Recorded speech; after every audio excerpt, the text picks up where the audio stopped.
Chapter 1.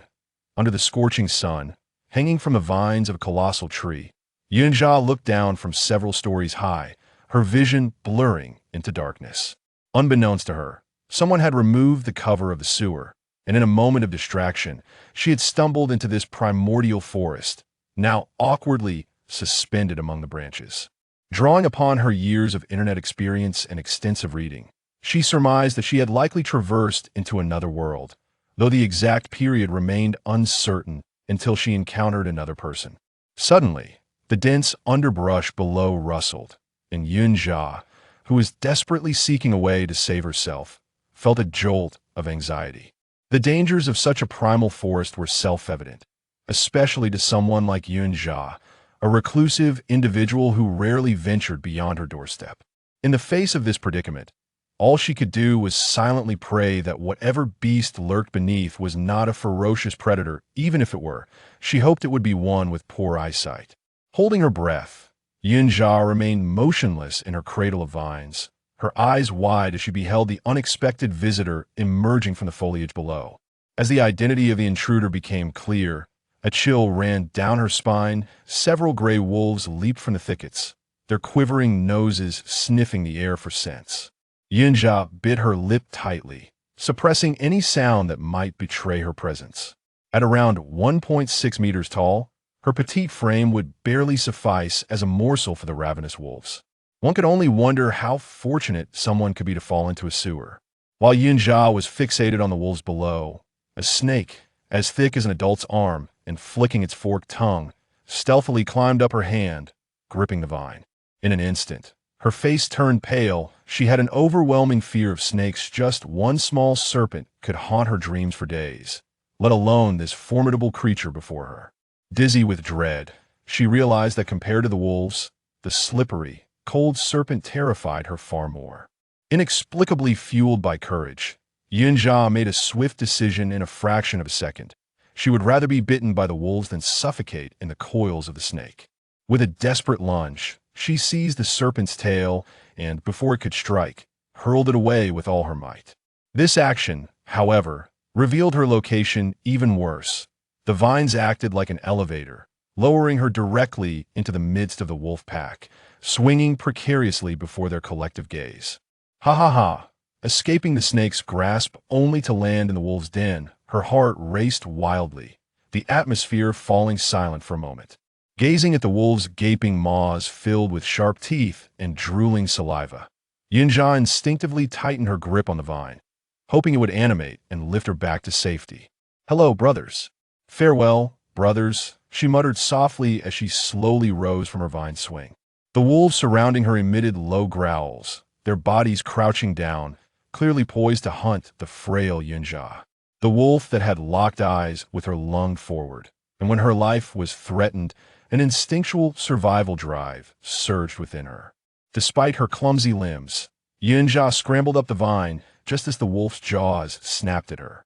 The wolf missed, entangling itself in the very vines that had supported her. Its larger frame only made it struggle more, tightening its bindings.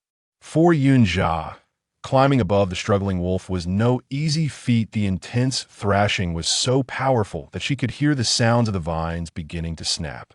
Seeing its companion ensnared, the remaining wolves howled at Yun Zhi above, and two of them, one on each side, bit through the vines, freeing their trapped packmate.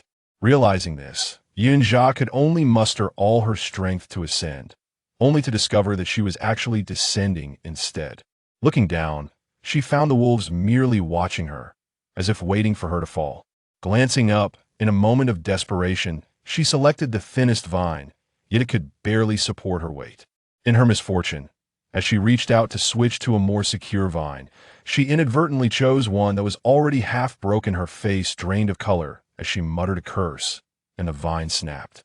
She fell to the ground, landing hard on the unforgiving roots of the tree, and without a moment to assess her pain, she instinctively turned and fled. Despite the pain radiating from her backside, she was determined to cling to any chance of survival.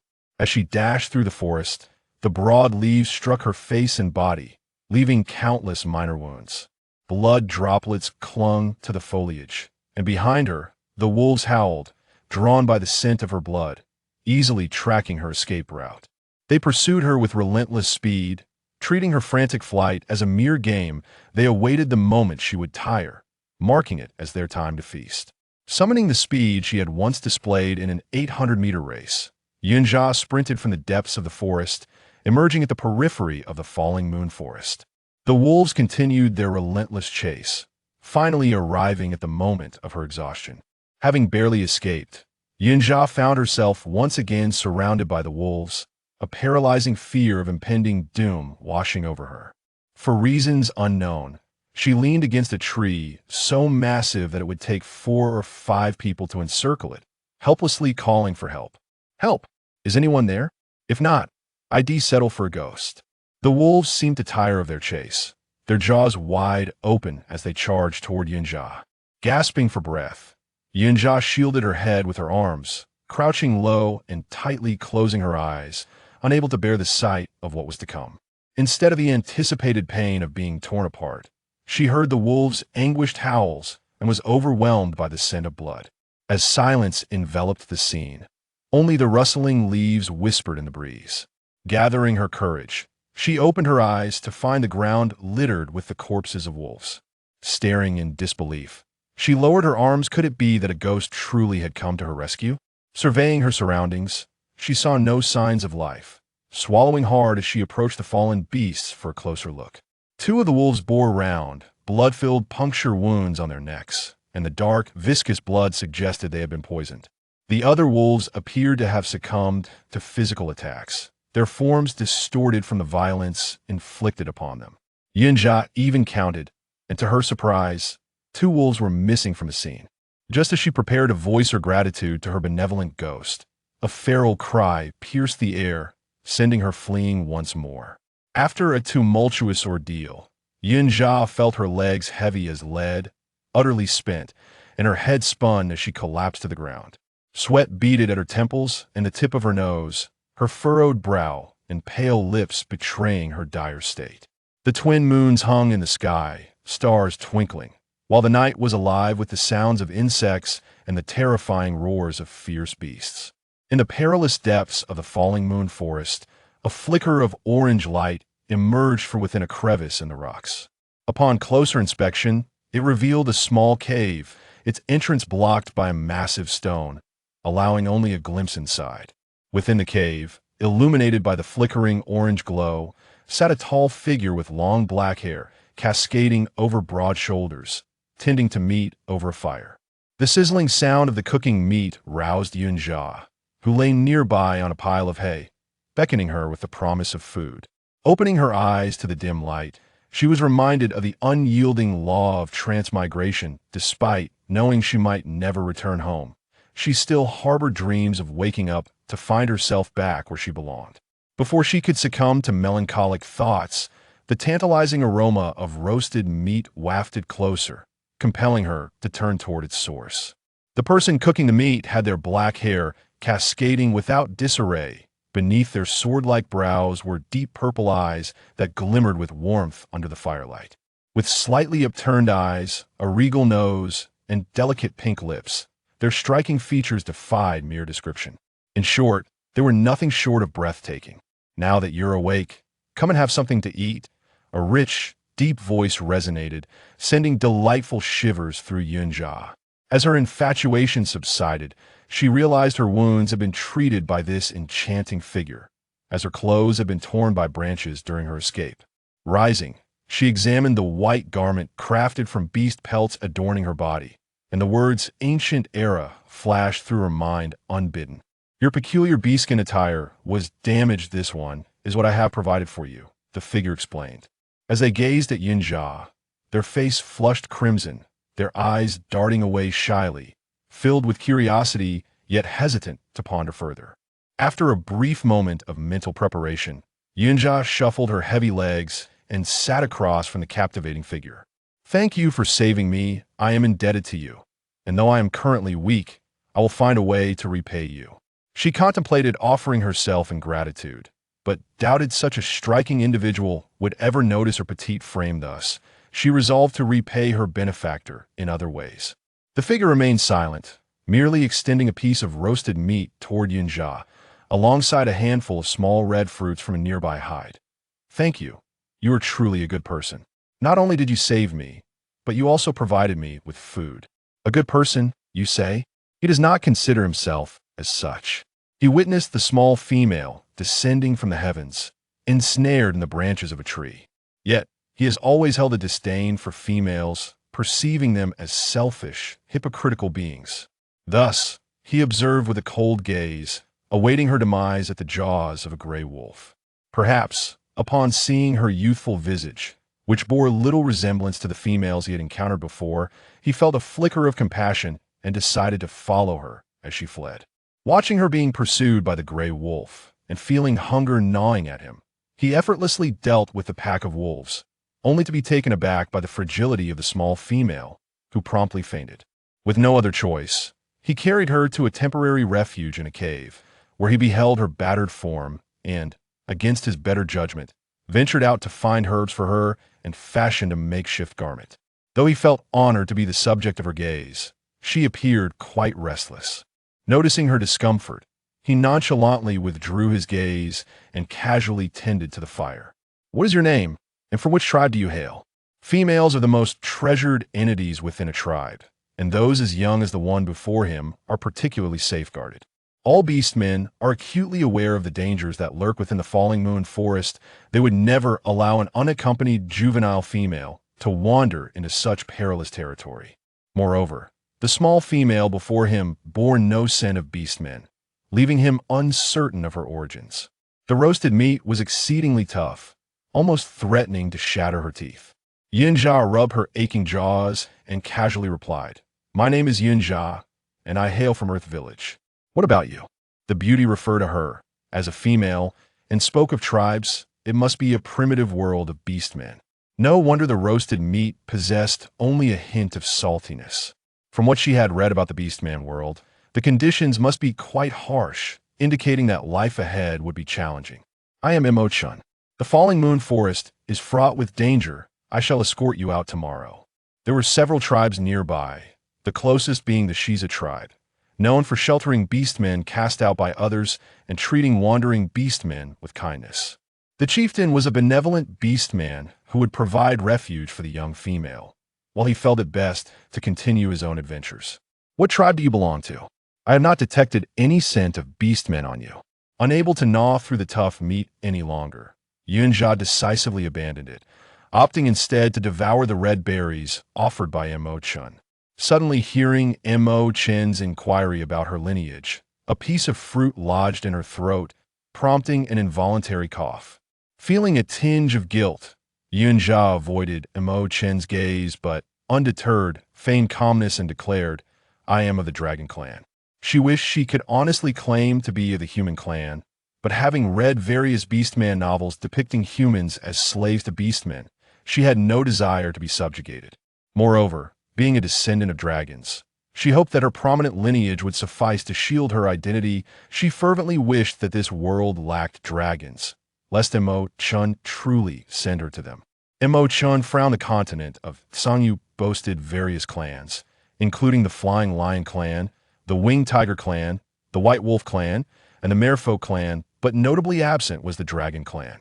Fixing his gaze upon Yun Zhi, he observed her eagerly consuming the red berries. Since she chose not to divulge her origins, he decided not to press further.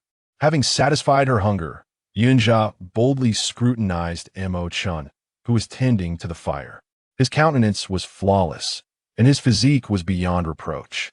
If only she were a bit taller and more attractive, perhaps she could utter words of devotion. Alas, she stood merely at approximately 1 meter and 60 centimeters.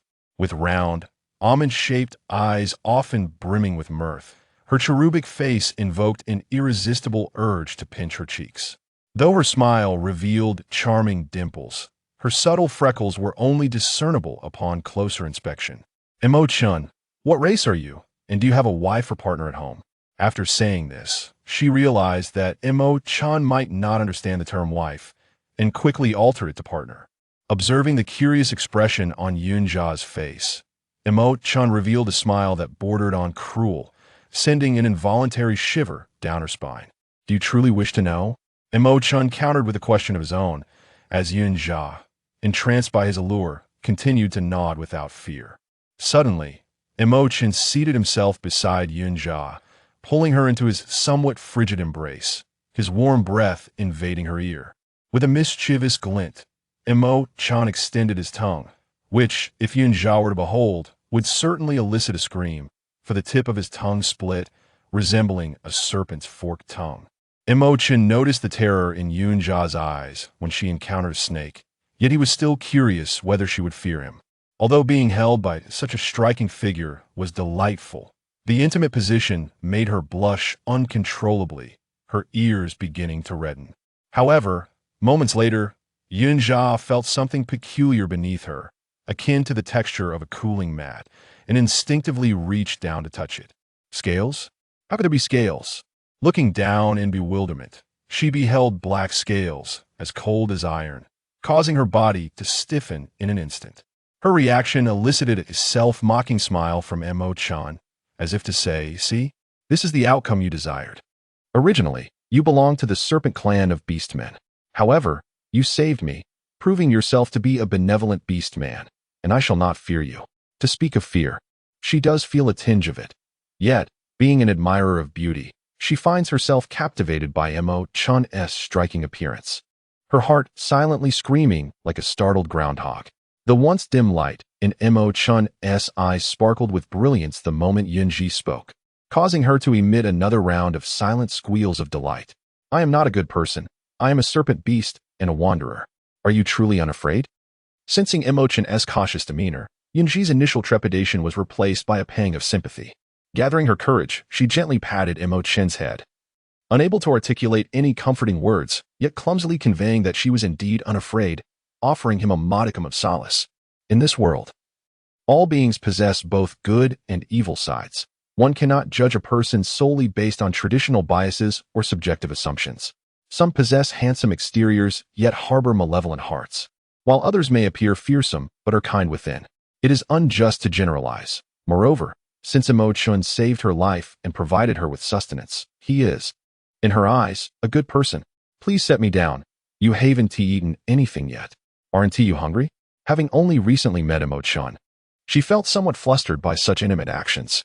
Having spent the past 20 years largely indoors, she had never shared such closeness with any male before. Emo Chen released her, allowing her to sit beside him, his serpent tail retracting into legs. Due to his serpentine nature, his skin was notably pale. Even his legs bore an ethereal whiteness. No female would choose a serpent beast as a partner. You must have many beastmen vying for your affection. As she listened to Emo Chen, Yun Zhi felt a flush of embarrassment. "I rarely leave my home. You are the first male I have interacted with." Her voice was a mere whisper, tinged with shame, as her friends pursued relationships and marriage while she remained solitary. Had it not been for this unforeseen journey, she might have ended up a lonely elder by the time her friends bore children. Moreover, she considered herself not particularly attractive. In her clan, finding a partner often hinged upon one's appearance. To put it succinctly, beauty is justice. In this age of fleeting emotions, where once people loved slowly and deeply, now relationships seem to change as frequently as the seasons, the allure of novelty overshadowing genuine connection. "You are quite beautiful," Emo Chen declared earnestly, his gaze capable of stirring emotions in anyone, particularly in the beauty-loving Yun Zhi. When a handsome man complimented her, her mind erupted in a symphony of fireworks. Yet she retained a sense of self-awareness. With a smile, she playfully massaged her legs, feeling as though they belonged to someone else after their extensive journey. Seeing Yun Zhi's disbelief, Emo Chen bit his lip and after a prolonged pause managed to say, "You are more beautiful than any female I have encountered." Truly. To quell her skepticism, he added a touch of endearment at the end, which made him seem somewhat foolish yet charming. "All right, I believe you.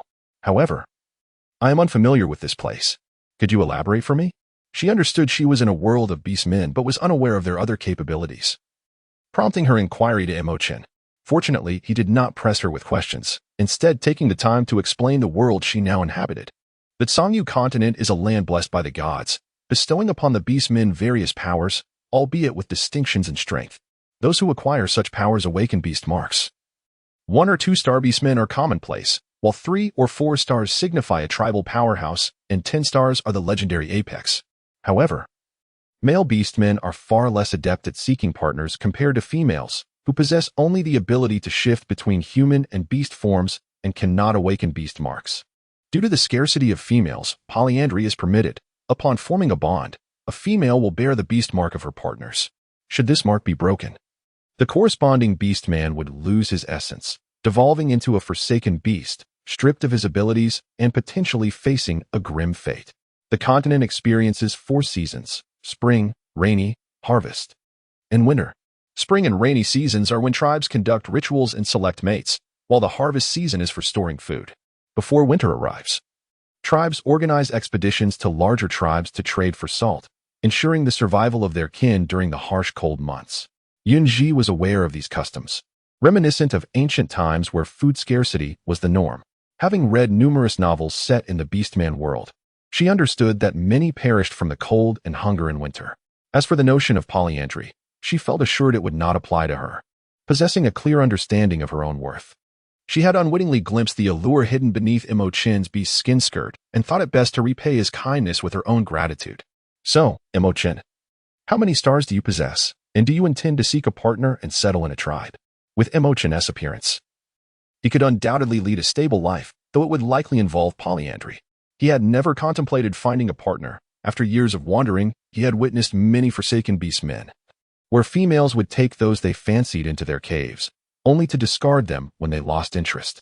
Before meeting Yun Zhi, he harbored disdain for all females, including his own mother. I am currently a 5-star beastman. Previously, I had no intention of seeking a partner. Tomorrow, I shall take you to the Xize tribe. It is not a large tribe, but the chieftain is a decent person, and you need not fear exclusion there. Yun Zhi did not catch the words that followed, only hearing him mention that he had not planned to seek anyone in the past. Did that imply he might seek someone in the future? Did that mean she had a chance? The thought of a potential opportunity caused the corners of Yun Zhi's mouth to involuntarily curve upward. As long as Emo Chen was not someone else's husband, she had a chance. At that moment, she truly understood the saying that love at first sight was merely lust. The previous talk of repaying a drop of water with a fountain was meaningless. She was determined to cling to Emo Chen. Resolute, Yun Zhi asked, "Will you live with me in the tribe?" The moment the words slipped from her lips, she regretted them, wishing to bite her own tongue. Stealing a glance at Emo Chen, she was taken aback by the direct eye contact, his gaze filled with mirth and surprise. Retracting her gaze, was he laughing at her? Emo Chen, too, had not anticipated her boldness. He had noticed the astonished look in her eyes and for the first time found her face somewhat useful. "Do you wish to reside in the tribe with me?" he inquired. Believing she would feel bashful, he added, "If you desire, it is certainly possible." What did he mean by "if you desire"? It sounded as if she had ulterior motives. "I am tired. I shall retire for the night," she declared, fleeing in haste. With her back to Emo Chen, she lay on the straw, closing her eyes and unexpectedly falling asleep almost instantly. Emo Chen chuckled softly, adding a few more logs to the fire to ensure it did not extinguish before lying down beside Yun Zhi. He gazed at the small wounds on her back, gently touching them, contemplating the events of the following day, and gradually drifted off to sleep. Meanwhile, Yun Zhi, already deep in slumber, found herself awakening in a lush green meadow. A jade hairpin held her long, dark hair in place, and she wore a refreshing light green gauze dress. With hazy eyes, she wandered barefoot across the grass, her dew-kissed feet becoming even whiter, creating a striking contrast against the verdant ground. The meadow seemed endless. She walked until dusk, yet felt no fatigue. Upon spotting fireflies, she began to chase after them. Just as the fireflies paused before her, they vanished in the next instant, only to reappear, surrounding her with their glow. Had she been more aware, she would have recognized that these fireflies were not genuine creatures, but rather small green dots of light. In her dazed state, Yun Zhi reached out to poke one of the lights, only to be surprised as it melted into her very being. More tiny lights joyfully bounded around her, forming an orderly queue to make contact. When Yun Zhi collapsed to the ground, the lights converged upon her, creating a protective green shield around her body. In the waking world, Emo Chen was alarmed, intending to break the shield with his strength. Yet, seeing that Yun Zhi showed no signs of discomfort and remained oblivious to the shield's potential malevolence, he halted. After absorbing all the tiny lights, a hint of green appeared in Yun Zhi's hair, reminiscent of highlights. The exterior shield shattered into flecks of pale green luminescence, merging into her body, transforming her hair to match that of her dream state. Such a transformation was perplexing even to the worldly wise Emo Chen. He would need to consult the tribe's shaman to uncover its significance. On a cool morning, a brisk wind seeped through the crevices of the stone, awakening Yun Zhi from her dreams. Rubbing her eyes and yawning, she noticed Emo Chen was absent from the cave. Glancing down at the animal skin covering her, she realized she had not tucked herself in the previous night. It must have been Emo Chen who had done so. Without him in the cave, he must have gone to fetch breakfast. The cave entrance was blocked by a large stone, casting shadows within. Yet, Yun Zhi soon noticed a peculiar strand of light green hair, causing her to stare in shock for a moment. Had the awakening of a golden finger occurred for her? Initially bewildered, she quickly regained her composure and attempted to call out to the system, but received no response. She also searched for any spatial anomalies, but to no avail. It seemed that such abilities were not granted to every traveler. She would need to wait for Emo Chen to return to inquire. Just as she pondered, the large stone at the cave's entrance was moved aside, and the morning light flooded in, illuminating the previously dim cave. As Emo Chen entered, backlit by the sun, Yun Zhi felt her heart race uncontrollably. His beauty was overwhelming. "I went hunting and prepared water and fruits for you," he informed her. Unlike other females who might be less particular about cleanliness, he noted that the little female before him had a delicate, fragrant skin, and after eating the previous night, she had washed her hands thoroughly. "Thank you, you are so kind," she exclaimed, rising to neatly fold the animal skin blanket and placing it properly. She accepted the water he brought, which was contained in large leaves akin to small bowls. After inquiring, she used the remaining water for washing, intending to save some for rinsing the fruits, but Emo Chen informed her that the fruits had already been cleaned. After a quiet breakfast, Emo Chen packed their belongings and together they set off toward the Xize tribe. Transforming into his half-beast form, he carried the soft Yun Zhi in his arms. And compared to her earlier discomfort, she now felt at ease. The outskirts of the Falling Moon Forest marked the hunting grounds of the Xize tribe, relatively safe. The cave where they had rested was on the inner edge, explaining why Emo Chen had blocked the entrance with a stone.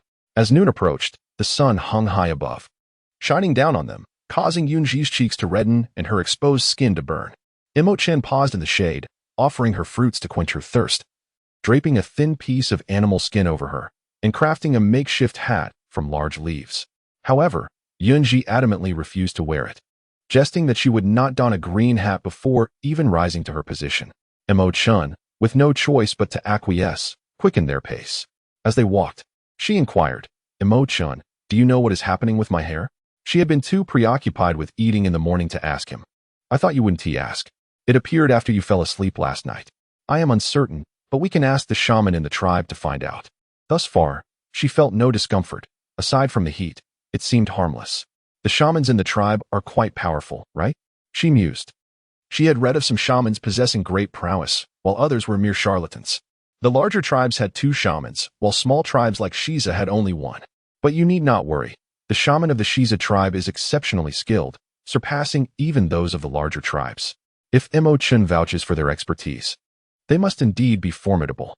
After a long day's journey, they finally arrived at the Xize tribe before sunset. Yun Zhi carefully stowed away the animal skins, all of which had been hunted by Emo Chen, ensuring none were lost. "Who are you, and what brings you to our tribe?" At the entrance of the Xize tribe, Shi Zhao and Qin Yang beheld Yun Zhi, shielded protectively behind Emo Chen, their eyes gleaming with intrigue. Emo Chen, sensing the predatory gaze of the 2 beasts and the uncoiled serpent tail, felt an unsettling itch to confront them. In the eyes of the enamored Yun Zhi, although both individuals were strikingly handsome, they paled in comparison to Emo Chen, amplifying her appreciation for him. Shi Zhao and Qin Yang yearned to continue their scrutiny of Yun Zhi, but an instinctive sense of danger compelled them to redirect their attention to Emo Chen. Recognizing the black tail, they quickly deduced he was a wandering beast of the serpent clan. And the way the little female leaned on him suggested she was not a captive from another tribe. Having heard that the Xize tribe welcomed wandering beasts, they contemplated bringing their partner to join, uncertain of the outcome.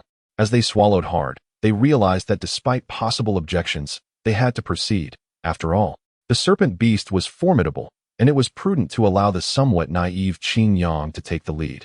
Their gazes fixated on Qin Yang, causing him discomfort, as the feeling of being scrutinized by a serpent was far from pleasant.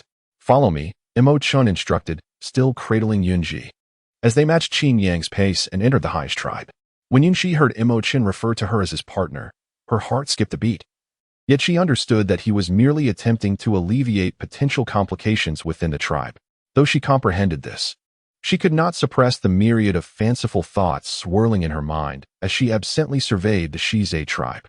They traversed the sole main thoroughfare of the tribe, flanked by sparse thatched huts, leading to a vast clearing ahead. The ground bore numerous signs of past fires, forming a circular open space, surrounded by rudimentary stone dwellings. The sight of these structures filled Yun Zhi with concern, fearing that she might inadvertently be buried beneath the stones in her sleep. Retracting her gaze, she formed a preliminary understanding of the Xize tribe, noting the absence of any cooking pits. Additionally, during their approach, she had observed the female's attire, a cylindrical skirt secured at the waist with vines or animal hide straps, while the males, like Emo Chen, donned simple animal skin skirts. The younglings, still in their juvenile forms, frolicked about in their bare innocence. This was a welcome sight, at least sparing her the embarrassment of witnessing any public displays of nudity. The chieftain and the priest resided within the cave on the nearby mountain. After the priest, upon hearing Emo Chen's name, hastily fled in fear of being devoured, the chieftain, sensing Yun Zhi's unease, ignited a fire, casting light into the dim cave. This illumination brought a sense of relief to Yun Zhi, allowing her to relax her grip on Emo Chen's arm. Do not fret, young female. The Xize tribe warmly welcomes your addition. I am the chieftain, Yinan, he announced. Following his voice, Yun Zhi beheld a middle-aged man with a bushy beard, exuding a friendly and benevolent aura. His brown eyes shimmered with flecks of gold, and his wild, frizzy hair elicited a soft chuckle from Yun Zhi. His demeanor was quite incongruous with his appearance. Emo Chen gently patted Yun Zhi, introducing her in a cool and detached manner, softening his tone only when mentioning her name. Good, good. The hour grows late, and you both must be weary from your journey. Choose a stone dwelling to reside in. You shall henceforth be members of the Xize tribe, Yinan cheerfully proclaimed. The five-star warriors were indeed a formidable presence, capable of safeguarding the young female. Unyielding, Emo Chen continued to cradle Yun Zhi, refusing to allow her to walk on her own. After nodding to Yinan, he carried her outside. The distance between the stone houses was relatively considerable. Unlike the thatched huts, which were closely spaced, the stone dwellings were inhabited by bonded pairs, yet due to the scarcity of females in the Xize tribe, many of the stone houses lay empty. At the entrance, Yun Zhi initially expected to feel discomfort at being referred to as Emo Chen's partner. Surprisingly, she found herself merely shy and lost in thought. Now, as they discussed the shared living arrangements, she showed no resistance, grateful for his presence. Let us select a quiet stone house. I am not fond of crowded places, she suggested, having become somewhat socially anxious after spending too long in solitude. Agreed. I too prefer tranquility, he replied, appreciating her sentiment, as it conveniently aligned with his own desires. As they explored the tribe, they learned that the Xize tribe comprised 2,000 to 3,000 individuals. Excluding the elderly and younglings, there were fewer than 400 females, resulting in fierce competition among the males for partners. Emo Chen selected a stone house situated at the base of the chieftain's cave, approximately half an hour's walk away. Adjacent to a crystal-clear stream, its waters pure enough for drinking. The stone house was modest, reflecting its distance from the tribe's center. Upon entering, they were greeted by a fire pit and a stone pot. To the left, a stone wall formed an entrance to the bedroom, where the floor was laid with stone slabs, ensuring a clean surface for rest. A stone bed, layered with dried grass, completed the sparse furnishings. Fortunately, despite its bare appearance, the dwelling lacked any foul odors or rodent infestations, and its peacefulness greatly pleased Yun Zhi. The Xize tribe organized hunting parties to procure food for the colder seasons. Typically, single males contributed half of their catch, while those with partners submitted a lesser share. The food gathered by the females remained theirs to keep. The single males' contributions ensured that their families would not go hungry, effectively supporting the tribe's orphaned and elderly members. In contrast, bonded males provided less, as they were responsible for supporting their households. Even if you must contribute part of your catch, I can sustain you, Emo Chen asserted, gently placing Yun Zhi down and gazing intently into her eyes until her cheeks flushed and her heart raced. Oh dear, I haven't even pursued him yet, and here I am, flustered and blushing. Truly, beauty can be disarming. The ancients were not mistaken, she mused. Do not underestimate me. I possess my own strengths, she declared, shaking her small fist defiantly, her lips pursed in determination. With a smile that could outshine a field of blossoms, Emo Chen's charm instantly captivated Yun Zhi, rendering her a lovesick admirer. He reached out to stroke her head, feeling her soft, fluffy hair, a stark contrast to the greasy locks of some other females. Rest here while I tidy up our home and then venture out to hunt. Remain here and be patient, he instructed, shaking her head. Yun Zhi slipped on the blue and white canvas shoes that she had lost during her escape, now retrieved by Emo Chen. She began unpacking her belongings, finding solace in organizing despite her introverted nature, driven by a hint of obsessive-compulsive tendencies towards neatness. Seeing her take initiative, Emo Chen smiled as he moved the stone pot outside to the fire pit. Upon returning to the bedroom, he found that Yun Zhi had already arranged the stone bed. With no furniture to speak of, the animal hides they had brought were stacked in a corner, but as they intended to settle here, acquiring proper furnishings became essential. As they organized their belongings, everything fell into place for their new home, though they still needed to gather firewood. Watching Emo Chen depart, Yun Zhi struggled to carry the stone pot to the stream, meticulously scrubbing it clean. As the sun dipped below the horizon, distant sounds from the heart of the tribe hinted that the hunting party was returning. Yun Zhi huffed as she carried the stone pot back to her dwelling. Upon her return, she spotted a young female standing not far away, waving at her. Orcs possess a strong sense of territory. Their stone abode was imbued with the sense of Emo Chen and herself. No other females or males would dare approach without the owner's consent. You must be the new female, the girl said. I am Mu Xiu, the chieftain's youngest daughter. Mu Xiu is somewhat plump, standing approximately 1.7 meters tall. Her skin a shade darker, neither exceptionally beautiful nor unattractive.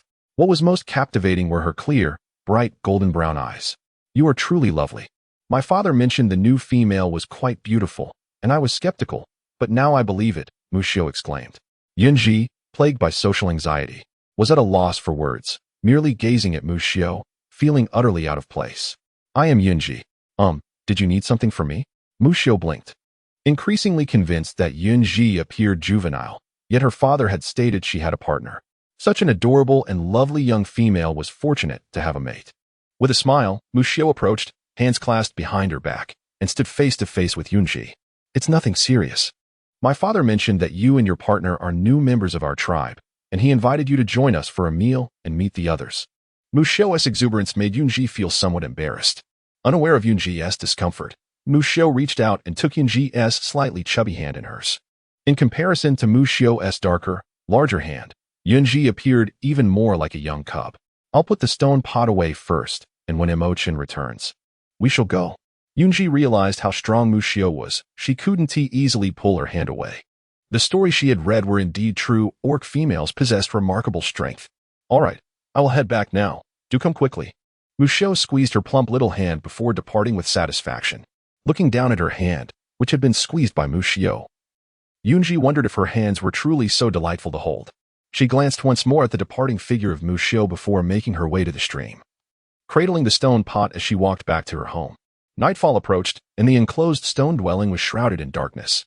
After barely managing to place the stone pot back in its spot, she stood at the entrance, gazing towards the tribe's gate.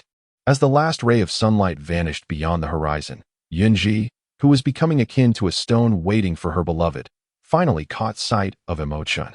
Upon seeing the young female at the entrance of the stone dwelling, Emo Chen felt his long cold heart warm at that very moment.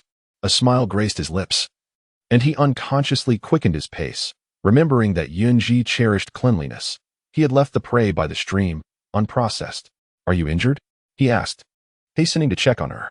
As a 5-star orc, it was challenging for wild beasts to harm him. Yet he could not help but feel concerned and wanted to inspect her personally. Emo Chen grasped her inspecting hand, smiling helplessly. The sensation of being cared for by the young female was delightful. You forget, I am a stray beast. It's not so easy for me to get hurt.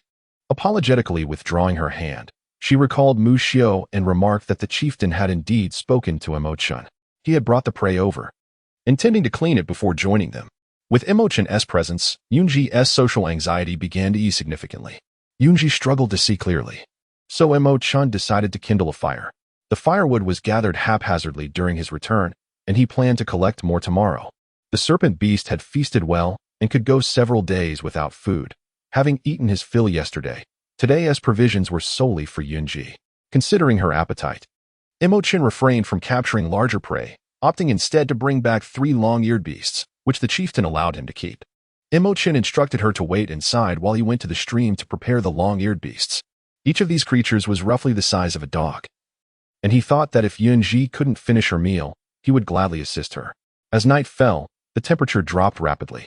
Sitting by the fire pit, Yun Zhi felt a chill creeping along her back, prompting her to select a small piece of beast skin from within the house to drape over her shoulders.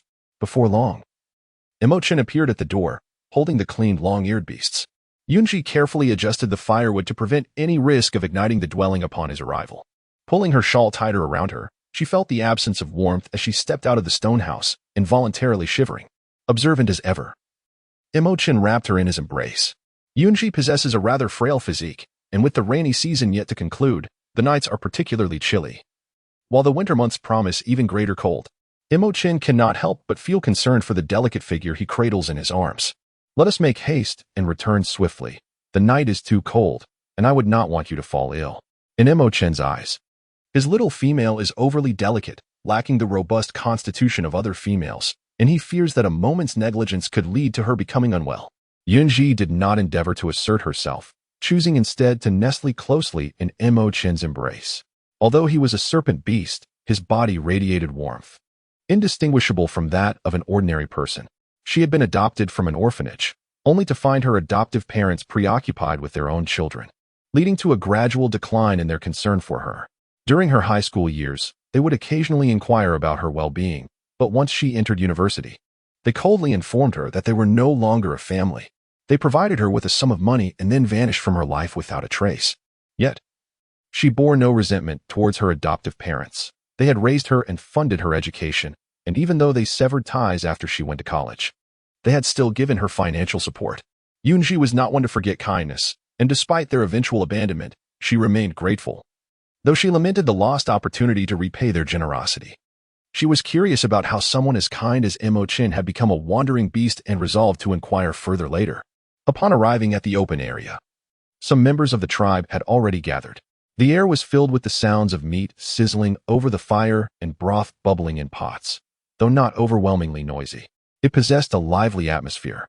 The moment Mu Xiao spotted the petite figure hidden in Emo Chen's embrace, his eyes lit up, and he quickly excused himself from the chieftain to approach her. While she was familiar with Mu Xiao and knew him to be quite affable, Yun Zhi still felt somewhat uneasy. This is your partner, isn't it? Quite lovely and strong. I suppose she can be considered a fitting companion for you, Xiaoyun. Mu Xiao assessed Emo Chen, finding him commendable in every respect, save for one. He was too pale.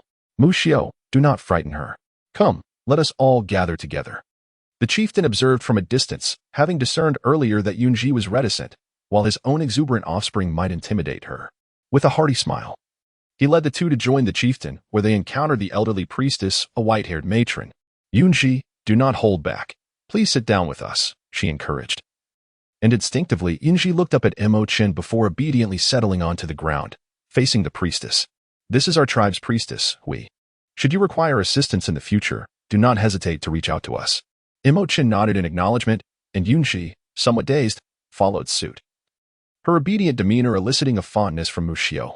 At the fireside, Emo Chen released his grasp, placing the long-eared beast he had brought to roast over the flames, while the small female beside him watched intently, as if she were absorbing knowledge.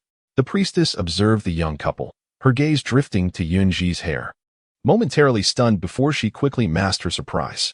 With a trembling hand supporting her cane, she approached Yun Zhi. Dear child, would you kindly share with me the story behind your hair? Startled by the priestess's voice, Yun Zhi hurried to assist the elder in sitting down, gently tugging at a lock of her light green hair, her expression one of confusion. It appeared suddenly, and I am at a loss as to its origins. She replied softly, hoping fervently that her social anxiety would be resolved in due time. There is no need for fear, dear child. The members of the Xize tribe are exceedingly kind, and we are all content with our lives. You are welcome to settle here peacefully. The frail hand took hold of the strand of Yun Zhi's hair, trembling with excitement, leaving Yun Zhi puzzled. This is a gift from the divine, a power akin to that of the beastman. There is no need to fear, it poses no threat. Just practice gradually. At the moment of contact with her hair, Yun Zhi felt a surge of resilient vitality coursing through it. Though she was yet to learn how to harness it, everything must come in due time. What sort of power is akin to that of the beastman? She pondered, having not witnessed Emo Chen utilizing any such ability since their encounter. She scratched her head in perplexity, but the priestess merely smiled, returning to her seat with a cheerful demeanor as she accepted the roasted meat offered by a nearby beastman. When we return, I shall teach you. For now, indulge in this meal. Her thoughts interrupted. Yun Zhi found the roasted meat's golden brown, crispy exterior tantalizing, stirring her appetite. Although it lacked seasoning, Emo Chen had expertly cooked it, yet her appetite was modest. After consuming a single leg of the long-eared beast, she felt quite full. The remainder was devoured by Emo Chen, while the chieftain and Mu Xiu, observing her petite appetite, seemed to understand why she appeared so youthful. Yun Zhi, tomorrow we shall venture out to gather resources. You should come along. The suggestion left Yun Zhi momentarily stunned, staring blankly at both Emo Chen and Mu Xiu. If she wished to overcome her social anxiety, she would need to exert herself. After all, she could not afford to embarrass Emo Chen in public. All right, she acquiesced. Emo Chen would not always be by her side, and besides, he was not yet her partner. It was already a burden for him. Furthermore, she needed to demonstrate some merit to be worthy of Emo Chen. Always hiding behind him would not only invite scorn from others, but also lead her to look down upon herself. Most importantly, she desired that Emo Chen never perceive her as a mere burden, incapable of contributing anything. Yun Zhi's concerns were entirely unwarranted. In the Songyu continent, regardless of the type of work, the care that males provide for females is meticulous and unwavering. Whatever a female desires, they would risk their lives to procure. There is never any disdain for the females. They need only reside within the tribe, participate in gathering, and nurture their partner's offspring to adulthood. It's settled then. I shall visit you tomorrow and introduce you to a few friends. As she spoke, she drew closer to Yun Zhi. Not only was she soft and fragrant, but the urge to embrace her was overwhelming. However, the fierce serpent beast nearby deterred her, leaving her with a daring heart but timid spirit. With a gentle smile, a charming dimple appeared on her cheek, and Mu Xiu nearly leaped into her arms, wishing to say more, only to watch helplessly as Emo Chen took her away. With a pout, she gazed at their departing figures, wondering why she was not a male. The departing duo paid no heed to Mu Xiu's gloomy demeanor. Although Yun Zhi needed to conquer her social anxiety, she preferred a gradual approach. Mu Xiu's incessant chatter was a bit too much for her to handle. Emo Chen, on the other hand, simply wished to prevent Mu Xiu from clinging to the little female. He reasoned that since she was well fed and had met the tribe members, it was best to return and rest. Father, Yun Zhi is truly adorable. I wish I were a male. Do not dwell on such thoughts. You must take good care of her tomorrow. You need not worry. I will. Who could possibly resist someone as delightful as Yun Zhi? The conversation between father and daughter was overheard by the priest, who merely smiled, his demeanor as approachable as ever. Meanwhile, Emo Chen and Yun Zhi had rekindled the fire. Staring at the empty doorway that offered no semblance of privacy, they needed to devise a way to create a door, and ideally, a window as well. The wardrobe also warranted attention. What are you thinking about, so lost in contemplation? Yun Zhi mentally compiled a list and candidly shared her thoughts with Emo Chen. The starkness of the stone house left much to be desired, lacking the warmth of a true home. It required furniture and belongings to evoke a sense of belonging. Pursue whatever you wish. I shall support you from behind. Thank you. You are truly the best person. As Emo Chen gazed upon Yun Zhi's radiant smile, words of refutation eluded him. He yearned to confess that he was not a good person. The sight of her smiling at him stirred a possessive desire within him. He wished to keep her confined, relishing her smile solely for himself. When she smiled at others, jealousy consumed him, prompting thoughts of banishing those individuals far away. Emo Chen, why have you become a wandering beast? The atmosphere suddenly froze, accustomed to Emo Chen's gentle demeanor. Yun Zhi regretted her inquiry upon witnessing the sudden darkness that clouded his expression. I'm sorry, I want to ask again. I'll go to sleep, overwhelmed by guilt. She averted her gaze from Emo Chen and hurriedly rose to retreat to her bedroom. Yet, Emo Chen was quicker. He enveloped her in his arms as she turned. The fresh scent of grass and wood surrounding her. His embrace radiated warmth and security. You need not apologize. It was I who startled you. Emo Chen's kindness stirred guilt within Yun Zhi. Everyone harbors secrets deep within, much like her own. She recognized that Emo Chen's reaction was indeed a reflection of her own abruptness. He loosened his grip, guiding her back to sit by the hearth, then held her tightly once more. Unable to discern his expression, Yun Zhi refrained from speaking further. They remained in silence, embracing, finding solace in one another's warmth. After a considerable time, Emo Chen finally began to share his story, and Yun Zhi listened intently. The warm glow enveloped them. infusing the cold stone house with a sense of coziness. Between them, an abundance of warmth and tenderness emerged, drawing them closer together. Upon hearing Emo Chen's tale, Yun Zhi finally understood why he had tested her with his serpentine form the previous night. Emo Chen belonged to the serpent clan, yet his mother was a black panther. Had he been like the other serpents, he could have thrived within the clan, avoiding the hardships of a wandering existence. However, he was the only pure black serpent in his brood, and such a color was deemed an omen of misfortune. Consequently, he was soon cast out of the tribe to fend for himself. His adoptive father, unable to defy the chief's command, reluctantly expelled him from the clan, ridding them of one ill-fated black serpent. Yet, there were others, so his adoptive father showed little sorrow. His biological mother never even cast a glance his way. Upon learning he was a black serpent, she disdainfully threw him out. At the moment of his abandonment, she was occupied with another partner, and upon discovering his fate the following day, she uttered not a single word, regarding him with utter revulsion. At the time of his rejection, he was incapable of transformation, narrowly escaping death on numerous occasions. Having witnessed his mother's cold indifference, he developed a profound mistrust of females, even cultivating a disdain for them. The appearance of Yun Zhi was serendipitous. Despite her fear of snakes, she found herself drawn to him, a sentiment largely attributed to his striking visage. Her attraction was twofold. Not only did his looks captivate her, but his raven hair also evoked a sense of familiarity, making her gradually accustomed to his serpentine form. Follow me, and I shall indulge you in the finest delights. With your parents focused on their other offspring, you need not concern yourself with them. Let us cherish our little lives together. Her plight was far more poignant, condemned merely for her color, while the foolishness of others overlooked Emo Chen's formidable prowess. Casting aside what was undeniably their greatest loss, I've long forgotten them. Now, I shall protect you, for you are the beacon that illuminates my otherwise bleak beastly existence. Are you not weary? Come inside and rest. Extinguishing the fire, he cradled Yun Zhi and carried her into the bedroom, gently laying her upon the bed. After tucking her in, he reclined beside her. Suddenly, she turned onto her side, unable to see Emo Chen in the darkness, yet yearning to face him. She had never truly felt tired. Her previous claim was but an excuse. Now, lying together on the same bed heightened her alertness. Did you not promise to teach me? Pray, enlighten me now. She had never witnessed the power of a beastman before and held no curiosity for others. Yet Emo Chen's abilities intrigued her immensely. At that moment, he turned his head, his dark purple phoenix eyes radiating a soft glow amidst the shadows, causing Yun Zhi to blush. His deep laughter resonated from within his chest, sending delightful shivers through her, deepening the crimson on her cheeks. Her gaze wavered, darting around, yet avoiding the conspicuous allure of his eyes. Very well. Close your eyes and heed my words. You shall come to feel it. Under his enchanting influence, Yun Zhi obediently shut her eyes, listening to Emo Chen's murmurs. Rather than focusing on the sensation of power, she became enraptured by his voice, teetering on the brink of slumber. Yun, do not fall asleep. His words were irresistibly charming. Even the mere act of listening induced drowsiness. Lost in thought, a smile crept onto her lips. When she reluctantly opened her eyes, seeing his gaze, she felt rejuvenated. Continue to persevere, focus, and sense the flow of energy within you.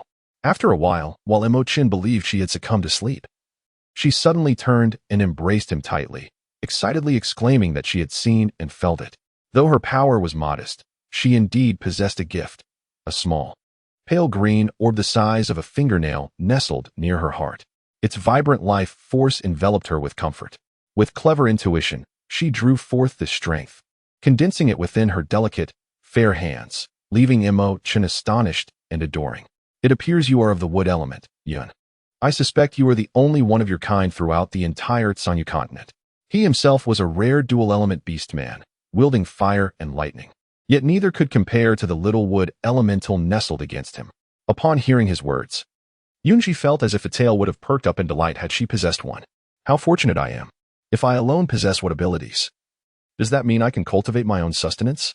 As an avid reader of novels, she understood the immense value of wood powers. The ability to foster food was trivial, and in times of peril, she could conjure plants for her salvation, ensuring she would not be helpless even in Emo Chen's absence. Indeed, from now on, you can grow whatever food you desire, yet there is no need for waste. I can still provide for you, he replied, his voice tender and affectionate, causing her cheeks to flush as she realized she had been rather forward, holding on to him without restraint. Ashamed, she withdrew her small hand. reflecting on how little time had passed since they met. Merely 2 days. Yet their bond felt akin to that of a couple in love, accelerating faster than a rocket launch. Yun, why have you stopped embracing me? He teased, his voice laden with allure. The mere sound of his tone could very well be her undoing. Before she could respond, he continued unabashedly. Is it that you find me unappealing as a serpent beast? His feigned grievance stirred something within her heart, resigned to her fate. She boldly leaped into his arms, responding with a soft, playful tone. You know, in my homeland, we have 2 sayings. A drop of water shall be repaid with a fountain, and a life saved is worth a life in return. Both speak of mutual attraction. And it is inevitable that we shall find ourselves entwined. Why not hasten the process to avoid complications? To offer oneself in gratitude, is that what you imply? She chose to ignore the first part of his statement, focusing on the latter, filling Emo Chen with unexpected joy. The emotions of a beastman are quite direct. Once enamored with a female, their devotion remains unwavering for a lifetime. Yun, you are aware that I am a serpent beast. Hence you must understand I cannot tolerate other males. Will you then choose to be mine alone? Emo Chen felt a pang of anxiety. Asking a female to be exclusive was no small request. Females were inherently delicate, and while he was confident in his ability to protect her, he feared moments when he might be absent, leaving her vulnerable to harm. He did not demand her undivided loyalty, merely hoped for her current acceptance of him as her soul partner. From the moment he saw the wood element approaching her, he recognized his possessiveness transcended gender, lending her the courage to utter the words of commitment. Having embraced her newfound wood powers, she could now see in the dark, perceiving the trepidation etched upon his face, the unguarded tension, and the fear he could not conceal. Nestling deeper into his embrace, she chuckled softly. After just 2 days together, she was already aware of his nature, and such an expression from him was quite the revelation. I forgot to mention, in my world, a female can only be with one male, thus, I desire only one.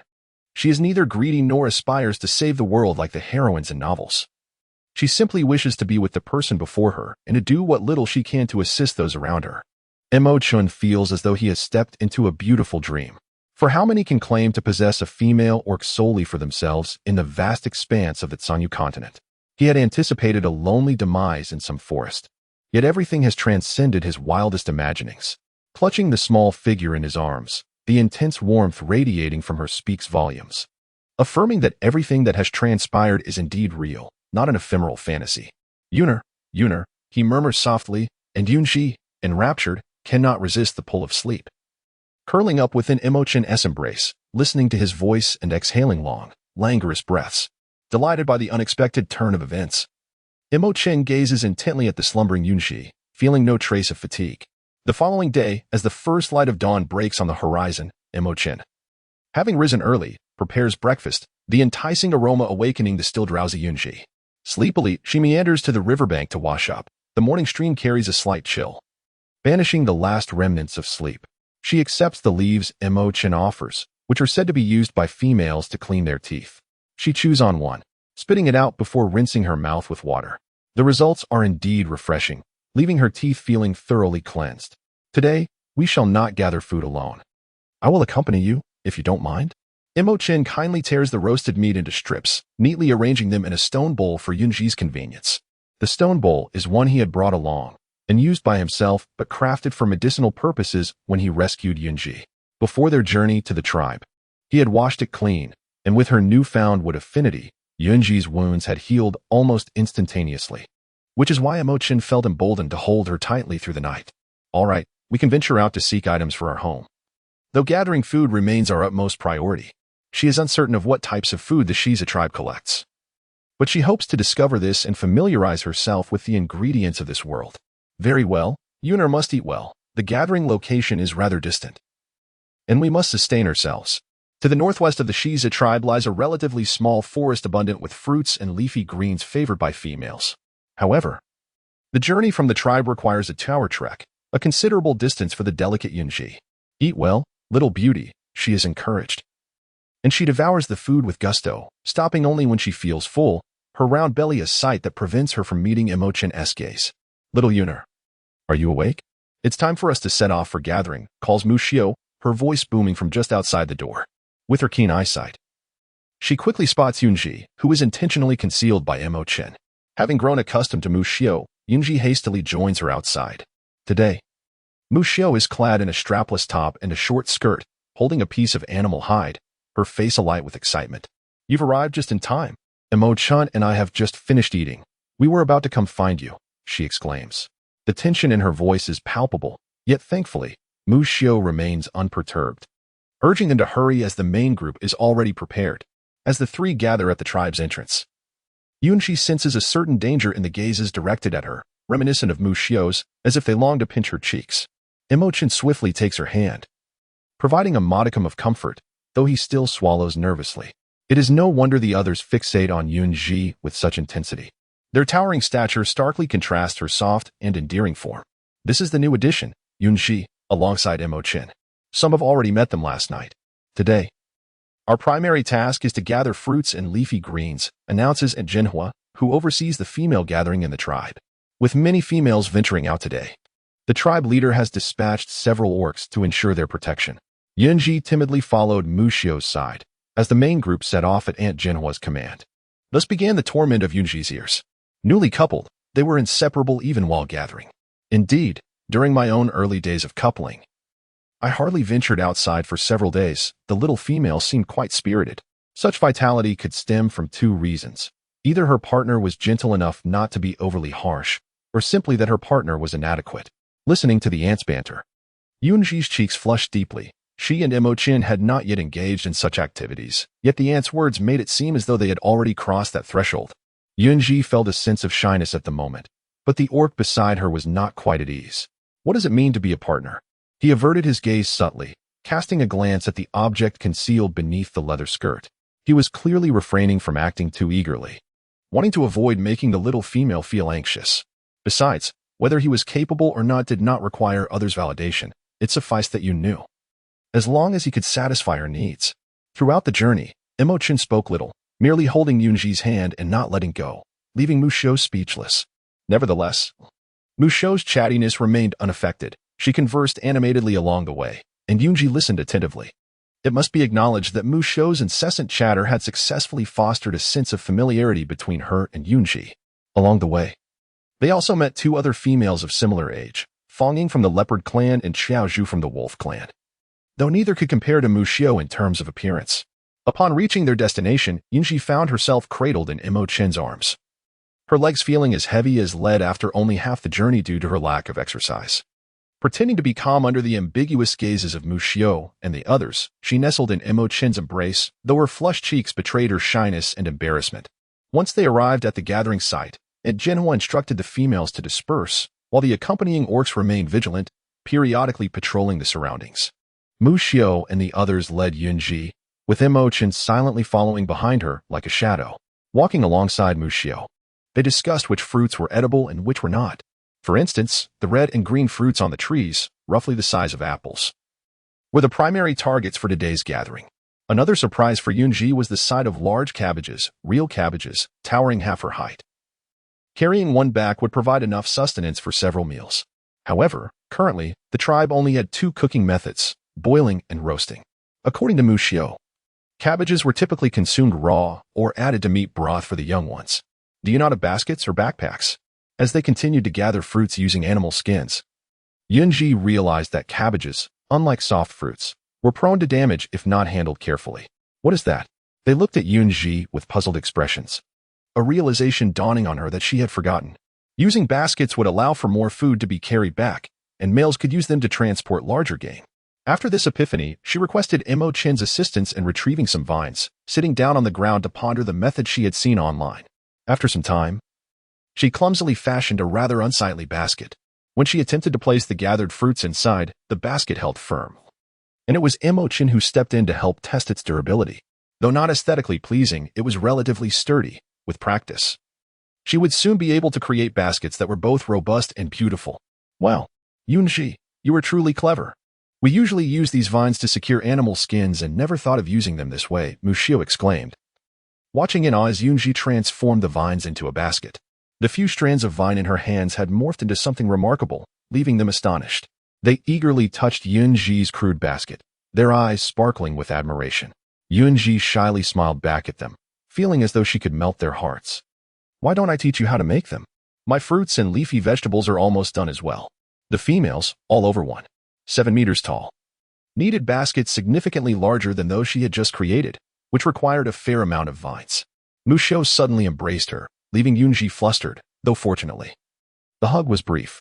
Yun Zhi, you are wonderful. Let us go gather some vines right away. The excitement of Musho and her friends puzzled Aunt Genhua, who assumed it was just the playfulness of the little females. Looking at the pile of vines before them, Musho gulped instinctively. Her friends were quite determined. They selected a few vines from what Emo Chen had brought back and began their basket-making tutorial. Xiaozhu picked it up quickly, while Musho was slightly slower, perhaps due to her impatient nature. On her second attempt, Yun Zhi had become considerably more adept, crafting a basket suitable for Emo Chen, who stood at over 8 meters tall. Once they finished, Musho, Fangying, and Xiaozhu eagerly tossed the fruits that had previously filled the first skin into the basket. Now only half full. Yun Zhi did not underestimate their strength. She had encouraged them to make larger baskets from the start. I'll go check nearby. If anyone else wants a basket, you three can teach them, she said with a smile, noticing her strength seemed to be growing rapidly in the forest. All right, but be careful. Although the surrounding beasts have been cleared by the males, there may still be some hiding. With Emo Chen accompanying her, Musho felt reassured. After they had walked for a short while, Aunt Genhua approached Yun Zhi to inquire about the basket-making technique. With Musho and her friends around, Yun Zhi felt entirely at ease as she strolled through the woods with Emo Chen. In the days following her arrival in this world, heavy rains had fallen. But the forest paths, cushioned with abundant fallen leaves, were not muddy, especially under the warm sun, which quickly dried the ground. The rainy season transformed the forest into a veritable buffet of food, with plump little mushrooms and clusters of oyster mushrooms making Yun Zhi's mouth water. Her mind overflowed with thoughts of various mushroom recipes, and she spotted many thick, fleshy wood ears neatly arranged on decaying wood. Can we eat all of these? Emo Chen asked, his brow furrowed. He was concerned about the little female consuming such things, yet he had to suppress his urge to deter her, considering her unique wood-based abilities. Yun Zhi, engrossed in her task, was oblivious to the orc's worries. Of course, they are edible. Whether stir-fried or stewed, they taste wonderful. But I have seen orcs who died after eating these. He attempted to warn her, but she seemed to filter out his words, beginning to educate him about mushrooms instead.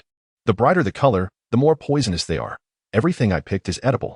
After drying, they can be stored for the cold season, and when it's time to eat, just soak them in water.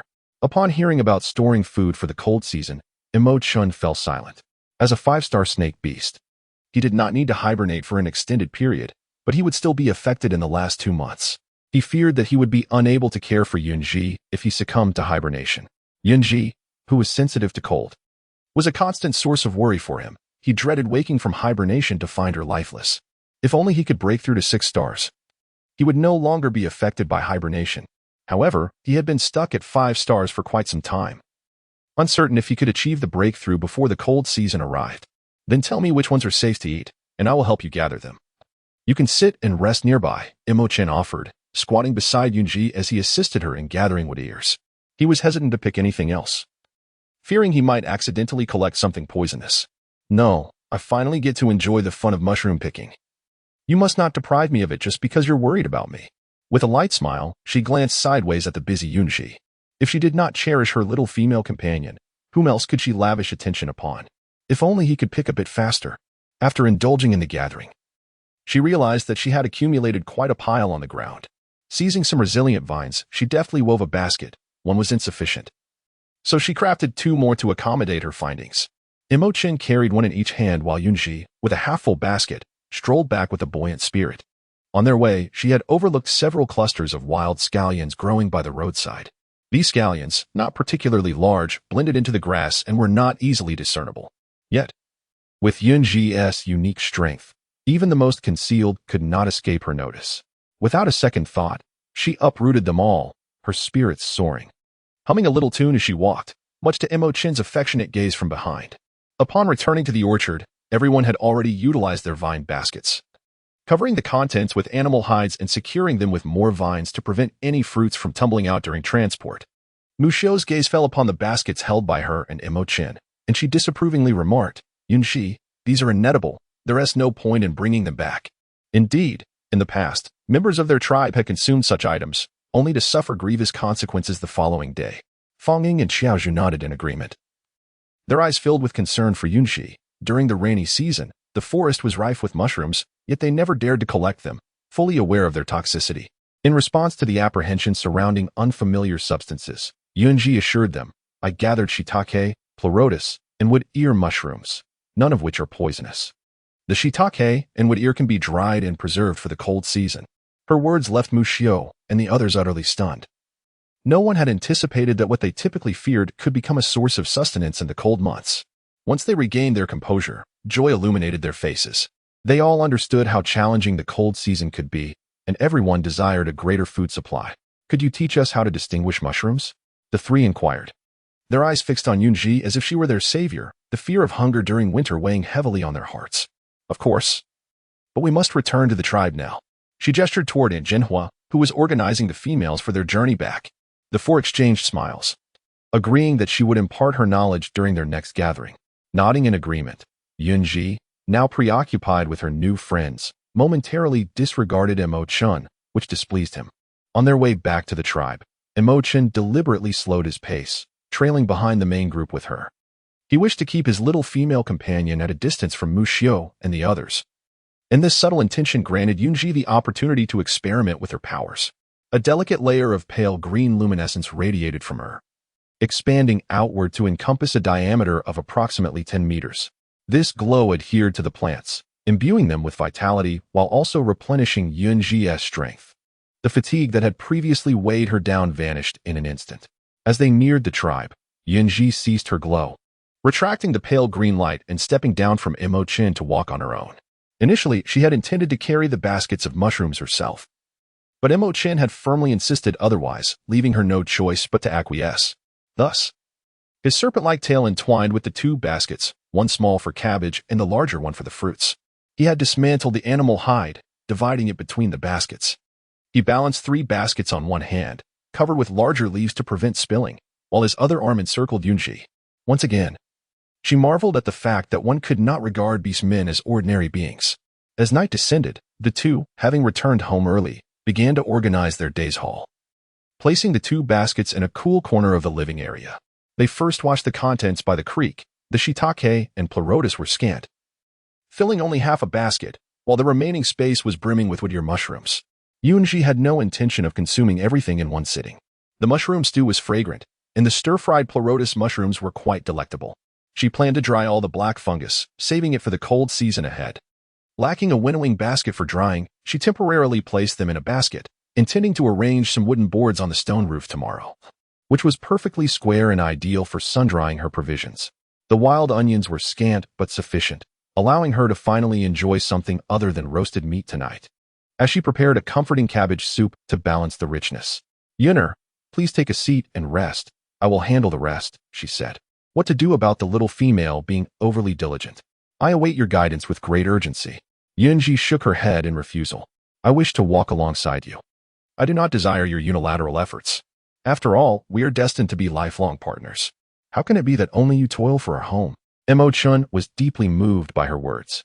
In his recollections, females typically awaited their partners to accomplish everything, content to sit back and receive the fruits of their labor. Yun Zhi is truly unlike those other females. Indeed, let us strive together. I must confess, this sensation is delightful. Such a wonderful Yun Zhi belongs solely to him. And merely contemplating this brings him joy. Sweetly and blissfully, they washed mushrooms and wood ears by the stream, oblivious to Mu Xiao, who has hurried over, her teasing gaze fixed upon their backs. "Ahem, you two have had enough. You've been inseparable all day," she remarks. Unlike Emo Chen, Yun Zhi is not one to maintain a stoic facade. Her delicate face flushes a brilliant crimson. "Very well, I am here to present you with a reward," Mu Xiao says, brandishing a hefty piece of bloody raw meat before her. Noticing Yun Zhi's confusion, Mu Xiao elaborates. "The High Priestess expressed her gratitude for teaching us how to weave baskets, and has specially rewarded you with the meat of a humming beast. The flesh of the humming beast is favored by females. However, due to its sizable stature and social nature, capturing one can be quite a challenge, making it a matter of sheer luck to indulge in such a delicacy. Please convey my thanks to the High Priestess, and thank you for bringing it to me." Yun Zhi replies, stepping forward to accept the meat from Mu Xiao's hands. The substantial piece weighs around 20 pounds, enough to sustain her for several meals. Though for Emo Chen, it would be a mere bite. "No need for thanks. I shall take my leave now. I forgot to mention. The chief and the priestess are aware that you forage for mushrooms, so they will be organizing another gathering tomorrow, and they will accompany you. Mushio adds before dashing away. Has she inadvertently accomplished something remarkable? Holding the meat awkwardly, Yun Zhi gazes at Emo Chen with glistening eyes, her heart racing. In a moment of boldness, she leans down to plant a gentle kiss on the lips she has long yearned for. Ah! They are as soft and sweet as they appear. Gazing at the magnified version of Emo Chen, she savors the tender sensation of their lips meeting. This is the essence of a kiss. Quite pleasant, indeed. Instinctively, she extends her tongue to taste, finding it to be refreshingly cool. Yun Zhi's sudden movements deepened someone's gaze significantly. He took the humming beast meat, kissing her slightly damp lips once more. It was only when the naive Yun Zhi realized that her first kiss had been so carelessly lost that the blush that had just faded from her cheeks reappeared, prompting her to shyly squat by the stream, washing her hands to cover her embarrassment. However, her slightly flustered actions were all too evident to Emo Chen. Emo Chen swiftly cleaned the humming beast meat, carrying 3 baskets while smiling at the bashful, wifely Yun Zhi walking ahead of him. The fire in the hearth had diminished considerably. After their return, Yun Zhi headed to the stream while Emo Chen went to gather firewood across the way. Otherwise, they would have nothing to burn that night. If the long-eared beast was not consumed soon, it would be of no use. Tonight, they would prepare it all. The humming beast meat was particularly fatty, perfect for frying. Obediently, Emo Chen went to the stream to handle the long-eared beast, remembering to fill the stone pot with water beforehand. Observing the hearth where the stone pot could not be set, Yun Zhi rushed out to find suitable stones by the stream, hoping to build a stone stove to make cooking soup more convenient. Emo Chen watched as Yun Zhi carefully selected stones, quickening his own pace. Once he had washed his hands, he helped Yun Zhi carry the stones into the house. The long-eared beast was already skewered by Emo Chen, roasting by the hearth, and then he assisted her in constructing the stone stove. After a while of labor, beads of sweat formed on Yun Zhi's brow from the heat, but at last, they had a stove to set the stone pot upon. Undeterred by the heat, Emo Chen lifted the stone pot from the edge of the fire and placed it on the stone stove again. Yun Zhi looked at his reddened palms, teasing him for being foolish, yet still pouted to blow on his hands. After a while, she finally released Emo Chen's hands. The snake beast did not favor warm items, a fact she had noted during the roasting. You seem quite clever. Yet how could you not think to use animal skins to handle it? What if you burn yourself? She shot him an annoyed glance, bemused by how he could be so sharp-witted yet so foolish at times. Knowing Yun Zhi had a sharp tongue but a soft heart, Emo Chen simply chuckled, allowing her to fuss over his hands. Tonight, you can watch the meat roast while I prepare cabbage soup. Although there's only a bit of wild onion, it should help with the odor. He complied as she directed him to sit down, and she began to busy herself with the cabbage. She had already picked a smaller cabbage but found it still taller than her knee. A few leaves would suffice to make a pot of soup.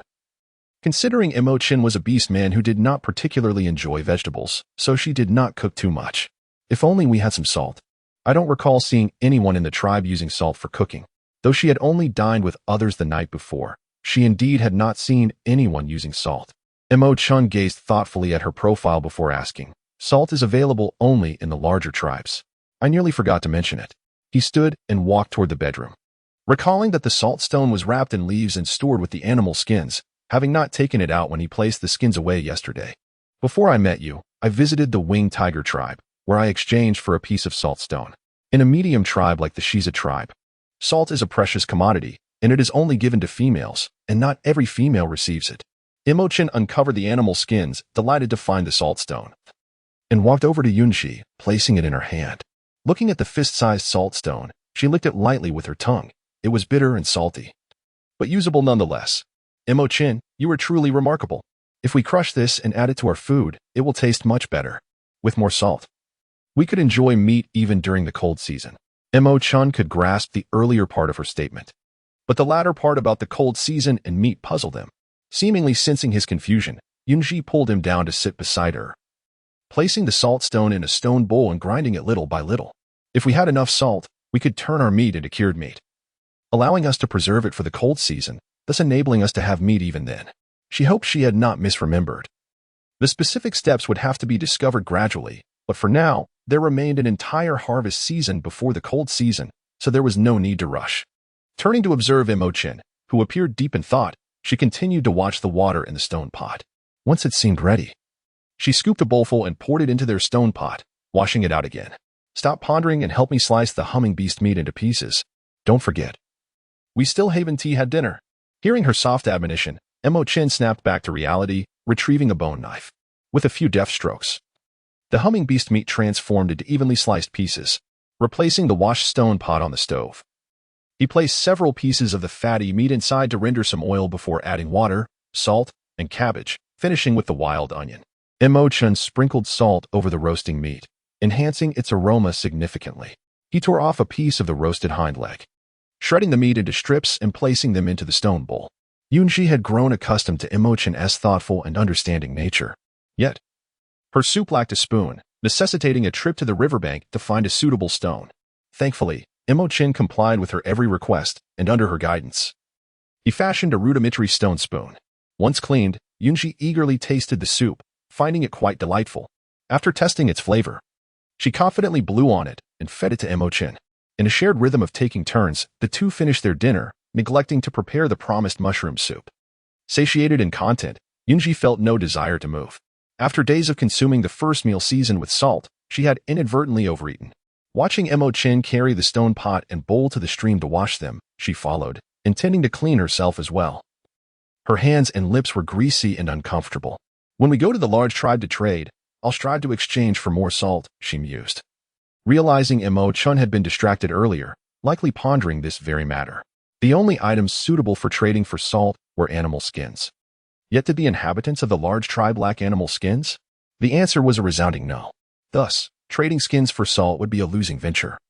It would be wiser to consider other more advantageous items for exchange, perhaps yielding a greater quantity of salt. It was not necessary to seek others for trades. If they could locate a salt mine or salt lake, they could extract salt themselves. Unfortunately, both were elusive. She remembered how to extract salt but lamented that a skilled cook could do little without the necessary ingredients. They should not dwell on such matters now, as they had much to accomplish. We must rest early to maintain our health, you know.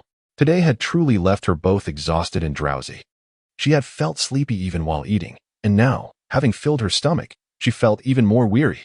Observing Yun Zhi pacing back and forth, Emo Chen quickly finished washing, soon returning with the stone pot and leading Yun Zhi back to their stone house. The door remained unbarred, which unsettled Yun Zhi. She requested Emo Chen to hang a piece of animal skin over the entrance as a curtain, which eased her mind somewhat. That night, the two did not sleep separated by animal skins. Emo Chen instinctively snuggled into bed, enveloping his precious little female in his embrace. Yenair, I've never asked you, have you truly come of age? The scent emanating from Yun Zhi indicated to him that his cherished one had indeed reached maturity, although her appearance did not reflect it. I am certainly of age. I am already 20 years old, she replied. With a sigh in her heart, she wished not to be mistaken for a minor. Yet her diminutive stature and youthful visage betrayed her. Taking a deep breath, she felt a sense of relief at having reached adulthood. In the enveloping darkness, Emo Chen curled the corners of her lips into a smile, her enchanting phoenix eyes dimming slightly. Gently lifting the dazed Yun Zhi, they found themselves face to face. And Emo Chen kissed her cherry lips with unerring precision. Pressed closely together, in the stillness of the night, the soft sounds of their connection resonated vividly. The dazed Yun Zhi, caught in the moment, felt warmth creep across her cheeks and ears as she heard the sounds escaping her lips. Noticing the unsteady rhythm of Yun Zhi's breathing, Emo Chen finally refrained from indulging in the sweet nectar, redirecting his attention to her ears and neck as she gasped for air. This was her sensitive zone, and his warm breath enveloped her, his teasing tongue tracing the contours of her ear and descending to her neck. Emo Chen's kisses grew more fervent, leaving a trail of strawberry-like marks. And Yun Zhi's soft murmurs were unmistakably encouragement for the beast beside her to continue. That night was challenging for both, mindful of her well-being. Emo Chen refrained from overwhelming her. After wrapping the bashful Yun Zhi snugly, he dashed out of the house and plunged into the creek, only returning to embrace her as they drifted into slumber. A gentle breeze wafted through the air, devoid of sunlight, as heavy, dark clouds loomed overhead, imparting a sense of oppressive gloom. On this day of foraging, Emo Chen was assigned to gather wooden planks and bamboo, and thus did not remain by her side. Aunt Jinhua and several others closely accompanied Yun Zhi, learning to discern mushrooms, while she employed her abilities to sense the toxicity of both familiar and unfamiliar fungi before allowing them to harvest. Without Emo Chen's assistance, Yun Zhi wisely gauged her limits. opting instead to rummage through the underbrush in search of seasonings. While reading novels, the protagonist swiftly identified various spices and foods, yet in her experience, it seems she only encountered herbs. Were it not for her powers, she might have mistaken them for mere weeds. Initially, the priest was meant to accompany them, but upon noticing the unfavorable weather, he chose to remain at the tribe, allowing only the chief to learn alongside them. Yun Zhi nestled in a corner, diligently plucking wild scallions and mushrooms from the ground. Unable to find anything else, she resolved to take some scallions back to plant beside the stone house. "Let me do it. I cannot tire my precious Yun Bao." A tall figure approached from behind, and in Emo Chen's broad embrace, she appeared even more petite and delicate. Since morning, Emo Chen had affectionately called her Yun Bao. The previous night, they had playfully teased each other for quite some time, and in a drowsy haze, she had noticed Emo Chen stepping out to soak something. Yet, feeling both shy and fatigued, she soon drifted into slumber, only to awaken in the morning entangled in Emo Chen's affection, leaving her blushing fiercely in front of Mu Xiao and others who were watching with amusement. With a playful pout, she turned to Emo Chen and feigned displeasure, saying, "Have you forgotten what we discussed yesterday? How could I dare to forget? Every word from my Yun Bao is etched in my heart," he replied, gently pinching her small face, which was not only delightful to pinch but also to kiss. The two exchanged tender affections, oblivious to the world around them, and those who witnessed could not help but smile. The older onlookers reminisced about their youthful days, while the younger ones recalled the whimsical moments of being pursued. It must be said that Emo Chen's choice of tribe was indeed commendable. It lacked the multitude of difficult personalities, and those present were merely spirited individuals. This was precisely why the Xize tribe became the refuge for the homeless. As the sky darkened ominously, with heavy rain seemingly on the verge of pouring down, the chieftain hastily gathered the people to return home, with little to carry. Everyone quickened their pace to reach the tribe before the storm unleashed its fury. Emo Chen had already conferred with the chieftain and, with swift resolve, took Yun Zhi home. Upon their safe arrival, they entered the house to stow away their belongings. Emo Chen kindled a fire to illuminate the somewhat dim stone abode, allowing Yun Zhi to organize their day's harvest indoors while he ventured outside to tend to the foraged deer. Once she completed her tasks, Yun Zhi gazed at the wooden planks and bamboo stacked in the corner, the planks intended for crafting a door. Yun Zhi gazed at the substantial wooden planks, unable to suppress a twitch at the corners of her mouth, pondering whether Emo Chen had simply felled a tree the same size as their door frame for the sake of convenience. Shaking her head, she set the heavy planks aside, as they were too cumbersome for her to move. The bamboo here was referred to as hollow wood, somewhat thicker than the Nan bamboo, and Emo Chen had returned with 3 pieces. The lower sections of the bamboo could serve as small water containers, rising to the height of Yun Zhi's knees, while the middle pieces could be fashioned into bowls, and the tops utilized as water jugs. The remaining materials would be crafted into chopsticks, after all. By the end of a barbecue, one was often left with greasy hands, and chopsticks were a necessity, accompanied by spoons. While stone spoons were clumsy, wooden ones were preferable. Resolute in her decision, she picked up the stone knife that Emo Chen had been sharpening nearby. The bone knife was meant for cutting meat and was certainly unsuitable for chopping bamboo.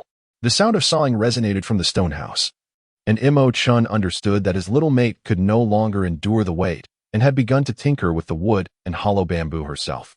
When Emo Chen entered the house carrying an entire wild deer, he spotted his petite wife sitting on the ground, deeply engrossed in chopping the hollow wood.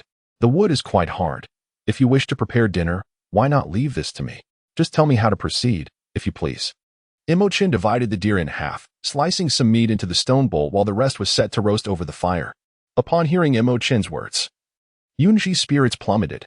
Had she known earlier, she would have trained more diligently. Otherwise, she wouldn't struggle with even a single piece of bamboo. She presumed Emo Chen's assertion about the toughness of the bamboo was merely a way to encourage her, and she relinquished her position with a sigh, passing the stone knife to Emo Chen and squatting beside him to watch. "Step back a bit. I wouldn't want you to get hurt," he advised, and obediently, she shuffled back on her short legs. She observed as Emo Chen, with his strong, defined hands, wielded the stone knife, so ineffectual in her grasp, with precision, swiftly reducing a piece of bamboo to manageable segments. "We can finish the rest later. For now, let us clean these larger sections to hold water. This way, we won't have to constantly venture outside for it." Clutching Emo Chen's arm, wishing to continue, she deemed 5 water containers sufficient. The remaining 2 pieces of bamboo could be tackled after their meal. As a dutiful partner, Emo Chen immediately commenced the washing process. just as he filled the last container. A torrential downpour began outside. Yun Zhi was marinating venison with salt powder, while water boiled in the stone pot. She intended to prepare a pot of mushroom and venison soup using the pleurotus she had not consumed the previous night, uncertain of its taste. Entering the inner chamber, she dried herself with a beast hide. Even if one possesses robust health, it is prudent to take care. While overseeing the roasting meat, she also monitored the boiling water, not neglecting to express concern for Emo Chen. After spending several days together, their camaraderie felt as though it had been nurtured over many years. When Emo Chen settled beside her, encircling her waist with his arms and resting his chin on her shoulder, Yun Zhi chuckled, freeing a hand to affectionately pat the large hand he had placed on her waist. Since you have entrusted dinner to me, you should go and install the wooden door. We cannot afford to have our home flooded. Their dwelling was in close proximity to the creek, and with the rain pouring vigorously, she feared waking to find their home transformed into a grand seaside view. After exchanging several tender kisses, he rose to attend to the door. Having received so many affectionate gestures from Emo Chen, she had grown accustomed to such intimacy, albeit with a slight blush. The adage about snakes being inherently lascivious rang true. Emo Chen particularly relished kissing her, yet often left himself feeling vulnerable, suppressing the urge to express his discomfort, which rendered him pitiable. As they each focused on their tasks, Emo Chen remained attentive to Yun Zhi's well-being, and she reciprocated his concern.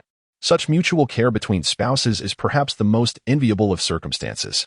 It was a marvel how Emo Chen managed to craft the door to be operable. Though she had no time to ponder the intricacies, dinner was ready, and they could finally indulge. The door effectively thwarted the biting cold winds, and the flickering flames settled, causing the temperature within to rise, greatly enhancing the appetites of those ready to feast. Emo Chen felt immense joy as he observed Yun Zhi's increasing consumption. After the meal, Yun Zhi felt warm and invigorated, believing she could continue with her unfinished bamboo bowl, capable of working through the night without fatigue. With the rain pouring outside, Emo Chen busied himself washing the dishes, keeping an eye on the spirited Yun Zhi. Excited, she wielded a stone knife, methodically chopping the bamboo, leaving numerous marks upon its surface, yet failing to sever a particular segment. Despite having witnessed how effortlessly Emo Chen accomplished the task, she found herself struggling, but unwilling to concede. She persisted until the bamboo was rendered unrecognizable. She glanced at Emo Chen with a hint of petulance, her eyes brimming with unshed tears, melting his heart. Approaching her, he guided her hand, lifting and releasing, resulting in the bamboo snapping cleanly. Yun Zhi, intrigued, clung to Emo Chen's hand, turning it over repeatedly, contemplating whether some form of magic was at play. Fortunately, she soon redirected her focus, opting to craft a water kettle instead, as she had resigned herself to the fact that she could not chop the bamboo. After conveying the desired dimensions of the bamboo bowl to Emo Chen, she gathered a bundle of bamboo of various thicknesses and settled by the hearth, using stones to refine her kettle. Despite their silence while attending to their tasks, the rain outside did not entirely obscure the sounds of Emo Chen chopping bamboo or Yun Zhi scraping it, adding a serene ambience to their shared labor. Once both had completed their endeavors, the rain's intensity outside grew increasingly pronounced. Initially, Yun Zhi had worried about potential leaks in their home, but it turned out her fears were unfounded. Surrounded by a heap of bamboo tubes, bowls, and a collection of chopsticks, she felt a profound sense of accomplishment. Stretching her limbs, she felt invigorated enough to continue. Emo Chen, look at all this remaining wood. Let us finish everything before resting. Eating too much venison feels akin to being on an adrenaline high. With her body possessing wood-related abilities for recovery, any hint of fatigue would trigger her powers, allowing her to feel unburdened. All right, I shall heed your wishes, but the wood supply is dwindling. After the rain ceases, I will venture out to gather more. Yun Zhi assessed the remaining wood, concluding that it could only yield 1 or 2 additional items, thus agreeing with Emo Chen's suggestion. The wood had been sliced into planks by Emo Chen, allowing them to assemble furniture much like stacking blocks. Together, they crafted a table and a rack for their dishes, positioning the table against the stone wall with a cup and a bamboo tube for chopsticks atop it. The storage rack was affixed to the right side of the door, securely built to prevent collapse, consisting of 3 tiers, the bottom for the stone pot, the middle for bowls and plates, and the top for the kettle.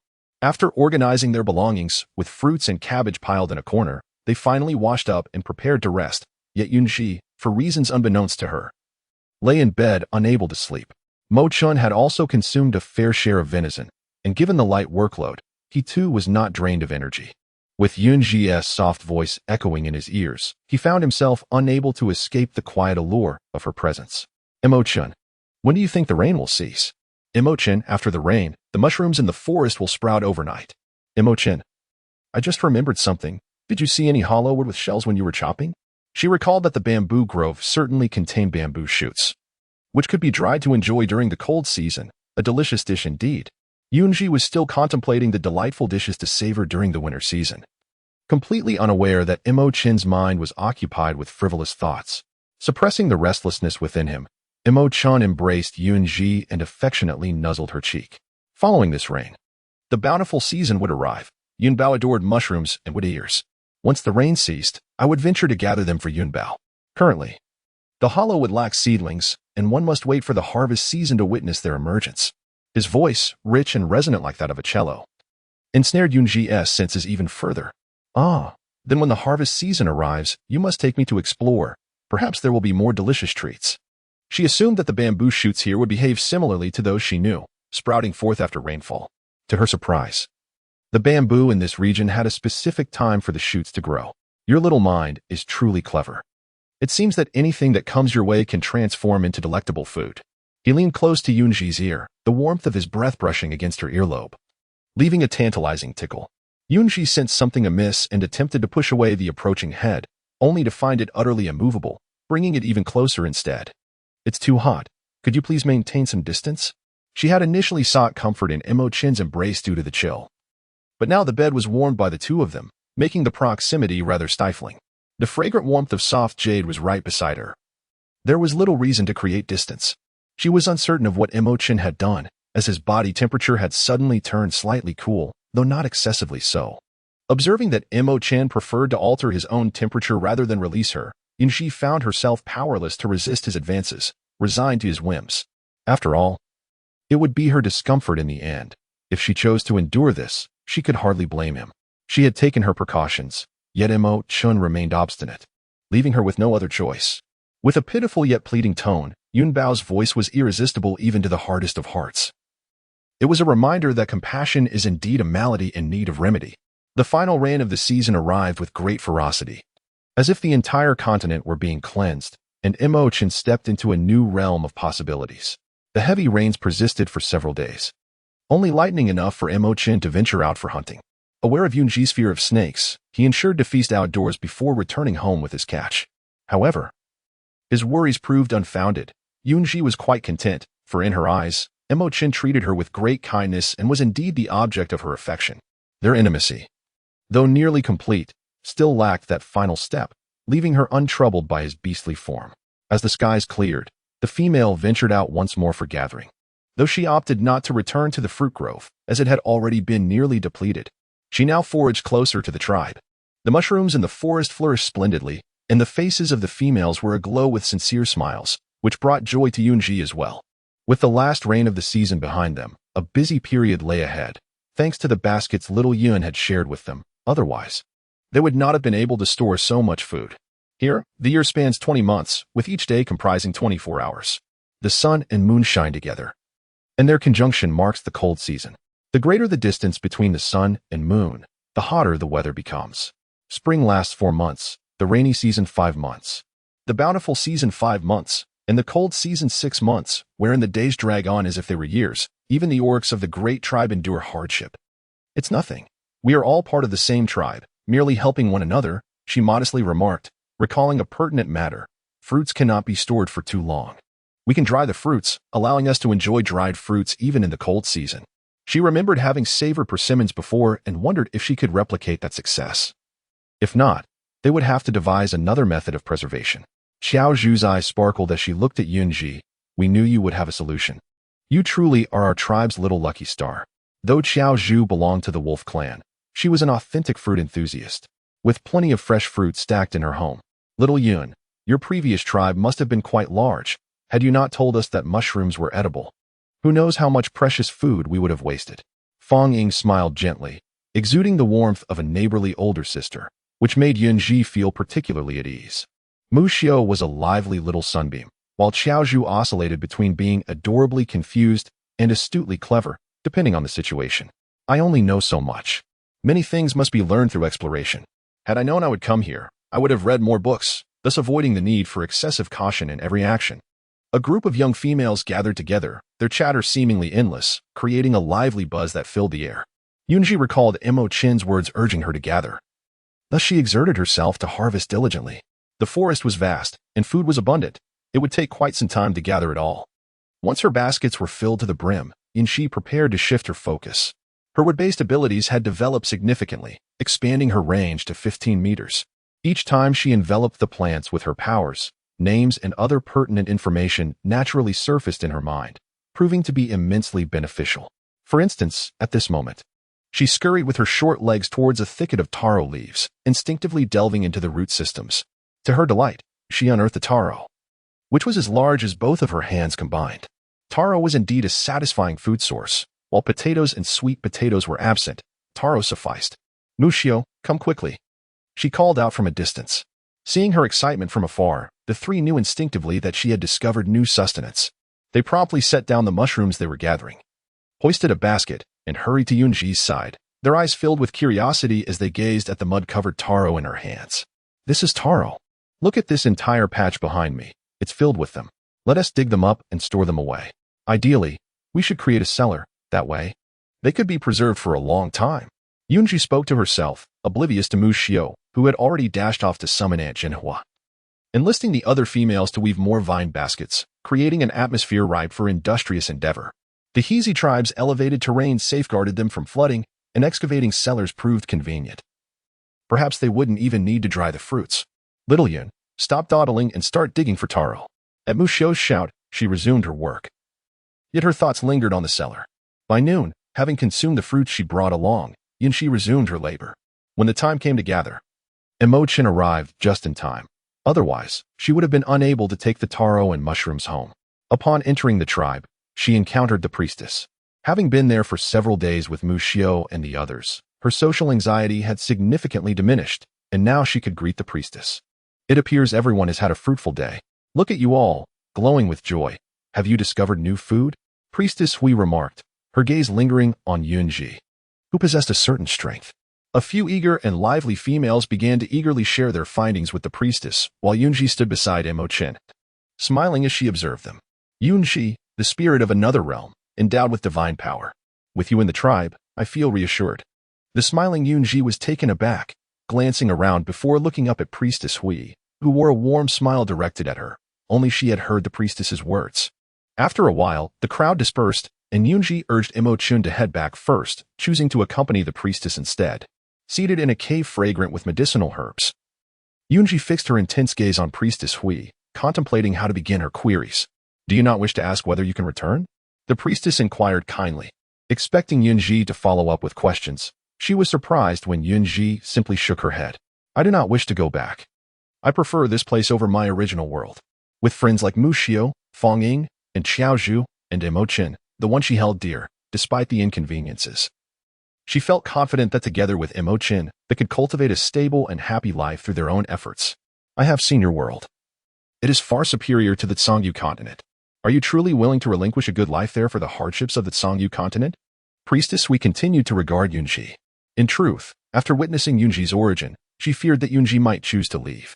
Thus, she had expended her priestly energy to bring Yun Zhi for this inquiry. Priestess, life is what we make of it. To me, whether sweet or bitter, it is the same wherever I am. Having been an orphan taken in, she felt even more abandoned. Returning would mean solitude. Furthermore, she did not want to part from Emo Chen. Men like him were rare in her previous world, and she cherished her current way of life. Good child. Since you have chosen to stay, then live peacefully in the tribe. The Xize tribe is free from the sordid affairs of other tribes. You need not worry. Yun Zhi appreciated the priestess's goodwill. She had already discerned this without being told. The Xize tribe, whether male or female, bore no deceit and harbored no ambition, merely desiring a life of peace and contentment. All right, your Emo Chen has come to take you home. Yun Zhi felt her cheeks flush. She hadn't expected the priestess to jest about her relationship. After lingering in the cave, she was once again led by Emo Chen's hand. Priestess, we looked unknowingly as Yun Zhi returned. I know why you are here. I have prepared everything for you. The priestess rose and entered a deeper part of the cave, soon emerging with a round fruit resembling a pale pink crystal. Emo Chen's eyes sparkled with excitement. his grip on Yun Zhi's hand trembling slightly. She was puzzled. Was one fruit really so thrilling? The priestess placed the round fruit in her palm, bringing her hands together and murmuring a cryptic incantation. As she concluded, the fruit was set upon a stone table, its pale pink hue deepening, becoming even more exquisite. Now, let your blood drop upon it. Emo Chen deftly pricked his finger, allowing his blood to fall onto the fruit. This is the bond fruit. As long as we place our blood on it, the priestess will assist us. Hearing that it was a fruit for binding, Yun Zhi thought it akin to marriage. They had known each other for such a short time before this union. It could indeed be termed a whirlwind marriage. All right, please assist me. Without a hint of hesitation, she extended her finger. Emo Chen carefully pricked her finger, immediately bringing her hand to his mouth. Fortunately, the priestess did not observe them, sparing Yun Zhi from embarrassment.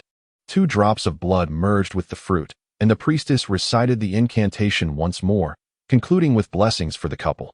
Yun Zhi, illuminated by the waters, gazed at the golden-black serpentine floral ornament adorning her forehead, a symbol that indicated Emo Chen was her husband, which was indeed quite extraordinary. According to Emo Chen, he currently held the status of her legitimate partner. Should other companions enter her life in the future, their beast marks would only manifest upon her wrist. After returning from the priest, she and Emo Chen consumed the round fruit, and it must be said that its flavor was delightful, contrary to her expectations, which anticipated a fishy taste from the mingling of their blood. It proved to be fragrant and sweet. Today, Emo Chen brought back some wooden boards, initially intending to seek out Mu Xiu and discuss the preparation of dried fruits and sun-dried mushrooms. However, he persuaded her to remain at home to assemble a wardrobe instead.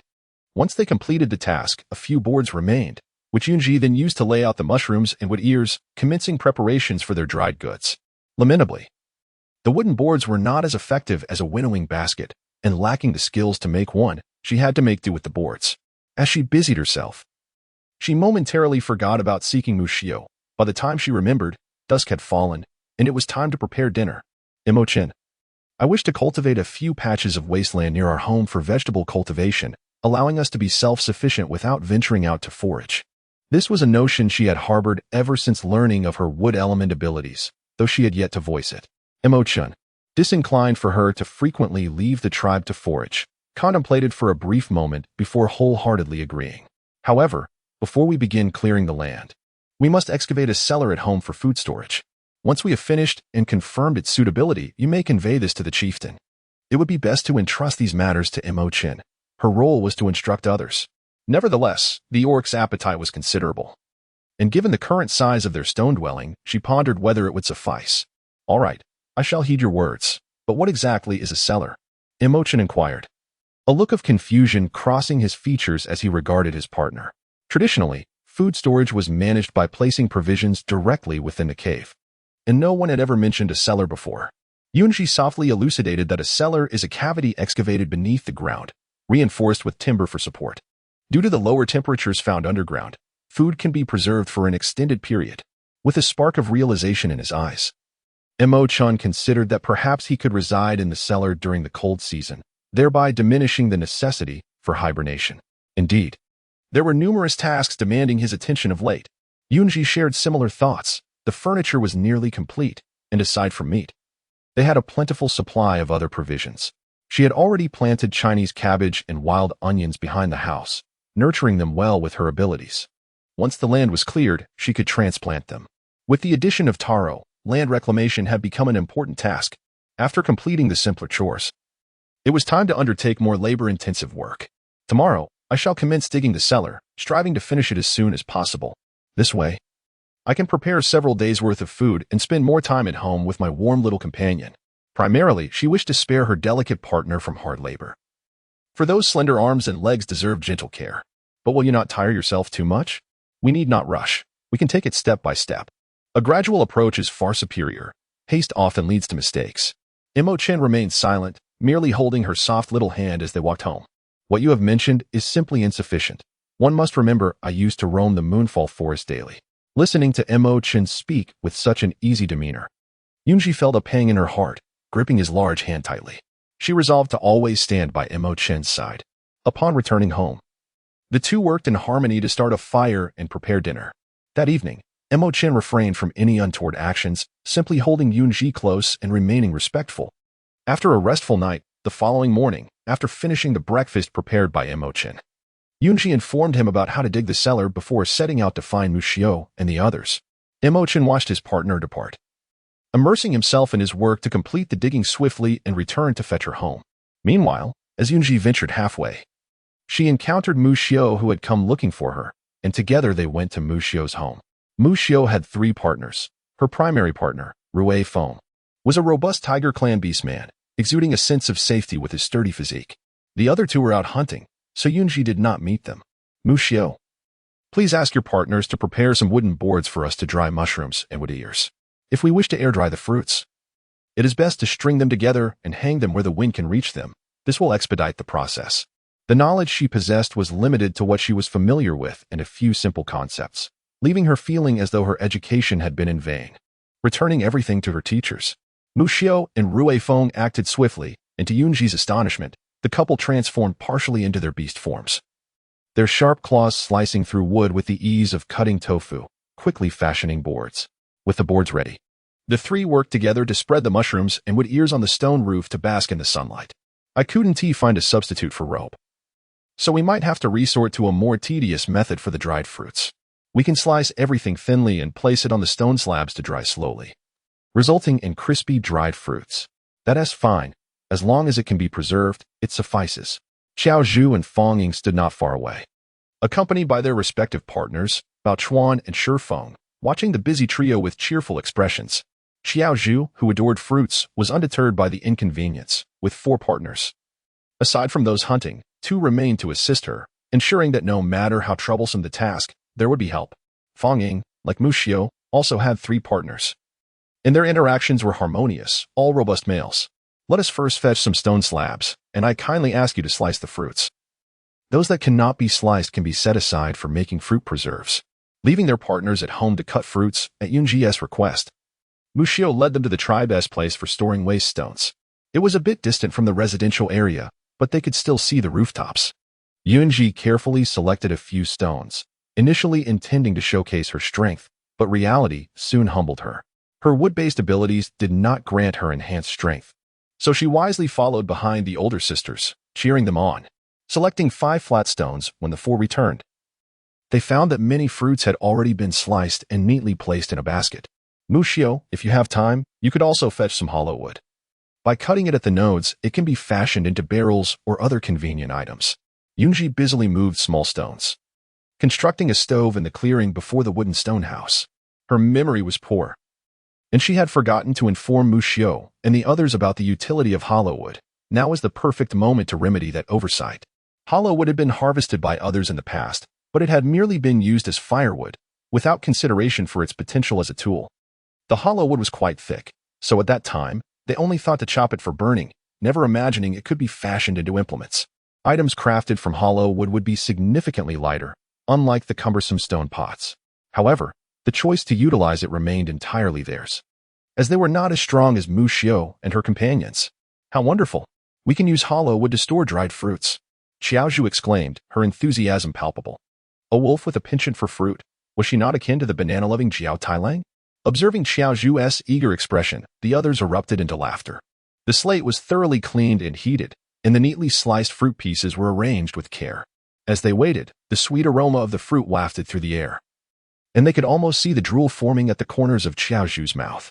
The fruit slices on the slate gradually curled, the fire being gentle, drying them slowly. Once they resembled crispy chips, they would be ready to be enjoyed. Yun Zhi first sampled a piece, experiencing a delightful crunch and a sweet and sour flavor, making it an excellent snack. Seeing her enjoyment, Xiao Zhu, disregarding the heat, eagerly seized a piece for herself. As she savored it with a blissful expression, Yun Zhi couldn't help but notice that Xiao Zhu's hands appeared rather grimy. Isn't it true that one can fall ill from what they consume? Mu Xiao, let us first wash our hands before continuing. Washing hands prior to eating can prevent illness and stomach aches. The others present were momentarily stunned, and Mu Xiao, grasping her hand, looked at her with excitement, realizing that sometimes our stomach aches stem from consuming spoiled food. In their tribe, the females occasionally suffered inexplicable stomach aches, some so severe they were bedridden, with even the shaman unable to discern the cause. You see, we use our hands for everything, and if they come into contact with dirt, we merely wipe them carelessly. This allows unseen bacteria to linger, which, when we eat, inevitably enters our bodies, leading to stomach aches or even serious illness. She attempted to explain as clearly as she could, though her own understanding was somewhat vague. Nonetheless, maintaining hygiene was always beneficial. However, conditions here are not ideal. She bathed at home using a bucket of warm water, but it did not ensure cleanliness, and washing her hair was especially difficult. Done only in the creek. There were no cleaning supplies available, save for a single type of leaf that could produce bubbles, which only flourished during the rainy season. She had watched DIY shampoo videos and knew how to make it if she had the materials, but she had no knowledge of making soap for bathing. And the discomfort of not bathing was quite unbearable. The others listened with tears in their eyes, soon accepting the need to wash their hands. Recognizing that cleanliness extended beyond hand washing to include regular bathing and hair washing. It must be noted that Mu Xiao and her companions were already quite diligent about hygiene. Some females would go long periods without bathing, neglecting their hair, which perhaps had the singular benefit of preventing lice. Yesterday's taro cannot be eaten raw. It must be roasted by the fire or boiled to ensure it's safe for consumption, or else it may lead to unfortunate incidents. I wonder if anyone ate it last night. If so, it could spell trouble. Good intentions could lead to dire consequences. Rest assured, we will inform the others. However, with the recent abundance of food, we have kept the taro at home and have yet to begin eating it. Mu Xiao and Xiaozhu washed their hands and returned to their tasks, while Fang Ying followed closely beside Yun Zhi, speaking gently. Being with such a gentle soul as Fang Ying would certainly be a blessing for any partner. However, the females of the Xize tribe are amiable, and anyone would find happiness among them, for they are content and joyful. I am currently collaborating with Emo Chen on a project to store food in the cellar. Once we succeed, you are all warmly invited to my home. Fang Ying, sensing a hint of nervousness in her tone, gently took her hand and reassured her. There is no need to feel anxious. We are friends, and you may express anything freely. Yun Zhi, with a hint of embarrassment, nodded her head. Indeed. She found it somewhat difficult to let go. It was her first time inviting a friend over, and she felt a blend of nervousness, excitement, and joy. Yun Zhi remained at Mu Xiao's home until nearly noon, as the enticing aroma of the dried fruits they prepared attracted a considerable number of onlookers, predominantly females. The group amiably shared their methods of preparation and preservation, with some females eagerly urging their partners to seek out the stone slab to replicate the process at home. While elucidating the procedure, the trio of Mu Xiao did not neglect to emphasize the importance of washing hands beforehand. Those who were initially perplexed inquired further, and upon receiving their explanations, they were enlightened and readily accepted the guidance. Emo Chen, having completed his tasks in the cellar, heeded his partner's advice and ventured across the stream to fell a tree. He carefully cut the trunk to match the height of the cellar before transporting it inside for reinforcement. Subsequently, he relocated the fruits he had gathered previously to the cellar and tidied up their home. Noticing that mealtime was approaching, he set out to fetch his partner for dinner. From a distance, he observed a throng gathered, with the serpentine tongues of the onlookers capturing the delectable scents wafting through the air, likely the method of fruit preservation his partner had mentioned. Finding a gap to slip through, he beheld his beloved partner crouched by the fire, her small face flushed and radiant, akin to a sweet red fruit.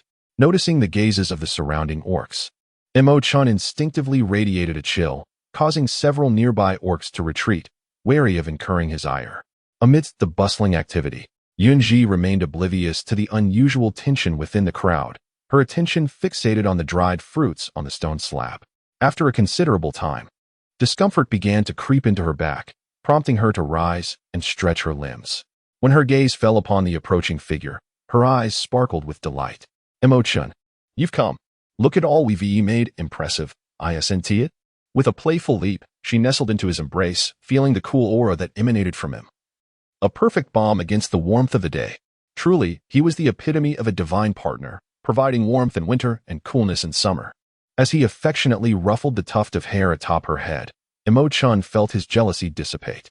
Yun Bao, you are remarkable. But it's time to head home for dinner. We can play later. Yun Zhi obediently nodded, then turned to bid farewell to Mu Xiao and the others, before being led home by Emo Chen.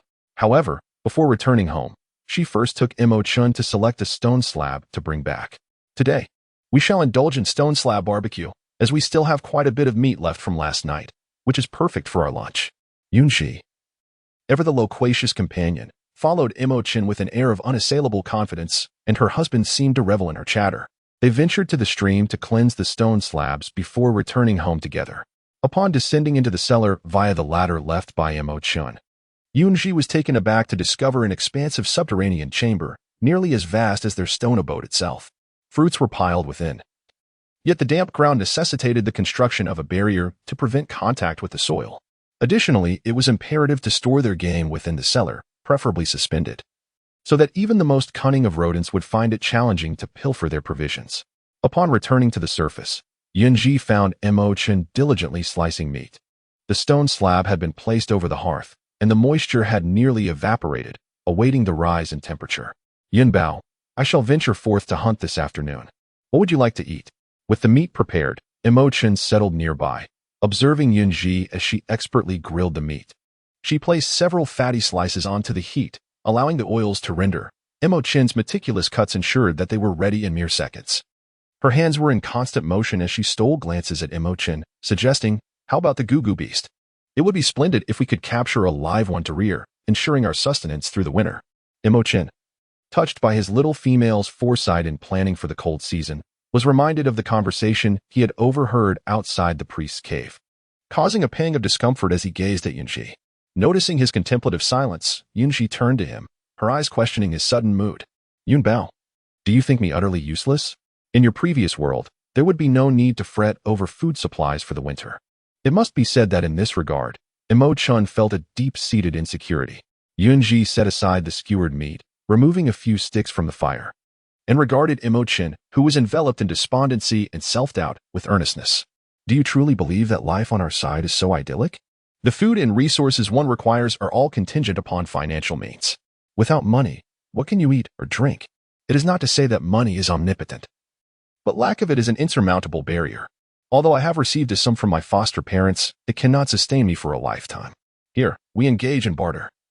People are not burdened by ulterior motives.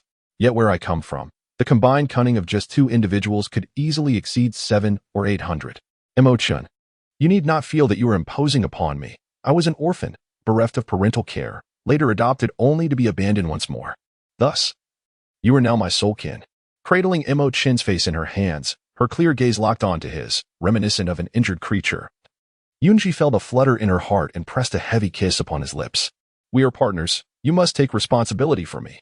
With a playful squeeze of Emo Chen's handsome face, she recalled the kindness of her foster parents, silently bestowing them her blessings. For she had embarked upon a new chapter in her life. Of course, during the bountiful season, I shall strive to hunt. In the frigid season, I will ensure that Yun Bao does not go hungry. He had not anticipated that Yun Zhi's past was fraught with such hardship. He had envisioned her with her sunlit warmth as someone raised in a blissful home, unaware that her experiences mirrored his own. Their affection lingered until the acrid scent of charred meat reached Yun Zhi's nostrils, prompting her to release Emo Chen and hurriedly remove the blackened morsels from the stone slab. They exchanged a knowing smile, recognizing that the burnt meat was inedible and must be discarded. As they contemplated raising the Goo Goo Beast, the necessity of constructing a cage arose. It appeared that a small addition to their stone dwelling would soon be required. This task had presented itself swiftly, yet the process of nurturing could unfold gradually. The newly built structure would serve to house chickens and ducks, and should they decide to raise pigs in the future, a simple straw shed would suffice. The paramount concern remained the clearing of land for cultivation. With the bountiful season approaching, time was of the essence to construct this new shelter. Thus, she resolved to till the soil in the coming days, allowing for the commencement of Goo Goo Beast rearing with the onset of the fruitful season. Yun Zhi understood that haste was unnecessary. After all, there was ample time. She acquiesced to Emo Chen's arrangements. Emo Chen, we could enlist the assistance of other orcs. In doing so, we would not only aid ourselves, but also benefit the tribe. The bountiful season is a time when various tribes vie for prey, and the risks associated with hunting escalate dramatically. Successfully nurturing livestock would also serve the tribe well. I shall consult with the chieftain, though it may prove arduous for you. They are uncertain of how to proceed, hence it will be essential for Yun Zhi to provide guidance and explanations. I am untroubled. We cannot solely thrive while neglecting those who have sheltered us. We must express our gratitude to the chieftain for his hospitality. Initially, we sought refuge. Yet now we regard the tribe as our home. Mu Xiao and her companions have extended considerable help to us, and the priestess has consistently supported her. Were it not for the priestess's intervention, asserting that mushrooms and wood ears are edible, we might have been wrongfully expelled as ill-intentioned outsiders. Her partner is both charming and kind-hearted, though there exists a vulnerability in her softness. Should any orc exploit this trait to gain entry in the future, what then? Emo Chen, our salt supplies are dwindling, and we are uncertain if there exists a salt lake. May fortune smile upon her. Having grown accustomed to the taste of salted food, she finds it impossible to enjoy bland fare. This concern weighs on Emo Chen's mind as well, which is why he diligently searches for the locations Yun Zhi mentioned during their outings, though thus far, no news has surfaced. Not to worry, during the bountiful season, we can journey to the Great Tribe to trade for salt. If we cannot find it, we shall venture to the Great Tribe for exchange. Yun Zhi gazed at Emo Chen, her mind whirring with thoughts, and suddenly recalled the term ceramics. She inquired if Emo Chen was familiar with ceramics. Only the Great Tribes possess ceramic pots, and acquiring them required a substantial quantity of animal hides, which they deemed unnecessary. Previously, she had found the abundance of hides bothersome and exchanged them for ceramic pots, but unfortunately, she had later shattered one by accident. If we could procure a ceramic pot, might we not exchange it for an abundance of salt? She mused. She was quite adept at crafting ceramic pots. Her fondness for ceramics led her to watch numerous videos and even spend time learning at a pottery facility. Emo Chen marveled once more at his little companion's remarkable versatility. Initially, he had felt a swell of pride, believing himself to be a 5-star warrior capable of safeguarding his partner. But now, his confidence had waned. It was indeed true that the ceramic pots of the Great Tribes were rather rudimentary, easily breakable, and not particularly aesthetically pleasing. The methods for crafting these pots were a closely guarded secret among the Great Tribes, entirely unknown to others. With a mere glance from Yun Zhi, Emo Chen immediately comprehended her intentions. Oh well, as long as his little companion is content, he is willing to do anything. He chuckled to himself. By chance, I possess the skill to craft pottery. When the harvest season arrives, you might speak with the chieftain and suggest that I create some pottery in exchange for salt. It was a jest, for she was indeed an expert in ceramics. Well, perhaps only semi-expert, but certainly more knowledgeable than the orcs. Very well. But you must ensure to eat well for now. This afternoon, you'll remain at home while I venture out to catch a goo-goo beast, all right? Today. He noticed several orcs casting lingering glances at his soft and delicate companion.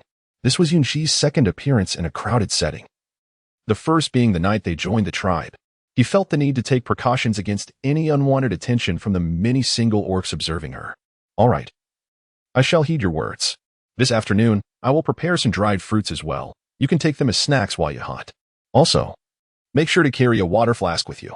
Yun Zhi finished the barbecue with a hearty appetite, letting out a satisfied burp, and then, feeling a bit sheepish, began to prepare the items for Emo Chen's hunting expedition. As for washing pots and scrubbing dishes, Emo Chen had always insisted that she not partake in such chores.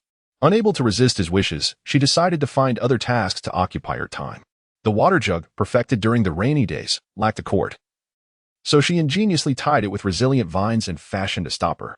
Today was the first time Emo Chen used it, slinging it over his shoulder. And it seemed quite functional.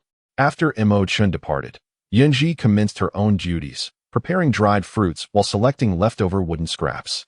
Cultivating the wild land required tools, and in the absence of iron, she resorted to using stones as substitutes. Amidst the fragrant aromas of fruit, Yun Zhi felt that her current life was particularly fulfilling. There were no tribal conflicts, nor troublesome individuals. Instead, it was a serene existence, precisely the tranquil life she had once dreamed of. Yun Zhi busied herself at home, while others in the tribe were equally engaged. Those at home initiated a trend of drying goods and making fruit preserves, while Mu Xiao and her companions, after their mates returned, were sent out to cut bamboo, immersed in their tasks. The chieftain and the priest stood before the cave, inhaling the sweet aroma in the air, their faces adorned with satisfied smiles. The chieftain, untroubled by deeper reflections, found solace in the well-being of his people, in the abundance of food, and in their peaceful passage through the winter months. His capacity for such thoughts stemmed from the fact that his mate had perished during the cold season. At that time, he was not yet the chieftain, and his mate had been his sole male partner. He blamed himself for his inadequacy, which led to his mate's untimely departure, leaving Mu Xiao without a mother at such a tender age. Yun Zhi's unique status necessitated caution to prevent the leakage of information regarding her. I have divined for Yun Zhi and discerned that she possesses a power we do not. It is imperative to safeguard her, with the divine strength she embodies. Yun Zhi serves as a testament that the gods have not forsaken them. The Xize tribe, a modestly sized community, could face dire consequences if avaricious beast tribes were to learn of her existence. The fate that awaited Yun Zhi would be equally grim. Currently, the Xize tribe is gradually improving. She has protected this tribe for many years, watching many beasts grow. She does not wish to witness the ruin of the Xize tribe. I am aware that although Yun Zhi appears small, is reticent, and shuns the bustle, she has tirelessly contributed to the tribe's welfare. Just now, Emo Chen informed us that Yun Zhi is experimenting with new endeavors and will teach us once she can implement them. The priest recognizes that Yun Zhi is a kind-hearted child. Upon witnessing Yun Zhi's experiences, she resolved to look toward the rising sun with determination. On the first day of the harvest season, we shall prepare for a sacrificial ceremony. I intend for Yun Zhi to become the successor to the priest, ensuring that even in my absence, she will protect the tribe. Typically, sacrificial ceremonies are held in spring and rainy seasons, as the harvest time is devoted to food storage, rendering such ceremonies impractical. However, this time, for Yun Zhi's sake, the chieftain has consented. Listen to the priest. In 5 sunrises, we shall enter the harvest season. I will arrange for preparations for the sacrifice and the matter of making Yun Zhi the priest's successor. I will also need your assistance, dear priest.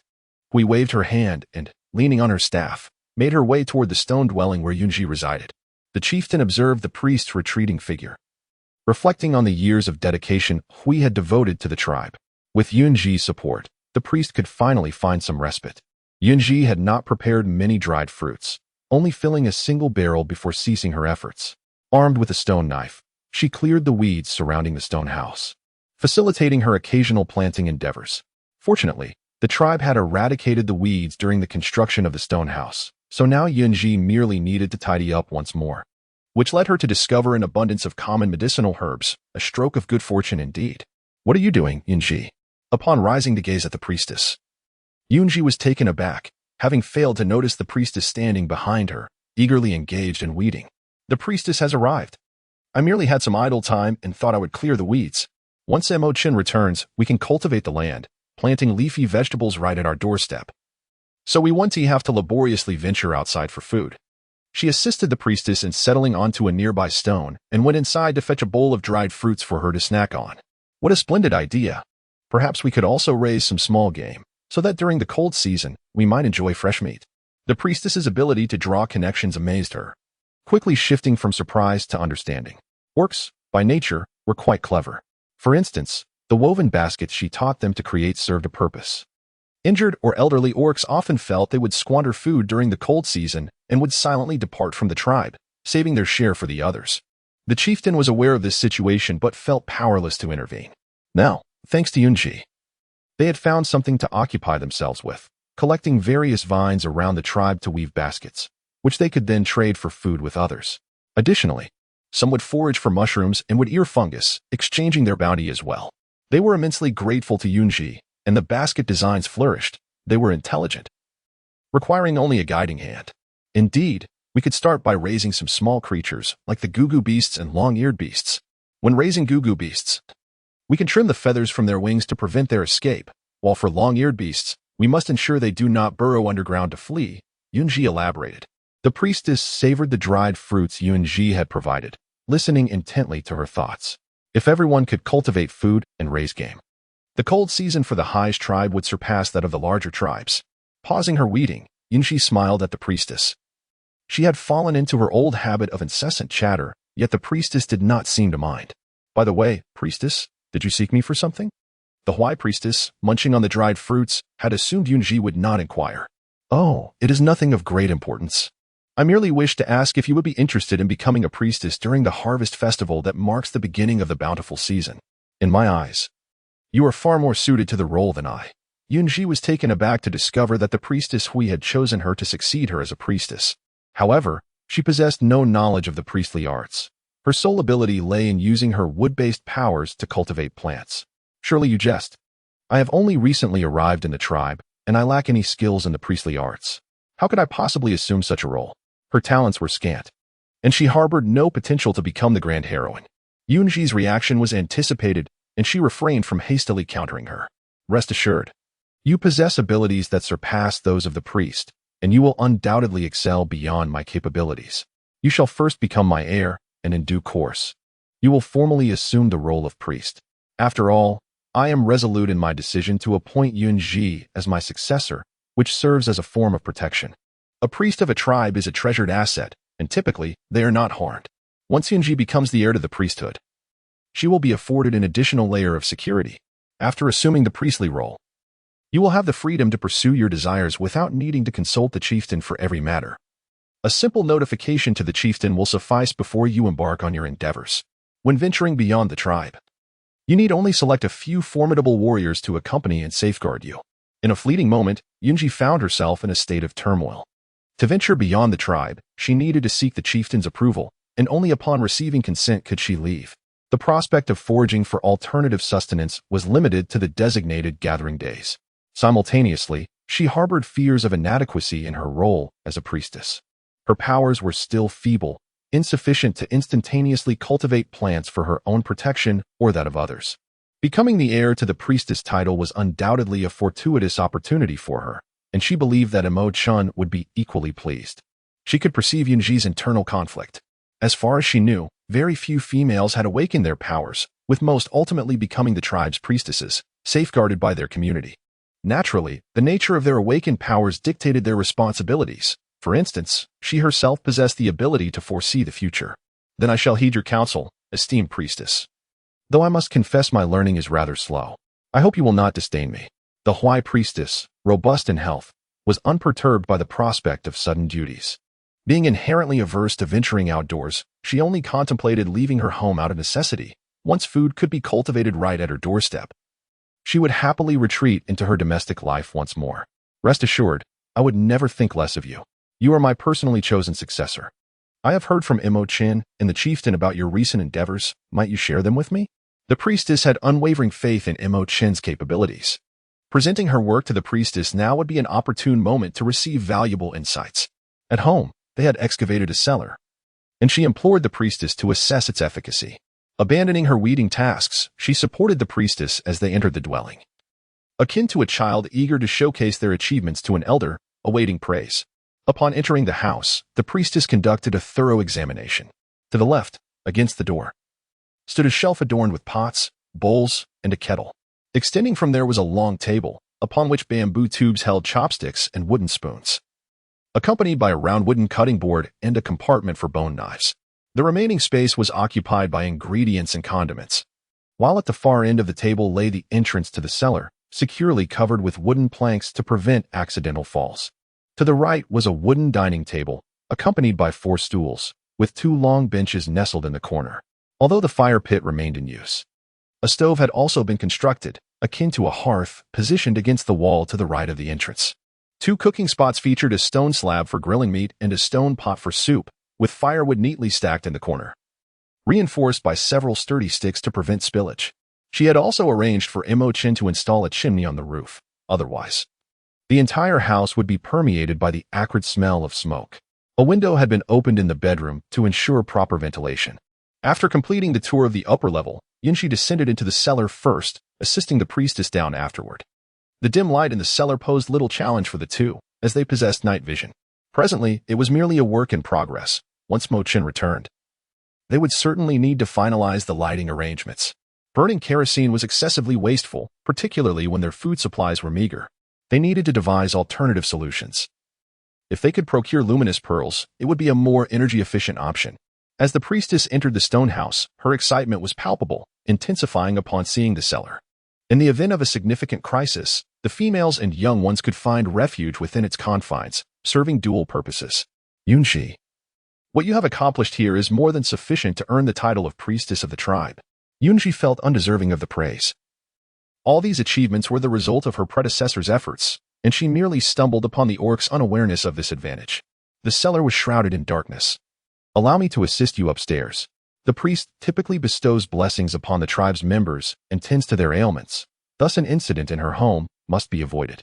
After ascending, the priest lingered not long, his spirit buoyant as he leaned upon his staff and made his way toward the chieftain. Yun Zhi stood before the stone house, watching the priest retreat into the distance. Originally, she intended to escort the priest home, but he declined her offer, insisting on returning alone. Unable to persuade the elder, she could only stand at the threshold, bidding farewell to the old man as he departed. Raising her gaze to the sky, she noted that Emo Chen would soon return. She needed to seize the opportunity to clear more weeds. The dry grass could be collected for kindling, which was quite beneficial. It must be said that although Yun Zhi was a homebody, her efficiency in weeding was remarkable, and the area surrounding her home had been thoroughly tidied. The cabbage and wild onions she had planted were thriving, awaiting her further efforts to cultivate the land for relocation. Basking in the sunset, Emo Chen approached. Several goo-goo beasts hanging from his tail, a basket in hand that he had casually taken when he left, its contents a mystery that he cradled with utmost care. She stepped forward to take the basket from his hands, brushing the dust from his face, and gently led him homeward. These are goo-goo beast eggs. I wasn't sure if you would fancy them, so I didn't collect many. The serpent beasts have a fondness for eggs. Yet the females generally disdain them due to their strong fishy odor. Initially, he had no intention of gathering them, but recalling his clever little partner, he couldn't resist picking up about 10 goo-goo beast eggs. Upon discerning the 10 or so eggs nestled within the basket, Yun Zhi's thoughts were consumed by the delectable possibilities of egg pancakes and tomato egg dishes. With wild onions at hand, she could easily prepare a dish of scrambled eggs. Surely, you would prefer them raw, she mused, but tonight, I shall present you with something distinct. Once we nurture the chick beast, we shall indulge in these delights at our leisure. The day's menu consisted of scrambled eggs, fried eggs, and poached eggs, accompanied by chicken broth and stir-fried bok choy. Eschewing the use of additional oils, she would substitute with chicken fat, for this chicken was ample and robust, ensuring a generous supply of its essence. Noticing Yun Zhi's delight, Emo Chen's previously anxious heart found solace. He kindled the fire for her, then took the chicken in hand and ventured toward the stream. Yun Zhi, brimming with excitement, began preparing to cook eggs. She ventured to the back of the house to gather wild scallions and plucked a few large cabbage leaves, rinsing them thoroughly before commencing her culinary endeavor. She set the water to boil for the eggs and made her way to the creek to procure chicken fat from Emo Chen, blissfully disregarding his bemused expression due to his constipation. With great delight, she returned to the house, clutching the freshly cleaned chicken fat. The stone slab, having been transformed by her and Emo Chen, now served as a frying pan. As she placed the chicken fat into it, it sizzled instantly, releasing an abundant amount of oil. Yun Zhi carefully poured the excess oil into a bamboo bowl, then cracked 2 eggs, and the delightful aroma instantly wafted through the air, nearly making her drool with anticipation. After frying 6 eggs, she arranged them on a wooden platter and placed them on the dining table, alongside 3 perfectly boiled eggs, which she set in a bowl filled with cool water. The water in the stone pot was just right for blanching the chicken as Emo Chen entered the room. He directed the process, instructing him to cut the chicken into 8 pieces and place it into the pot, adding wild onion knots to eliminate any unpleasant odor. Once the blanching was complete, the stone pot was cleaned, and chicken fat was added before the washed chicken was put in, followed by water and salt, then covered to simmer. Next, she whisked the remaining 3 eggs in a bowl and quickly scrambled them in a heated pan, finishing with a sprinkle of scallions before serving. The final dish was a simple stir-fry of Chinese cabbage. Yun Zhi deftly heated the oil and added the vegetables. Emo Chen watched in amazement, realizing that whatever Yun Zhi needed, he would readily assist her. Reflecting on how her culinary skills had remarkably improved with the new tools at her disposal since they first met.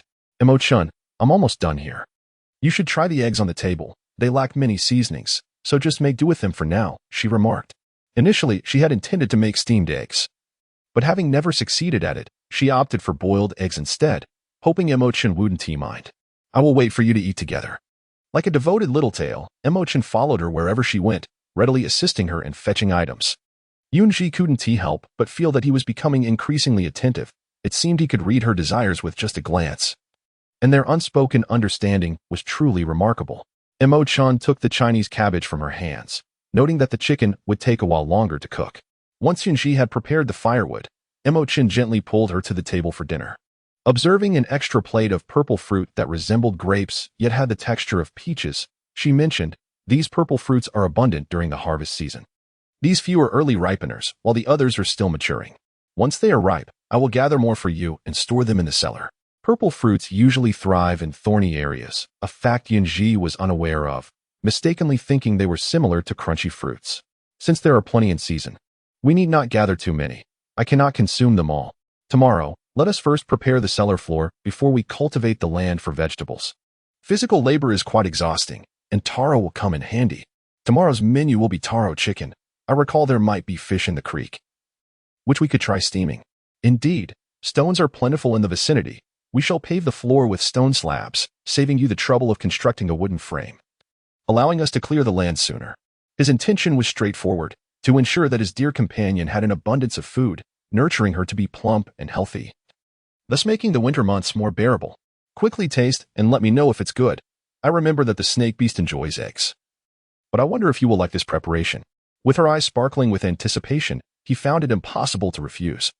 The enticing aroma of the eggs wafted irresistibly into his nostrils, making it hard to believe they would not be delicious.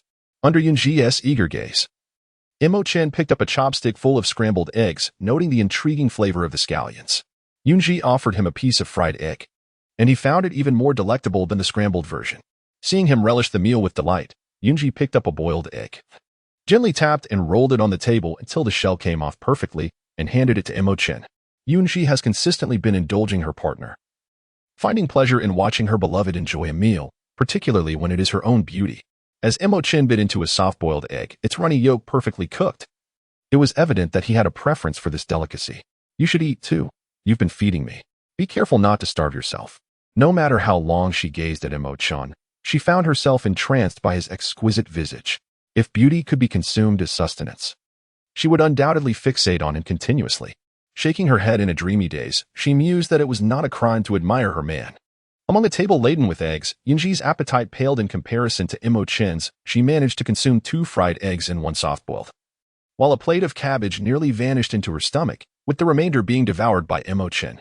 As for the chicken soup simmering on the stove, Yun Zhi ladled out a bowl for herself, serving Emo Chen an entire bowl of chicken, leaving the rest for breakfast, to be enjoyed alongside taro. This afternoon, the priest sought me out, announcing that at the upcoming harvest festival, I would be declared the successor to the priesthood. I recalled the priest's parting words. Since she had only Emo Chen as her partner, all the game they caught would remain theirs, exempt from the tribe's offerings.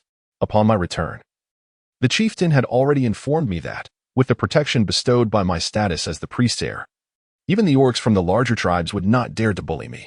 Emo Chen gently stroked her fluffy little head, his tone imbued with joy at the added layer of protection for her. Yun Zhi clung tightly to his waist, burying her head in his embrace. She vowed to diligently grow. For now, she was a fragile chick in need of Emo Chen's protection, but in the future, she would transform into a majestic eagle that would safeguard him. After the meal, the household chores were once again entirely taken care of by Emo Chen. Considering the laborious tasks she had undertaken today, she was drenched in sweat, the animal hide around her saturated with the scent of her exertion. To prevent the bedding from becoming soiled, she deemed it necessary to take a bath. Clutching a large wooden basin, she ventured to the stream, where only she and Emo Chen were present. Thus, each time she bathed by the water's edge, she felt little concern about being observed.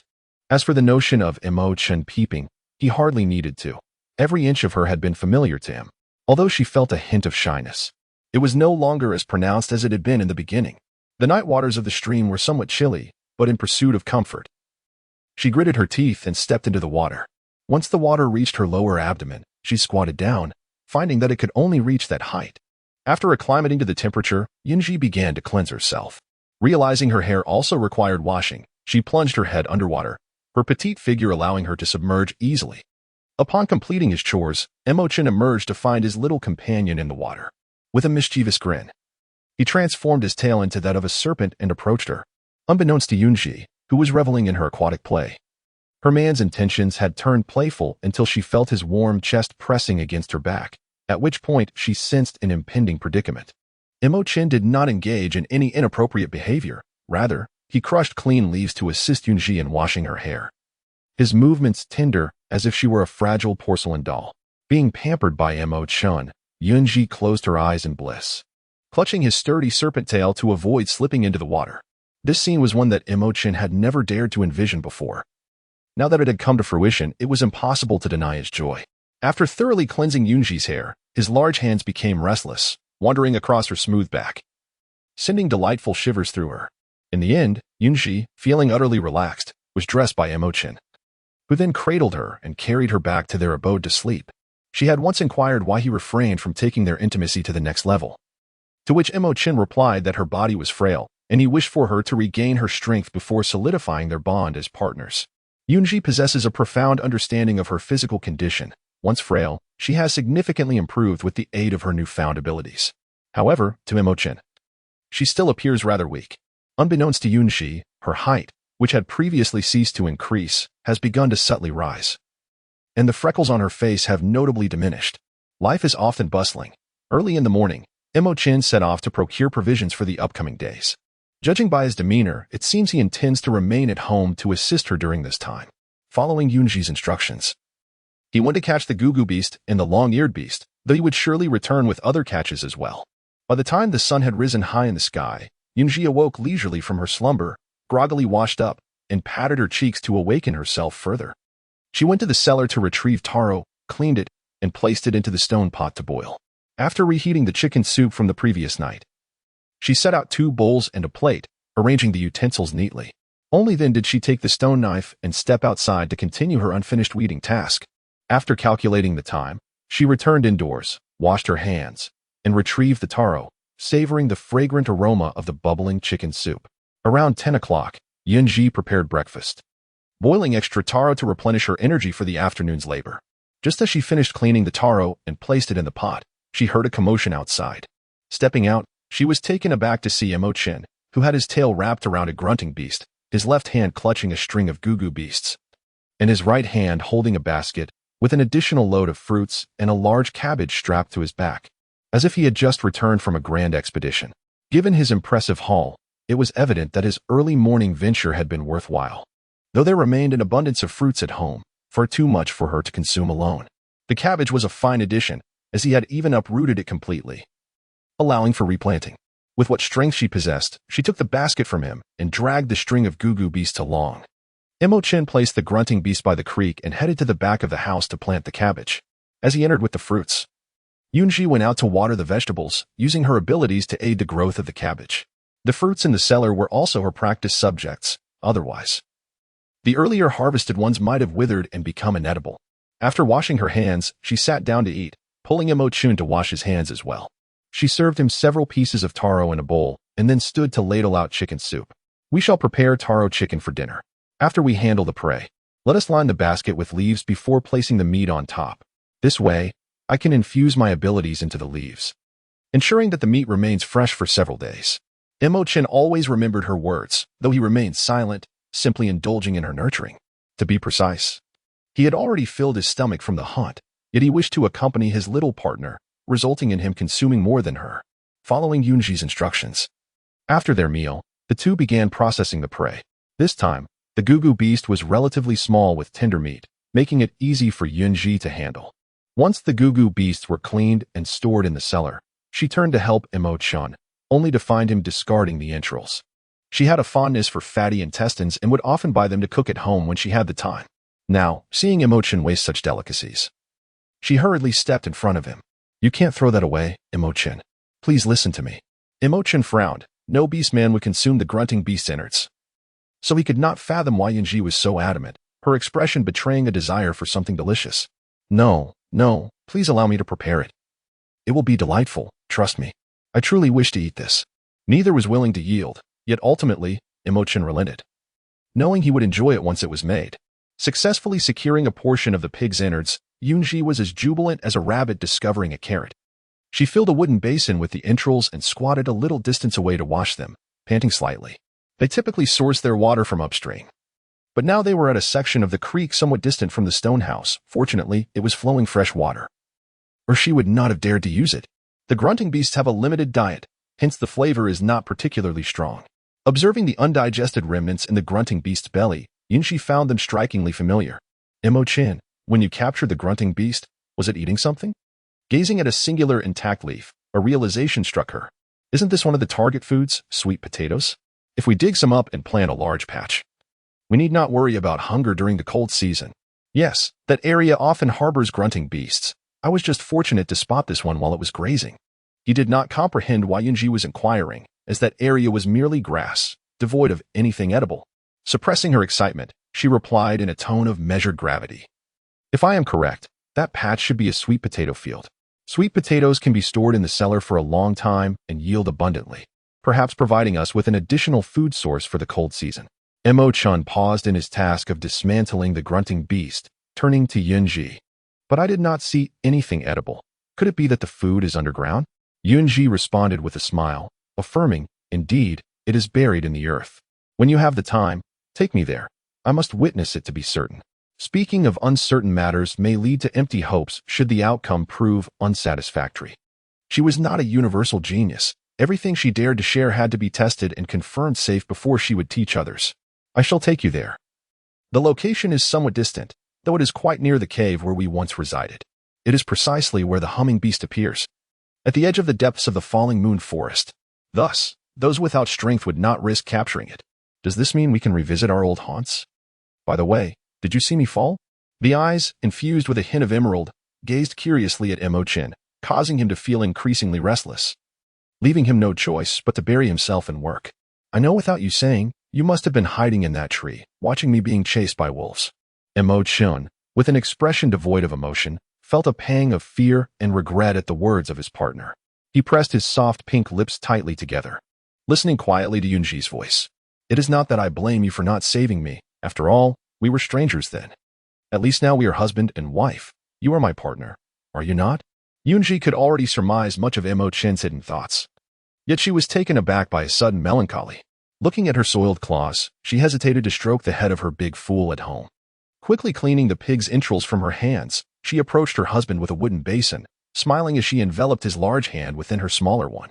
My dear big fool, if you do not hasten your work, we shall accomplish little today. With that, she released Emo Chen's hand and went inside to prepare ash from the plants, making do without salt or wine. Yun Zhi's actions left him in silent amusement. Why ponder so much now, when the person was already his? The foremost concern should be to nurture his beloved's health. For only by doing so could he indulge in deeper pleasures. With the minor incident behind them, the couple worked in harmony, easing their burdens. Yun Zhi preserved the food at home, while Emo Chen ventured out to fetch stones for the flooring. Emo Chen, with a carefree demeanor, carried the stones home.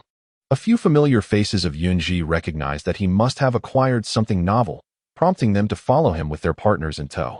Emo Chen's pace was brisk, and upon his return, Yun Zhi had just completed his preservation tasks, even crafting a rudimentary torch to illuminate the cellar by wedging it into the wall's crevice. The stones were stacked at the doorstep, and after wiping Emo Chen's brow, Yun Zhi noticed a string of followers trailing behind him. Come in and rest. He beckoned to the trio of Mu Xiu, Fang Ying, and Xiao Zhu, offering them seats. However, the three companions lingered outside, conversing with Emo Chen. We saw Emo Chen moving stones and instantly knew you had something intriguing. The priest returned and mentioned to the father beast that you were working on a food storage cellar. After pouring them water, the tidy and clean abode delighted Fang Ying and Xiao Zhu, who, upon entering, were too captivated to sit down. I was planning to reveal everything once it was ready. If I fail, you can avoid wasting your time. Fresh fruit was elegantly presented, with dried fruits to follow. The trio, unreserved, sampled the fruits while exploring, posing questions to Yun Zhi. Yun Zhi, ever patient with friends, guided them through the cellar after their exploration upstairs, providing thorough explanations. Outside, Emo Chen echoed similar sentiments, albeit more succinctly. This was hardly surprising, as he had previously been a solitary figure until meeting Yun Zhi, which encouraged him to become more loquacious. After sending the three sisters upstairs, Emo Chen resumed his task of arranging the stones meticulously, even pleasing Yun Zhi, whose perfectionism often found discomfort in untidiness. You should go up and chat with them now. The clan leader and priest have already informed the tribe about the cellar. Teach Mu Xiu and the others, and they can educate the rest, relieving you of some burden. Emo Chen, drenched in sweat, still considered Yun Zhi's needs, and she nodded in agreement.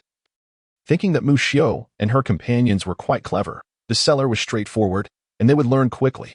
A group gathered outside with stools, while Yun Zhi stood, feeling immensely grateful that he had cleared the surrounding weeds. Otherwise, they would have been sitting amidst a thicket for their conversation. As Yun Zhi spoke, she simultaneously drew on the ground with a stick.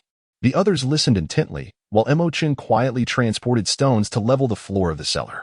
After Yun Zhi finished speaking, she nonchalantly stopped Emo Chen, wiped the sweat from his brow, and offered him water, while Emo Chen received envious glances from several individuals nearby, which filled him with pride. Holding on to Emo Chen firmly, she turned to the group studying the cellar, suggesting that if they had any uncertainties or queries, they should approach her and Emo Chen. Each household undoubtedly varied, with those residing in stone houses enjoying greater convenience, while the grass huts outside were unsuitable for digging cellars. Pondering thoughtfully, she picked up a small wooden stick and squatted down to sketch the topographical map of the Xize tribe. Once the cellar was addressed, The next step would be to clear land for cultivation, requiring careful selection of the site before initiation. The Xize tribe is nestled against a grand mountain, with only the chieftain and the priest residing in caves, while the rest dwell on the sunlit plains. The source of the river remains unknown. It merely flows from the southwest through the tribe, providing water for all.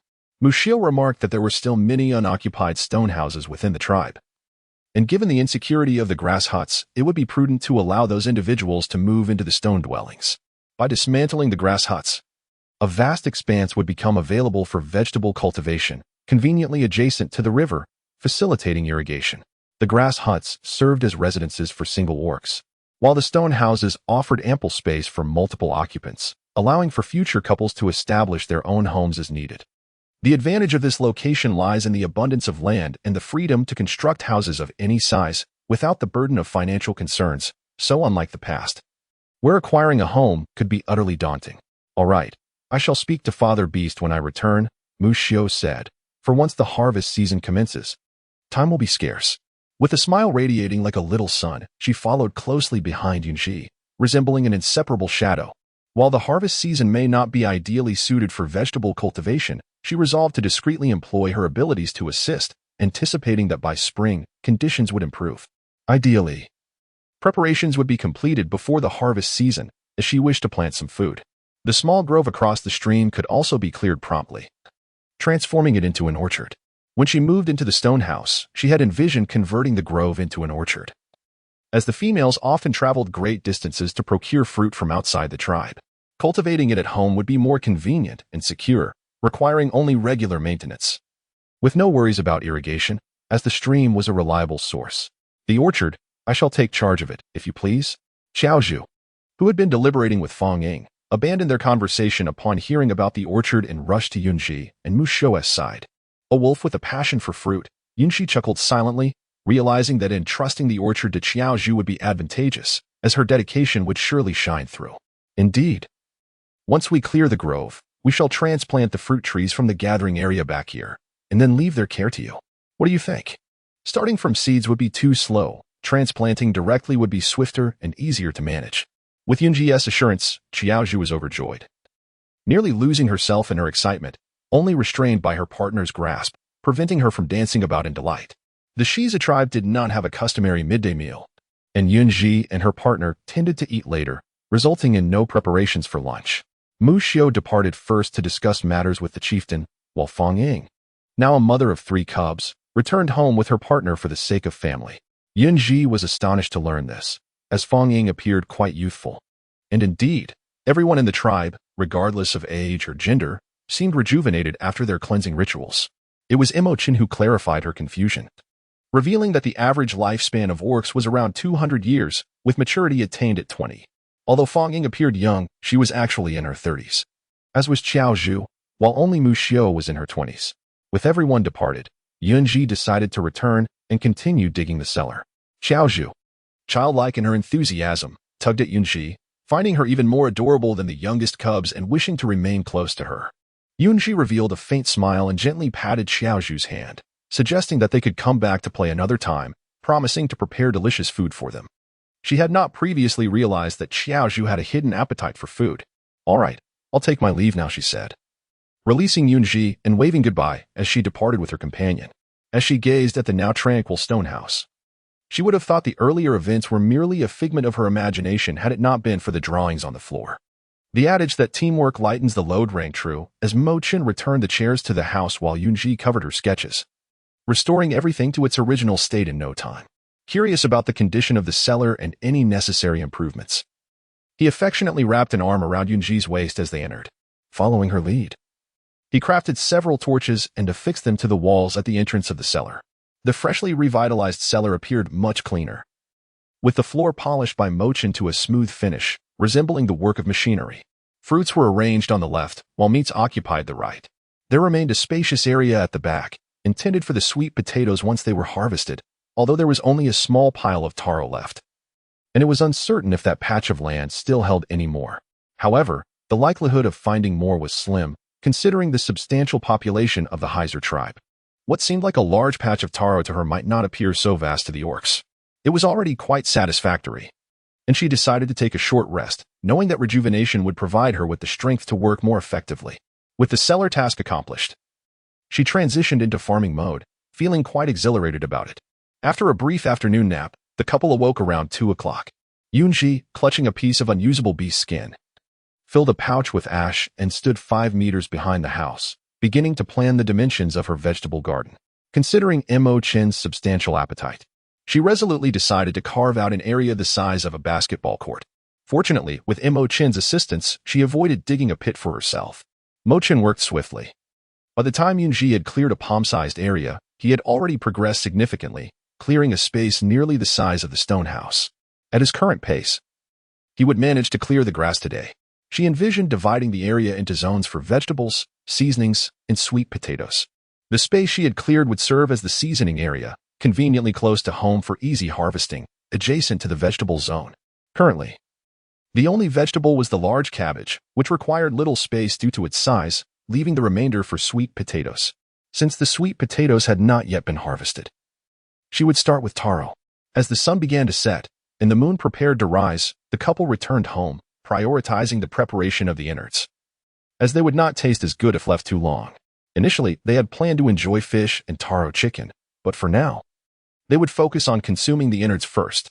Yun Zhi spoke with delight, while Emo Chen wore a look as though he had swallowed a fly. He genuinely wished to spare his little partner from consuming the foul-smelling offal. No matter how thoroughly it was cleaned, he simply could not bear the thought. With a considerable lack of spices, he questioned the edibility of the dish, deciding to compensate by adding a generous amount of scallions.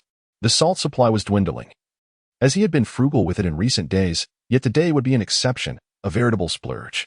As he observed Yun Zhi placing the offal on the table and slicing it into chunks, Emo Chen silently retrieved a chicken from the cellar and positioned it by the fire to roast, fearing that the prepared offal might be inedible.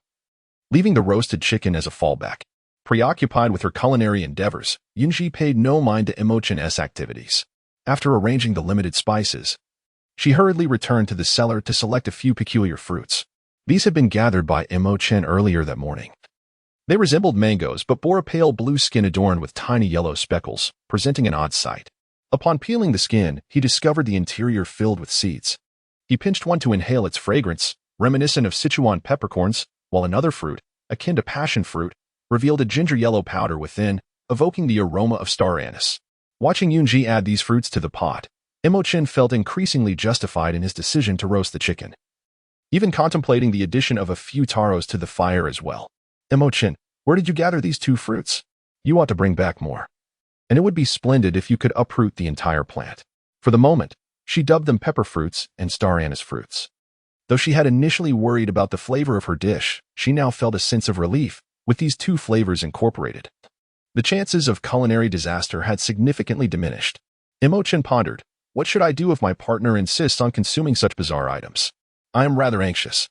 In the hunting zone, opportunities were scarce. If you desire them, I shall return tomorrow to gather more. A partner should be cherished, in whatever he prepared for himself. He could not serve to his beloved. Yun Zhi was taken aback when her culinary skills, which had earned her Emo Chen's trust through her egg dishes, crumbled in an instant over a bowl of awful soup.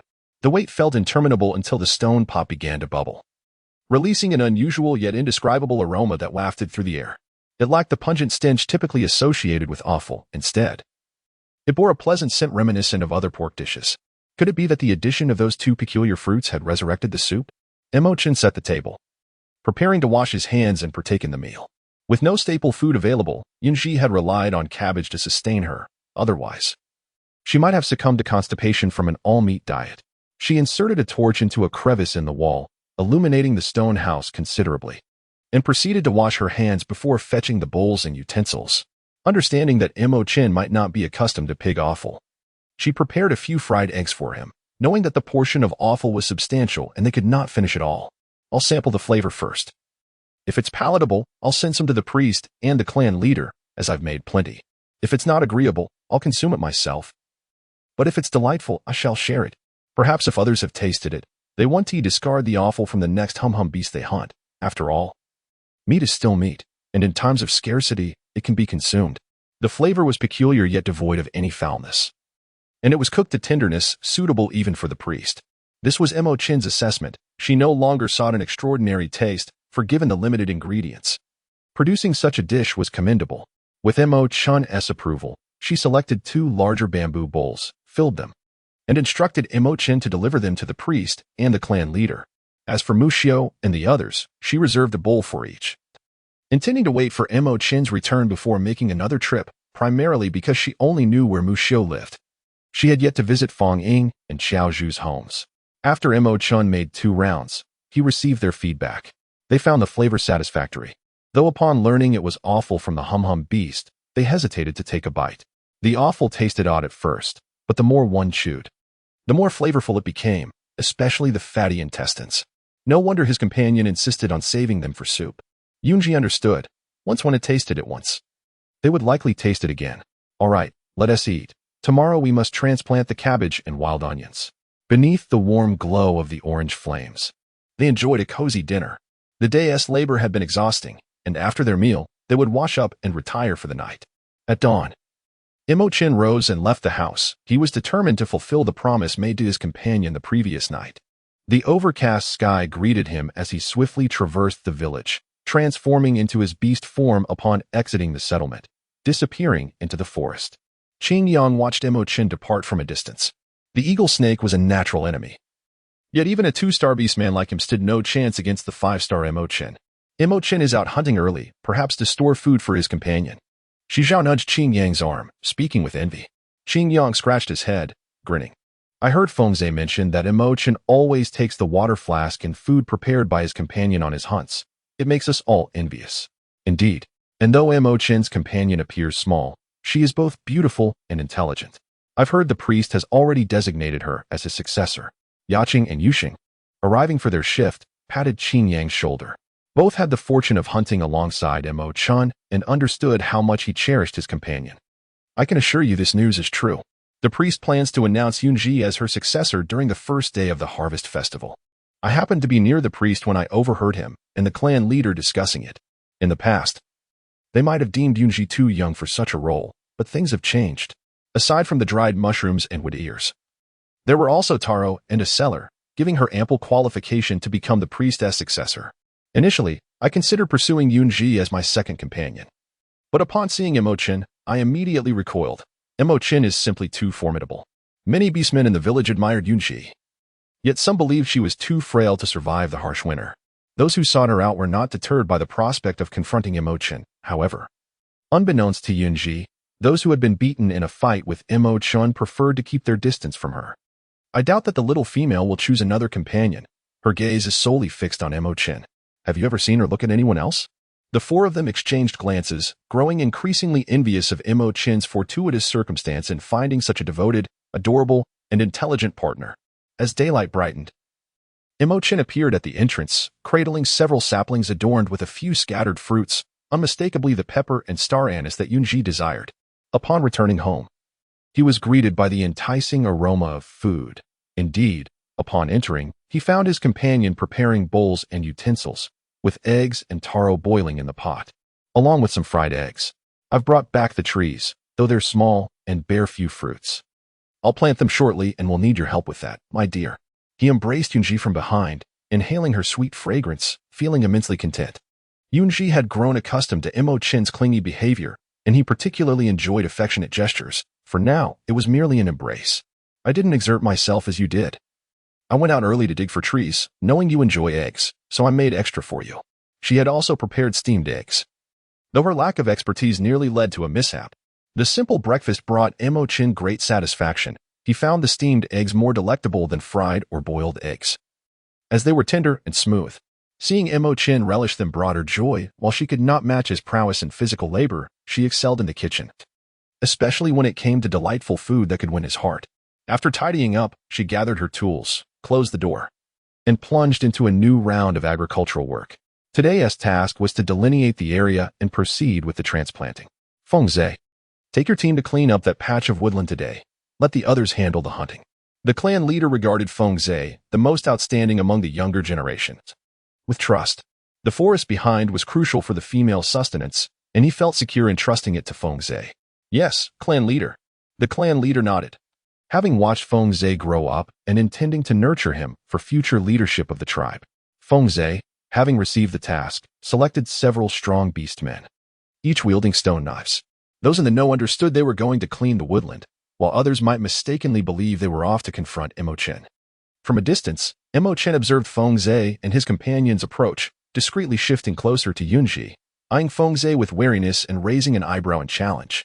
Yun Zhi gazed at his perplexed expression, her mind clouded with confusion as she turned to Xize. His neatly cropped golden hair framed his face, while his affectionate peach blossom eyes shimmered with deep emotion. Coupled with his chiseled features, he was indeed a rare and stunningly handsome man. Yun Zhi merely glanced twice and politely nodded, indicating that the clan leader had instructed them to tidy the small grove, uncertain if there was anything within that they wished to retain. Xize had been observing Yun Zhi closely and noted that she averted her gaze after just 2 fleeting looks, prompting a wave of self-doubt to wash over him. He was quite popular within the tribe. Why then did he seem to falter before Yun Zhi? He believed his appearance was no less appealing than that of Emo Chen. The initial astonishment he had witnessed in her eyes quickly faded, leaving him feeling rather disheartened. Very well, you may proceed. And I shall assist Emo Chen in organizing our belongings before joining you, he replied. Their land division had recently been completed, and he had intended to fashion a couple of hoes to continue their work, unaware that Xize and the others would be arriving. Emo Chen felt quite pleased with his partner's demeanor, as she remained steadfastly composed in the presence of such an attractive beastman like Xize. Within the Xize tribe, he had no cause for concern that his partner would be swayed by others. Why are you standing there? Hurry and gather your things to lend a hand, she urged. She was well aware of the foolish thoughts crossing his mind. Did he truly believe she was a universal charmer, drawing everyone's desire to become her partner? The small grove was not extensive, typically. It was only the younglings who frolicked within, leaving the grass trodden and the branches gathered by Yun Zhi for kindling. A few trees, large enough for 3 individuals to encircle, stood tall, yet it was unclear what motivated Xize to transform into a colossal lion, effortlessly snapping those trees as if they were mere twigs. Yun Zhi felt that her understanding of the beastmen was still rather superficial. Just look at those claws and the sheer strength. If they were to strike her, she would likely be reduced to a mere meat patty. The felled trees should not go to waste. They could be transported back to the tribe for those in need. But Yun Zhi was more interested in the herbs and ginger concealed within. A vast expanse of hemostatic herbs had flourished, fortunately untouched by the younglings' trampling. She presented them to Emo Chen, entrusting him with the task of gathering herbs while she meandered through the grove. To her delight, she discovered ginger. Though its growth was less than robust, she unearthed the mature roots, preparing to transplant them along with the soil.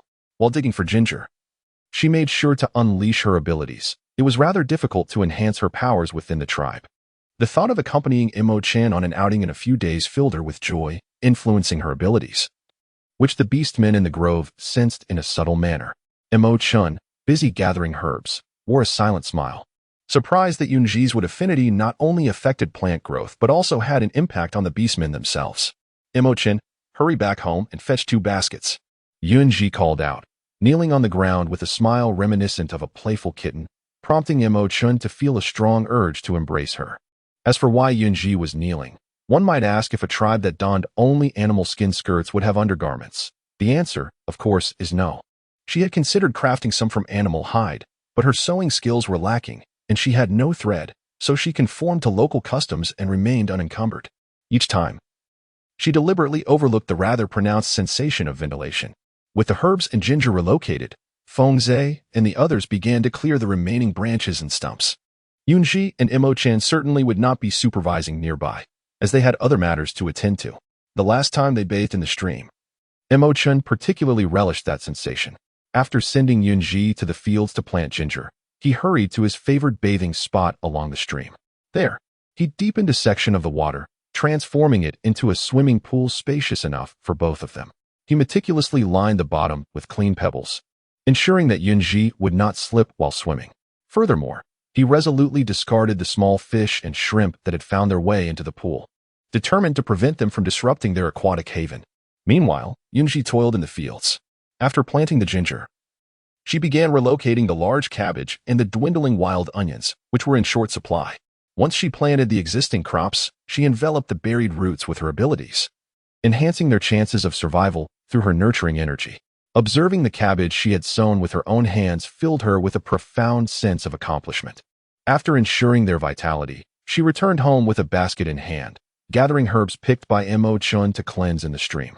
Occasionally, Upon his return from hunting, Emo Chen bore minor wounds. Although she was aware of the orc's remarkable self-healing abilities, it did not deter her from applying ointment to his injuries. Approaching the stream, she noticed the water had become considerably murky. Following the bank upstream, she discovered Emo Chen completing the final touches, encircling the swimming pool with stones. With a mere flicker of thought, she understood his intentions behind creating such a pool. However, her focus was not on the pool itself, but rather on the small fish and shrimp Emo Chen had cast ashore. The pig lard left from yesterday awaited her attention, and she planned to render it into oil, combining it with the small fish and shrimp to prepare a delightful pan-fried dish. Emo Chen, let us not waste these small fish and shrimp. Please pack them up to take home. We shall enjoy pan-fried fish for dinner tonight. Yun Zhi walked away, completely indifferent to the expression on Emo Chen's face. Affectionate as Emo Chen was towards his partner, after fulfilling his desires, he began eagerly to gather the little fish and shrimp he had scattered. Having experienced the efficiency of the beastman firsthand, Yun Zhi observed that Xize and the others had already tidied up the small forest impeccably. The branches were transported to an open area to be used as firewood by others, while the weeds were gathered together, ready to be disposed of in a designated waste pit. When the pit was nearly full, it would be set ablaze to reduce it to ash. Xize, please inform the chief to expedite the retrieval of the fruit trees while the harvest season has yet to arrive. Be cautious during the excavation to avoid damaging the roots. Yun Zhi instructed. Xize nodded in agreement, offering no further comment, and departed with his companions, carrying the bundled refuse.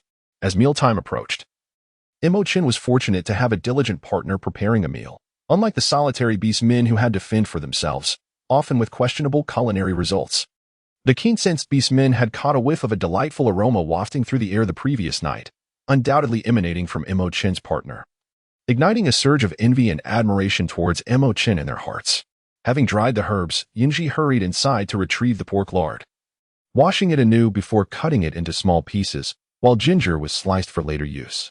One stone pot proved insufficient, so she took down a flat stone pan, setting both pots to work with the lard, water, and ginger, waiting for the water to evaporate and the oil to render. With a moment to spare, Yun Zhi searched for a suitable container, but ultimately opted for a small basin to hold the lard. At that moment, Emo Chen returned with the little fish and shrimp, promptly setting down his basket filled with food to assist Yun Zhi with the basin. It's a minor task, the oil is simmering. Let us first wash this basin by the stream, as the fish require cleaning as well. He pulled out a large basin, initially intending to create a bath for her, but she had declined. Without a proper drainage system or a designated bathing area in the house, a tub would be cumbersome. It would be better to construct one later, allowing for the simple pleasure of a warm bath during the cold season. Leave it to me. You continue your work at home. I, too, need a wash. Upon hearing this, Yun Zhi scrutinized him, noting the mud caked on his bare feet, which would only spread further inside the house. Looking down at her own feet, she realized that her blue and white canvas shoes were still intact, momentarily forgetting that Emo Chen and the others did not require footwear. Perhaps it was time for her to learn some sewing skills. The resilience of beastmen did not extend to females and young ones. Shoes were still necessary. If the beastmen did not require them, she would make some for the females and children. Very well, once I find suitable materials to replace the vines, I will craft a few pairs of slippers for home. Outside, you need not wear shoes, but inside, it is essential.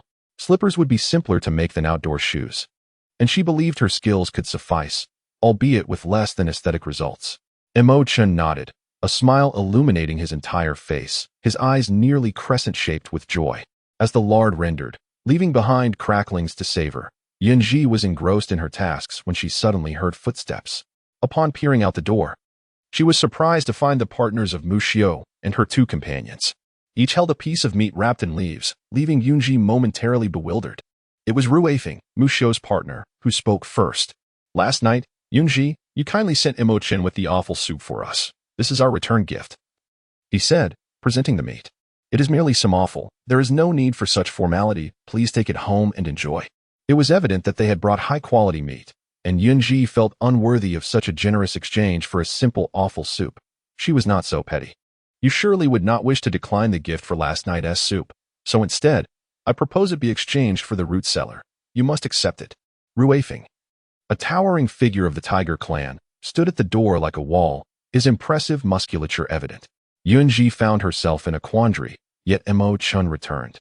effortlessly accepting their tokens of gratitude, and with a tacit nod of acknowledgement, the trio departed in a flurry. Last night, I had offered them soup out of genuine camaraderie, not in pursuit of their thanks. Emo Chen comprehended her sentiments, yet among orcs, reciprocity was customary, as Rue Feng had articulated. This was a gesture of gratitude for imparting the knowledge of digging cellars, rather than a return for the soup provided the previous evening. With a sigh, she reflected that this was quite normal.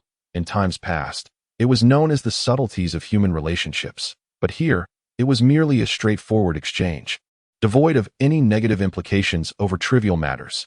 As the brief interlude faded, Yun Zhi resumed her task of rendering lard, with Emo Chen assisting beside her. 2 cauldrons of pork fat yielded a basin of glistening, pristine lard, a sight most delightful. With the lard ready, she heated the pan, adding small fish to fry. Her compulsion for order compelled her to arrange them neatly on the stone slab, and soon an enticing aroma wafted through the air. Emo Chen was surprised to discover that the fish, typically pungent, lost much of their odor once the scales were removed and the entrails and gills discarded. Now, as Yun Zhi sought ed them in oil, the unpleasant scent was nearly imperceptible, replaced by a mouth-watering fragrance. In truth, the lard had not fully rendered when she had sprinkled salt, added wild onions, and ginger to marinate, which accounted for the fish's almost negligible fishiness. Once the small fish were perfectly fried and arranged meticulously on a plate, the preparation of the shrimp was straightforward. They were simply boiled in clean water, yielding a delectable dish. To accompany, she prepared a bowl of steamed egg for Emo Chen, signaling that dinner was nearly ready.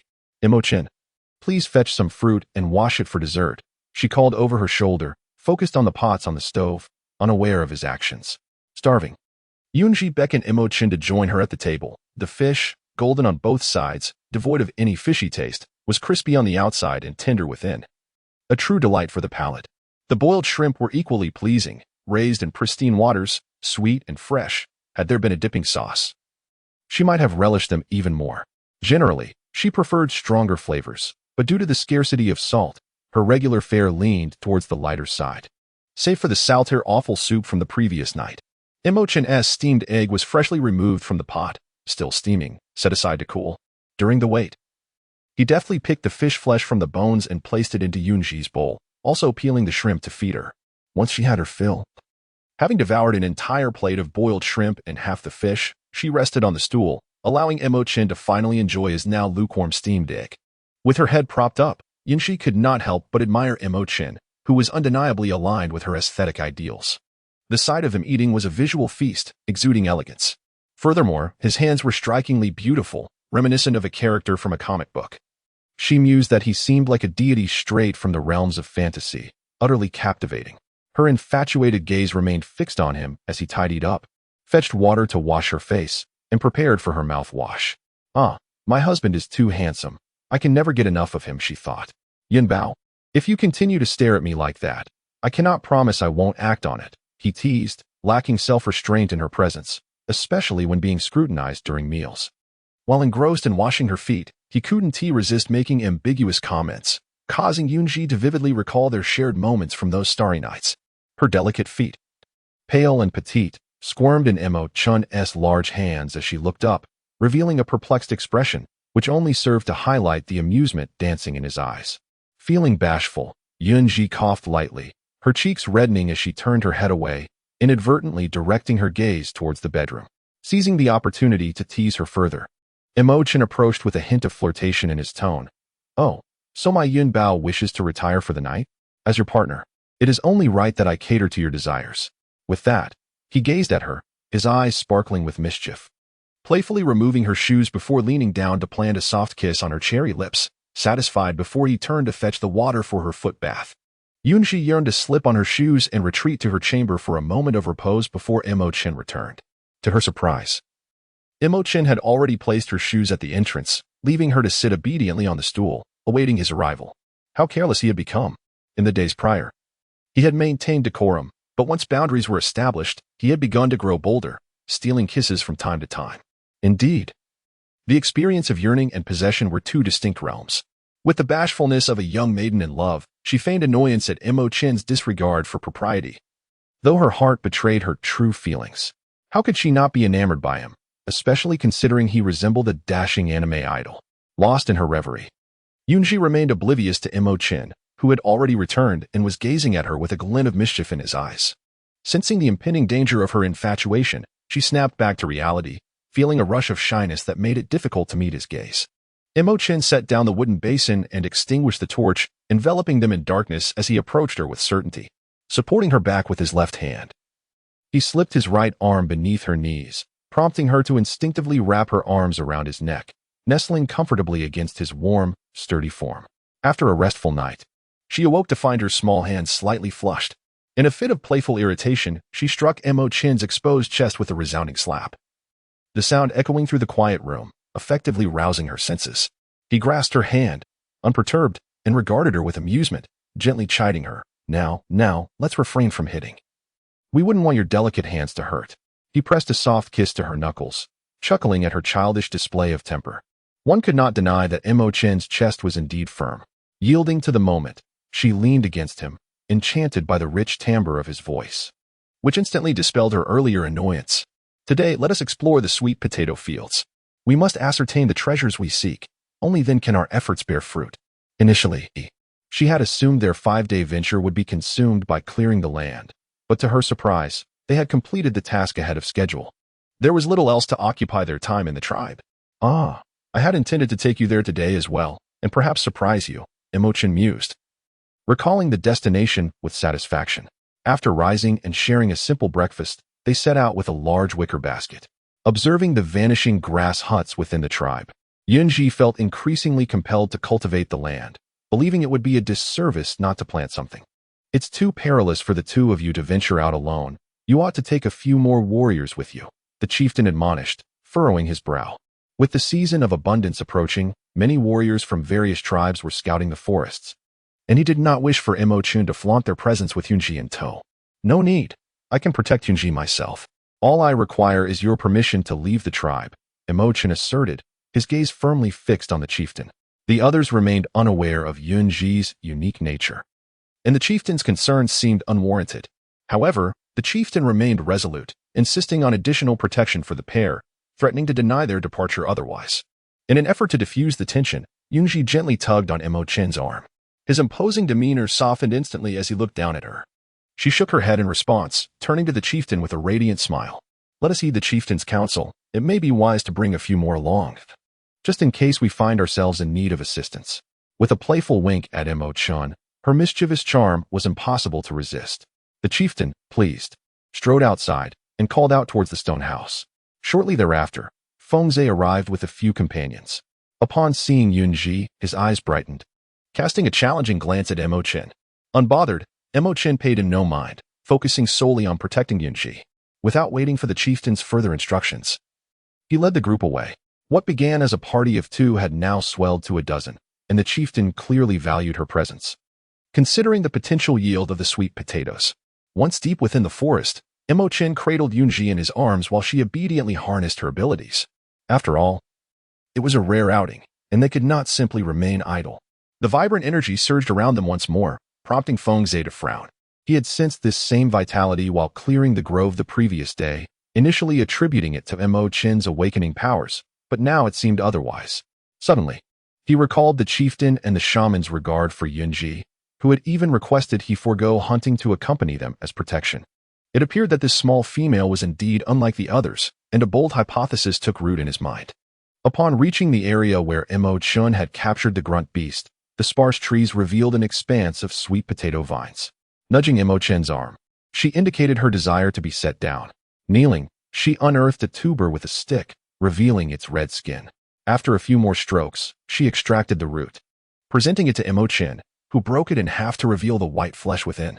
Taking a bite, she confirmed it was indeed a sweet potato, her gaze drifting over the seemingly endless vines. How many pounds of sweet potatoes lay beneath the surface? Surely, they would not consume themselves to the point of sickness. "You need not speak. Simply listen. This is called a sweet potato, edible raw, and as long as it remains unblemished, it can be stored through the cold season without issue." Xize's excitement was palpable. He gazed at Yun Zhi with gratitude, accustomed to her prowess. As for her composure in the face of their admiration, she accepted it with grace. "Since time is still on our side, why not send someone swift back to inform the tribe and bring more people to harvest sweet potatoes? Just look at this sprawling field. There is ample food to last through the winter. Without hesitation, Xize dispatched his swift companion to relay the message to the chieftain. Meanwhile, Yun Zhi and Emo Chen began their work, each digging for sweet potatoes. With so many vines to tend to, even if the entire tribe were to mobilize, it would likely take days to unearth them all. Yet, she was unperturbed by the prospect of scarcity. Emo Chen, eager to fill the basket and take Yun Zhi to see her surprise, resolved to return for the sweet potatoes another day. As they toiled, a veritable mountain of sweet potatoes emerged, but what they had unearthed was merely the tip of the iceberg in terms of the vast field before them.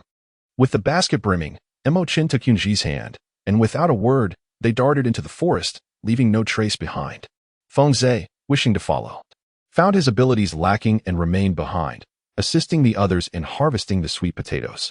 Xize, is one beating from Emo Chen not enough? Do you still wish to pursue Yun Zhi? Remarked Lei Fu, a good friend of Xize, who was equally handsome, albeit slightly less so than Xize. Both had recently come of age and were in the prime of their hunting years, not particularly eager to seek out mates. Yet upon encountering Yun Zhi, they both found themselves inexplicably drawn to the notion of companionship. However, with Emo Chen, her five-star partner, by her side, Lei Fu resigned himself, while Xize remained determined not to yield so easily. Thus, during a hunting expedition, Xize clashed with Emo Chen, resulting in a minor scuffle that left Emo Chen with only a few superficial wounds, hardly worth mentioning. In contrast, Xize had fared poorly. Forced to lie at home for a day, his face marred with bruises. This setback only fueled his resolve, igniting a fierce determination within him. I shall undoubtedly best that old male one day. Yesterday marked the first formal meeting between him and Yun Zhi. He had anticipated that she would take a liking to him, yet she barely cast a glance in his direction.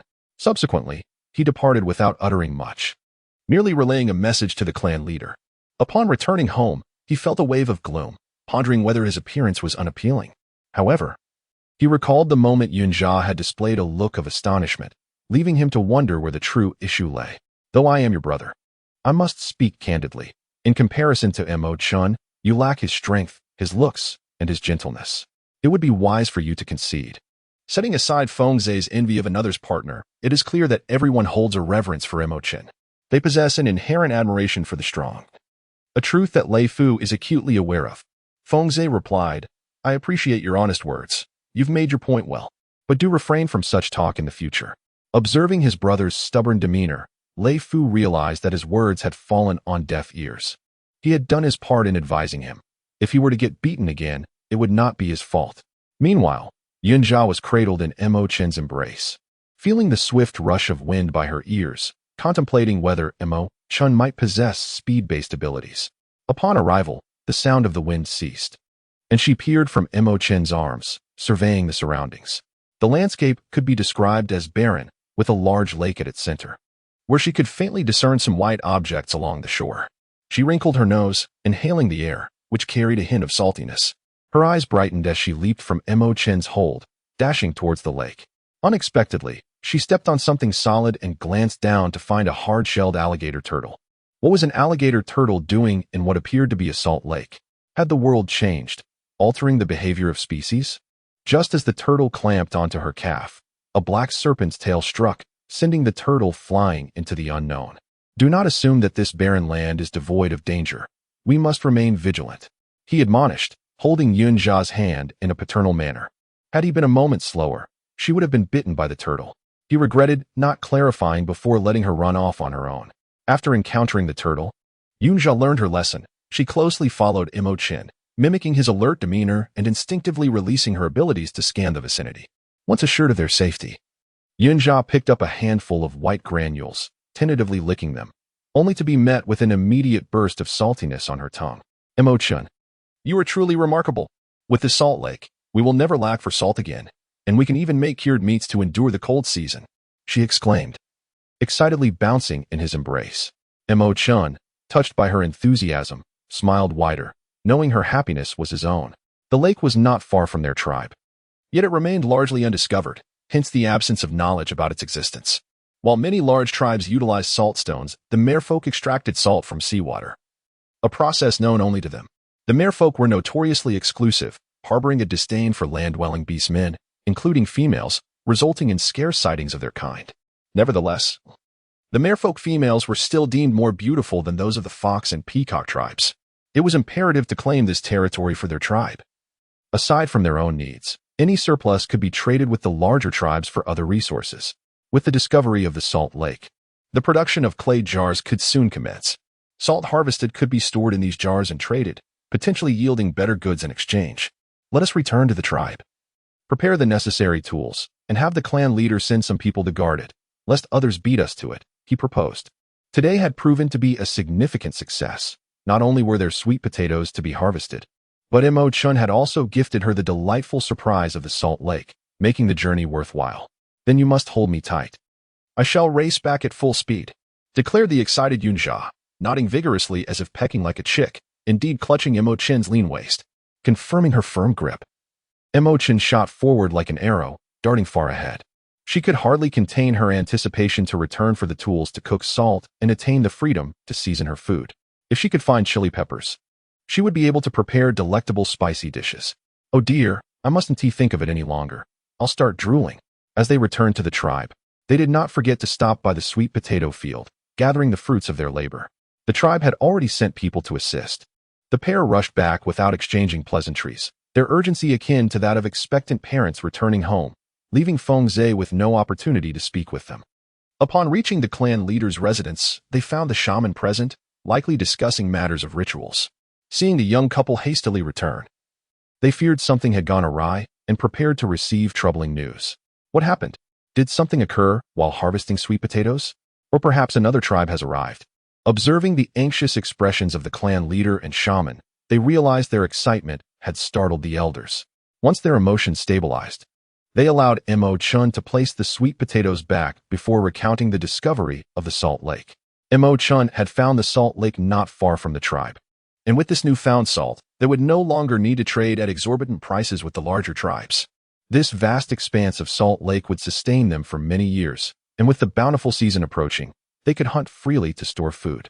The clan leader beamed with joy, resembling a blooming chrysanthemum, while the shaman excitedly rose, gripping Yun Zhi's hand with such force that she understood the gravity of salt's significance to their tribe. What steps must we take to extract salt from the lake? The clan leader inquired, looking at Yun Zhi. They were unfamiliar with salt production, a skill possessed only by the larger tribes. Fear not, I possess that knowledge. Emo Chen and I returned to consult with you, clan leader, about whether we should directly produce salt at the lake or transport the water back to the tribe for extraction, she explained. Currently, other tribes are scouting the forest, and our sweet potato harvest has already attracted attention. Making a fire to boil salt would certainly raise suspicions. However, transporting the water back for extraction poses its own challenges. We lack large containers, and the repeated trips would require considerable manpower. Yet, it is certainly safer than boiling salt outdoors. There are many individuals harvesting sweet potatoes.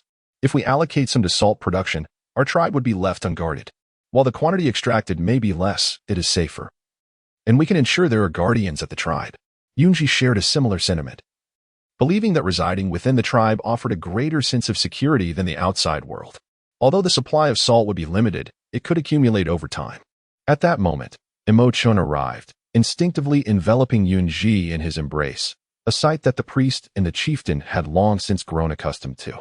To excel in any endeavor, one must first sharpen their tools. With the decision to produce salt within the tribe firmly established, preparations must be made for stone pots, ample firewood, and suitable filtering materials. The stone pots were readily available, as many of the elders in the tribe had crafted numerous ones in their leisure time. However, a considerable amount of firewood was necessary, given that the water must be evaporated to yield salt, and acquiring the appropriate filtering materials posed a challenge. Upon hearing this, the chieftain immediately dispatched individuals to prepare. The task of salt making was of utmost importance, and Yun Zhi had no intention of concealing the process. Decisively choosing an open space for the endeavor, they organized 3 large pots, gathered an abundance of firewood, and constructed large wooden barrels for transporting water. Meanwhile, she sought the elders skilled in weaving to create the finest sieves possible. The elderly resided in a somewhat secluded area, yet basked in ample sunlight. Before Yun Zhi's arrival, they often remained indoors, but now, having found purpose, they could frequently be seen busily engaged in the sunlight. Yun Zhi, dear child, have you come to request our assistance? Inquired an elder named Lian Fan, a venerable female of the cat clan, renowned for her exquisite craftsmanship. "Grandmother, we intend to boil salt and require some finely woven sieves. I wonder if you might be able to create them," Yun Zhi replied, unaware that the grandmother recognized her. She gestured animatedly, elaborating on the type of items they needed. Lian Fan beckoned Yun Zhi to sit beside her, her eyes brimming with affection as she spoke gently. "We can certainly give it a try. Yun Zhi dear, please guide us as you observe."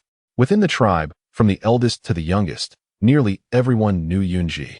However, she rarely ventured out, and her acquaintances were limited to a few like Mu Xiao. "I apologize for troubling you, grandmother, but I am not particularly skilled at this either. We can collaborate and figure it out together." She earnestly recalled the videos she had seen, striving to weave the sieves with the elderly couple, while Emo Chen assisted her in preparing the vines. In no time, the entire tribe was bustling with activity. Emo Chen followed Yun Zhi closely, fetching whatever she required. The items crafted from vines, regardless of their size, had significant gaps, rendering them ineffective for filtering. Had her garment not been damaged, it could have been washed and repurposed for filtration, but alas, there were no what-ifs. As she observed Lian Fan sipping from a bamboo cup, an idea sparked in her mind. Perhaps bamboo could achieve what the vines could not. "Emo Chen, please fetch some hollow wood. We may have a means to filter the impurities." "No need for me to go. The chieftain has sent numerous helpers. Let them assist you," he replied. Capable of weaving baskets himself, he could remain to support his partner and assist her with other tasks, leaving the running around to the other tribesmen. With a single command, several orcs darted out of the tribe, their destination unmistakably clear, the bamboo grove beyond the settlement. In a short while, they returned, hauling a considerable amount of bamboo. Yun Zhi instructed them to strip the hollow branches of their leaves and split them into strips. Originally, she intended to boil them briefly to enhance their pliability, but with time pressing, they decided to proceed without that step. Weaving with bamboo proved to be quite challenging, and one misstep could result in injury. This was exemplified by the clumsy Yun Zhi, who, after nicking her finger, was promptly instructed by Emo Chen to refrain from handling the materials herself, allowing her merely to oversee his efforts. After much trial and error, they managed to create a basket, though the gaps in their initial attempt were rather pronounced. A bit more practice would surely yield improvements. Yun Zhi sat to one side, observing their efforts, occasionally offering a word of guidance. Emo Chen exhibited his remarkable intelligence and exceptional manual skills. The first sieve he crafted boasted smaller gaps than those made by others, though it still fell short of the required filtration standards. Yun Zhi, the clan leader, informed her that the stone pot was ready and requested her to assess its suitability. If it was inadequate, he would have someone remake it. Xize, in his beast form, dashed to Yun Zhi's location, startling her with the sudden appearance of the black wolf, leaving her momentarily pale with fright.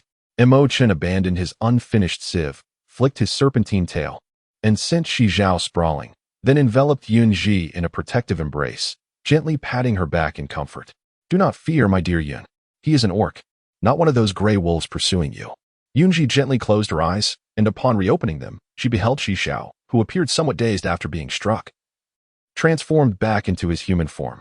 Only then did she manage to stabilize her emotions, primarily due to the lingering fear instilled in her by the gray wolves upon her arrival. "Do not be afraid, dear Yun Zhi," she reassured. "The young orcs in our tribe can be rather reckless. I shall ensure that Xize's beast mother teaches him a proper lesson." Lian Bin gazed at Yun Zhi with concern. Recalling Emo Chen's words, she remembered that both of them had emerged from the twilight forest. It was inevitable that Yun Zhi had encountered a pack of gray wolves within. Now, witnessing Xize in his beast form, how could she not be frightened?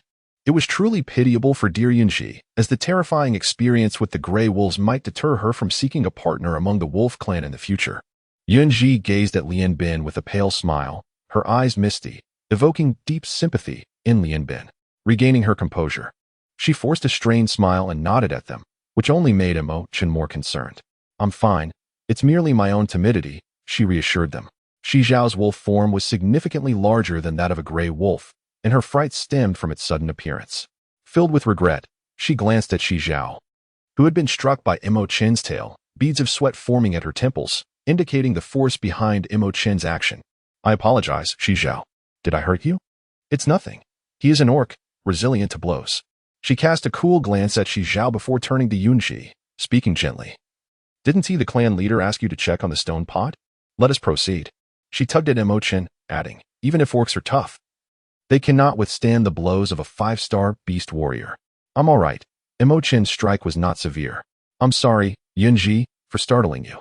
He was puzzled as to why Yun Zhi, who feared not even snake beasts, would be frightened by him. This thought left her feeling somewhat embarrassed. As long as she was unharmed, all was well. Grandma Lien Bin, please continue your tasks. I will go take a look. Once we are prepared, we can cook salt ourselves. During her brief time with them, despite their recent acquaintance, Lien Bin and the others treated her as if she were their own granddaughter, which made her feel a deep sense of affection and an involuntary desire to draw closer to them. Perhaps Yun Zhi understood that elders care for their juniors universally, nonetheless.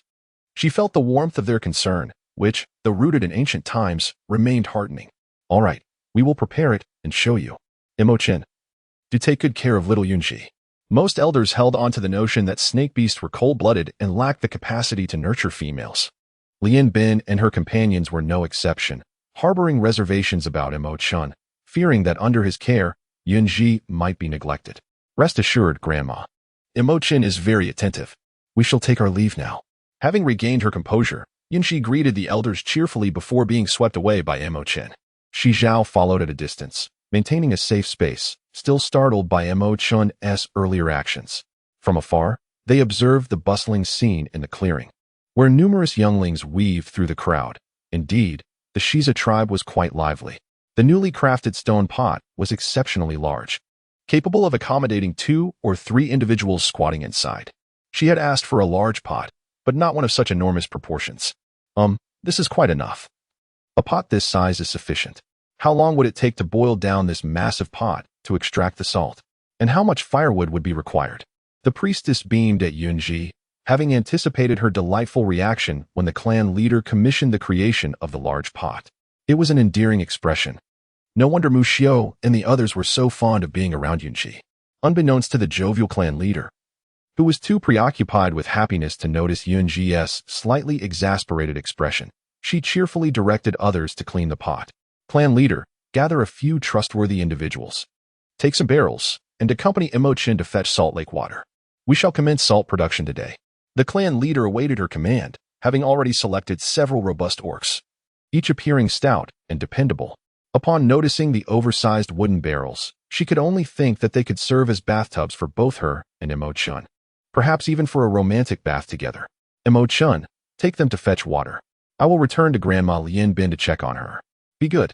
She understood her affectionate serpent desired to avoid company, but for the sake of obtaining salt, a little sacrifice of time was necessary. Emo Chen mused. What does it feel like to comfort a youngling? It's quite pleasant. In front of the crowd, Emo Chen leaned in to kiss Yun Zhi, but then his expression darkened as he regarded the towering orcs, finding them increasingly displeasing. Yun Zhi was taken by surprise when kissed, her cheeks flushing uncontrollably upon seeing the priest's sly smile. Just as she contemplated causing trouble for Emo Chen, she noticed him departing with others.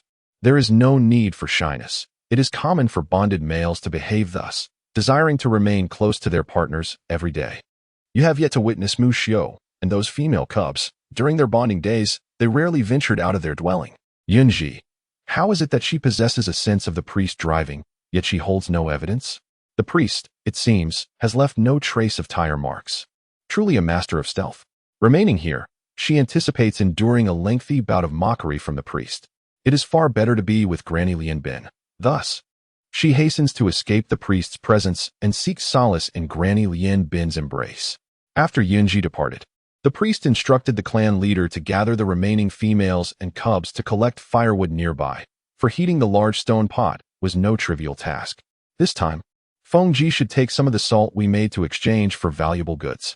At each major trading event of the Fengji tribe, the Xize tribe finds themselves in a rather awkward position, only able to offer animal hides for trade. The clan leader contemplated trading with salt.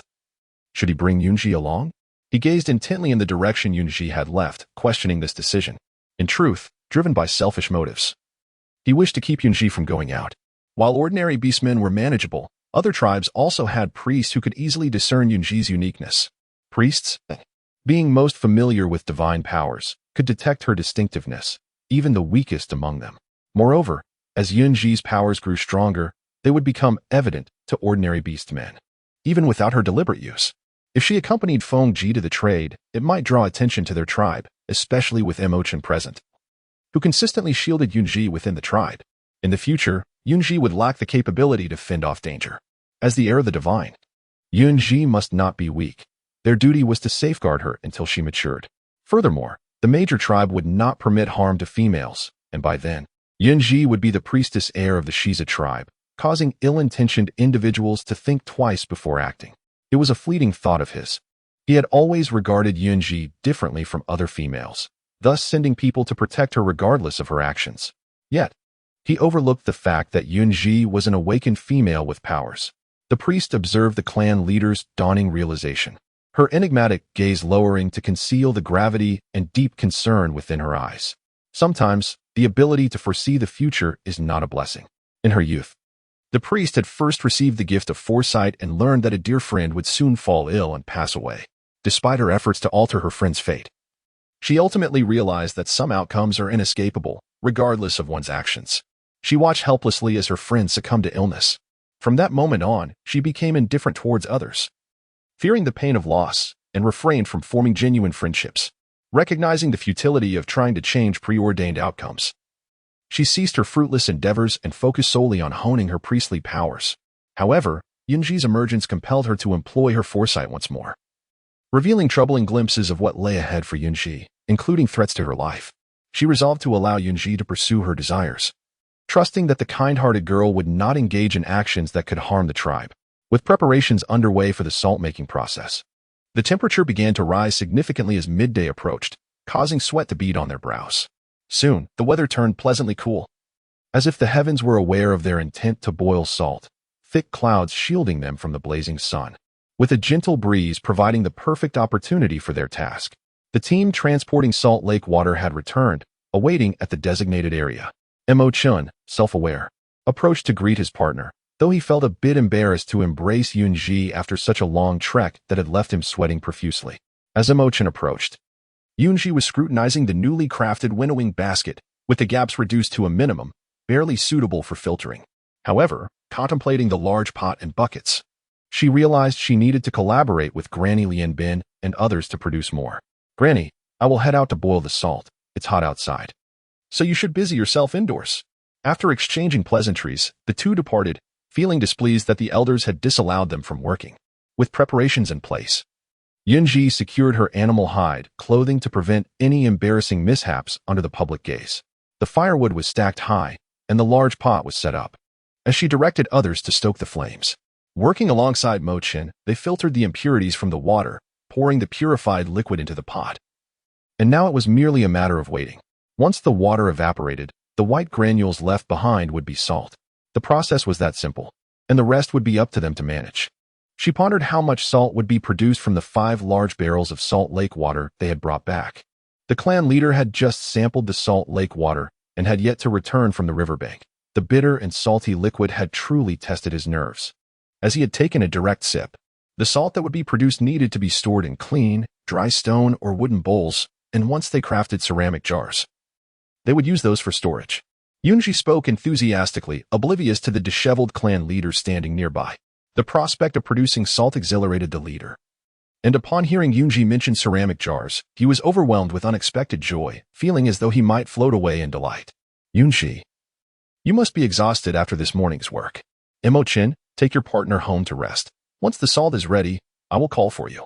The clan leader's expression reflected concern, his face not unattractive, yet somehow unsettling. Instinctively, Yun Zhi hid behind Emo Chen, casting wary glances at the clan leader. Clan leader Enan thought to himself, he simply wished to express goodwill. How had he frightened her? "Do not mind him, Emo Chen, take Yun Zhi home to rest. I will keep an eye on things here." The priest regarded the clan leader with disdain, wondering how someone of his age could be so impatient. Unable to withstand the priest's urging, they followed Emo Chen home for an afternoon nap. However, the day's events left Yun Zhi unusually excited, making sleep elusive. Emo Chen lay on his side, propping his head on one hand, gazing fondly at Yun Zhi, who rolled restlessly on the bed like a young cub. At last, they would enjoy salt without scrimping. He planned to prepare a lavish dinner with ample seasoning. A chicken soup pot would suffice, even if the garnishes were few. The flavor would be splendid. "All right, but you must rest now. If you don't recharge, you will lack energy this afternoon." He gently tucked a strand of hair behind her ear, revealing her chubby little face, and playfully pinched her soft cheek, finding it irresistibly delightful. Swatting away Emo Chen's teasing hand, Yun Zhi pouted, her expression adorably fierce, and she retorted, "If you pinch my face, then I shall pinch yours." With that, she seized Emo Chen's face, relishing the softness of his skin, envious yet enamored. Emo Chen allowed her to play with his face, but he noticed her expression turning increasingly displeased. Before her frown deepened, he swiftly captured her mischievous hands, pressing a gentle kiss on her lips. "Yun Bao, the little freckles on your face have vanished.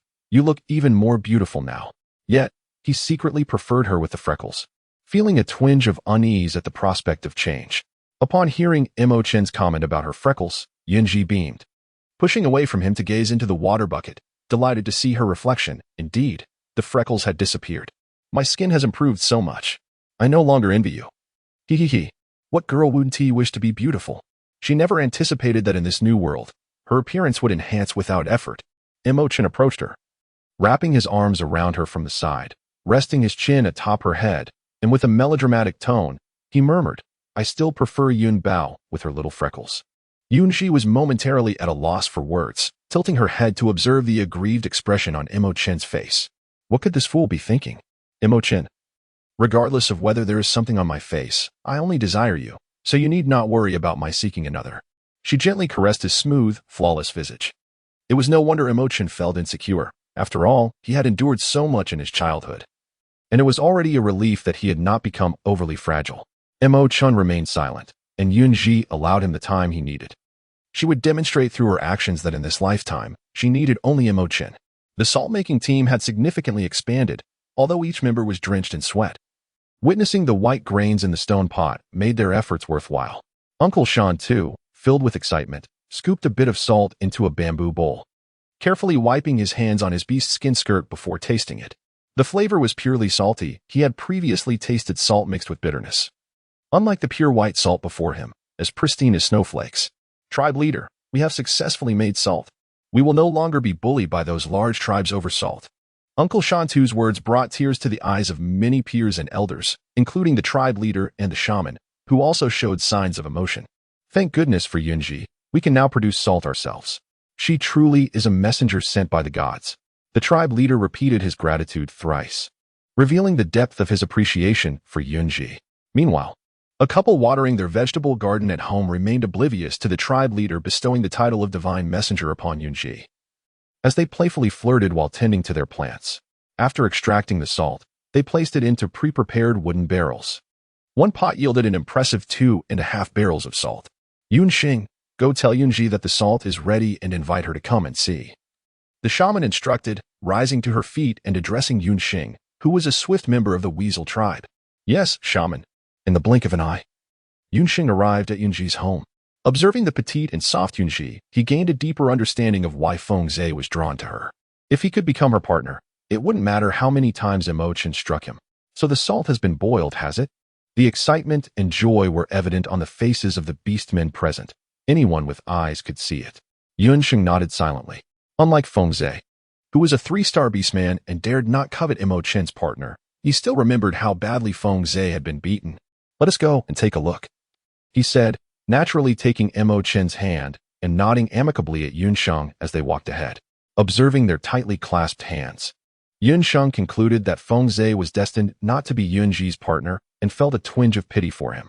As soon as the tribe leader spotted Yun Zhi, he approached her with an endearing, somewhat foolish demeanor. "The first batch of salt is ready and has been stored in barrels. Yun Zhi, come see." After tasting it, he found it to be far superior to salt powder, though not comparable to the refined salt he had previously tasted. "It is wonderful. We now have control over salt production. We can gather more salt, as we will need a substantial amount for the bountiful season to properly preserve our hunted game for the cold season." Upon hearing that the meat could be preserved for the cold season, the tribe leader and others were momentarily dumbfounded. Before they could respond, Yun Zhi interjected, "First, we must prepare a sufficient amount of salt. The meat preservation will need to wait until the bountiful season hunting begins. Digging up sweet potatoes is quite labor-intensive. So, tribe leader, you must always be ready to deal with other tribes." Yun Zhi felt her social anxiety dissipate without relying on Emo Chen. She directly conversed with the tribe leader, marking a notable improvement. Moreover, The tribe will be quite busy in the future, and our labor force may be insufficient. If there are smaller tribes seeking our friendship, we could consider incorporating them into our tribe." She had meandered a bit far off topic. The tribe leader, with the shaman's reminder, could understand her point about the lack of manpower, though the others were puzzled by her words. Each person wore a look of confusion. Yun Zhi decided to focus on resolving the immediate matters at hand. "Yun Zhi, you have done so much for the tribe, and everyone is immensely grateful to you. Prepare yourself, the shaman will arrive shortly." The shaman lovingly patted Yun Zhi's head, with a barely perceptible glimmer of pain in her eyes that Yun Zhi did not notice, though Emo Chen, ever perceptive, did. "I will strive to ensure that everyone thrives. If they prosper, so shall Emo Chen and I." She sought not the path of a grand heroine, but simply wished for a peaceful life with Emo Chen. The shaman, being of advanced age, soon retired to rest. Before the sun disappeared entirely, the large group returning from sweet potato gathering arrived. It remained uncertain how many they had unearthed. The sight of the flat ground filled with woven baskets, each overflowing and topped with sweet potato vines, was enough to make any heart swell with joy. "Little Yun, you are truly remarkable. With so many sweet potatoes, and there are still plenty in the ground, we will have no worries for the cold season." Upon returning, Mu Xiu felt no fatigue and immediately threw herself into Yun Zhi's arms, inadvertently pushing Emo Chen aside. Had she not been a female, Emo Chen might have instinctively retaliated. Xiaozhu and Fang Ying followed suit, though Fang Ying, being a mother, was considerably more composed than Mu Xiu and Xiaozhu. Noticing Emo Chen's displeased face, she refrained from embracing Yun Zhi again, fearing it might push Emo Chen to his limits. "Indeed, while we were digging, we grew hungry and simply consumed the damaged ones, allowing us to continue until it was nearly dark without feeling much hunger." Xiaozhu's words left her blushing. Just how many sweet potatoes had they eaten? Eating so many raw sweet potatoes surely wouldn't lead to any gastrointestinal discomfort, would it? Sweet potatoes are quite filling, which is why I encouraged you to gather more for storage during the cold season. However, consuming too many might lead to some discomfort. Did you not experience this? She playfully patted the excited Mu Xiu and Xiaozhu while looking inquiringly at Fang Ying. Recalling the incident, Fang Ying burst into laughter, a rare sight that suggested something amusing had transpired. A few young females and beastmen, enamored with the flavor of sweet potatoes, had inadvertently overindulged. As everyone replenished their energy, they could not help but pass gas, with Xiaozhu among them. With a teasing glance at Xiaozhu, she saw her bashfully push away from Yun Zhi, burying herself in her partner's embrace. Xiaozhu's gentle shove was not forceful, yet it still managed to nudge her closer to Mu Xiu, who steadied her as she regained her balance, reinforcing the perception of her fragility. Regardless of how Yun Zhi and Mu Xiu called out to her, she remained hidden, leaving the two exasperated, for there was little they could do about it. Yun Zhi received 2 baskets of sweet potatoes, with each day's harvest being delivered to her as gratitude for enlightening them about the edibility of sweet potatoes and, more importantly, for successfully producing salt. The tribe leader's words ignited a wave of admiration as Xiaozhu, hidden in her partner's embrace, gazed at Yun Zhi with wide, adoring eyes. Mu Xiu, unabashed, once again embraced her in front of Emo Chen, leading not just to Emo Chen's displeasure, but also causing unrest among Mu Xiu's partners. "Little Yun, you are incredible. I scarcely know how to praise you. You excel at finding food, digging cellars, and now even producing salt. Is there anything you cannot do?" Embracing Yun Zhi, Mu Xiu bounced with exuberance, her physique exceptionally splendid. Yun Zhi, somewhat overwhelmed by her fervor, flailed her arms in a futile struggle, akin to a kitten's feeble attempts at scratching. Fortunately, Emo Chen intervened just in time, calling upon Mu Xiu's companion to each take hold of their respective little females. "There are many things I am yet to learn. Additionally, once the sweet potatoes are sufficiently harvested, let us clear the vacant land ahead, much like the area behind my home, to cultivate sweet potatoes and cabbages." Leaning weakened against Emo Chen's embrace, she gazed at the chief, whose smile had not waned throughout the day. With the chief's allocation, she and Emo Chen were relieved of the burden of digging, allowing them to focus solely on farming. The fruit trees had already been transported back, awaiting their planting in prepared holes, and her vegetable patch was taking shape, offering her the opportunity to teach others. The chief's face was adorned with deep wrinkles, his expression quite comical. "All right, I shall instruct Xize to deliver the sweet potatoes to you. We shall manage the salt ourselves." The mention of Xize prompted Emo Chen to abruptly interrupt the chief's words. A robust, dark serpent's tail emerged, securely coiling around a basket of sweet potatoes, while another basket was balanced on its back. One hand held Yun Zhi, and the other clutched a bucket of salt as he sauntered home, unabashedly flaunting his possession under the gaze of onlookers. Only Mu Xiu, Xiao Zhu, and Feng Ying exchanged glances, realizing how rigorously Emo Chen guarded against Feng Zhe. Even a simple delivery was restricted. Feng Zhe, however, maintained an air of indifference, though his close friend Lei Fu recognized the profound disappointment he felt. Despite residing in the same tribe, Emo Chen shadowed Yun Zhi daily, and even during hunts, he was paired with Feng Zhe, leaving him with no opportunity to approach her, let alone speak with her. Lei Fu stepped forward to pat his brother's shoulder, but Feng Zhe evaded him, casting a disdainful glance before positioning himself beside the chief. The remaining sweet potatoes were distributed by the chief, allocating 1 basket per stone house, with an additional half basket for those with females. Each household now possessed a cellar, complete with storage racks and tables, becoming standard fixtures in their homes. The efficiency of Mu Xiu and the others was commendable.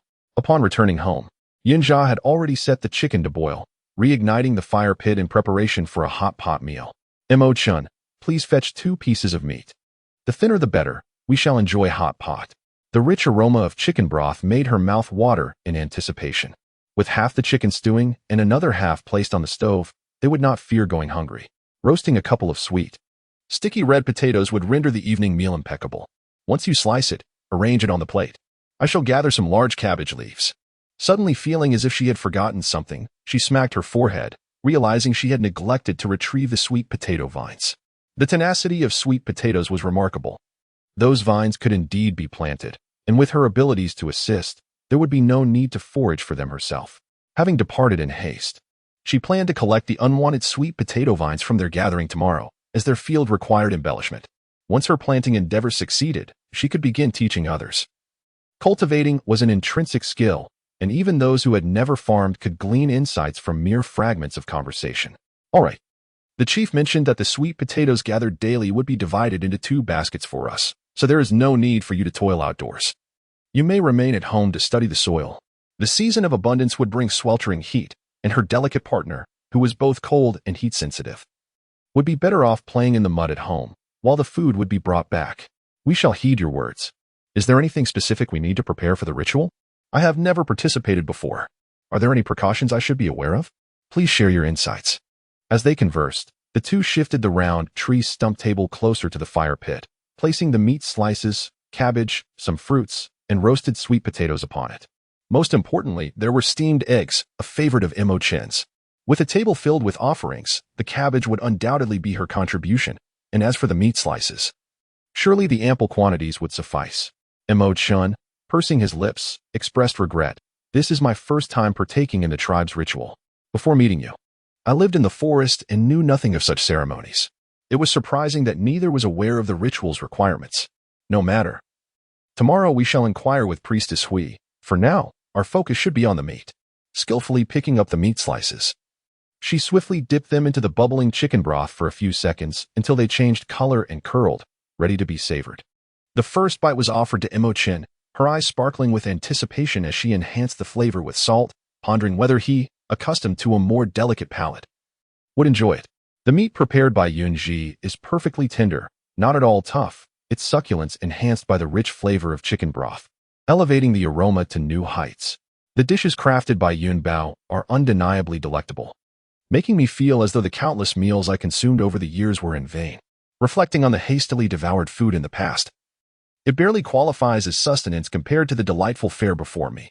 Receiving compliments from her husband, Yun Zhi felt a surge of elation, promptly placing an entire platter of sliced meat into the pot, which cooked swiftly.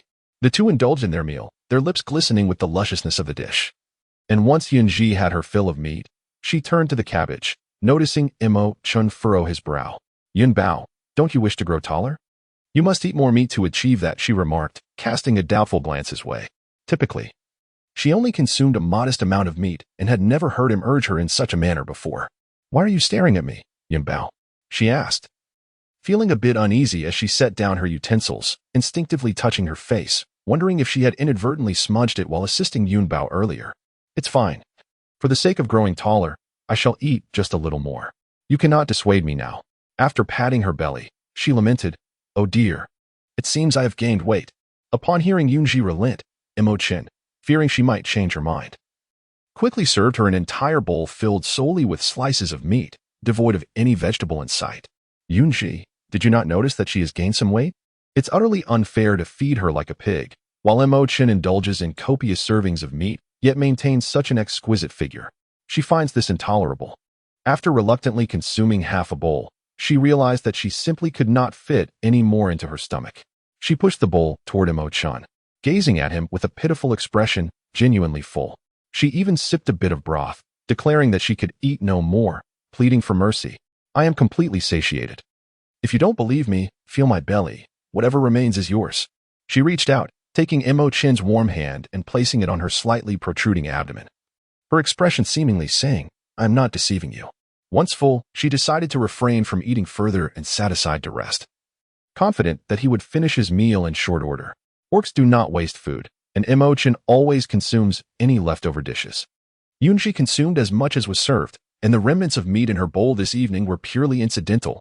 Emo Chen had overestimated her appetite. Sated in content. Yun Zhi rested her head on the round table made from a tree stump. Her clear eyes half closed as she admired Emo Chen's exquisite features, a habitual indulgence that followed her finishing her meal first. However, tonight, as she gazed, she succumbed to slumber. Perhaps lulled by the warmth of the fire pit, drifting into a deep sleep.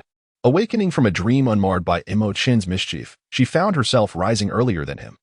Her small hand tracing the contours of his face, her fingertips lingering upon his perfectly shaped, delicate pink lips. In the early morning haze, her clarity was further dulled, and in a moment of boldness, she leaned in and pressed her lips against his face, an act that would have significant consequences. As daylight broke, Emo Chen extricated Yun Zhi from her blankets, disregarding her mournful gaze, and dressed her in the new skirt he had crafted from snake shed. Following her instructions, Emo Chen had fashioned the garment with precision. The snake shed was intact and slightly elastic, ideal for the new attire he intended to create for her. Given her less than ideal figure, he fashioned it into a sundress with straps, using a fishbone needle for stitching, and in the absence of thread, he resorted to sewing with strands of his own hair. Yun Zhi remained unaware of this detail until later, learning only then that her sundress was uniquely stitched with his hair, while the other garments were made from fibers drawn from vines, rather fragile in nature. With the dawn of a new day came new tasks. The fruit trees essential for the orchard were gradually brought back. Lacking a hoe, the beastmen reverted to their animal forms, using their claws to dig holes, each swipe carving out a pit. The trees they transported were fully grown, stripped of their ripe fruits, leaving only the unripe ones hanging from the branches, resilient against their efforts. The orchard, though not vast, yielded enough fruit to sustain the females and young. Much of the day was spent digging and planting trees, with Yun Zhi utilizing her abilities to ensure the trees thrived. Yet, her powers too had limits. After planting more than half, she found herself depleted and returned home to rest. Never had she imagined that exhausting her abilities would render her so fatigued that she would fall into a deep slumber, only to awaken the following morning. When Emo Chen called her for dinner that evening, she did not respond, alarming him greatly. In a state of concern, he sought the priestess' assistance, realizing that her profound sleep was a consequence of her powers being fully expended. Emo Chen, when Yun Zhi awakens, you must look after her, ensuring she does not overexert herself. She must wield her strength only when her safety is assured, understand? At present, Yun Zhi was exhausting her energy within her tribe, and although Emo Chen was by her side, unforeseen circumstances could arise, leaving her vulnerable should her strength falter. I understand. Thank you, priest. Emo Chen expressed sincere gratitude, holding the priest in higher regard than even the chieftain, not for any other reason than the priest's ability to aid Yun Zhi. After the priest's departure, Emo Chen neglected his own dinner, cradling Yun Zhi in his arms, and were it not for the gentle rise and fall of her chest, he might have feared she was not merely asleep, but had departed to meet the divine. Yun Zhi gazed at the weary face of Emo Chen, her heart aching for him.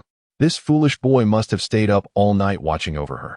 Just look at the dark circles beneath his eyes, truly a big fool. Today, we shall do nothing and concern ourselves with nothing. I will accompany you to catch up on sleep and rest, if that pleases you. Emo Chen buried his head in her bosom, his arms wrapped around her waist. She could sense his unease and fear, regretting that she had overestimated her own reserves of supernatural ability. It was akin to a mage in a game running out of mana. Yun Zhi indeed kept her word, spending the entire day by Emo Chen's side in repose. The priest, aware of her circumstances, refrained from sending anyone to disturb them. Unbeknownst to Yun Zhi, the extraordinary powers she left upon the fruit trees yesterday had dispersed, enveloping the entire orchard in a delicate veil of energy. The trees, which she had not shielded with her abilities, also thrived. Indeed, as long as she did not reclaim the energy, it would remain in the soil, safeguarding the trees. As night descended, with Emo Chen still slumbering in her arms, Yun Zhi found herself restless, her stomach growling from a day without sustenance. Carefully, she disengaged Emo Chen's hand from her waist, ensuring he remained asleep before she quietly maneuvered around him, slipped out of bed, and donned her shoes. She gently covered him with a blanket, mindful of the dropping temperatures. Even though Emo Chen was a beastman, she could not afford to be careless. With utmost caution, she struck a flint to produce a spark, listening intently for any signs of disturbance in the room. Once assured of silence, she continued her task. Lighting a torch, she beheld the now cold chicken soup and sweet potatoes left from the previous night's meal, prepared by Emo Chen. Reheating the sweet potatoes, she discovered that the chicken soup, having sat overnight and throughout the day, had developed an unappetizing taste and was no longer edible. She retrieved some meat from the cellar, transformed the remaining eggs into steamed custard, and stewed the meat until tender, adding a few cabbage leaves to balance the richness. To ensure Emo Chen had enough, she even roasted a couple of extra sweet potatoes. As the savory aroma of the meat wafted through the air, Yun Zhi set the table and entered the room to awaken Emo Chen. With her warm, delicate hand, she gently patted his face, softly calling his name. Emo Chen, it's time to rise and dine. Shouldn't we eat well before returning to slumber? Emo Chen had already stirred awake at the sound of her cooking, feigning sleepiness. Upon hearing her voice, he opened his eyes and, without warning, grasped her hand and pulled her close, causing her to lose her balance and land atop him. In the dim light, they shared an intimate gaze, and he instinctively leaned in to kiss her, feeling an insatiable longing for her lips. Enchanted by his allure, Yun Zhi, breathless, pushed him away, playfully striking his chest. Enough of this mischief. I haven't eaten all day, and even if you're not hungry, I certainly am. Upon hearing her declaration of hunger, Emo Chen swiftly rolled out of bed and took her hand, leading her to the dining area. As they indulged in their meal, with Yun Zhi clutching sweet potatoes in one hand and meat in the other, he occasionally fed her steamed custard, leaving her lips glistening with grease. Fortunately, the portions were ample. Otherwise, given Yun Zhi's hearty appetite that night, Emo Chen would have found himself without any food. Having slept throughout the day, neither felt tired, and they only reluctantly succumbed to slumber in the early hours of the morning, awakening just as dawn began to break. With no pressing tasks for Yun Zhi, the two of them, as the chosen priest for the deity dutifully sought the priest to learn about the forthcoming rituals. Having spent a month at the Xize tribe, she discovered that atop the mountain behind them stood a statue of a deity, where the ceremonies would take place. Yun Zhi, simply follow closely behind me. Do as I do, Emo Chen instructed, his demeanor mirroring that of the others. After the priest had spoken, he entered a small alcove within the cave and emerged with a hat resembling one crafted from red and white feathers. Two long white plumes stood proudly on either side, while shorter red feathers were neatly arranged at the front, and two white peacock feathers cascaded down the back, adorned with black feathered tassels that hung to the chest. This is the headpiece I wore when I became the priestess heir. Now, you are the heir. On the day of the ceremony, I will personally place it upon your head, and in future rituals, you shall wear it and follow my lead. Upon witnessing the nostalgic expression that adorned the face of the High Priestess, Yun Zhi comprehended the profound significance that this had held for her. Yun Zhi was unaware that the hat was a precious gift handcrafted by a dear friend of the Huiji priestess during her youth. After the untimely passing of her friend, the priestess had not donned it again, choosing instead to cherish it carefully by her side. Thank you, priestess. Are there any taboos regarding my attire? With the sweltering weather, she had already replaced all her garments in the wardrobe with serpent-shed skirts. Though black, they did not absorb heat. Rather, they were refreshingly cool. The Huiji priestess shook her head and replied, there are no specific attire requirements for the sacrifices. As long as the participants approach the divine with reverence and genuine faith, they shall receive the blessings and strength of the deities. Yun Zhi's mind sparked with inspiration. Could it be akin to her practice of extraordinary abilities, dispersing her powers only to reclaim them, thereby benefiting the flora while simultaneously enhancing her own prowess? The divine beings attentively heed our supplications and bestow blessings upon us. Yun Zhi, seize this opportunity. During each ritual, the deities select favored beastmen to fulfill their desires. Upon hearing this, Yun Zhi was further astonished. Casting a skeptical glance at the composed Emo Chen, it was not that she lacked belief, it was simply too fantastical. Had anyone ever truly realized such wishes? If indeed someone had, the credibility would be significantly higher, otherwise, it would hold little weight. The priestess perhaps did not anticipate Yun Zhi's inquiry. Pausing momentarily before responding that, to her knowledge, only the merfolk, the Flying Lion tribe, and the Winged Tiger tribe had individuals who had fulfilled wishes. Well, she now possessed a rough understanding, yet the credibility remained low. Furthermore, she harbored no particular desires to fulfill. For the things she needed could be attained through her own efforts and intellect. If one were to insist on a wish, it might be a hope that those she loved and who cared for her would lead lives of safety, peace, and happiness. She recalled that there were lion and tiger clans in the tribe. What then distinguished them from the flying lions and winged tigers? This was a question she yearned to ask, yet had been preoccupied with other matters recently, neglecting even to visit Mu Xiu and the others. She was unaware of the distinctions between the two, naively believing that they had simply concealed their wings. Alas! They were all members of the Flying Lion and Winged Tiger tribes. They had been abandoned by their original clan for being born without wings, deemed as deformed, worthless beastmen. Only the chieftain and Xize possessed wings, the latter having developed them later in life. Did Xize truly have wings? How could she have missed that? Was her vision failing her? Observing her self-doubt, Emo Chen could not help but smirk inwardly. Xize had deliberately transformed into beast form to parade before Yun Zhi.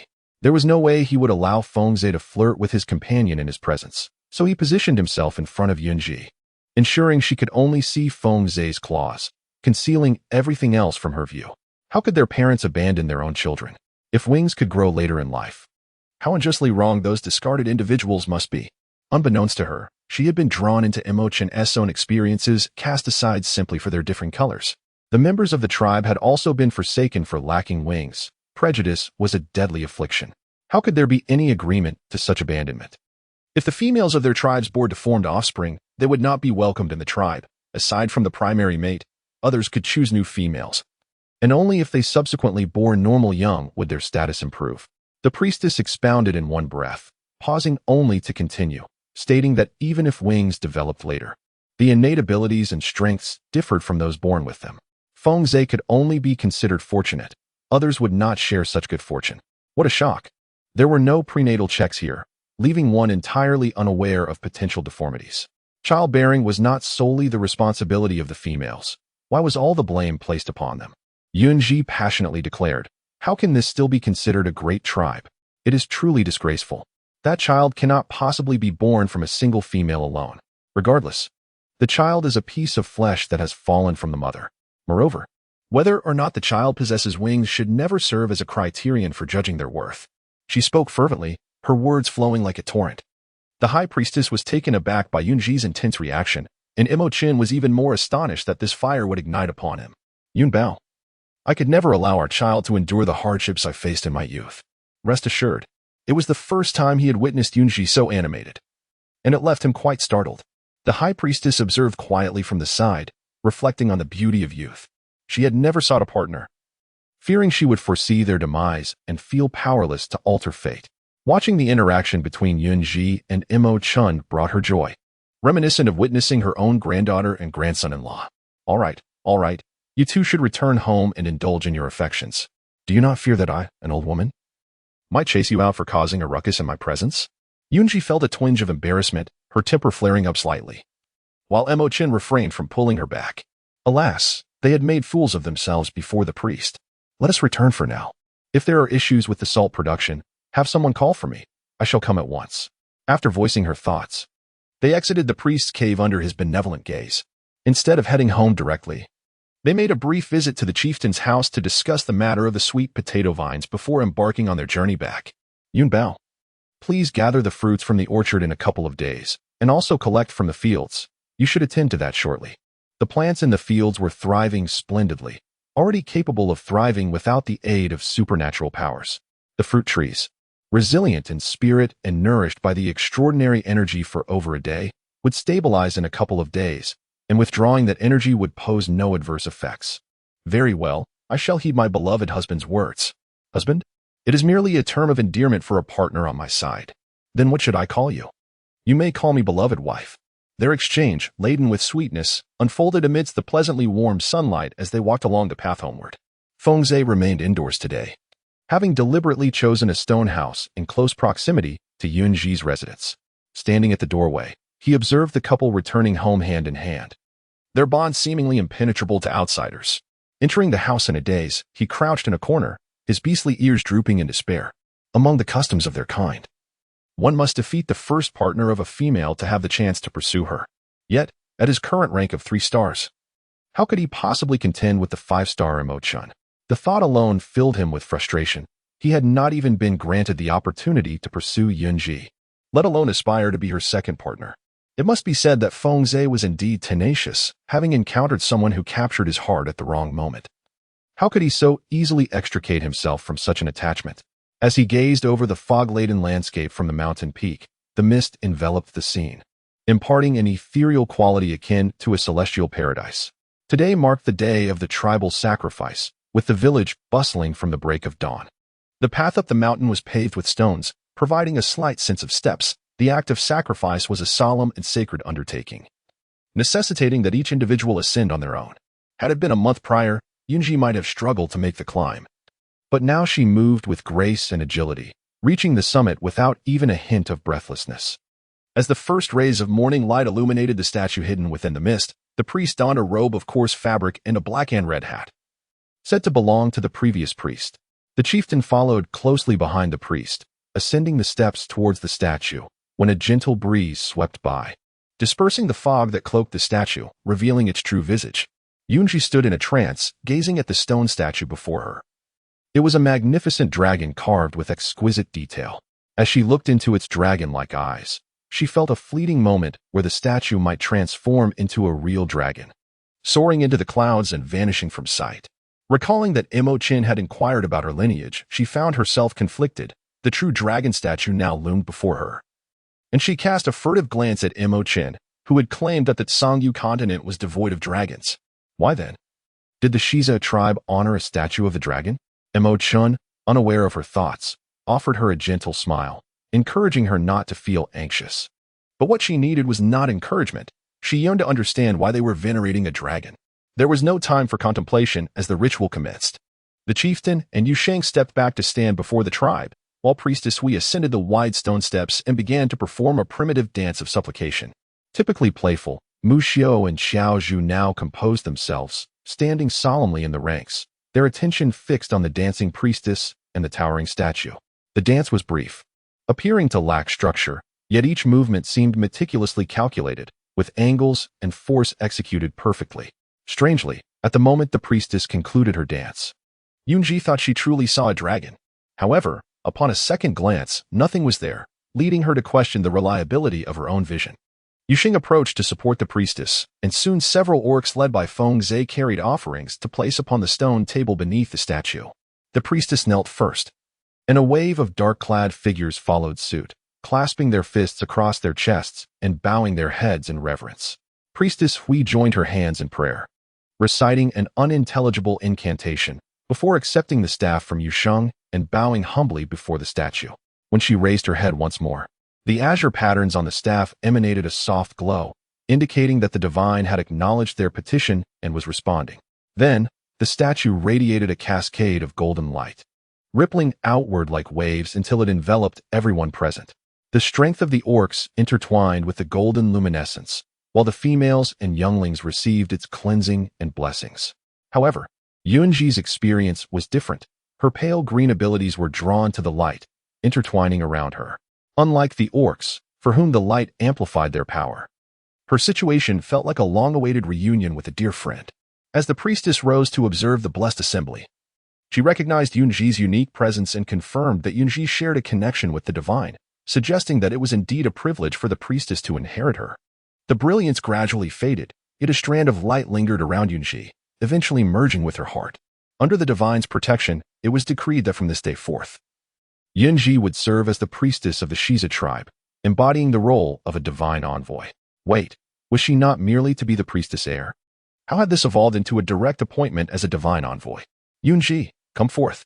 Do not be afraid. In that moment, she felt an overwhelming weight upon her feet, The pressure of becoming the priestess heir had already been daunting, and now, with the priestess declaring her a divine envoy, she was uncertain whether she could bear such a heavy responsibility. Sensing her unease, the statue emitted a subtle white light visible only to Yun Zhi, as if assuring her there was no cause for fear. The light transformed into delicate threads that wrapped around her wrist, gently guiding her forward. The others, bewildered by her actions, began to comprehend when they saw her smile at the statue. Under the guidance of the white light, Yun Zhi approached Priestess Hui, who held a ceremonial hat in both hands. Although she intended to kneel in acceptance, the priestess instructed her otherwise. Instead, she merely crouched slightly, bowing her head as the priestess placed the hat, signifying her new identity, atop her head. Standing upright, she faced the crowd, her heart racing with anxiety. Yun Zhi. Priestess Yun Zhi. The sudden, synchronized chant startled her, and she forced a composed smile to respond to the well-meaning assembly, though internally, she felt a surge of panic. The ceremony concluded with Yun Zhi's ascension as a priestess, marking the Xize tribe as a rare community with 2 priests, a distinction typically reserved for larger tribes.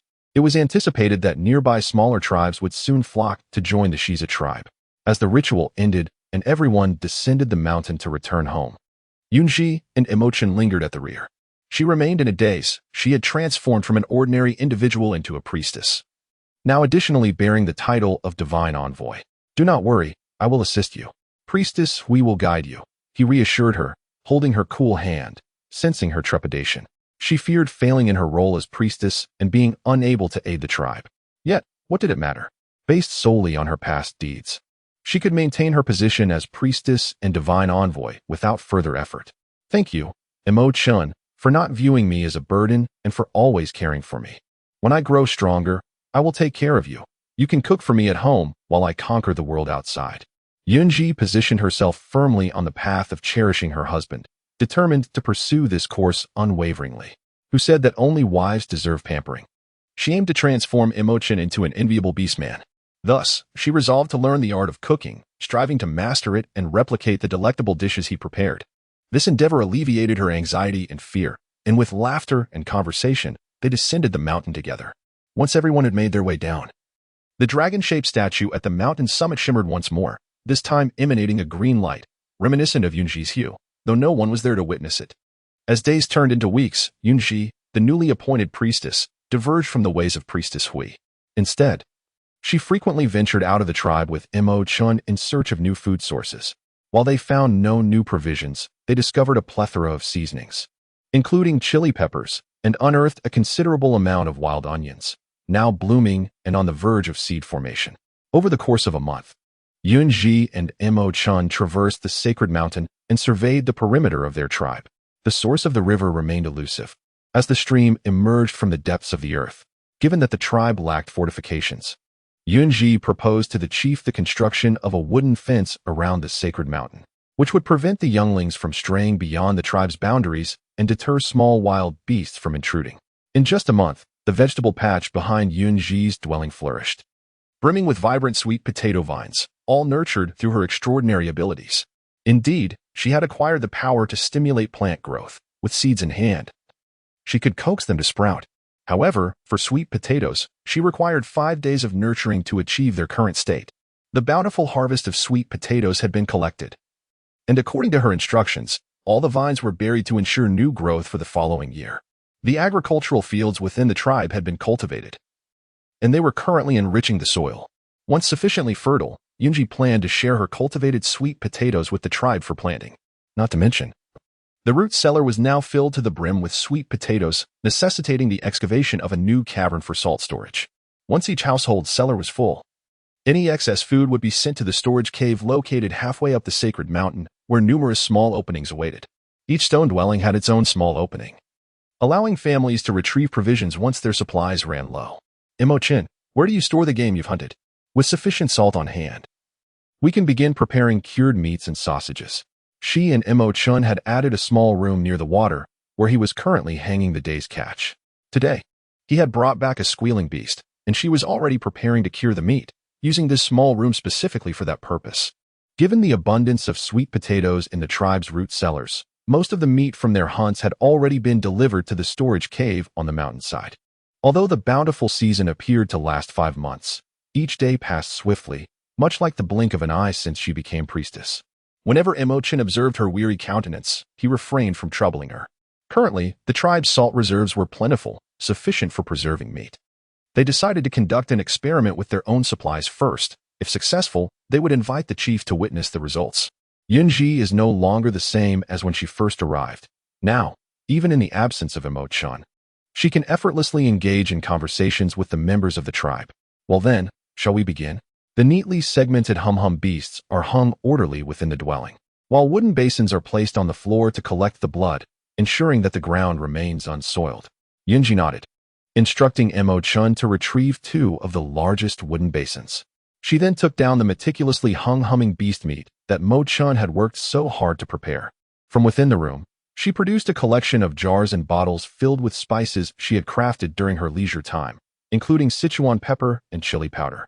After measuring the powders in precise proportions and blending them with salt, the next step was to give the humming beast meat a thorough massage to enhance its flavor. The aroma was delightful. Emo Chen inhaled the scent wafting from her hands, the unappealing color of the meat serving as a testament to the adage that beauty is only skin deep. It smells wonderful, doesn't it? Once the smoking process is complete, it will taste even more exquisite.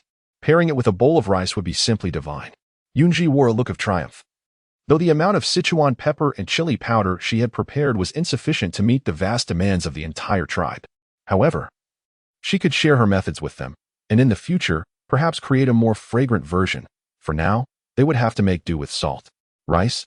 What is that? Emo Chen's curious demeanor greatly amused Yun Zhi, albeit unbeknownst to him. The food derived from rice offered substantial satiety, with the grains resembling clusters of diminutive spikes, glowing golden upon ripening. Yet, the Sichuan pepper and star anise here differed from those back home, leaving her uncertain if rice would also be dissimilar. She needed to explore the forest more, with Emo Chen acting as her guardian. Alongside a few bodyguards provided by the tribe leader, venturing into the forest felt akin to strolling through her own backyard, albeit limited to the periphery of the falling moon forest. Emo Chen silently absorbed Yun Zhi's words, recalling that the peacock tribe possessed the very item she mentioned, a favorite food among the bird-like beastmen. He wondered if it was indeed the rice she spoke of. At the time of the exchange meeting, they might find it, potentially leading to delightful surprises. The meeting was to be held at the Flying Lion tribe, situated on the opposite side of the falling moon forest. The Flying Lion and Winged Tiger were the 2 largest tribes, alternating the hosting of the annual exchange event. Surrounding smaller tribes relied on them, each bringing unique items to trade during the event. The Xize tribe was the most distant, perhaps due to its inhabitants being outcast shunned by others, which led to their items being scorned at the exchange. I must take a good look. My luck has improved, and perhaps I might encounter unexpected treasures. Since arriving here, her fortune had indeed improved significantly, and that was no exaggeration. After a busy day, she finally marinated all the hoo-hoo beast's meat, preparing 1/3 as spicy jerky, while the remaining 2/3 were more or less seasoned with 5 spices. Once hung within the dwelling, she would begin the smoking process after the moisture evaporated, enabling the tribe to produce it in bulk, thus alleviating their reliance on sweet potatoes during the cold season. With time still on her side, she suggested, "Darling, let us take a stroll around the tribe." Currently, she focused on 2 tasks, preparing jerky and crafting pottery. As the jerky preparation progressed, she needed to find suitable clay for making pots and to repair the kiln for firing. "As you wish, my dear wife." After spending time with Yun Zhi, Emo Chen's personality had evolved significantly. The one constant was his unwavering kindness and love for her. Perched in Emo Chen's strong embrace had become her signature departure style, despite her insistence that she was capable of walking on her own. Emo Chen, however, remained unyielding, continuing to carry her. The priestess Yun Zhi is out with her partner. Several ants, carrying small baskets containing mini hoes, appeared to be heading to the fields for weeding. Females could not dig like males, and transforming into beast form could damage crops, so Yun Zhi had crafted simple stone hoes for them, which they found quite handy. "Let us go out and see if we can find something edible." "Yun Zhi, don't overexert yourself. The tribe has ample food, and if not, we have what we grow in the fields." The ants looked at her with concern, noting that despite her height reaching 1.7 meters, she remained quite slender. Who would complain about having too much food? "Ants, please take care to rest and not tire yourselves." With Emo Chen by her side, he undertook the heavier tasks, working much harder than she did. All right, we shall heed the priestess Yun Zhi. We want to disturb her outing. The fields still require weeding. Their innocent smiles were particularly contagious, prompting Yun Zhi to smile back warmly. Okay, ants, go ahead and busy yourselves. Waving farewell to the industrious ants, the couple meandered along the riverbank, uncertain if they would find suitable clay. To craft pottery, they needed to locate clay, and the essential factor was the firing process. Even with her previous training, success was not guaranteed. As they traversed the river bend, she recalled that it was relatively easier to find clay there. The clear water revealed the sand and stones at the bottom. As she reached down to sift through the sand, she discovered clay hidden beneath. Without further ado, she began to dig. Emo Chen's hands were larger and stronger, allowing him to dig swiftly. Wait, Emo Chen, pass me that lump of mud beside you. It seemed to be the very soil they sought. Testing the malleability of the clay, she noted it might not withstand high temperatures well. But any clay was better than none. Having grasped the technique for making pottery, even if one failed, she could always create another. Splendid. With this clay, we can craft pots. Observing the location within the tribal wooden enclosure, they could construct the kiln here and build a few stone houses nearby, allowing them to monitor the firing process closely. Shall we return to the tribe and consult the leader on how to proceed? The spark in Yun Zhi's eyes revealed her passion for pottery, explaining her frequent musings about it. You go fetch the leader. I will wait for you here. She truly relished molding clay, finding it immensely therapeutic, and had become quite addicted to it. Emo Chen furrowed his brow, remaining silent for a time. Rest assured, I shall wait here for you. I want to wander off. The area is patrolled by our tribe's beastmen, so you can leave for a short while without worry. Unable to defy Yun Zhi, Emo Chen hurried off to find the tribe leader. Left to her own devices, Yun Zhi played with the clay, joyfully smudged with dirt, her appearance resembling a cute little mud cat. Farther away, Xize felt an urge to approach Yun Zhi, driven by a desire to seize the rare opportunity. Priestess Yun Zhi, do you need any assistance? He forced himself to tread lightly, lowering his voice to avoid startling her. Startled by his sudden presence, Yun Zhi nearly ruined the simple pot she had been shaping. Wiping her face, now adorned with a charmingly muddy visage, she stood to face Xize. Not angry, but somewhat taken aback. Xize, are you aware that startling someone can be dangerous, especially when approaching from behind? In her memory, Xize had been as reticent as the original Emo Chen, though the latter had since been molded by her influence. I apologize for startling you. I merely wished to inquire if you needed assistance. The remorse in his peach blossom eyes seemed almost tangible, pricking at Yun Zhi's heart. It's nothing. Just refrain from doing so in the future. I do need your help now. Please dig up more clay like what I have in hand. She presented the nearly completed pot to Xize, nearly thrusting it into his face. Certainly. Yun Zhi smiled at him, returning to her clay play. With Yun Zhi's smile, Xize's gaze fixated on her, his lips involuntarily curving into a broader grin. He positioned himself nearby and earnestly began digging up the clay. When Emo Chen and the tribe leader returned, they caught sight of Yun Zhi and Xize crouching together, instantly igniting a pang of jealousy within Emo Chen. Hearing footsteps, the little mud cat Yun Zhi looked up, waving cheerfully at Emo Chen. You're back. Look. All of this is what I shaped, and I must thank Xize for digging up so much clay. Otherwise, I wouldn't have enough to work with. However, to his surprise, Emo Chen swiftly embraced her, his gaze fixed resolutely on Xize. I appreciate your assistance with Yun Bao. I shall reward you with a bounty upon my return. Xize felt a tinge of disappointment at Emo Chen's display of territorial claim, yet maintained an impassive demeanor as he turned his attention to the bewildered Yun Zhi. There is no need for that. Priestess Yun Zhi has contributed immensely to our tribe, and I am merely offering her a small favor. With that, he averted his gaze from the two and resumed his task of excavating clay. Nearby, the chieftain observed Xize with exasperation, lamenting the squandered opportunity. Yun Zhi was puzzled by Emo Chen's hostility towards Xize. Perhaps it was due to seeing her too close to Xize, which stirred feelings of jealousy within him. It was also her fault for becoming so engrossed in playing with mud that she failed to notice the proximity between the two. Moving forward, she resolved to keep a safe distance from all male beings to avoid unnecessary troubles, as her own jealous companion was not easily appeased.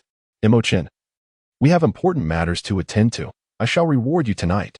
With her muddy little paws, she playfully drew cat whiskers on Emo Chen's face. Despite this whimsical act, it only added to his cuteness, leaving no other impact. Xize, who did not witness their affectionate display, could still hear it, and a bitter sensation enveloped every corner of his heart. causing him profound distress. Yun Zhi, Emo Chen mentioned that you have found suitable clay for making pottery. What can I do to assist you? I shall comply with your wishes, priestess. He had inquired with Priestess Hui, who confirmed that Yun Zhi would only have Emo Chen as her sole companion, leaving Xize with little hope. When discussing her passions, Yun Zhi radiated a dazzling brilliance, captivating the gazes of both Emo Chen and Xize. Yun Zhi began her explanation from the very soil itself, elaborating on the intricate process of crafting ceramic pots, and emphasizing the paramount importance of kiln construction. What exactly is a kiln, and how should it be erected? Each word that escaped Yun Zhi's lips seemed to elude their comprehension, prompting them to question her with an insatiable curiosity. Once the shapes of the pots were molded, akin to those she had fashioned on the ground, they required a period of firing within the kiln, where the precise control of heat became critically significant. Given the conditions at hand, she proposed employing the primitive wisdom of ancient peoples, opting for simple methods such as ground burning and pit firing, which would facilitate their learning and operation. Chief, you and Xize should gather some firewood from the surroundings. Let us first fire these pots I have created. If it proves feasible, we shall adopt this straightforward method. If not, I shall devise another means to construct a kiln. After dismissing the chief and Xize, she seized the opportunity to charm her husband, whose grip on her hand was tightening with a hint of jealousy. All right, I shall go with Xize to find firewood, she declared, pulling Xize towards the woods beyond the fence. Despite Xize's lack of discernment, having lived a considerable life without a partner, he remained oblivious. Indeed, once the chief had led Xize away, Emo Chen's expression darkened, his deep purple eyes swirling ominously, as if concealing a tempest. All right. They have gone far enough and are no longer visible. Now be good. With her dirty hands grasping Emo Chen's arm and shaking it playfully, he steadfastly refused to look at her. Left with no choice, she decided to be a little less courteous. She stood on tiptoe and, like a dragonfly skimming the surface of water, planted a fleeting kiss on his face, deliberately avoiding his muddy beard. Yet, Emo Chen remained unresponsive, prompting Yun Zhi to continue her affectionate assault, determined to elicit a reaction from him. In truth, Emo Chen was struggling to maintain his composure. And when Yun Zhi kissed him once more, he deliberately allowed her lips to brush against his own, teasingly licking his lips afterward. My sweet wife is indeed delightful. The rogue charm emanating from Emo Chen was a sight she had never witnessed before, and unable to restrain herself, she playfully slapped his handsome face, leaving a clay mask in her wake. Xize is not a good beastman. Keep your distance from him. Heaven knows the turmoil that surged within him at the sight of Xize so close to Yun Zhi. He wished he could cast Xize away.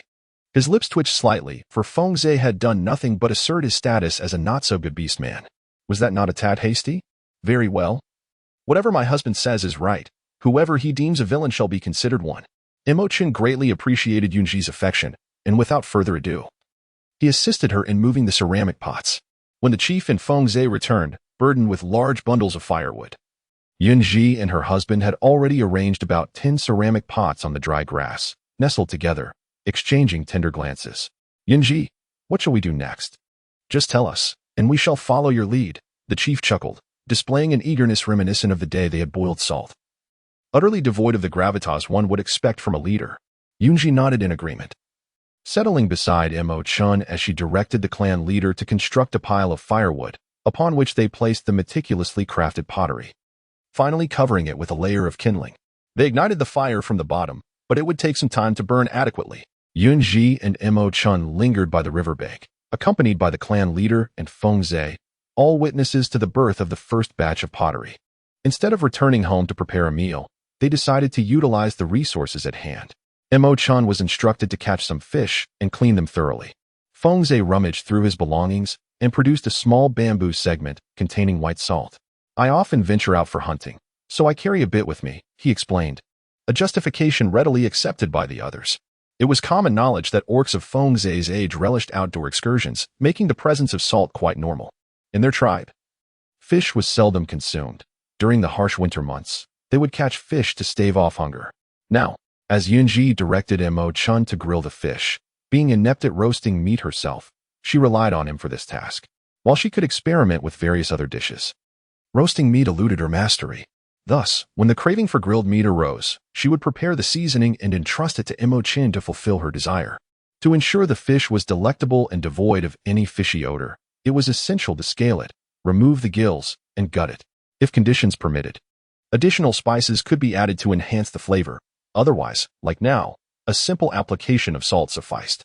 The fire served not only to bake the pottery but also to grill the fish, and she was quite curious whether the resulting pottery would carry the aroma of the grilled fish.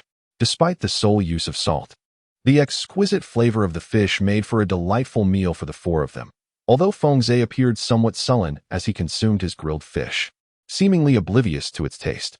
The quartet waited by the riverside for nearly 4 hours as the fire gradually dwindled, revealing the successfully fired pottery within. Yun Zhi crafted relatively small jars, intended for storing various condiments, with only 2 or 3 larger ones suitable for stewing meats. Once the temperature subsides, she plans to test them for leaks. Should any appear, the entire afternoon's efforts would be in vain. As it stands, all 12 clay jars have successfully fired, with 3 larger vessels designated for stews, 7 smaller ones for storing spices, and the remaining 2, shallow and pan-like, undoubtedly meant for her culinary indulgence in frying meats. The chieftain gazed upon the jars, his amber eyes sparkling as if they beheld a feast. His expression, fierce and predatory, might lead one to believe he harbored desires towards the jars themselves. After the temperature had fully dropped, the chieftain and Xize eagerly took on the task of testing them. Fortunately, no leaks emerged, indicating that the ground-firing method was indeed viable. The creation of clay jars can be entrusted to the elders and the young ones within the tribe, as she is confident they will excel. The clay used must be the specific kind she has employed. She has yet to discover alternatives, so it shall suffice for now. Currently, the tribe is well equipped with wicker baskets, bamboo containers, sieves, and backpacks, and many have already learned their uses, leaving the elders with some leisure time. The youngsters, brimming with boundless energy, can be tasked with digging the clay, while the actual molding and firing of jars should remain the domain of the elders. Chieftain, I shall take the jars I have made back home for now. Tomorrow, you must gather the people to begin digging clay for firing more jars. Otherwise, we shall be ill-prepared for the upcoming exchange event in 2 months, lacking sufficient jars for trade. Yun Zhi smiled like a cat that had just indulged in mischief, willingly allowing Emo Chen to pack up the 12 exquisite ceramic jars. The chieftain could only watch helplessly as Emo Chen and Yun Zhi carried them away right before his eyes, gripping his chest in anguish. He scarcely had a moment to appreciate their beauty before they vanished, leaving him with nothing but heartache. Oh, how it pained him. Chieftain, I shall take my leave now. Call for me should you require assistance, he heard someone say, sensing the chieftain's unusual demeanor. To avoid being caught in the turmoil, he decided that discretion was the better part of valor. Let them go, let them all go, he thought, resigned to his solitude beneath the cloak of night. Not a single jar remained for him, the leader of the tribe, and he felt utterly pitiful in his plight. With a heavy heart, he trudged homeward, ignoring the greetings of passers-by. When he reached the priest's abode, he felt the pressing need for the priest's guidance. Meanwhile, Yun Zhi and Emo Chen were happily squatting by the stream, scrubbing the ceramic jars with handfuls of straw. The chieftain's earlier demeanor had been quite comical. How could he be so despondent over a mere handful of jars? If he were to discover an iron mine and craft iron pots, he might very well ascend to the heavens. The chieftain's antics were indeed amusing, and Emo Chen laughed heartily, recognizing that while he maintained an air of authority, he was, in truth, a delightful character. The success rate of the tribe's ceramic jars was not particularly high, unlike Yun Zhi, who succeeded on her first attempt. The chieftain's excitement was understandable. Yun Zhi expressed her understanding. What belongs to the great tribe is now possessed by her own, and it is even superior to that of the great tribe. Anyone in her position would feel the same as the chieftain. With my presence, our tribe will undoubtedly flourish. The tribe has now entered the agricultural phase, and with the addition of livestock farming, it is simply perfect. Yun Zhi is filled with hope for the future. Determined to transform the unchanging lifestyle of her tribe, reliant solely on her modest abilities in hunting and gathering, Emo Chen particularly cherishes the hopeful visage of Yun Zhi, which illuminates his life, casting aside the shadows that have long enveloped him. Yun Bao, what is this iron ore you speak of? Iron ore is elusive, a treasure that is seldom found. Should they discover it and extract it, they could forge sharper weapons, sturdier farming tools, and more durable iron pots and cans. Once the agricultural phase is completed, she will contemplate whether to seek out iron or to manufacture cold weapons. Though she abhors conflict, she finds herself in a quandary over the creation of such arms. During the exchange, let us remain vigilant. For now, we should return home and rest. As tomorrow my dear Yun Bao must toil to teach the tribe how to craft pottery. The silvery moonlight cascades upon the ground, enveloping the two in its glow. Their elongated shadows entwined. May one heart be cherished, never depart until old age, aptly describes their bond. Sweetly, they return to their abode, inverting the pottery upon the long table to allow it to drain overnight. Tomorrow, they will sunbathe it, ensuring the interior remains dry before she dares to transfer the seasoning powders within. After a simple wash, Yun Zhi stands by the bedside, suddenly recalling the day spent playing in the mud and water, sitting by the fire, her clothes now reeking of wood smoke. Such a state is unfit for slumber. Emo Chen, you may sleep first. I shall bathe before retiring.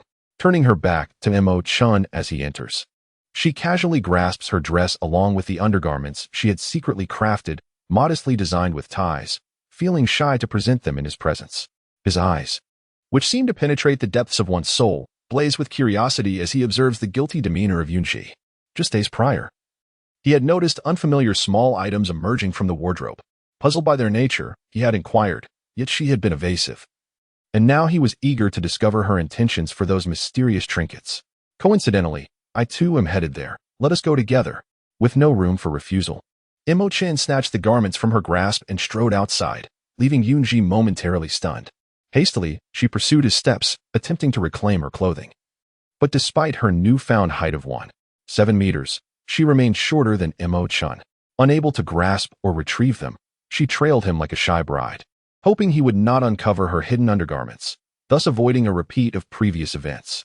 Yet, contrary to her wishes, Emo Chen's interest was piqued by those two scant pieces of animal hide. Seeing Yun Zhi furtively conceal them only intensified his curiosity. Upon reaching the edge of the pool, Emo Chen halted, turning to face the downcast Yun Zhi, holding the two small pieces aloft, his inquisitiveness brimming as he presented them before her.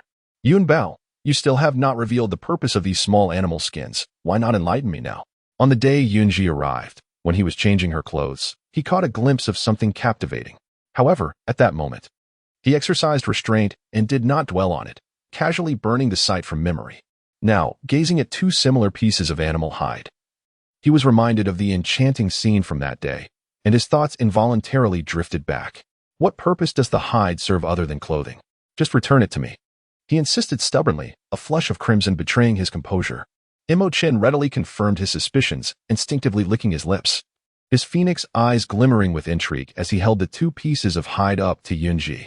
Yun Zhi swatted them away, pushing him aside, and stepped into the moonlit pool. Using the water as a shield, she shed the filthy hide and left it on the shore, disregarding Emo Chen as she glided through the water like a mermaid. After all, she would wear something after her bath. There was no rush. Emo Chen, in his half-beast form, swam closer to her, wrapping his tail around her, a scene of playful affection, yet Yun Zhi chose to ignore him. With no alternative, Emo Chen took the initiative to cradle her in his arms, allowing her to perch upon his tail. A serpent of great understanding, he refrained from any further actions. Little Yun, you need not feel bashful. I had already guessed earlier, so there is no need for embarrassment. On the day I rescued you, I was the one who changed your clothes and applied the medicine. His words jolted her from her reverie, and she turned to face the man holding her tightly, realizing she had completely forgotten about that incident. Thus, her shyness over the past few days dissipated, and she shifted to sit facing him on his tail. Well, neither of us has a great memory. Those things you burned were far superior to my own crude creations. With her hands draped around his neck, her playful demeanor earned her several affectionate kisses from Emo Chen. She playfully pushed his face away, insisting they should be serious, yet Emo Chen was far from compliant, pulling her into mischief, splashing water everywhere. Exhausted, Yun Zhi clung to him for support as Emo Chen, with a mischievous glint, deliberately refrained from helping her, allowing her to struggle against him. The slickness of his serpent tail made it impossible for her to maintain her position, rendering her a mere pendant upon him. Noticing her breathless state, Emo Chen finally lifted her, one hand supporting her back while the other submerged, hooking her legs around his waist, pulling her close. I know your waist is lovely, but I believe we've bathed enough. It's time to return home and rest. With no soap, they made do with a bit of splashing and rubbing. While she yearned to clean up and return home, Emo Chen, akin to a ravenous wolf, clung tightly to her, determined to continue their frolic. The moonlight was gentle as the soft evening breeze stirred the clouds, slowly veiling the bashful moon. which took its time in revealing the cotton candy clouds that adorned the sky. Under Yun Zhi's reproachful gaze, Emo Chen cradled her garments, his satisfaction evident as he admired her blushing cheeks and sparkling eyes. Emo Chen was becoming increasingly audacious, heedless of her physical state, playfully tugging at her hands. If her hands ever grew weary, it would certainly be Emo Chen's fault. Having shared many experiences together, Yun Zhi, gritting her teeth, snatched the small clothing from Emo Chen's grasp and donned it in front of him. Now, not only had her freckles vanished, but her legs had transformed from short to long, and her figure had become a delightful blend of a lowly's visage and a mature woman's curves. What are you staring at? Hurry and wash the clothes and shoes. Do you expect me to do it? Frustrated by her own weakness, she glared at Emo Chen's grinning face, feeling a surge of irritation. Conversely, Emo Chen found her current anger utterly adorable as she obediently gathered their garments and squatted by the pool to wash them. Yun Zhi sat upon a stone, swinging her long, fair legs as she observed Emo Chen washing clothes. After a bustling night, the two finally returned home to rest, and feeling particularly content. Emo Chen embraced Yun Zhi, drifting into a dreamless slumber until dawn. Just as they finished breakfast, Mu Xiao and her companions arrived with their partners. Ever since the chieftain learned of Yun Zhi's close ties with them, Mu Xiao and her friends, being quick learners, had taken to seeking Yun Zhi's guidance whenever there was something new to learn, later imparting that knowledge to the rest of the tribe. Little Yun, did you enjoy yourself last night? Xiaozhu remarked with a mischievous glint in her eye, eyeing the red marks on Yun Zhi's neck and the faint traces on her collarbone. Didn't he expect Emo Chen to be quite so impressive? In response to Xiaozhu's teasing, Yun Zhi shot a withering glance at Emo Chen. Their synergy was undeniable. He left his marks on her, a testament to their intimate connection. I suspect your partner isn't putting in enough effort if he allows you to venture out. Perhaps you should encourage him to bring back more antlered beasts and drink their blood. Let us see if you still feel like going out then. Having mingled with them for a while, Yun Zhi found herself unguarded, speaking freely and without the shyness that once plagued her. However, she had underestimated the boundaries of their banter. How do you know that the blood of the antlered beast could enhance your partner's prowess? Did you have Emo Chen drink some? In matters of decorum, she begrudgingly conceded to Xiaozhu and Mu Xiao, who were far more audacious than she had anticipated. All right, enough about little Yun. Have we forgotten the purpose of our visit today? Grateful, she glanced at Fang Ying, who had always come to her rescue when Xiaozhu and Mu Xiao made light of her. The two collected themselves, adopting a serious demeanor, as if they had not just been jesting, leaving Yun Zhi to wonder if they were experiencing a form of dissociation. Little Yun, the chieftain has assigned a team of orcs to me, and today, we shall follow your lead. Xiaozhu winked at Yun Zhi, exuding an air of delightful ignorance. It was as if she were plotting something mischievous, oblivious to Emo Chen's darkening expression beside her. Having had quite enough of last night, Yun Zhi was not keen on reliving that experience. Tone it down a bit. Your true nature is showing. Be wary that your partner might not let you out again. Undeterred, Xiaozhu disregarded her warning and pulled her partner closer, kissing him openly in front of the group. Unable to bear the sight, Yun Zhi opted to lead Emo Chen away, fearing he might emulate their behavior. Fang Ying followed suit, leaving behind the affectionate couple in their wake. Little Yun, do not be shy. It is quite challenging for females to conceive, so most with partners engaged during their free time, Fang Ying said, approaching Yun Zhi with a straightforward demeanor, yet a hint of concern for the difficulties of childbirth. She, along with Mu Xiao and Xiaozhu, had participated in the partner ceremony during the same rainy season, while she had already welcomed a litter of offspring. Xiaozhu and Mu Xiao exhibited no signs of having done so, which was perhaps why they felt a sense of urgency. Relax your mindset regarding childbirth. Maintain a positive attitude. When the time is right, it will come naturally. Forcing it might hinder your chances, though still young and somewhat naive about pregnancy. She had heard that remaining calm and avoiding cold exposure could facilitate conception. Reflecting on her own experience since arriving in this world, she noted that her menstrual cycle had not visited her, wondering if it was due to exposure to the cold. With a furrowed brow, she expressed her concerns. Do you all experience bleeding each month, or is it infrequent? Speaking of menstruation might not resonate with them, but she opted for clarity. Fang Ying stared at Yun Zhi in astonishment, her gaze unwavering, as if the very question sent shivers down her spine. Females would bleed during the rainy and cold seasons, marking their estrus. The conclusion of this period would increase the likelihood of conceiving. Thus, during these seasons, most partnered orcs sought opportunities to stay home and mate.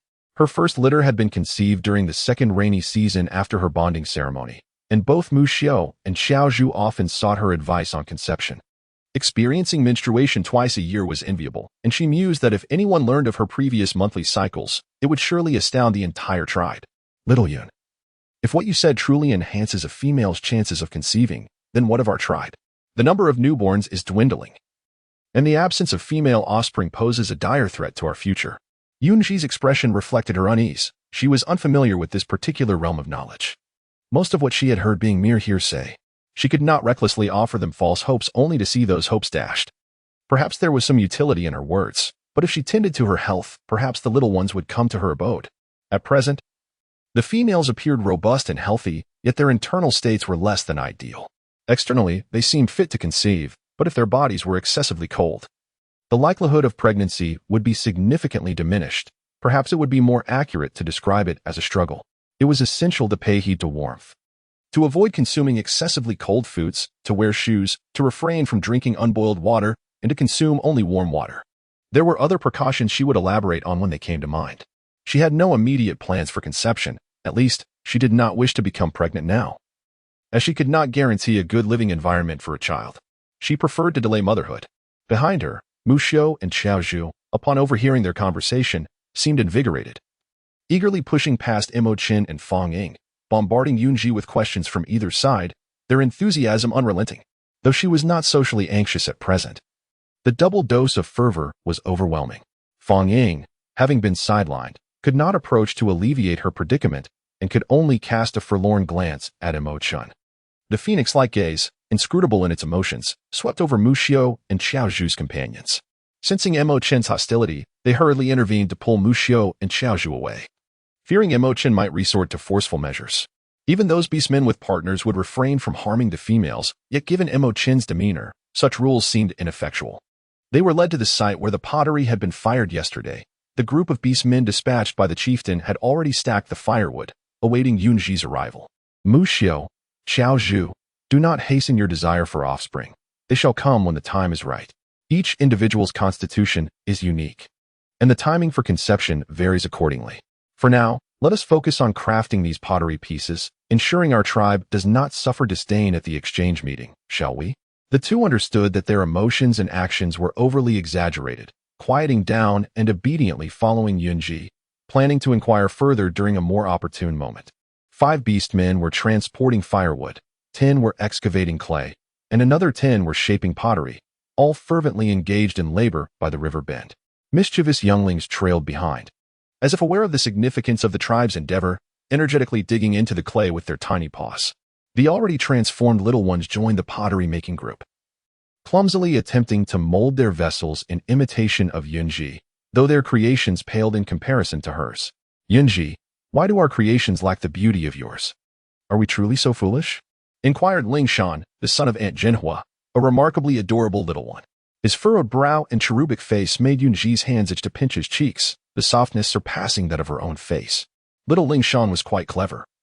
Crafting a respectable piece on his first attempt, how could he be considered foolish? Who could resist such a delightful child? Especially with a pair of adorable barriers atop his head? Had her hands not been soiled with clay, she would have surely indulged in touching those ears. Yun Zhi. Ling Shan is already a big beast man. You can no longer touch his face. Only partners may do so. The 5-year-old Ling Shan puffed up his cheeks, casting a disapproving glance at Yun Zhi. The sight nearly made her swoon with affection. All right, I shall refrain from touching, but soon enough, our little Ling Shan will grow into a beast man capable of seeking a partner. Taking Ling Shan's creation, she gently adjusted it while explaining the process. A harmonious exchange ensued. However, just as she had caressed Ling Shan's face, the ever-watchful Emo Chen had witnessed the entire scene. Emo Chen compared the moment Yun Zhi had touched his face with her recent interaction with the little beast man. Indeed, it seemed that Yun Zhi favored his visage more. By the riverside, dappled in the shadows of trees and accompanied by a gentle breeze, the assembly of pottery had become a well-coordinated operation. The elders tended to the fire, and once the pottery was arranged, they would ignite it for firing. 10 individuals, along with Yun Zhi and several transformed younglings, produced the first batch of pottery awaiting kiln firing. The little ones, resembling muddy monkeys, would momentarily create a pleasing piece before succumbing to mischief. Aware of the clay's value yet opting to play with other mud, inadvertently splattering Yun Zhi and the others with clay. Yun Zhi completed her instructional task and stepped aside, observing Mu Xiao and her companions with almost reverent dedication as they meticulously transported the ceramic jars, fearful of any potential mishap. The firewood at the base was neatly stacked in a grid-like formation, with the jars arranged carefully atop. The upper layer was covered with more firewood, and the elder ignited the lower logs, everyone reluctant to leave, eagerly awaiting the results of their handiwork. After 4 hours of waiting, Yun Zhi decided not to linger any longer. She bid farewell to Mu Xiao and returned home. Emo Chen closely followed his beloved partner, unwilling to part for even a moment. They intended to check if the cured meat was sufficiently dried. Once it was, they would proceed to the next stage. The air during the bountiful season was relatively dry, meaning what originally required about 5 days to dry could now be accomplished in just 1 or 2. Moreover, the room she and Emo Chen had created boasted superior ventilation, perhaps allowing them to expedite the process even further. With insufficient meat at home, she resolved to embark on a hunting expedition the next day. Otherwise, sustaining Yunbao would prove challenging. Since Yun Zhi had grown taller, her appetite had increased to match that of other females, no longer resembling the small bird-like appetite she had possessed upon her arrival. Halting her steps, she chuckled softly, a flicker of fire evident in her gaze as she cast a sardonic glance at Emo Chen, who had misspoken. "So now you find me too costly to feed, and are considering nurturing others?" she teased, her expression playful yet threatening. "Or have you already found someone else? You best think carefully before you respond." Should he dare seek another, she would have no qualms about relegating Emo Chen to the status of a mere decorative vase, for no matter what, he could only belong to her. How dare he complain about her being difficult to care for, as if she were living too comfortably? With her eyes narrowed, she seemed ready to tear him apart should he utter anything unsatisfactory, banishing him from her life forever. Startled by Yun Zhi's sudden outburst, Emo Chen clumsily embraced her, his handsome face painted with confusion and urgency. He had not expected that a single remark could provoke her temper. "No, how could I ever find fault with you, Yunbao? I would never seek another female. We are destined to have offspring together and to remain together for life. I will only care for you, and others are of no concern to me." Turning her head away obstinately, she refused to meet Emo Chen's gaze, even as he spoke sweetly, her silence threatening to bring him to tears. Pushing him away, she grasped his smooth chin, their eyes locking. In Emo Chen's eyes, she saw a mixture of anxiety and determination, along with a hint of stubbornness and obsession. The foolishness of his devotion was endearing. "Darling husband, as long as you remain by my side, you may do as you please. Just be obedient, won't you?" With a hint of an unsettling intensity, she caressed the prominent veins on his neck, contemplating the dark power she could wield should he refuse her. She could easily turn him into a lifeless corpse for her amusement. She suddenly realized she might possess a talent for being a Yandere, but she would never embrace that role. After all, there is a saying, mutual affection between a Yandere and their beloved creates a story, while unreciprocated feelings can lead to calamity. "Yes, I will forever heed Yunbao's words. Whatever you wish for, I shall fulfill." His affection for Yun Zhi's current demeanor was overwhelming, filled with possessiveness that he had long desired.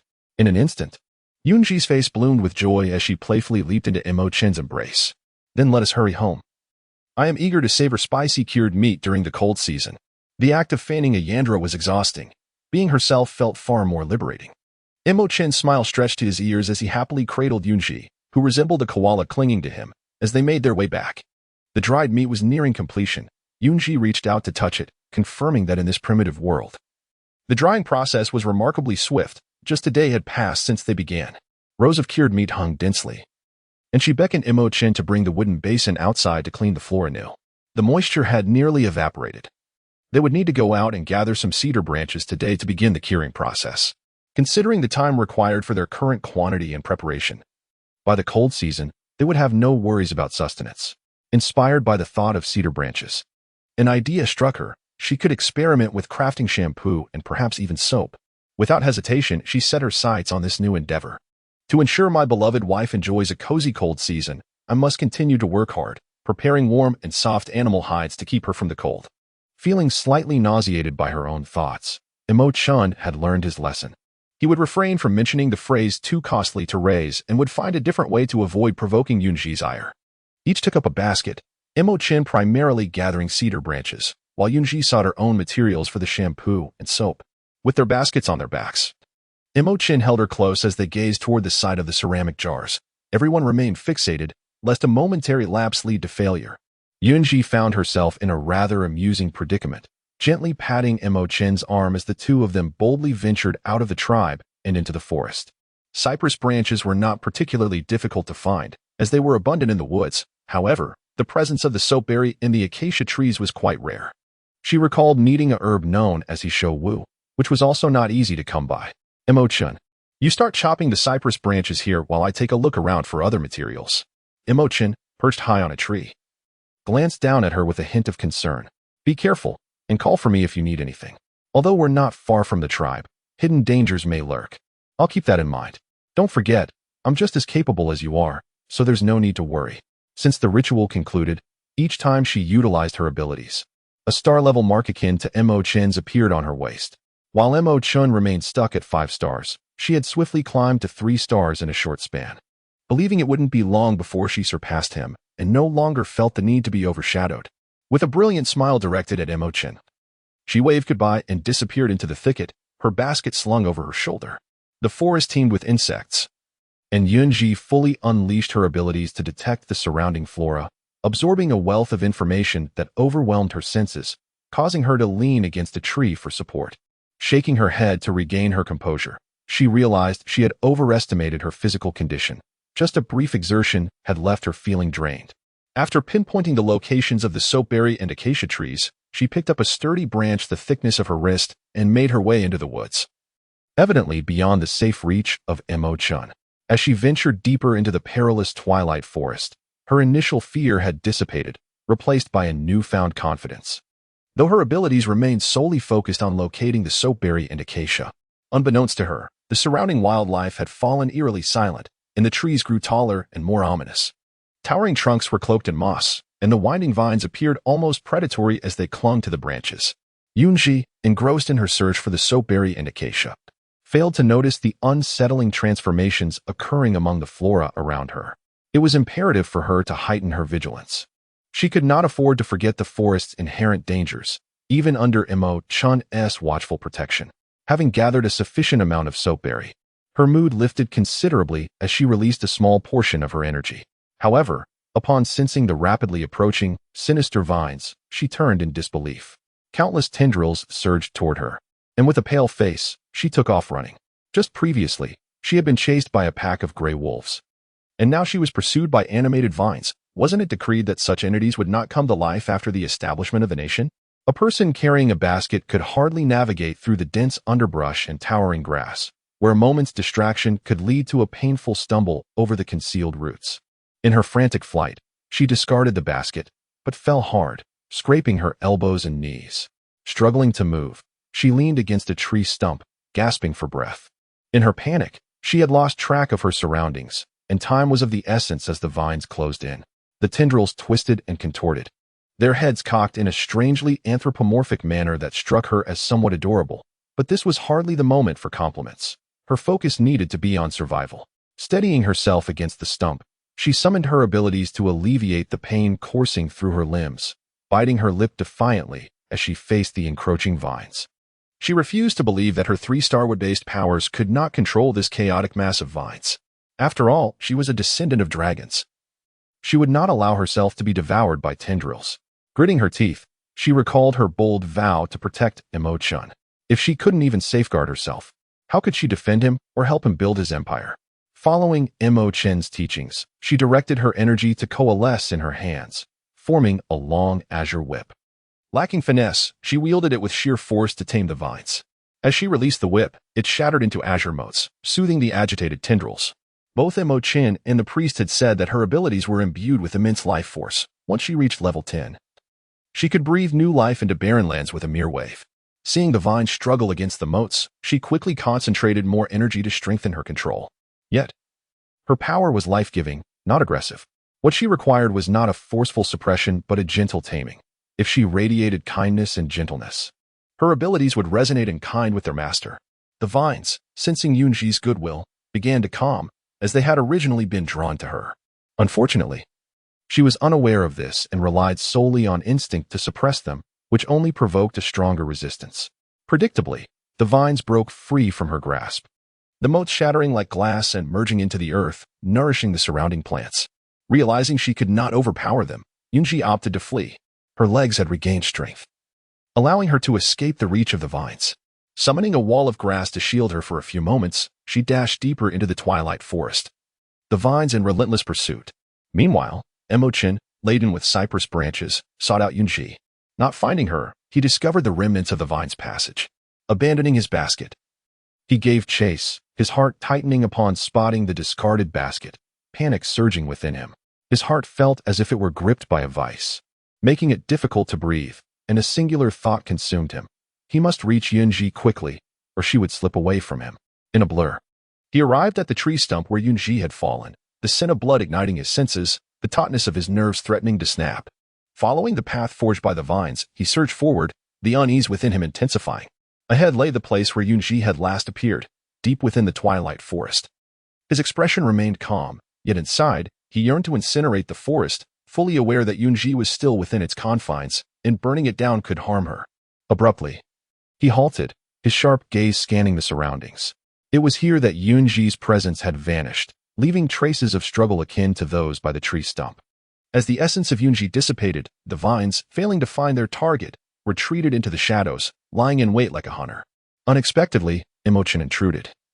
Famished and presented with an opportunity for sustenance, he would not let it pass. The vines launched a full-force assault upon Emo Chen's back. Yet he seemed to possess a sixth sense, leaving behind a fleeting shadow as the vines struck nothing but air, bewildered. This fairy creature had caused Yun Zhi's demise, igniting a bloodthirsty fury within his eyes that had never before been witnessed. In his half-beast form, he conjured fireballs in his hands, the flames being the natural adversary of the plants, causing the vines to recoil in fear. However, Emo Chen was resolute. He would not allow it to survive. Having killed Yun Zhi, he was intent on slaying these vines in retribution. The twin fireballs were released, ensnaring the vines and igniting them instantly. The vines, now ablaze and collapsing to the ground, attempted to extinguish the flames with mud, but Emo Chen did not grant them a moment's respite, relentlessly unleashing fireballs amid a cacophony of explosions. The once vibrant and fierce vines now resembled charred coal, entwined around the tree trunk, gasping for breath in a manner almost human. Before they could catch their breath, Emo Chen, filled with murderous intent, gathered his strength once more. The tail of a serpent coiling around one end of the vines, unperturbed by their potential escape. In the Moonfall Forest, there existed a forbidden territory for beastmen, where the flora possessed sentience. No beastman below a 5-star rank would dare to tread there, and Emo Chen had stumbled into it by chance before. On that occasion, he had entered from a different location, and he knew that this forbidden land was situated some distance from the Xize tribe, leaving him puzzled as to how the vines that had caused Yun Zhi's death had ventured forth. Emo Chen stopped, just as he was poised to eliminate the vines. Yun Zhi's melodious voice rang out, halting his movements as he turned in surprise towards her. Covered in dirt, Yun Zhi lay on the ground, concealed within a hollow that could accommodate her. Instantly, he released the vines and embraced the resurrected Yun Zhi, holding her tightly until she struggled to breathe. Today, not only had he nearly scared her to death, but she too felt the same, though the sight of the pathetic vines drew a chuckle from her. Emo Chen, it was attracted by my extraordinary abilities. I initially thought it meant to consume me, but it merely sought my help. She had been prepared for a life-and-death struggle, only to discover that the vines had not harmed her. Tentatively, she had sensed its essence, realizing that the vines were on the brink of gaining sentience, transforming into vine sprites with human forms. The vines had emerged in search of sustenance, and, sensing her power, pursued her, unaware of her severe paranoia. Seeing Emo Chen still worried and glaring fiercely at the vines, Yun Zhi, lacking confidence, reassured him, "Do not fret. The injuries on my body were self-inflicted. It bears no responsibility, and in fact, I have already healed myself." To alleviate his doubts, she revealed her arms and legs for his inspection. And upon seeing no trace of injury, Emo Chen's demeanor towards the vines softened. "Then why did you hide in the hollow?" Upon hearing this, Yun Zhi felt a bit embarrassed. She had heard commotion nearby and intended to dig a trap and hide in the trees. However, just as she had excavated a space large enough for herself, Emo Chen had arrived, and her presence was masked by the earth, leading him to engage in combat with the vines. As the vines struggled to extinguish the flames, they inadvertently displaced the dirt she had dug, burying her in the process. "It seems I must keep you bound to me in the future to prevent you from wandering off. If today were to repeat itself, I cannot guarantee what I might do." He feared losing Yun Zhi, a sentiment that had been exacerbated since he learned she did not belong to this world. He was terrified she might vanish back to wherever she came from. The neglected vines nestled among the branches. Longed to approach Yun Zhi, but dared not provoke the imposing black serpent beside her, letting out a soft whimper. The sun is setting. We ought to return to the tribe. For a fleeting moment, it struck her that Emo Chen was perhaps more suited to the role of a lovesick guardian than she. With a carefree smile that elicited a sigh from Emo Chen, he carried Yun Zhi back. Having already traversed a considerable distance from the tribe, their pace now slowed. It was not that they were unhurried to return home, but rather that Yun Zhi, unable to halt, was followed by the vines. The vines too paused, timidly trailing at a distance. With a resigned sigh, she waved at them, asking, "Speak, how may I assist you?" Receiving her consent, the dark vines cautiously crept closer to her, seeking refuge from the great black serpent. Enveloping the vines with her azure powers, she endeavored to restore their color. "I will assist you as much as I can. If possible, transform into a human form and accompany us." One hand released her powers to cover the vines while the other absorbed the energies returned by the forest flora, her body becoming a conduit. Emo Chen watched anxiously, fearful of her powers draining. With Yun Zhi's aid, the vines successfully reached a state of saturation, ceasing to absorb further energy. Realizing this, she withdrew her powers and focused on absorbing the energies returned to her. In this reciprocal exchange, as she awaited the vines, Yun Zhi replenished her expended abilities under Emo Chen's vigilant protection. Observing the vines, she estimated they would need a bit more time. "I shall take you to gather soap pods. I am grateful you retrieved my backpack. Otherwise, my efforts to collect so many sapodilla fruits would have been in vain." The vines, transformed into a glowing orb, illuminated their surroundings as Yun Zhi led Emo Chen towards the nearby soap pod tree, with dusk upon them. Still with time to spare, having ventured out merely to collect some cypress branches for smoking meat, alongside gathering sapodilla and soap pods to craft shampoo, her paranoia had led her deep into the Moonfall Forest, nearly causing both her and Emo Chen to suffer a heart attack. This excursion had indeed been eventful. "Emo Chen, I apologize for worrying you again today. I promised to protect you, yet it was you who shielded me." Speaking of their abilities, a wave of disappointment washed over Yun Zhi. Her entire demeanor deflated, resembling a remorseful child, eliciting Emo Chen's sympathy, who placed a warm hand on her bowed head. His voice laced with concern. "It is all right. You need not feel guilty. I had vowed to keep you safe, and today I failed to fulfill that promise." The more he reassured her, the more guilt Yun Zhi felt. With her extraordinary abilities and newfound status as a priestess, she had grown somewhat aloof. Believing she could protect herself, inadvertently inviting trouble upon Emo Chen. Consumed by remorse, she unexpectedly embraced him. "Emo Chen, thank you for your willingness to protect me and for not regarding me as a burden." She refrained from shedding tears, knowing they would not solve anything. "Now, my dear Yun Zhi, shall we still gather soap pods?" He gently patted her back, soothing her troubled spirit, lifting her gaze from his embrace. The warm glow of the setting sun bathed his face. "Of course, we must gather them. My husband is tall and handsome. I will need your assistance." She planted a light kiss upon Yun Zhi's cheek, releasing her embrace to take her hand. The soap pod tree was not particularly tall, and given Yun Zhi's height, she could not reach the pods, whereas Emo Chen could effortlessly pluck them.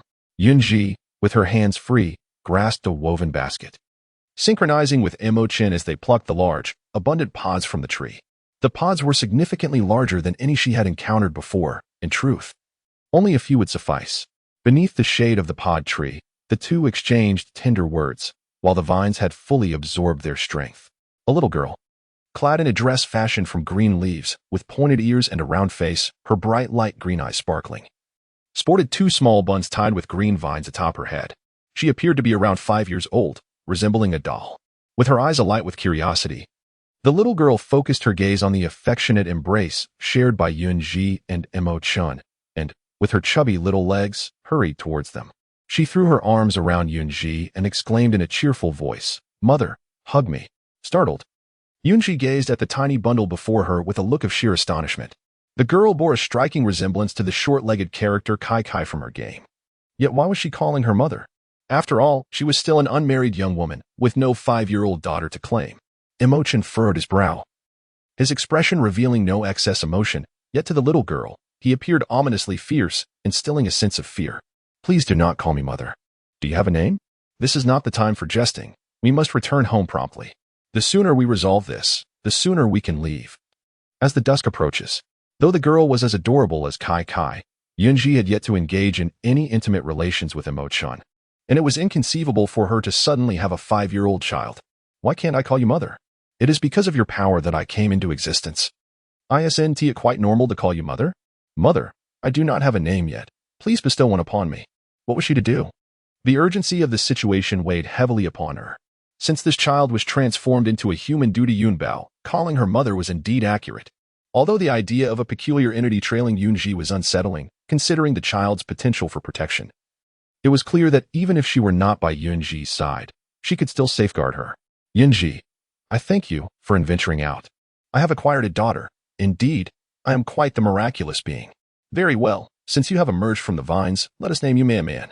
Upon receiving her name, Man Man joyfully squeezed between the two, grasping Yun Zhi's hand with one and pulling Emo Chen closer with the other, truly embodying the essence of a family of 3. From now on, Man Man shall accompany her mother and father, shall she not? With pleading eyes, even if Yun Zhi wished to be resolute, she found herself unable to resist. To gain a lovely daughter without the trials of pregnancy and childbirth seems rather delightful. However, the ears are somewhat incongruous. Man Man, is it possible for your ears to transform to resemble ours? Since she would be living with them, the ears posed a significant issue. After speaking, a soft green luminescence flickered across her ears, and they transformed to mirror those of Yun Zhi and Emo Chen. As dusk approached, let us return. Although Man Man referred to him as father, he did not particularly warm to her, for she had pursued Yun Zhi today, resulting in her injury. Yun Zhi rose to her feet, grasping Man Man's small hand. Upon witnessing this, Emo Chen frowned slightly and said, "You can walk on your own." With that, he unceremoniously scooped Yun Zhi into his arms, appearing rather displeased as he strode ahead, neglecting the little one entirely. Man Man huffed indignantly, her tiny fist clenched, defiantly shaking it at Emo Chen's retreating figure. Though she dared not confront him directly, she found courage in his absence, transforming herself into a vine. She clung to Yun Zhi's small backpack, while Yun Zhi playfully pounded on Emo Chen's chest, casting him a reproachful glance. You shouldn't be so stern with her. After all, Man Man is just a child, she chastised. Emo Chen, however, remained unconcerned with the notion of childhood. Just because she appeared youthful did not imply her experience was limited. How can you be certain that in the moonlit forest, she hasn't spent decades or even centuries? Perhaps her true age surpasses the sum of ours combined. Yun Zhi contemplated briefly. While her words held truth, it was undeniable that Man Man was but a child. The thought of leaving such a young one unattended in the depths of the forest weighed heavily on her conscience. Casting a concerned glance over her shoulder, she noted the absence of the little bundle, only to find herself surrounded by creeping vines. Perhaps her worries were unfounded. The chieftain and the priest awaited at the entrance of the tribe, preparing to venture forth in search of the missing. Just then, they beheld Emo Chen emerging from the shadowy woods, accompanied by Yun Zhi and a small child. The onlookers, particularly Mu Xiao, stood in astonishment at the sight of the little one held by Yun Zhi. Approaching them with incredulity, they gestured towards Yun Zhi and Emo Chen, then cast their gaze upon the adorable Man Man. Have you two been extraordinarily swift? To return from a mere outing with such a sizable little cub, Yun Zhi. You truly are remarkable, Mu Xiao exclaimed. Xiao Zhu and Feng Ying regarded Mu Xiao as if she were a simpleton, even if Emo Chen were a serpent beast.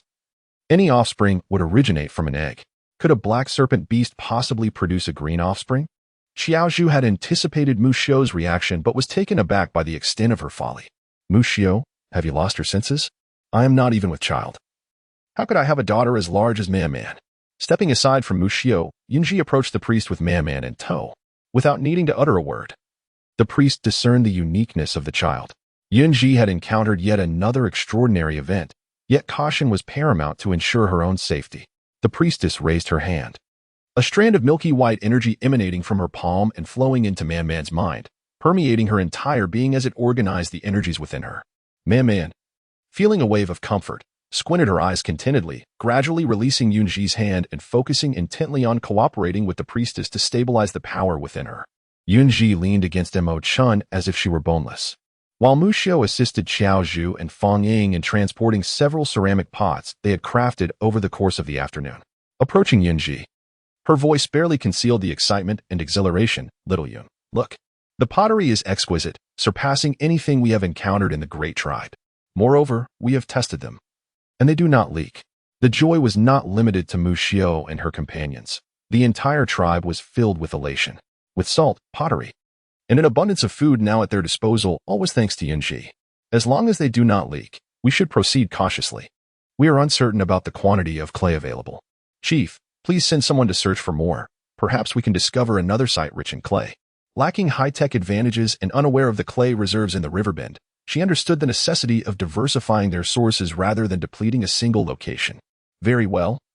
We shall heed your guidance, Yun Zhi. With your presence in the tribe, my responsibilities as chief have become considerably lighter. Yun Zhi cast a sidelong glance at the chief, fully aware of the truth in her heart. She had not only undertaken the duties of a priestess, but also those expected of a chief, exerting herself tirelessly to ensure a brighter future. She lamented not having paid closer attention in school, spending her time gaming instead of reading to expand her knowledge, which would now enable her to assist others with greater confidence. Yun Zhi, what is the story behind this little cub? The chief's perceptiveness fluctuated, but at this moment, it was notably acute. Yun Zhi found herself at a loss for words as she tugged at Emo Chen's hand, who was far more acquainted with the various forests than she was. She spoke of Man, a being nurtured by Yun Bao's powers, now regarding them as her parental figures, which alleviated any concerns regarding the tribe's welfare. According to his conjecture, Man possessed Yun Bao's extraordinary abilities, which she could wield effortlessly, thus allowing her to tend to the sweet potatoes in the fields in place of Yun Bao. The chief raised an eyebrow but refrained from further inquiries. At that moment, the priestess concluded her rituals, and Man's powers became significantly more stable, rendering her even more endearing and approachable. The priestess welcomed Man into the Xize tribe with open arms. The amiable Hui priestess exuded a warmth that naturally drew affection, prompting Man to embrace the priestess, much to her delight. Thank you, priestess, Yun Zhi expressed, feeling apologetic for the worry caused by their late return. Everyone should head home to rest. There are more tasks awaiting us tomorrow. Upon hearing her words, the crowd brightened. For now, the hunting duties were entrusted to the hunting team, alleviating the monotony for those remaining in the tribe. Yun Zhi's encouragement undoubtedly lifted the spirits of the diligent orcs. As the crowd dispersed, the priestess was assisted home by Yu Xing, with the chief cheerfully following suit. This left Yun Zhi and her family, along with Xize, who walked closely behind. Today, Lei Fu had once again sought out Xize, urging him to abandon his feelings for Yun Zhi. In truth, Xize had begun to reconsider, recognizing that he fell short in every regard compared to Emo Chen. Why should he be worthy of becoming Yun Zhi's partner? Was it merely due to their similar ages? He had just witnessed Yun Zhi nestled in Emo Chen's embrace, the bond and atmosphere between them impenetrable to any outsider. Perhaps it was time to let go. Dejectedly returning home, Xize failed to notice Lei Fu ahead and collided with him, gazing despondently into Lei Fu's eyes. Surely, you must be disheartened by now. I've heard from other orcs, particularly from the females around Mu Xiu, that the priestess only desires Emo Chen as her partner. Thus, even if Emo Chen refrains from confronting you, your chances are slim, Lei Fu remarked, supporting Xize as he settled onto his bed. He turned to fetch several sweet potatoes, which Xize accepted, staring blankly at them without taking action. Eat, even without Emo Chen. The priestess will have other formidable orcs to protect her. It's not our concern, Lei Fu insisted, breaking open a sweet potato, its sweet aroma instantly reviving Xize's senses. He devoured the potato Lei Fu offered, unconcerned about the skin, consuming it voraciously. Observing Xize's demeanor, Lei Fu understood his resolve. That's the spirit. After all, we don't particularly care for offspring. We can lead our own lives. Lei Fu had never been fond of younglings, finding them too boisterous. Xize merely glanced at him, pausing after a couple of bites. Thank you, Lei Fu. Even if he could not be her partner, he could still assume a protective role for Yun Zhi, for she was a priestess in need of a guardian. Lei Fu, unaware of Xize's deeper thoughts, chose not to comment, thinking instead that Xize was merely stubborn or setting himself up for disappointment. We've grown up together, wearing the same animal skin skirt. How could I not understand you? Now, lift your spirits. It's time to return to the hunting team for assistance. He patted Xize's shoulders twice. Upon receiving a glare, Lei Fu sheepishly touched his nose, managing a conciliatory smile. Meanwhile, Yun Zhi and Emo Chen were on their way home with Man, yet they lacked a suitable place for her to stay. Although Yun Zhi wished for Man to sleep indoors, there were those who opposed the idea. Man was still a child, and it was unsafe to leave her outside to sleep. What if she fell ill? It must be said that Yun Zhi's intelligence sometimes faltered. Having forgotten what Man truly was, Emo Chen sighed in exasperation, gently tapping Yun Zhi's forehead. Remember, Man is a vine. Her natural resting place is in the soil outside. She is not an orc. Man, as a vine, required to root herself in the earth for rest. And the most he could provide was a wooden container filled with soil, nothing more. Yun Zhi, she has acted foolishly once more. The moment she beheld the adorable visage of Man, reminiscent of Kai, her mind instinctively portrayed Man as a human child. Man, will it be permissible for you to rest outside tonight? Tomorrow, we shall construct a new room for you, shall we? Crouching down to meet Man's gaze. It was indeed a challenge to convince herself that Man was merely a child born from a vine. The understanding Man embraced Yun Zhi's head, affectionately nuzzling her cheek. The juxtaposition of their soft, plump faces was utterly delightful. As long as she could be with her mother and father, Man was content to reside anywhere. Being a vine. As her father had stated, she needed to be grounded in the soil to rest well. Well, perhaps she had underestimated Man. Even if she could not allow Man to dwell indoors, she prepared a large wooden tub filled with soil for her, alongside Emo Chen. Initially, she had imagined Man to be immense, her roots robust as she pursued her, but to her surprise, Man had transformed into a diminutive green speck of light. Akin to a firefly. She nestled herself into the earth, taking root and sprouting a small segment of vine that dangled over the edge of the tub. Its tiny leaves swaying gently, radiating cuteness. Mother, I am still in the early stages of my human form, thus I occupy little space. In the future, I shall reside within the tub. The tub was spacious enough for her roots to spread comfortably. Man expressed her satisfaction, and Yun Zhi could not impose a bet upon her. After ensuring Man was settled, Yun Zhi and Emo Chen hastily prepared a simple dinner before retiring to bed. The following morning, Yun Zhi was awakened by Man's call. When she glimpsed the vine extending from Man, it startled her out of her slumber. Mother, father has prepared breakfast and is merely waiting for you to rise. Meeting Man's verdant eyes, brimming with innocence, her mood uplifted naturally. She playfully pinched the little one's cheek, her spirits elevated further. All right, mother shall rise now. Man, go assist father. Man obediently scampered outside, while Yun Zhi yawned and changed her clothes. Barefoot, she stepped out of the bedroom, finding Emo Chen and Man setting the table.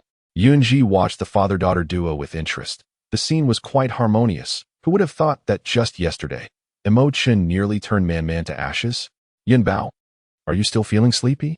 Emo Chen inquired, observing Yun Zhi's yawn and the faint dark circles under her eyes. After such a long journey and exertion yesterday, a single night of rest seemed insufficient. In response to Emo Chen's concern, Yun Zhi offered a good morning kiss, casually shaking her head. I'm not particularly tired. I shall rest during noon. Man covered her eyes with her hands, wishing she could minimize the gaps between her fingers, as if to not expose herself. Mother and father, hurry to breakfast. Don't dawdle. If you plan to grant me siblings, you must first fill your stomachs. The two exchanged dubious glances at Man, who, quite unabashedly, continued.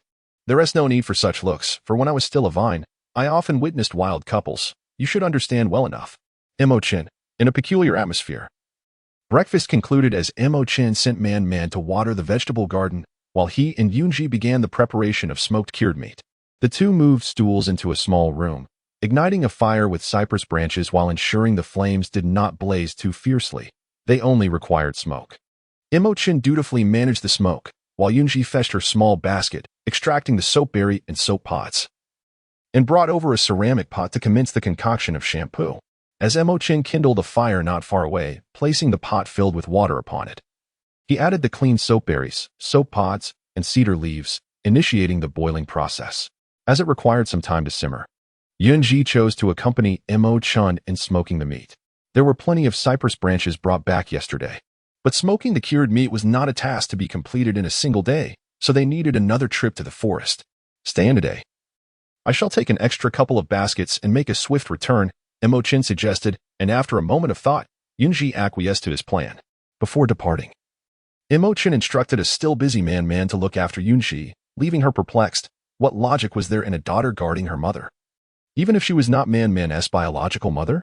Rest assured, father, I will take good care of mother, came the response from a dutiful Emo Chen. Despite his apparent indifference toward Man, it was merely an awkwardness, as he and Yun Zhi had yet to cross that threshold while already embarking on the journey of parenthood. As Emo Chen turned to leave, he felt an odd sense of fleeing. Stepping out of the tribe and into the forest, his calm demeanor faltered, revealing a smile reminiscent of a father's.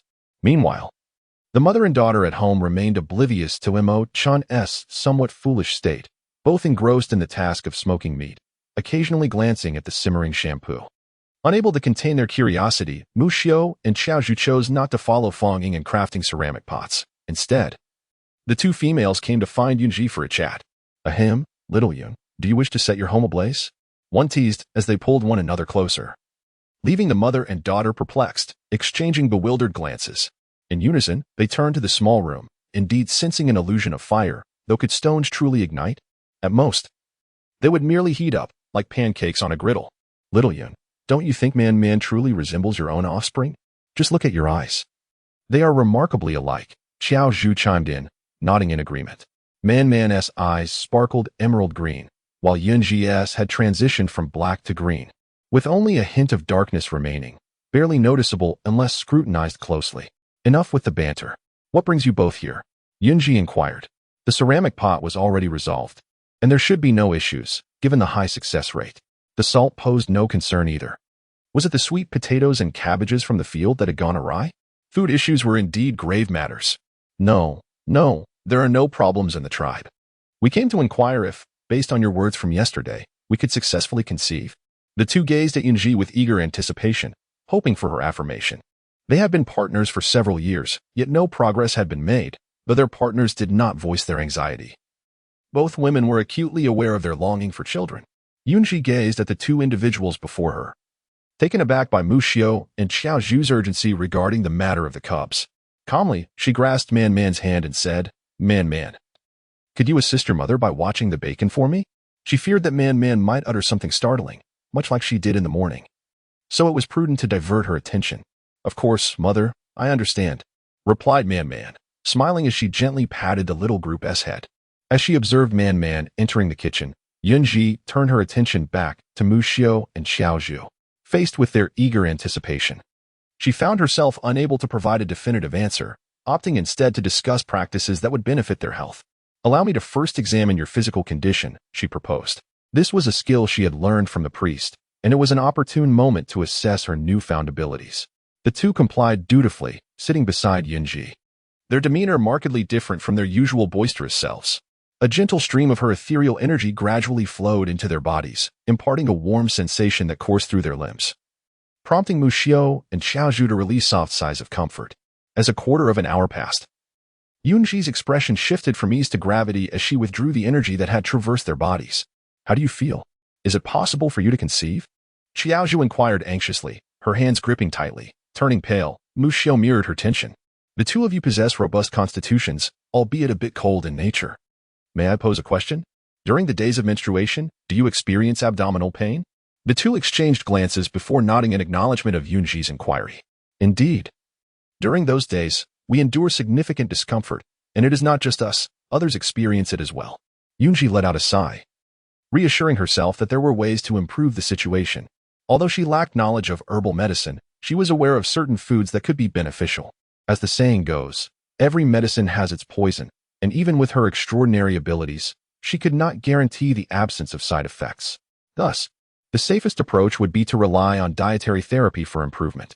It was simply a matter of eating rather than consuming those bitter herbal concoctions. What should we eat then? She mused, glancing at her curious companions.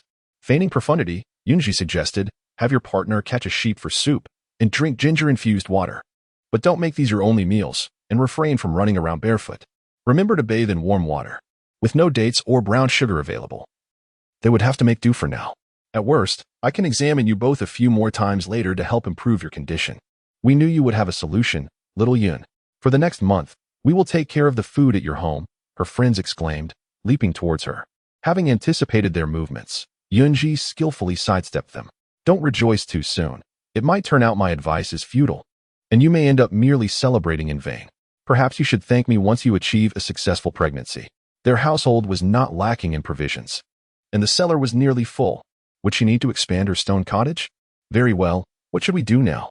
With the prospect of bearing offspring, they eagerly gathered around Yun Zhi, inhaling the peculiar aroma wafting from the ceramic pot. Pushing aside their inquisitive heads to unveil the lid, a wave of steam greeted them. This is my homemade shampoo. I'll let you both try it shortly, she said, stirring with a small spoon as the concoction neared completion. She then retrieved 2 bamboo tubes and began ladling the mixture into them when Man appeared. Grasping Yun Zhi's hand, her little face scrunched up in worry. Mother, we've run out of cypress branches, and father has tea returned. What should we do? Don't worry. We can rest until your father comes back, all right? She replied, affectionately scratching the little one's nose.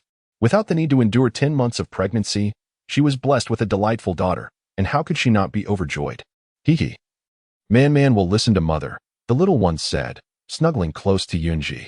Her obedient demeanor sparked envy in Mu Xiao and Xize, who longed for a child of their own. Little Yun, you are remarkably fortunate. A single outing granted you this adorable child. We are utterly envious. They had once desired a female offspring, but it was no easy feat now.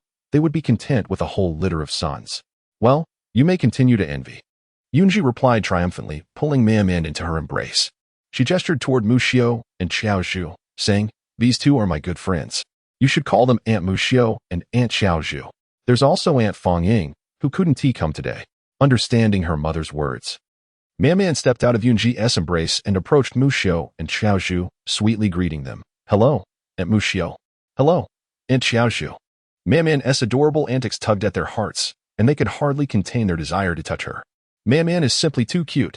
When Aunt Xize has her little beastman, she can be companions with Man, all right? Yes, and if Man finds Aunt Xiao's offspring undesirable, she can be companions with Aunt Mu Xiao's children as well. What do you think? Listening to the shameless banter of the two individuals nearby, Yun Zhi felt a frown form on her face. She had only begun nurturing her daughter, yet these two fools were already scheming to take advantage of her. Without even a trace of their own offspring in sight, they had the audacity to lay claim to her little one. How utterly brazen!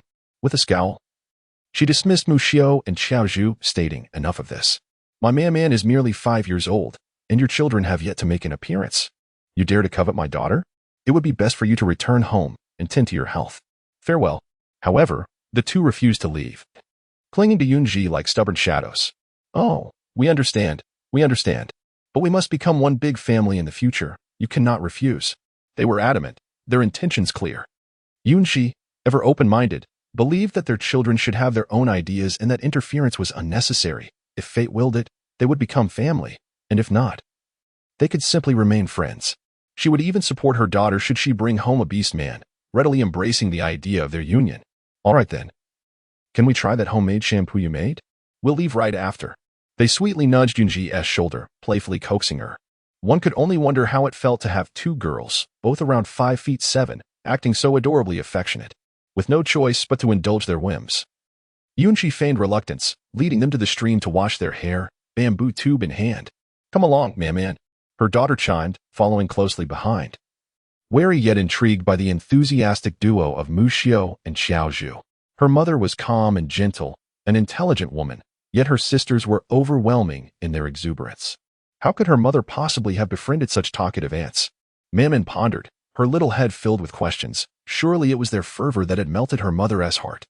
As she began her own venture into creating homemade shampoo, uncertainty lingered. The concoction was still warm. Would it even be effective? After wetting their hair and applying the shampoo, she resolved to explore soap making when time permitted, hoping it would enhance their bathing experience. Assisting Mu Xiao and Xiaozu, she noticed that despite their frequent washes, their hair still tangled. Man, could you fetch the wooden comb from my sleeping quarters? She requested, aware that the better comb was hidden away, while she had been using a self-crafted one. Okay.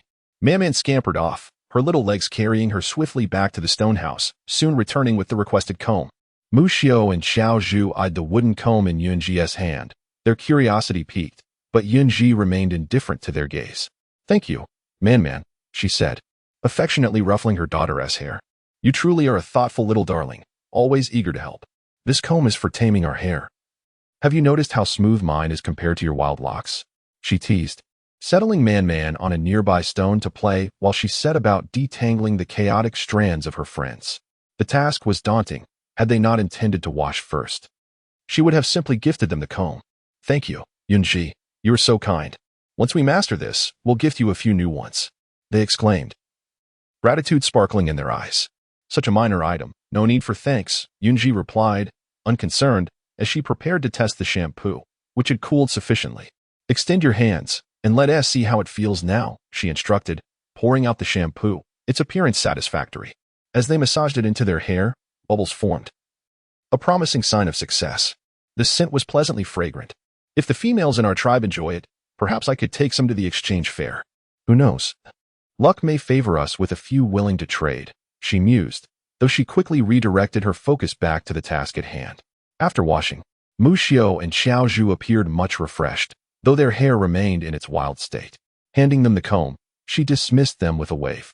"Mother, those ants are quite amusing, yet they are more attractive than the plants around here," Man remarked, surprising Yun Zhi with her candid observation. Man, in your previous home, did plants ever transform into people?" she inquired while cleaning up the bamboo tube. Her curiosity piqued. She recalled the first time Man had transformed into a small sprite, resembling a fairy in all aspects save for the absence of wings.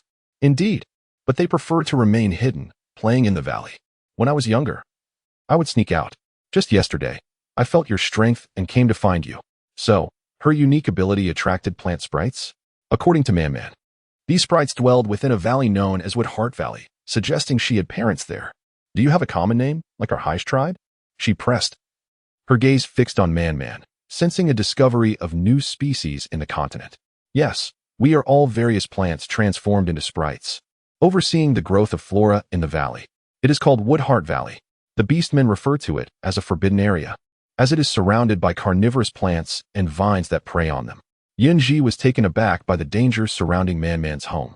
It seemed the plant sprites were indeed formidable. Yet, she wondered how Man had been so easily overpowered by Emo Chen. Pulling Man to sit beside her, she asked, "Are the sprites of Woodheart Valley truly powerful? Why then were you so helpless against Emo Chen?" At the mention of this, fear flickered in Man's eyes. She had once believed she could contend with Emo Chen, only to discover he was a 5-star fire beast man, a type her kind dreaded. "My father is a 5-star beast man. In our valley, only those who reach that level can safely enter and exit. The carnivorous plants are no mere decorations. Only those with 5 stars or more can evade them." Yun Zhi scrutinized Man's expression, searching for any hint of deception, but found only sincerity and innocence. "Will your fellow sprites not come searching for you if you stay with us?" she inquired. "Perhaps we could visit Woodheart Valley. If you are as delightful as you are, surely the other sprites must be equally charming." "They will. They came last night. I told them I wished to live with you and father, and they sensed your strength, allowing me to stay without worry," Man replied. Ah, it was indeed her abilities that had drawn them. No wonder she had felt a similar energy last night, half awake and aware. "Since your kin trust me to look after you, I shall do so with the utmost care, my dear daughter. Now, let us prepare lunch." Taking Man's small hand, she led her into the house, eager to start their meal, while also inquiring about a visit to Woodheart Valley. Man, may I see Woodheart Valley? The moonlit forest is vast, and she lacks the time to explore every corner. There are still many essential items yet to be found. She has yet to locate corn and potatoes, and perhaps she can place her hopes on Man, as there may be treasures in the Woodheart Valley that she needs. Indeed, everyone longs to befriend the orcs outside, but due to the perilous man-eating flowers and vines, none are willing to approach, leaving the existence of the little elves unknown. Listening to Man's words, Yun Zhi found herself increasingly intrigued by the Woodheart Valley. Those man-eating flowers and vines must possess some intelligence, serving as loyal guardians to protect the little elves within. As Man diligently sliced chili peppers while keeping an eye on the chicken soup simmering on the stove, Yun Zhi continued to inquire, "When the time comes, will you take me to see the Woodheart Valley? It would be wonderful for you to reunite with your friends and companions." "Absolutely. The Woodheart Valley is a delightful place. I will take my mother and father there for a splendid time," Man replied, likely already planning where to take Yun Zhi and Emo Chen for fun. Given the affectionate bond between her parents, it would be fitting to take them to the Sea of Flowers, though the stern guardian, Brother White Flower, deterred many from approaching. The mother and daughter engaged in lively conversation, discussing their plans for the Woodheart Valley, while Emo Chen carried 3 large baskets of cypress branches and placed them outside a small room before entering. His beloved partner, wiping sweat with one hand while cooking with the other, was joined by their little girl, who eagerly helped in the vibrant preparation of lunch for the family of 3. Warming Emo Chen's heart. "Father is back. We can eat soon. Mother's dishes are far more fragrant than yours," he remarked, playfully pinching Man's cheek before naturally taking over Yun Zhi's cooking duties. Bestowing a customary affectionate kiss upon Emo Chen, he went with Man to fetch bowls and chopsticks, saying, "If you know it's fragrant, hurry and set the table. It's time for our meal." Watching the mother and daughter retreat, Emo Chen reflected that despite Man being a girl at 5 years old, it might not be ideal for her to cling to her mother too closely. It was time to arrange a room for Man. Wasn't he Yunbao suggesting adding another level to the stone house? He would prioritize that, as constructing the stone house was not particularly challenging. At the dining table, Emo Chen silently observed Man sitting beside Yun Zhi, a position that once belonged to him. His resolve to provide Man with her own room intensified. If it weren't for her being just 5, he might have sought a partner for her. The meal concluded amid Man's restless feelings, perhaps sensing her father's possessiveness over her mother, prompting her to venture to the tribe in the afternoon, allowing her immature and possessive father some space for intimacy with her mother. Truth be told, while smoking the cured meat, Yun Zhi felt warm, but with Emo Chen, who could automatically regulate temperature, she gracefully fell asleep in his embrace. Man, playing in the tribe, was exceptionally well received. The little ones like Ling Shan, of a similar age, easily bonded with her. However, their growth rates differed vastly. By the time Ling Shan and the others matured, Man would likely have already found a partner, perhaps even welcomed a little one of her own. "These clay pots were made by my mother. She is truly remarkable," Man exclaimed, her eyes sparkling with admiration for Yun Zhi. "Indeed, I've heard from the elder sisters that all the clay pots used by Sister Yun Zhi are crafted by her own hands, far more exquisite than ours." Man recalled the pot Yun Zhi had used for making shampoo that morning, which indeed surpassed the ones before her, causing her to beam with pride, affirming, "Mother is the most incredible person. Sister Yun Zhi not only makes clay pots, but also produces the salt for the tribe. And even the sweet potatoes from the fields are brought by her." Man listened eagerly to her friends recounting the many accomplishments of Yun Zhi, each tale filling her with a sense of pride and admiration. Meanwhile, at home, the couple had awakened. Yun Zhi was assisting Emo Chen in dragging cypress branches. When he insisted she should not help, she pouted with an almost tearful expression, knowing that would compel him to allow her assistance. "There is no need to keep a watchful eye tomorrow. They can stay here to smoke occasionally while focusing on more pressing matters. As for our basic needs, we can pause the food preparations and shift our attention to housing." Emo Chen had mentioned that heavy snowfall and hail could occur during the cold season, posing dangers as fearsome beasts might emerge from the Twilight Mountain range to attack various tribes. Whether in the moonlit forest to the right or the sunrise forest to the left, such beasts would appear. Though the tribes in the sunrise forest would likely fare better due to their numbers. "Is this about the stone house?" Emo Chen mused, observing Yun Zhi deep in thought. Resting her chin on her hand, her brow furrowed, he chose to remain silent, waiting for her to devise a solution before offering his input. Yun Zhi nodded gently, aware that everyone resided in stone houses, and given the larger family size, a single stone house would undoubtedly be insufficient.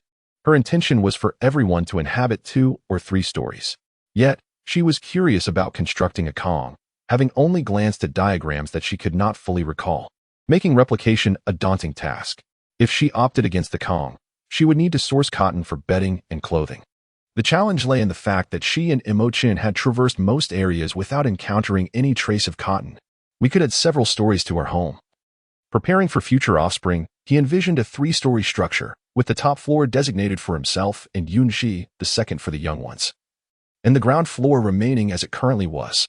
He had conveyed this to Yun Zhi, expressing his belief in its feasibility. "Let us proceed with the expansion of the stone house. How long do you anticipate it will take?" Emo Chen's proposal was indeed practical.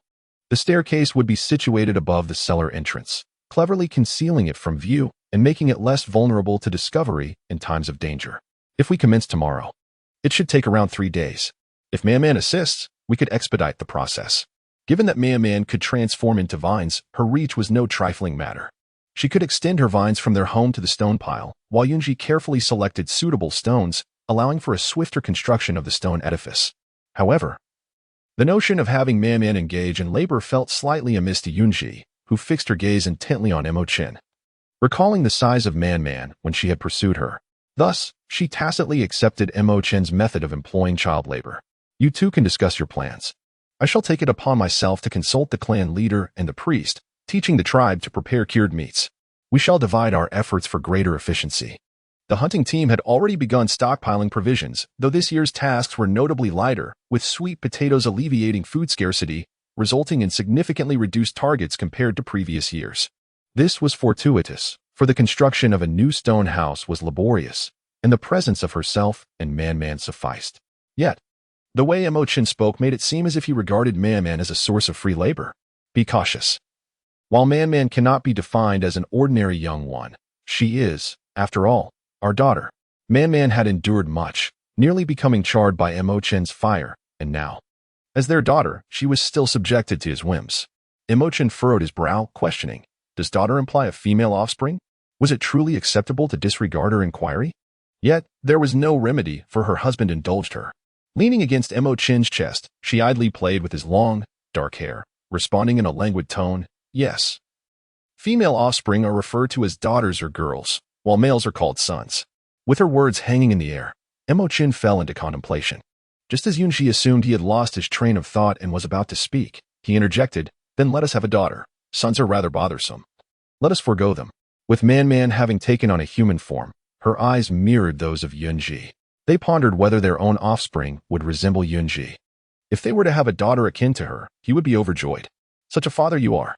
Moreover, whether we have a daughter or a son is not within our control. It is best to let nature take its course. Presently, Man-Man is our daughter. So you must acclimate to that. Yun Zhi found herself both amused and exasperated by Emo Chen's attitude. She recalled Mu Xiu and Xiao Zhu, who had forcibly instilled in her the colorful notions that serpent beasts laid eggs. Furthermore, a single clutch would not consist of merely one. Given Emo Chen's confidence, could he truly guarantee that their offspring would invariably be a daughter? I shall do my utmost. Tonight, I will move Man-Man's wooden tub indoors. Just the previous night, he had regarded Man-Man with disdain, suggesting to Yun Zhi that Man-Man remain outside, subsequently threatening her and casting her out. Yun Zhi cast a sidelong glance at her partner, who was vying for affection with a mere child, not knowing from whom he had learned such behavior, yet he imitated it with remarkable finesse. Early the following morning, after exchanging pleasantries with the father and daughter, Yun Zhi ventured out carrying a piece of cured meat. The father and daughter commenced their task of moving stones to expand their stone dwelling. As Yun Zhi stepped outside, she first reported to the priest, placing the already smoked, color-changing cured meat upon the wooden table in the priest's abode. The priest observed her with a smile, awaiting her next words, while not neglecting to pose a question. Is this what you referred to as the method for preserving meat through the cold season? Yun Zhi smiled confidently, affirming that as long as the meat was well marinated and smoked, it could be preserved until spring without issue. The priest, beaming with delight, took Yun Zhi's hand, and together they ventured out to seek the clan leader. When the leader regarded the oddly colored and fragrant cured meat with skepticism, he hesitantly inquired, Yun Zhi, are you certain this can still be consumed? Of course. Have you ever seen me present something inedible or unusable?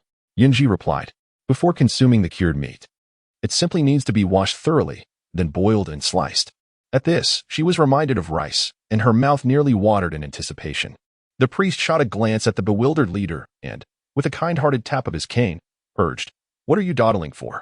Hurry and summon others to learn. Ouch. That hurts. Priest, let's make a deal. Could you please give me a heads up before you strike next time? The leader, still wishing to negotiate, was dissuaded by the priest's poised grip on his cane once more. No more beating. I shall fetch Jinhua and the others right away. Having been struck by the priest in his youth and now again in front of Yun Zhi, the leader felt utterly humiliated, both in dignity and status. The leader's position was indeed lowly, yet he was genuinely good to his people. Typically, anyone who encountered the leader could jest and tease him, and when serious matters arose, he retained the necessary authority to command respect from other tribes. The salt for curing the meat must be sought at first, utilizing our 3 large cauldrons for boiling salt. And the fresh meat must be cleansed thoroughly. Aunt Jinhua and others listened intently, raising their hands to pose questions whenever they were puzzled. This method was advocated by Yun Zhi, for otherwise, their simultaneous inquiries would render comprehension impossible. The cured meat must be hung to dry. And then they needed to gather some cypress branches from the forest for smoking. Once smoked, the meat could be stored in a cool, ventilated area. As she spoke, a fleeting glimpse of vines weaving through the crowd caught her eye, revealing that Emo Chen had indeed employed Man-Man's abilities. For the next few days, I shall personally instruct you all. For now, let us prepare the meat stored in the food cave for curing, ensuring there is ample space for the game the hunting party will bring back. She thought of expediting the curing process of the food cave's contents, hanging them to dry.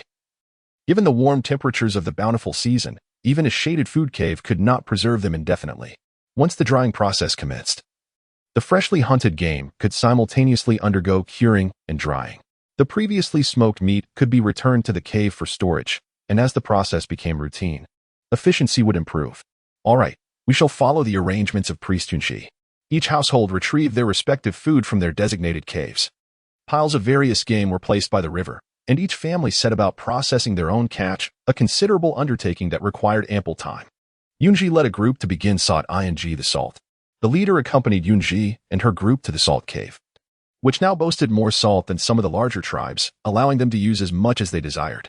Yun Zhi visited the salt cave for the first time, and it appeared to be as expansive as a basketball court. The wooden barrels filled with salt were stacked 2 layers high. The clan leader was truly dedicated. One could hardly imagine such diligence in accumulating resources. Were it not for the vastness of the salt lake, we might have exhausted our supply. We shall first transport 10 barrels of salt. Should it prove insufficient, we will return for more. With a command issued, each person, including the clan leader, shouldered a barrel of salt and made their way to the open area.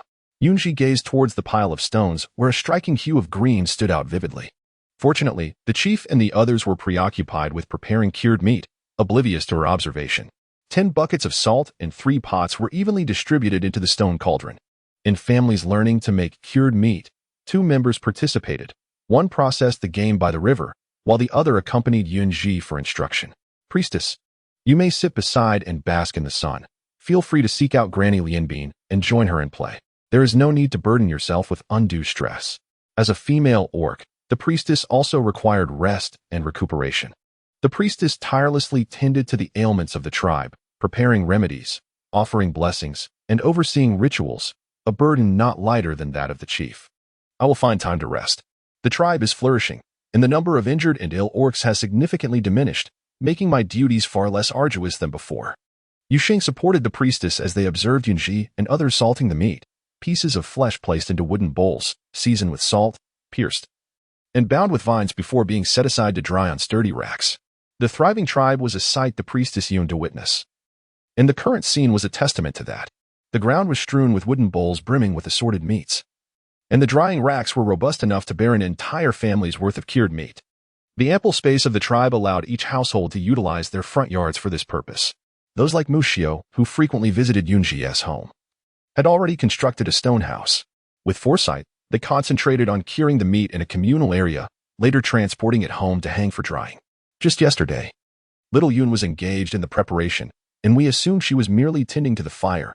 Think before you speak next time, Mushio chided. Your brains are not mere decorations. It is no small feat to have grown this far. Neglecting to use one's intellect will surely lead to stagnation, as evidenced by individuals like Mushio and Xiaozhu. Oh, I get it. Little Yun, do you have any other delightful secrets to share with us besides cured meat?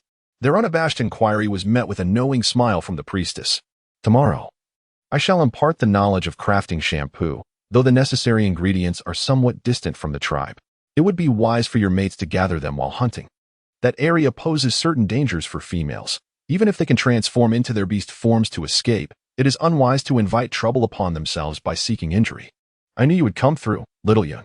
My mate remarked on how fragrant my hair was last night, and he kept asking for more. Hold on. If you wish to discuss such colorful matters, I suggest you consult Xiaozhu. You two are quite the pair, better suited to indulge in such chatter. Allowing Mushio to continue might lead to further revelations, but she had no interest in the pleasures of intimacy. Undeterred, Mushio pressed on, pulling Xiaozhu to Yun Zhi's side, both inundating her with tales of romantic escapades, while Fanging merely laughed along, offering no respite. Overwhelmed by the relentless teasing from Mushio and Xiaozhu, Yun Zhi surrendered, pleading for mercy before they could broach even more scandalous subjects. Little Yun, have you considered finding a few mates? At last, the matter of significance arose, prompting Yun Zhi to adopt a serious demeanor, her face radiating with happiness. I desire only Emo Chen and shall not seek additional partners. Upon hearing Yun Zhi's declaration, Mushio and the others exchanged puzzled glances.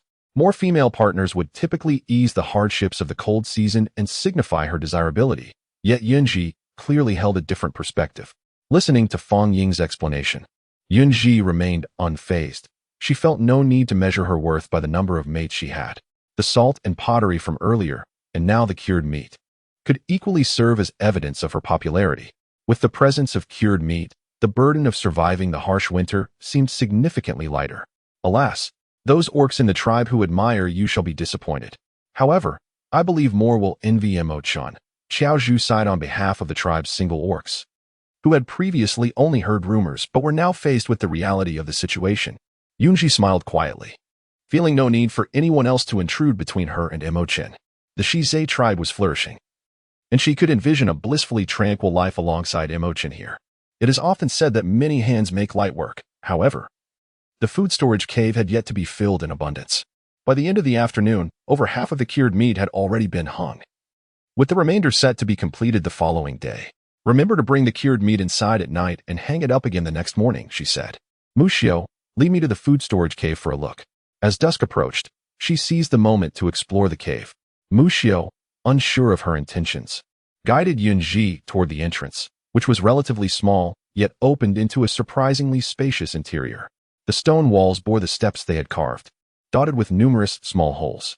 At the top, a ventilation opening had been chiseled, allowing for adequate airflow, making it suitable for the preserved meat.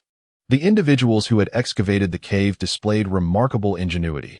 Once the cured meat was prepared, it could be returned to the cave either by hanging it up or placing it in wicker baskets for transport. After inspecting the storage cave, Mu Xiao eagerly offered to escort Yun Zhi home. As they descended the mountain, they spotted Emo Chen and Man standing not far away, one tall and one small. It was no wonder she chose Emo Chen. Even collectively, her family members could scarcely match his attentiveness. The notion that serpentine creatures are cold-blooded and neglectful of their female counterparts was entirely misleading.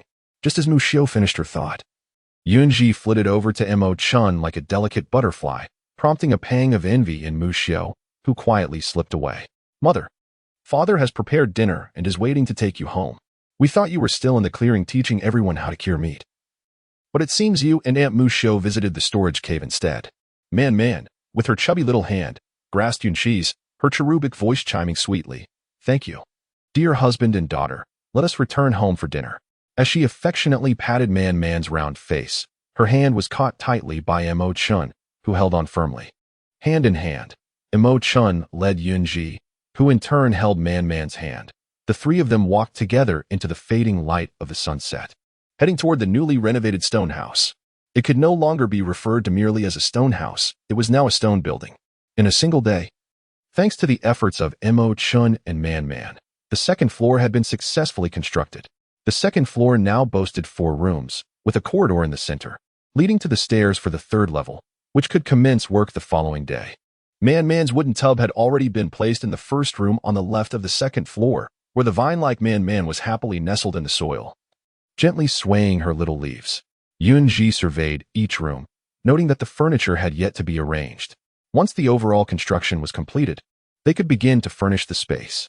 The third floor could be transformed into a terrace, making it more convenient for drying goods, and even allowing for the addition of a clothesline. With a terrace, one could enjoy the coolness of summer evenings, which would be delightful. Now, it seems appropriate for Yun Bao to reward her husband for his hard day's labor. After all, a little incentive would surely uplift his spirits. Affectionately, she wrapped her arms around Emo Chen's waist from behind, their foreheads touching, the air thick with unspoken intimacy. Despite being seasoned in such encounters, Yun Zhi remained composed. After a long day, it was time to descend for dinner, and she reminded him not to forget to invite Man as well. Playfully escaping from Emo Chen's embrace, she made a silly face at him, leaving behind the forlorn figure of Emo Chen, reminiscent of a stray dog. At the dining table, Emo Chen cast a forlorn glance at the interaction between Yun Zhi and Man. Whether it was Man placing meat onto Yun Zhi's plate or Yun Zhi feeding Man eggs, his own plight seemed to intensify. Hence, that night, Yun Zhi faced the tempestuous retaliation from Emo Chen. When she appeared before Mu Xiao and the others the following day, her exposed skin was dotted with small strawberry-like marks, leaving her gritting her teeth in frustration. In a huff, she set down her little basket and began to extract the ingredients for shampoo. The cypress branches were common enough, with the Chinese arborvitae mingling among them. As smoked meat required cypress branches, she could also gather some Chinese arborvitae. Mu Xiao and the others expressed their willingness to chop them down themselves. The soapberry was quite rare, absent from the vicinity of the tribe. As the females were unable to venture far, they instructed their partners to take note of the soapberry's appearance and to bring some back upon encountering it. The locust trees were readily found in their fruit-gathering area, and it seemed some had even been transplanted into the orchard. When the orcs were digging trees, they unearthed the oddly shaped locust trees and brought them back as well. Had she known these were available within the tribe, she would not have traveled so far. It was her oversight, for since the orchard had stabilized, she had not visited and thus failed to notice the locust trees. You all witnessed how I prepared the shampoo. I cleaned the cypress leaves, soap berries, and locusts, then boiled them on high heat before simmering gently for about an hour. Regarding the issue of time, I had consulted with the priest. After all, a day now comprises the same 24 hours as before, with a month consisting of 30 sunrises and sunsets, unlike their method of counting by a few sunrises and sunsets. The group watched Yun Zhi with delight, bolstering their memories while expressing their gratitude. Little Yun, we owe you a great deal of food, and we shall repay you in the coming days. To their surprise, Yun Zhi shook her head in alarm, explaining that gratitude could manifest in many forms and did not necessitate exhausting her. She had no desire to be the first person to perish from overexertion in food preservation. No, you have helped us immensely. You must accept our gratitude. If you find it overwhelming, we can prepare everything and bring it to you. With a sigh, she reflected on their small family of 3. Realizing they could not consume such a large quantity of food, especially since spring would soon bring opportunities for hunting and farming. Although she relished cured meats, she could not live solely on them. Without rice, even the finest cured meat could become tiresome. Suddenly, an idea struck her. She recalled a new dish made from sweet potatoes. We could mash sweet potatoes and create sweet potato flour, which can be preserved for an extended period. She smacked her forehead in realization, chastising herself for forgetting this option. Sweet potato flour was indeed delicious, and with the abundance of sweet potatoes in the tribe, it was entirely feasible to set aside some for this purpose. She remembered a simple method. Steaming was a necessary step, as well as having a tool for mashing the sweet potatoes. So how do we proceed? We have a considerable stock of sweet potatoes, filling half the cellar, and now that Yun Zhi has suggested sweet potato flour, it will save the cellar and themselves. The process was uncomplicated. Mash the sweet potatoes, add water, and let it sit for a day. After removing the excess water, add a little more water to the remaining sweet potato starch and mix it into a paste. Then, steam the paste until it turns translucent and cut it into strips. Recalling the sweet potato flour she had enjoyed in the past, she felt her mouth water, eager to start the preparation. Why did I only think of making sweet potato flour now?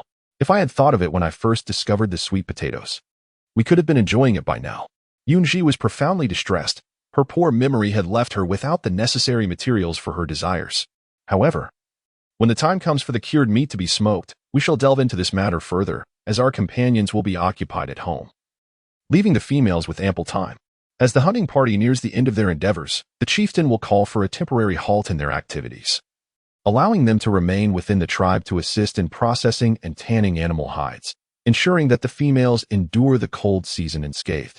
This year, due to Yun Zhi's circumstances, the hunting party's respite may be extended. Furthermore, as the preparation of cured meats demands additional hands, and with the pottery team also engaged in their tasks, there are concerns that the salt for the curing process may fall short. Thus, the chieftain has decided to reinstate the salt boiling duties. Presently, no one within the tribe finds themselves idle. The production of sweet potato flour indeed requires time. Additionally, there is one more matter I wish to inquire of you all. Have you ever encountered a particular white plant that resembles a flower but feels soft to the touch?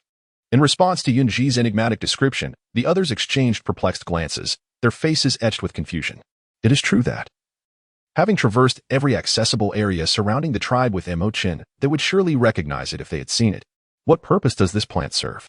Typically, the items brought forth by Yun Zhi possess utility, and I trust this instance will be no exception. It is of great significance. With it, our winter will be considerably more comfortable. Utilizing this plant, we can craft quilts, cotton clothing, pants, and shoes, perhaps even allowing the females and young ones to venture out and frolic in the snow. Cotton is indeed a treasure, yet it appears that none can be found in our vicinity, possibly due to the differences in our world and its flora. In response to Yun Zhi's assertion, Mu Xiao and the others shook their heads, saying, "Little Yun, you cannot fathom the hardships of the winter season. Venturing outside is utterly impossible, as I believe Emo Chen has conveyed to you." Yun Zhi remained silent, having never experienced the harsh winters of this world, naively believing that with a cotton coat and shoes, she could venture outside as she once did. how foolish she was. Even when confined indoors, one must be mindful of keeping warm. It is essential to dress warmly and ensure the dwelling is insulated. In due course, we shall burn some charcoal and set a stone basin within the room. The warmth it generates will make the entire space considerably cozier. Today indeed proved fruitful, as she devised 2 tasks for the tribe, one involving sweet potato flour and the other concerning the construction of a clay kiln for charcoal production. She seemed intent on exhausting everyone. Muxio, urge your father beast to accept more members from the smaller tribes. We may soon find ourselves short-handed. Lost in her contemplation of the soapberry, Muxio was suddenly jolted by Yun Zhi's words, her mind momentarily bewildered. Yun Zhi's ideas flowed incessantly, leaving no time for respite. Nodding in acceptance of her fate, Muxio felt the allure of the shampoo fade away. She patted her face. Regaining some clarity, everything was for the tribe. After imparting the method for making shampoo, Yun Zhi departed from Muxio's abode to inspect the progress of the meat curing in the open area. Muxio, Xiaozhu, and Fang Ying's partners were all at home today, sparing them from the task of curing meat. Instead, they gathered to utilize the shampoo ingredients gifted by Yun Zhi, crouching nearby to simmer them. Upon concluding her inspection, Yun Zhi returned to Muxio's home, where the 3 women were intently gazing at the pot of simmering shampoo. It appeared they had been boiling it vigorously for some time. Given the freshness of the materials, a longer, gentler simmering would be required. She went to retrieve several bamboo tubes, intending to store the prepared shampoo once it was ready. The plan to explore soap making had yet to be executed, and the sudden influx of tasks left her head spinning. Sweet potatoes need not be directly processed into flour. They could be converted into starch and dried for storage, saving considerable time and space in the cellar. When the weather permits, they can be taken out to dry, and when ready to eat, simply transformed back into flour. Convenient indeed. Yun Zhi spent a day at Muxio's home. Aside from discussing the shampoo, she also took the opportunity to guide them in crafting wooden combs. Although they had made some for themselves, it was evident that they were poorly polished, as they lacked smoothness and would surely tug painfully at the hair. As evening fell, the sunset painted the sky in fiery hues, and a gentle breeze dispersed the heat of the day, enveloping them in a refreshing coolness. Muxio eagerly invited her dear friends to stay for dinner, but only Xiaozhu and Fang Ying remained. The 3 of them gazed longingly after Yun Zhi as she was led away by Emo Chen, their eyes fixed until she vanished from sight, reluctantly withdrawing their gazes. Emo Chen truly seemed unwilling to part with little Yun. Xiaozhu nibbled on the roasted meat handed to her by her companion, her eyes brimming with silent accusations directed at Emo Chen. Who could blame her? Whenever Emo Chen was assigned a task by Yun Zhi, he completed it with remarkable swiftness, then lingered by her side, refusing to be driven away by anyone. Muxio mused that since Yun Zhi's stone house had gained 2 additional levels, perhaps they should consider expanding as well. From Muxio's home, Yun Zhi's residence was clearly visible. She had noticed it that morning, but today, lost in conversation about other matters, she had forgotten to bring it up. Previously, she had thought it sufficient for their home to accommodate them. But with the addition of new belongings and companions, it now felt cramped. Originally contemplating an expansion, they now found themselves reconsidering after seeing Yun Zhi's stone house. Muxio suggested having their partners inquire with Emo Chen, as their companions outnumbered Yun Zhi's, and they needed to gather more information regarding the construction of the stone houses. Fang Ying tenderly attended to the 3 little ones, evoking a sense of envy in Muxio and Xiaozhu. They decided that tomorrow, they would have their partners ask Emo Chen. As the stone houses in the tribe were now relatively close together, they were ready to initiate change, believing others would follow suit. Fang Ying passed the little ones to her partner and finally began to eat, listening to Xiaozhu while glancing at Muxio, who was sipping on the broth made from the sheep-like beast. The stones left over from digging the cave may not suffice, Muxio.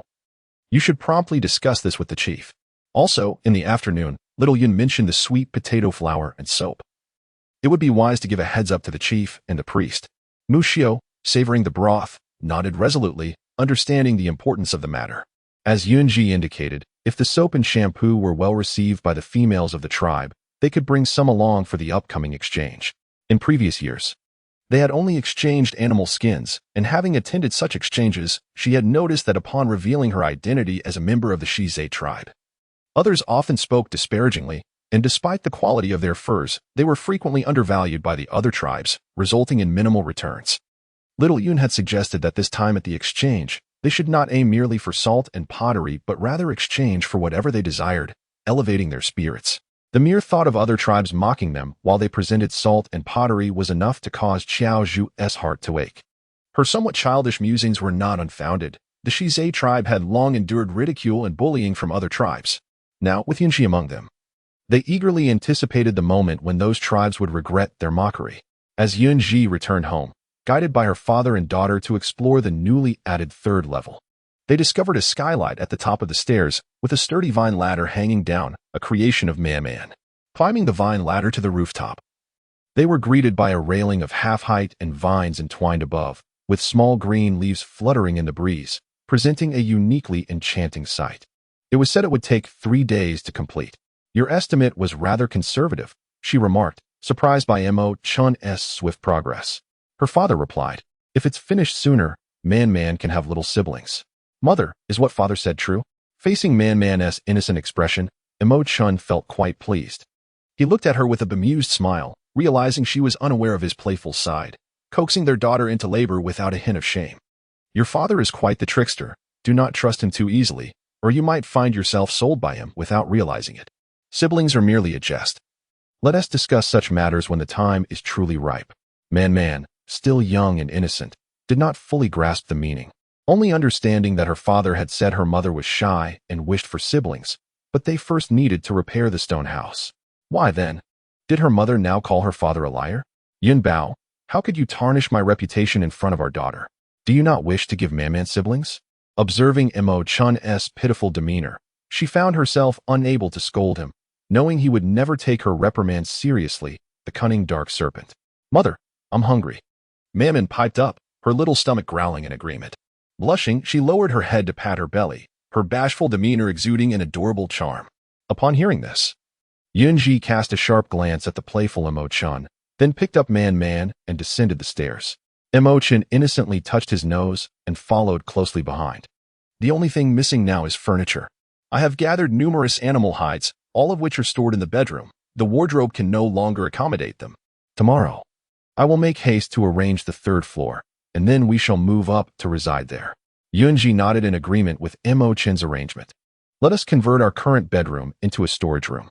We can place tools such as hose inside, Yun Zhi acquiesced. They had nearly completed the process of curing the meat, and by tomorrow, the first batch would be ready for smoking. Her presence was not essential. Mother, I am quite fatigued. I shall retire to my chamber for some rest. Rubbing her eyes with an expression of weariness. It was no surprise that Man felt exhausted after tirelessly laboring to transport the stones over the past 2 days. Yun Zhi cast a fleeting glance at Emo Chen before turning her face tenderly towards Man. How about letting Man sleep upstairs? Tomorrow, you can feel at ease to go out and play with your new friends, as your mother and father will be at home, leaving you with no worries. After escorting Man back to her room, Yun Zhi returned to the dining table, where Emo Chen had painstakingly peeled an entire bowl of river shrimp for her. The luxury of not having to peel shrimp herself was truly delightful. Emo Chen, are you trying to make me pregnant? She teased. Acutely aware that Emo Chen was quite eager last night to engage in more intimate matters, yet ultimately refrained for reasons unknown. Emo Chen remained silent, but the fervor and anticipation in his eyes were unmistakable. Let's wait until Yun Bao is in heat before we consider having a baby. The reproductive capabilities of snake beasts are remarkably robust. Yun Zhi pondered, what does this mean? Is he suggesting a swift, profound connection? His confidence in his abilities is quite remarkable. Upon reflection, considering the current intimacy between her and Emo Chen, along with the sensations she had experienced, it was entirely possible that Emo Chen indeed possessed the potential for such a deep and impactful connection. Yun Zhi resolved not to continue discussing the matter with him. Recognizing that prolonging the conversation could lead to unforeseen complications, knowing that last night's commotion was somewhat excessive, tonight Emo Chen exhibited remarkable restraint, nearly holding her as they drifted off to sleep. Perhaps he too was weary, and the couple quickly succumbed to slumber. Early to bed and early to rise is conducive to good health. As the first light of dawn broke, Yun Zhi and Emo Chen were already awake, while Man, still exhausted, remained asleep. The couple prepared breakfast, keeping Man's portion warm on the stove, so that she could enjoy a hot meal upon waking. I'll first go chop some wood and hollow logs, Emo Chen declared. You stay home and watch over the cured meat. I'll return swiftly. Today, aside from crafting furniture, she also needed to create some molds. These molds were intended for making soap and other items, though that could wait. She recalled that it was necessary to extract life from wood ash, then mix it with lard, perhaps adding a pinch of salt, before pouring the mixture into molds to solidify. Then you should tackle the lighter tasks. I will assist you upon my return, he replied, grasping a large machete as he stepped outside. Yun Zhi lingered at the door, watching him depart for some time, oblivious to Man-Man's presence behind her. Munching on a large sweet potato, Man-Man had grown accustomed to the couple's affectionate routines, as such scenes frequently unfolded before her. Mother, do you need me to help with anything today? She inquired, still drowsy from the previous night's fatigue, having little recollection of her mother's words. Snapping back to reality, Yun Zhi bent down to wipe the sweet potato from the corners of Man-Man's mouth, smiling as she replied, Today, Man-Man shall simply rest and venture out to make new friends. It is wonderful for children to play joyfully and enjoy a beautiful childhood. Thank you, Mother. However, please do not think that Father is being unkind to me. It is merely that while my strength has been stabilized with the priest's assistance, it remains reliant on external support. Therefore, Father is using the house repairs as an opportunity for me to solidify my own strength. Yun Zhi raised an eyebrow, evidently taken aback by Emo Chen's reasoning for assigning Man-Man to laborious tasks, yet failing to inform her. Did he presume that her intellect was sufficient to deduce such matters? It must be said that Yun Zhi was indeed correct. Emo Chen had harbored such thoughts. However, he did not anticipate that Yun Zhi, despite her cleverness in various domains, would exhibit utter naivety when it came to matters of extraordinary powers. All right, Mother knows now. Is breakfast sufficient? If not, I shall prepare a couple more eggs for you. Despite her petite stature, Man-Man was both adorable and sensible, with commendable resilience. Puffing her cheeks, Man-Man shook her head, having already consumed 2 eggs. She felt satiated after finishing the large sweet potato in her hands. Then Mother shall go to the adjacent room to smoke some cured meat. After you finish, bid farewell. And off you go to play. The charming little bundle clutched her sweet potato, nibbling away, her eyes crescent-shaped with joy, obediently nodding at Yun Zhi. In the open space, it was yet another bustling day, with animal hides piled high like a small mountain. Although they had cleaned off the grease and blood, the lingering odor remained. Currently, there were no idle beastmen to be found, not even the chieftain, who had personally joined in to assist. Yu Sheng, who stood by the priest, was now alternating between following the priest and guarding the gates, joining the throng of busy workers. As one of the largest tribes in the Falling Moon Forest, their recent hunting and gathering outings had significantly dwindled, particularly as their neighboring tribe, the Manta tribe, was facing dire straits. Chieftain, if this continues, many lives will be lost in the cold season tribe. Indeed, Chieftain, perhaps we should seek assistance from Chieftain Enan. The roaming beasts were encroaching dangerously close to their tribe. Should they attack, the consequences would be catastrophic. The Manta tribe, once on par with the Xize tribe, had seen its strength waning since Xize had taken in the roaming beasts. This was also why the roaming beasts did not linger near Xize. They had reached a tacit agreement not to harm Xize, a tribe willing to accept them. Chieftain Shu Kuan, with his thick brows and large eyes, bore a grave expression infused with deep concern. Their hunting party had endured multiple losses to the roaming beasts, and should it persist, surviving the cold season would become an impossibility. Sai, let Shu Lin take some provisions to Xize tribe, if they are willing to help. We shall express our gratitude with ample food after the season passes. This time, it was not merely 1 or 2 roaming beasts, but a whole pack. He could not gamble the safety of the tribe on a whim, hoping Enan would lend a hand out of their past camaraderie. Due to the repeated raids by the roaming beasts, several beastmen in their tribe had sustained grave injuries. Some were beyond saving, awaiting their demise, which only compounded the tribe's woes. Father, I have heard that Xize tribe is home to 2 priests. Is that true? His amber eyes sparkled with a blend of warmth and audacity, resembling the chieftain, albeit without the beard. He appeared approachable, like a sunny youth, generally kind to all. Yet the intertwining glint of warmth and arrogance in his gaze made it difficult for others to meet his eyes, which felt somewhat discordant with his demeanor. Regardless of the truth, you must implore Chieftain Enan for assistance. Otherwise, the Manta tribe shall fall prey to those roaming beasts. Shu Lin furrowed his brow, disliking the notion of humbling himself to beg. Despite the cordial relationship between the Manta and Xize tribes, he found it difficult to overcome his pride. Understanding his son's reluctance, the chieftain could only sigh inwardly, recognizing Shu Lin's youth and impetuosity. Chieftain, trouble brews. The roaming beasts have launched an attack. They have breached our defenses. A bloodied tribe member burst into the room, panic still etched across his face. delivering news that made the expressions of both Shu Kuan and his son turn ashen. The messenger collapsed, blood seeping from his mouth and nose, breathing his last before their eyes. Stunned by the horrific scene, Shu Lin disregarded everything and transformed into his beast form, racing out of the cave and into the fray, with Shu Kuan close behind, 2 flower leopards charging into battle. The agonizing cries of females and cubs echoed relentlessly. Witnessing childhood friends perish beneath the claws of the roaming beasts sent Shu Lin into a frenzied rage as he charged towards the leader of the beasts. Shu Kuan could only watch as his son, fearless, surged towards the beast leader. Under normal circumstances, he would feel pride, but now, all he could think was to chastise Shu Lin for his foolishness. Ha ha ha, there are plenty of females in the Manta tribe. Today, we shall take our pick. And each of you can have your fill of fun. Indeed, just look at these females. They are far more appealing than those from the smaller tribes. Don't forget about Xize tribe. We can pay them a visit as well. Unlike Emo Chen, these roaming beasts thrived on slaughter and plunder, possessing females not for progeny, but merely to satiate their primal urges. Forget about Xize tribe. Our leader will never consent. They are a tribe that harbors goodwill towards roaming beasts. Although our leader may seize food and females from other tribes, he would never dare to encroach upon Xize. TCH. The previous leader may not have entertained thoughts of Xize, but the current one might not feel the same. Long before the rainy season, they had appointed a new leader, which explained their boldness against the Manta tribe and their newfound interest in Xize. The conversations among the roaming beasts were drowned out by the wails of the Manta tribe's beastmen. As crimson blood stained the once tranquil and happy land of the Manta tribe, a mist of blood enveloped the area, and wherever the roaming beasts tread, beastmen were either grievously injured or torn apart, their remains left unrecognizable.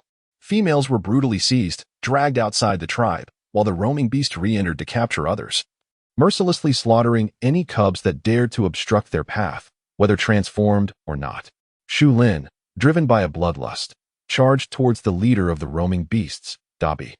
His claws aimed fiercely at the neck of the black wolf, glinting with a chilling sharpness. The once warm and audacious youth was now consumed solely by hatred and a thirst for vengeance against Dabi.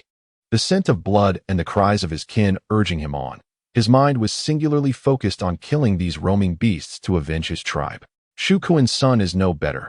I thought you would be formidable, but alas, what a disappointment. The black wolf, articulating in human speech, engaged effortlessly in a mock duel with Shu Lin, which, in reality, was merely Darby toying with the young one. The reactions and strength of the stray beasts far surpassed those of the orcs in the tribe, as the outside world was fraught with peril. Without swift reflexes and formidable power, one would have long perished. Perhaps the Manta tribe had suffered substantial devastation, and Darby had lost patience with Shu Lin's childlike antics of attack. As Shu Lin launched another assault, Darby countered, sinking his teeth into Shu Lin's neck. Sharp fangs pierced flesh, and crimson blood gushed forth as if it were free. Shu Kuan, focused on his son, felt a surge of fury and rushed in like lightning, colliding with Darby and sending him sprawling. The force dissipated, and Shu Lin was thrown into a somersault, his back crashing against a stone. He coughed up a mouthful of foul blood, and the wound on his neck bled profusely. Within moments, the leopard's gaze began to grow dim. All that could be seen was the black wolf, eyes aflame, toppling the leopard to the ground. With a terrifying display of claws, he plunged his paw into the leopard's abdomen. Seemingly unsatisfied, he withdrew his paw, dragging out the leopard's innards. In the next instant, with murderous intent, he opened his bloodied maw and clamped down on the leopard's neck, blood spurting forth. With a fierce shake of his head, the leopard's head was severed from its body. Shu Lin, with vacant eyes, helplessly witnessed the death of his father beast, whimpering in despair, tears and blood soaking the fur around his eyes, yet he could not rise. Not only could he not rise, but he also felt the inexorable ebb of life. From afar, he beheld the tribe. Rivers of blood flowed, severed limbs lay scattered. And he saw his mother, eyes wide open in death, gazing toward him, and his father beast, reluctantly closing her eyes as her consciousness slipped into darkness. There is nothing left of the Manta tribe. We must leave. Darby led the way, clutching a female and sprinting into the forest toward their camp. With the annihilation of the Manta tribe, their burdens for the cold season were significantly lightened, and having seized so many females, they might yet ensure their lineage. In less than a day, the strays had laid waste to the Manta tribe, the second largest tribe in the Falling Moon Forest. The surviving females were mostly elderly. Those who were not slain had been abducted. Death was preferable, for those taken would suffer a far grimmer fate. The morning mist hung ethereally in the air, and the crisp dawn breeze carried the lingering scent of blood from the shrouded Manta tribe. After a night had passed, the blood-soaked earth remained unchanged, and numerous scavengers eagerly set about cleaning the battlefield. The tribe's people who had narrowly escaped gathered, weeping together, their frail bodies incapable of retrieving the remains of their kin. The old shaman, too frail and ailing to act, had no successor to take his place, and he watched helplessly as the tribe he had dedicated his life to protecting was obliterated in an instant. With tears in his eyes, he looked upon Shulin, realizing that it was his own inadequacy that had failed to safeguard the tribe. Now, Shulin was their sole hope. The old shaman sat cross-legged before the stone bed, hands clasped in prayer, his sorrowful eyes closed as ancient, halting incantations spilled forth. A radiant light, bright as day, emanated from the old shaman's hands, enveloping the seemingly lifeless leopard in a cocoon. The shaman's body rapidly withered away. He exchanged the last vestiges of his life force for Shulin's chance to survive. The white light dimmed, and the cocoon encompassing the leopard grew increasingly transparent. The visible wound on the neck healed swiftly until the light vanished completely. The shaman coughed up blood and collapsed, devoid of vitality. Shulin awoke, listless on the stone bed. Shulin, you must lead the remaining tribe members to the Xize tribe. The old shaman was propped up by others, gazing at the dispirited Shulin. He understood that witnessing his father beast's death had inflicted an indelible wound upon Shulin's spirit. Shulin, you are the offspring of the chieftain. You must lead the remaining tribe members to Xize. Only they will take us in. The future of our tribe rests upon you. With those final words, the old shaman departed this world, having wished to impart the results of his recent divinations, but overestimating his endurance. Shulin's amber eyes flickered with pain, an inescapable sorrow reflected in his tranquil gaze. Unsteadily, he rose from the stone bed, regaining his human form, his pallor as white as snow from the loss of blood, frail and weak. He cradled the shaman's frail body, placing it upon the stone bed, then knelt before it, bowing his head 3 times. Let us take the old shaman to the sacrificial altar. After uttering those words, he staggered out of the shaman's cave, silently gathering the remains of his mother and father beast, as well as the other tribe members. Those who followed him spoke not a word, joining the somber procession. All the deceased tribe members would be laid to rest before the sacrificial altar, under the watchful gaze of the spirit idols, returning to the embrace of the divine. The roaring flames consumed the bodies of the fallen, and in the flickering firelight, the hatred burning in Shulin's eyes blazed as fiercely as the flames themselves. We shall go to the Xize tribe. He packed what little food and furs remained, suppressing the overwhelming urge for vengeance against Darby.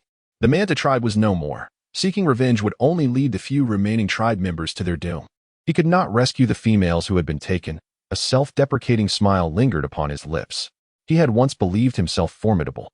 Yet it was his arrogance that had led to his father beast's sacrifice for his sake. What right did he have to boast now? On the arduous journey, Shulin led the remnants of the tribe, now numbering just over 100, with only 10 females remaining. One female cub had escaped by hiding beneath the bodies of the deceased fathers, but bore the scars of trauma, having not spoken a word since that fateful day. A group of the elderly, weak, and ailing followed Shulin as they ventured into the hunting grounds of the Xize tribe, fortuitously encountering a hunting party led by Fengze. A familiar face. Shulin, what has become of you? Fengze marveled, astonished. The once proud and confident Shulin now appeared subdued, his eyes void of spirit and energy. Fengze was certain that had it not been for those behind him, Shulin would have already met his end. The Manta tribe is no more. Gazing at his former friend, Fengze was taken aback to see the stoic Shulin shed tears in front of the other orcs, leaving him momentarily at a loss. Yet, he was equally shocked by Shulin's words. The Manta tribe, though slightly smaller than the Xize tribe, could not have vanished without a trace. Come back to our tribe with us first, then you can explain what happened. With the hunt concluded early, Fengze led his party back to the tribe. In light of the swift destruction of the Manta tribe, it was likely that the Xize tribe would need to bolster its defenses. As time passed, the team tasked with pottery at the Xize tribe saw a decrease in young orcs, while the salt supply had been replenished. Everyone was engaged in the preparation of cured meats and drying sweet potato starch, creating an atmosphere of relative leisure. The cured meats prepared by each household had been stored in the food cache, freeing up considerable space in the cellar for everyday provisions. Yun Zhi was instructing a few females, including Mu Xiao, in an open space on the art of soap making when they suddenly witnessed Qin Yang rush into the chief's cave. His face etched with urgency. Moments later, They saw the chief abandon Qingyang and hasten toward the tribal entrance. Yun Zhi and the others were utterly perplexed, exchanging glances as they resumed their endeavors in soap-making. The response to the shampoo had been exceptionally positive, prompting them to begin crafting both shampoo and soap after the men had completed their preparations of cured meat. Suddenly, the arrival of Shu Lin piqued Yun Zhi's curiosity, especially upon hearing Mu Xiao's somewhat unwelcoming tone. She nudged Fang Ying beside her, her clear, light green eyes brimming with intrigue. Fang Ying smiled softly, leaning closer to whisper in Yun Zhi's ear, Shu Lin is the offspring of the Manta tribe's chieftain, while Mu Xiao is the child of our own chieftain. Thus, they harbor mutual disdain for one another.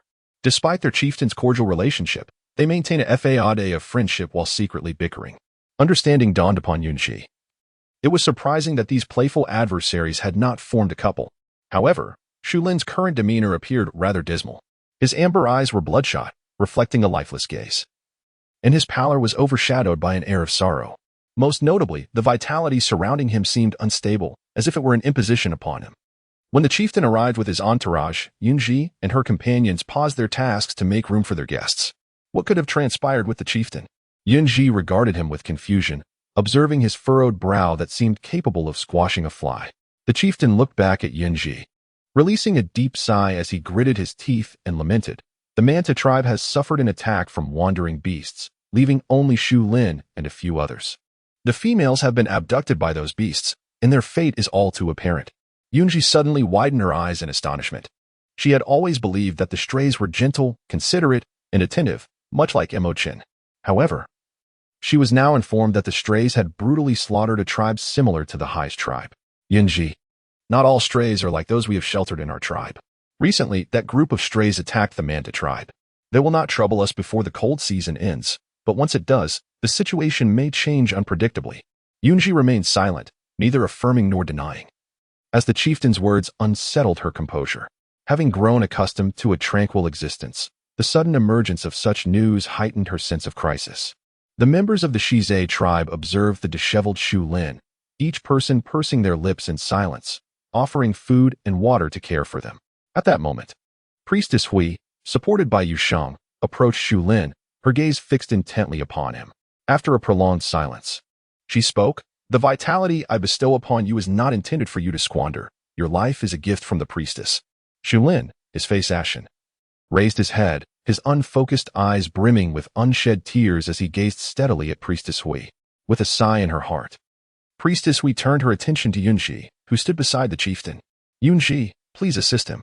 Stabilizing the vitality of a beast is a forbidden art, one beyond the priestess's purview. Thus, I can only implore you for help." Yun Zhi was perplexed, as a forbidden technique that stabilizes the life force of beasts. It had been deemed untouchable by Priestess Hui upon her assumption of the priesthood. Yet now, the situation seemed to have changed. She had forgotten that as a divine envoy, she inherently possessed the vitality of the wood element, rendering the technique non-prohibitive for her. Utilizing her own power as a divine envoy was entirely different from a forbidden technique. Not only could she aid in stabilizing the vitality of the beasts, but she could also receive feedback from them without the concern of depleting her own life force to mend the fractures within their unstable vitality. Shu Lin cast a glance at Yun Zhi, astonishment flickering in his eyes. Upon hearing Priestess Hui refer to the beautiful young female before him as a divine envoy, an unprecedented excitement surged within him. His intense gaze made Yun Zhi hesitant to approach, prompting her to take a deep breath and step closer to Priestess Hui. Nodding slightly before standing face to face with Shu Lin, "I shall assist you to the best of my ability, although I am unaware of your experiences. They must not have been pleasant. I only hope you take the time to care for your health before making any decisions. Having never endured another's suffering, one should not counsel others towards goodness." From their brief eye contact, she discerned that this young man harbored a strong desire for vengeance. Were it not for the presence of his kin behind him, he might have already sought out those who slaughtered the Manta tribe in a reckless quest for retribution. Shu Lin lowered his gaze, lost in thought, while Yun Zhi refrained from further words. She reached out to cover Shu Lin's crown with her hand, enveloping him in verdant energy that began to mend the fractures in his vitality.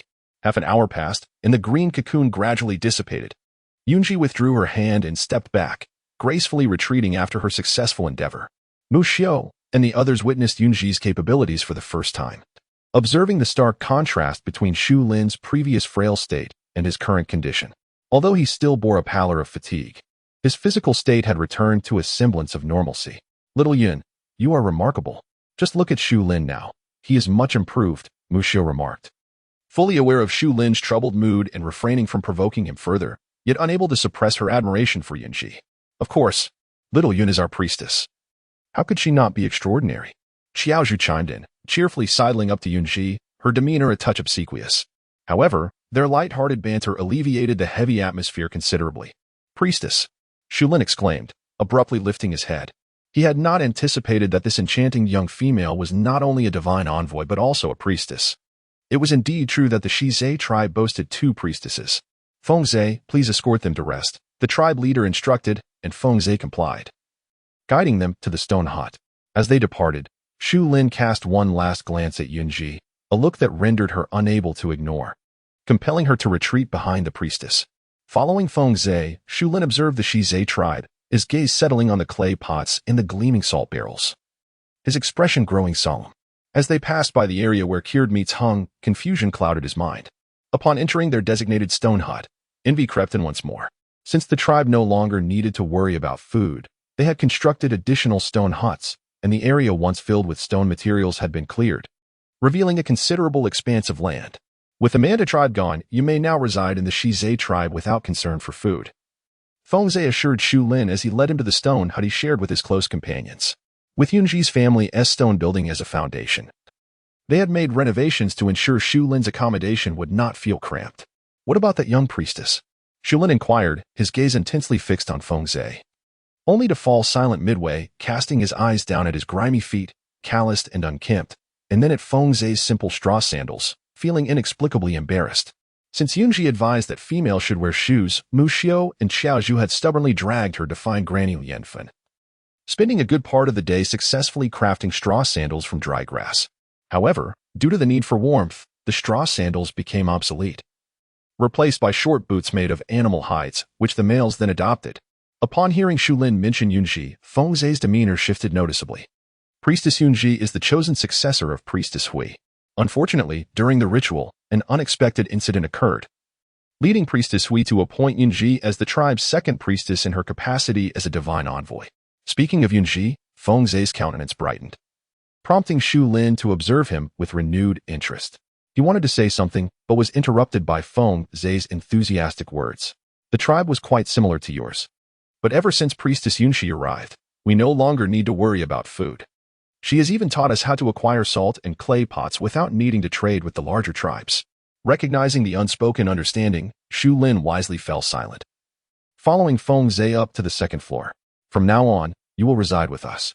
As for seeking revenge against those wandering beasts, take the time to deliberate before making any decisions," Fengze advised sternly before heading downstairs, leaving Shu Lin alone to sort through his meager belongings. Shu Lin surveyed the interior of the hut. To the left, a stone bed against the wall, parallel to a wardrobe, with a small window opposite the entrance. Devoid of glass, but fitted with a movable wooden shutter, the bed was already laid with dry grass and animal hides, accompanied by a hide pillow.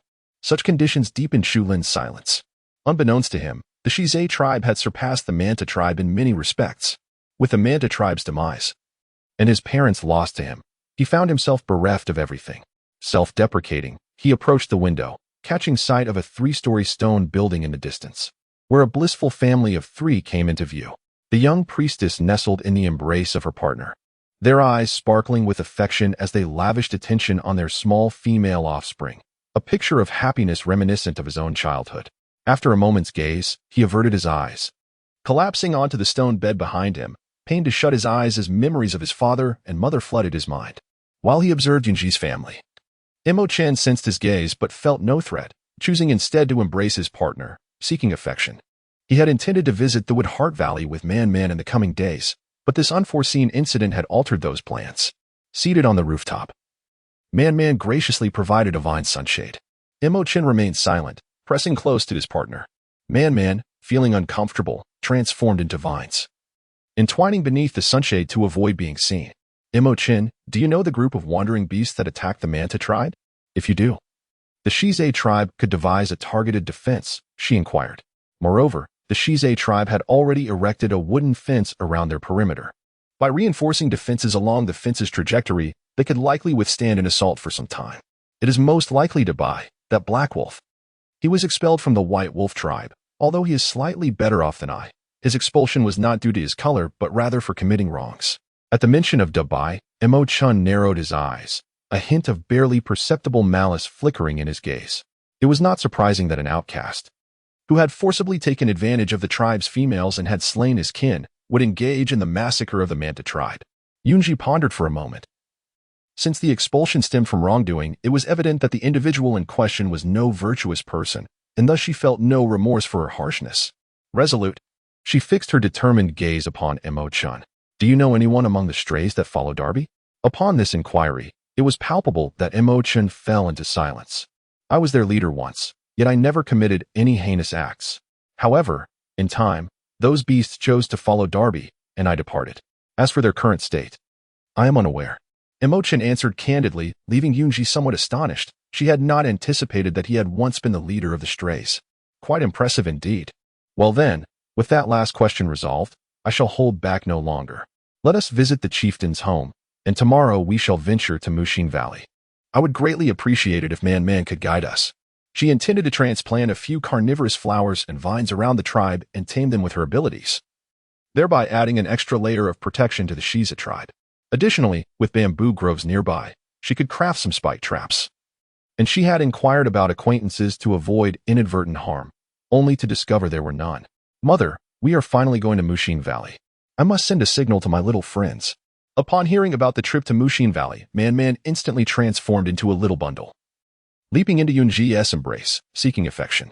When she returned with her mother, her friends would undoubtedly be overjoyed. Very well. We shall rely on our adorable little Man. The young girl was becoming increasingly endearing. It stirred a pang of sadness within Yun Zhi at the thought of her daughter seeking a partner in the future. Observing the tender bond between mother and daughter, Emo Chen wore a gentle smile, extending his long arms to draw them both into his embrace, forming a blissful family of three. As night descended, all gathered in the open space, hosting a grand bonfire feast to welcome Shulin and his companions, expressing their heartfelt concern for their plight. They hoped their warmth would dispel the gloom, especially for the lone surviving cub, who cowered in the embrace of Priestess Hui, her eyes vacant and expression vacant, eliciting deep sympathy from both the priestess and Yun Zhi. Priestess, does the little one have a name? Though she had been cleaned and dressed in fresh garments, the cub bore bruises on her face, and her exposed arms and legs were marked with purplish hues, causing Yun Zhi's heart to ache. Priestess Hui shook her head in response. Yun Zhi felt a wave of sorrow. It was terribly tragic that no name had been left behind. With her father and mother lost, little cub, this place is safe. You need not be afraid anymore. Yun Zhi gently reached out to touch the little one, whose moist apricot eyes instantly filled with fear, her small body beginning to tremble. Yun Zhi dared not approach, only able to watch with concern. She was at a loss for how to soothe the child. Man was already over 5 years old and had lived like a vine for many years, making her far from an ordinary young cub. The sight of her wanting to reach out but hesitating was amusing to Priestess Hui. But little did she expect that while Yun Zhi lowered her head in self-reproach for not having learned how to comfort children from Fong Ying, the little cub stirred. The slender little female cub wobbled over to Yun Zhi and nuzzled into her embrace. Yun Zhi gazed at the cub in astonishment, her eyes shifting helplessly to Emo Chen, her clumsiness appearing rather endearing. Mimicking the way Fong Ying had comforted children in her memory, she gently stroked the cub's back, attempting to soothe her. Observing Yun Zhi's awkward gestures along with the cub's spontaneous approach, the priestess said, Yun Zhi, since the little cub has no name, why not give her one? Me? I cannot.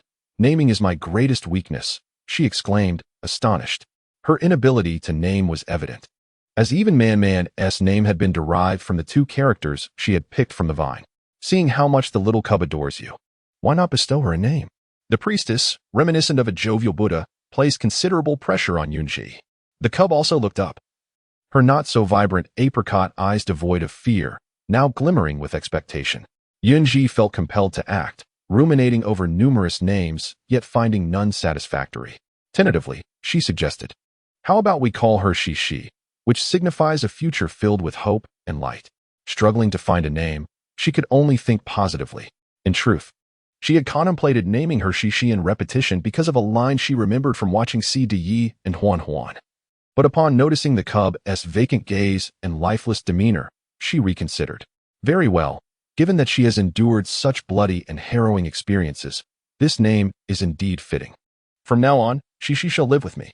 The priestess, having never had a partner throughout her life and thus no descendants, found joy in the prospect of adopting Xize, as it would provide companionship for both. Yun Zhi felt a sense of helplessness regarding her desire to adopt. It was not the lack of resources that deterred her, but rather her unfamiliarity with nurturing young cubs of 2 or 3 years of age. She feared that a moment's inattention could lead to inadequate care.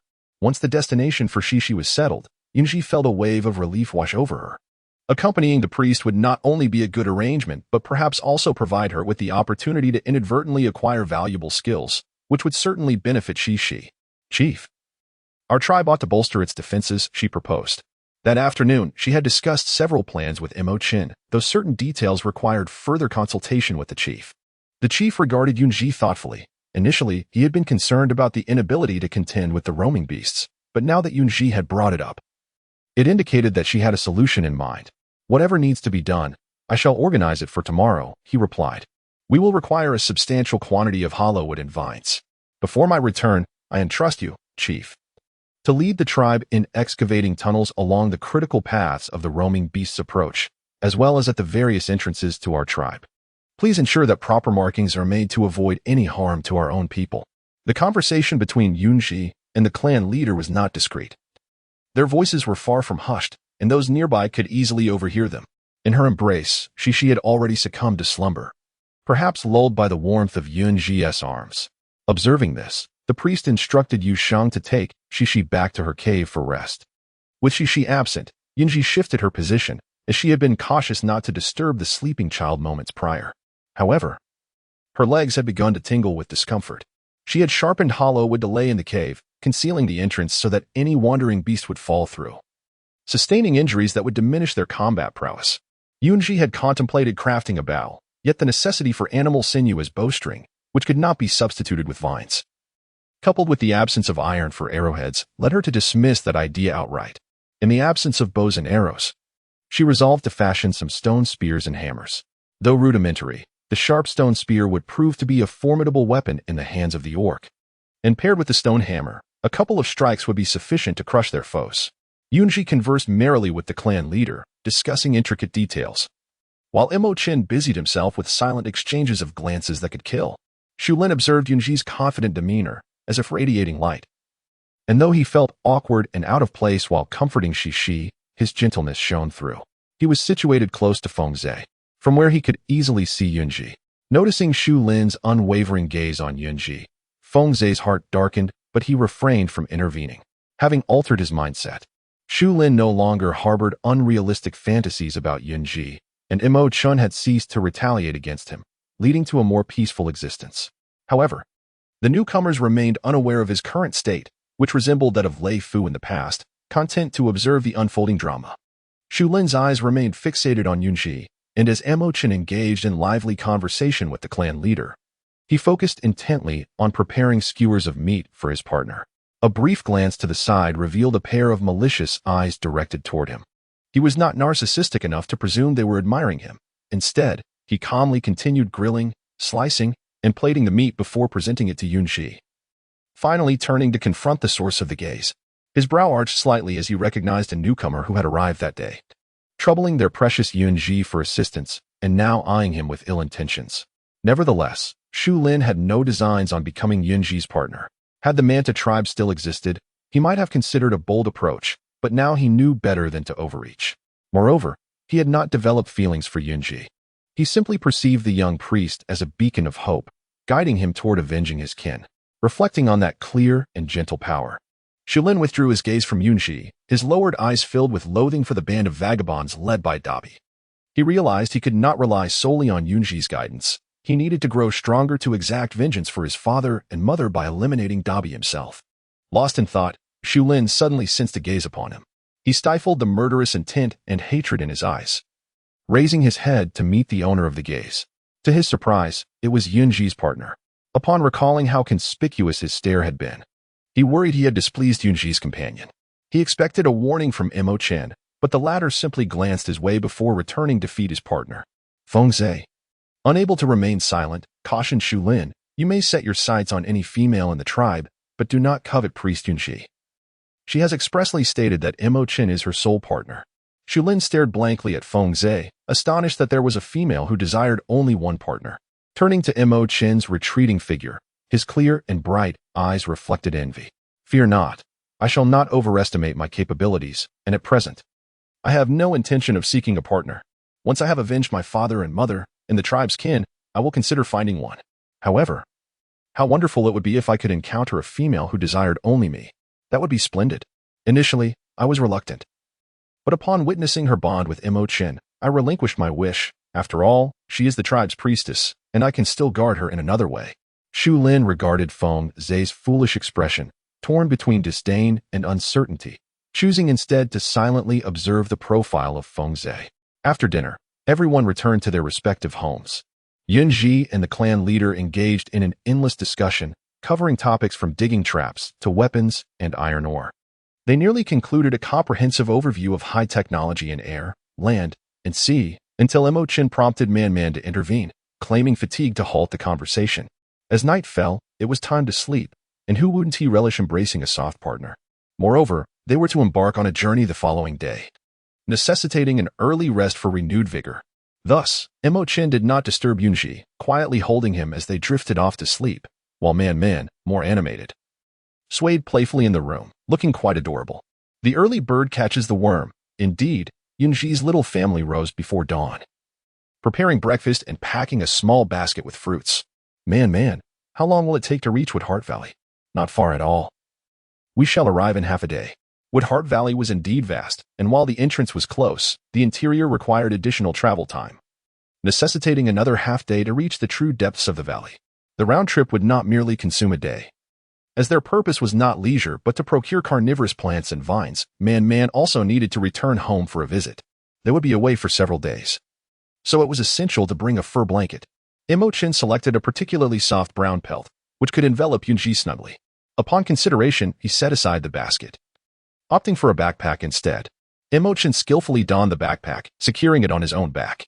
After closing the door, they ventured out of the tribe and into the forest, where Emo Chen effortlessly lifted Yun Zhi into his arms, knowing that with Yun Zhi's delicate pace, the journey would undoubtedly extend beyond half a day. Man transformed into a vine, leading the way ahead of them. The initial dark brown hue had faded, giving way to a vibrant green, twisted into a shape that was no longer intimidating. With the arrival of the harvest season, the lush forest was gradually turning golden, the branches heavy with ripe fruits, enticing numerous small creatures. Squirrels and similar inhabitants scurried among the branches, storing provisions for the cold season ahead. A sweet breeze, laden with the scent of ripening fruit, propelled the family forward.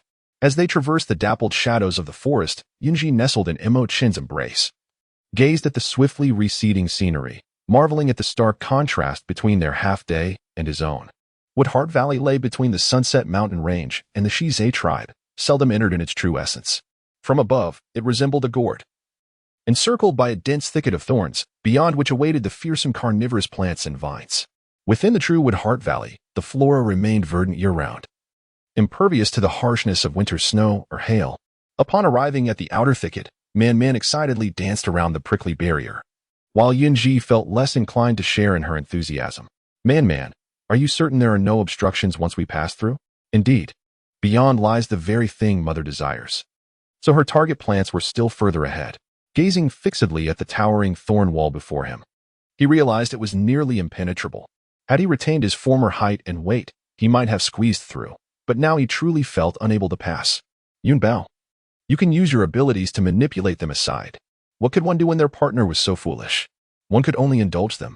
Yun Zhi, her intelligence seemed to be in a state of negative growth, merely enhancing her stature and beauty. Tentatively, she unleashed her extraordinary abilities, aware that any adverse effects could lead to severe consequences. The thorns gradually unfurled, ascending a few centimeters, their darkened tips appearing increasingly razor-sharp, capable of piercing a hole with the slightest touch. Man transformed into a petite ball, bouncing beside Yun Zhi, her little pigtails swaying with her movements, embodying the essence of cuteness once more. With Yun Zhi's powers clearing the path, they effortlessly navigated through the thicket of thorns. Under Man's guidance, they finally beheld the plants she longed for. A colossal carnivorous flower exuded a sickly sweet fragrance, luring small creatures that were instantly transformed into ferocious beings. Their teeth scarcely distinguishable from those of beasts, save for the paralyzing toxins that adorned them. Mother, let us venture into the Wood Heart Valley first, when we return home. I shall assist you in gathering it. The vicinity of Wood Heart Valley was abundant with carnivorous flowers and vines, and even if they were harvested, they would soon regrow. She was indeed inclined to explore, yet the moment was not opportune. Just as she contemplated declining, Man grasped her hand, her eyes wide with an imploring innocence, as if her refusal would provoke tears. Mother, you mentioned cotton. There is a plethora of it in Wood Heart Valley. Do you not wish to see for yourself? Man, aware of her mother's desire for cotton, had previously described it, and now, to persuade her mother into the valley, she deliberately dangled the enticing prospect of cotton. Very well. She resolved not to dwell on it. Should there be an abundance of cotton, she would negotiate with Man's clan leader. Then let us proceed further. For the sake of donning cotton garments in the cold season, she was willing to take the risk, wagering on the existence of cotton. No need for mother and father to walk on their own. Man shall lead you inside. With that, Man reverted to her vine form, transforming into a blanket-like shape. Observing this magical carpet, Yun Zhi carefully seated herself cross-legged upon it, followed closely by Emo Chen, who enveloped Yun Zhi in his protective embrace. Once settled, Man commenced their journey towards Wood Heart Valley, traversing a vast expanse of open grassland, where she kindly held an umbrella over them to shield them from the sun. As they approached the entrance of Wood Heart Valley, Yun Zhi was visibly taken aback. She had envisioned a grand and conspicuous entrance, particularly given the surrounding thicket and carnivorous flowers. Instead, she discovered it to be remarkably small and discreet.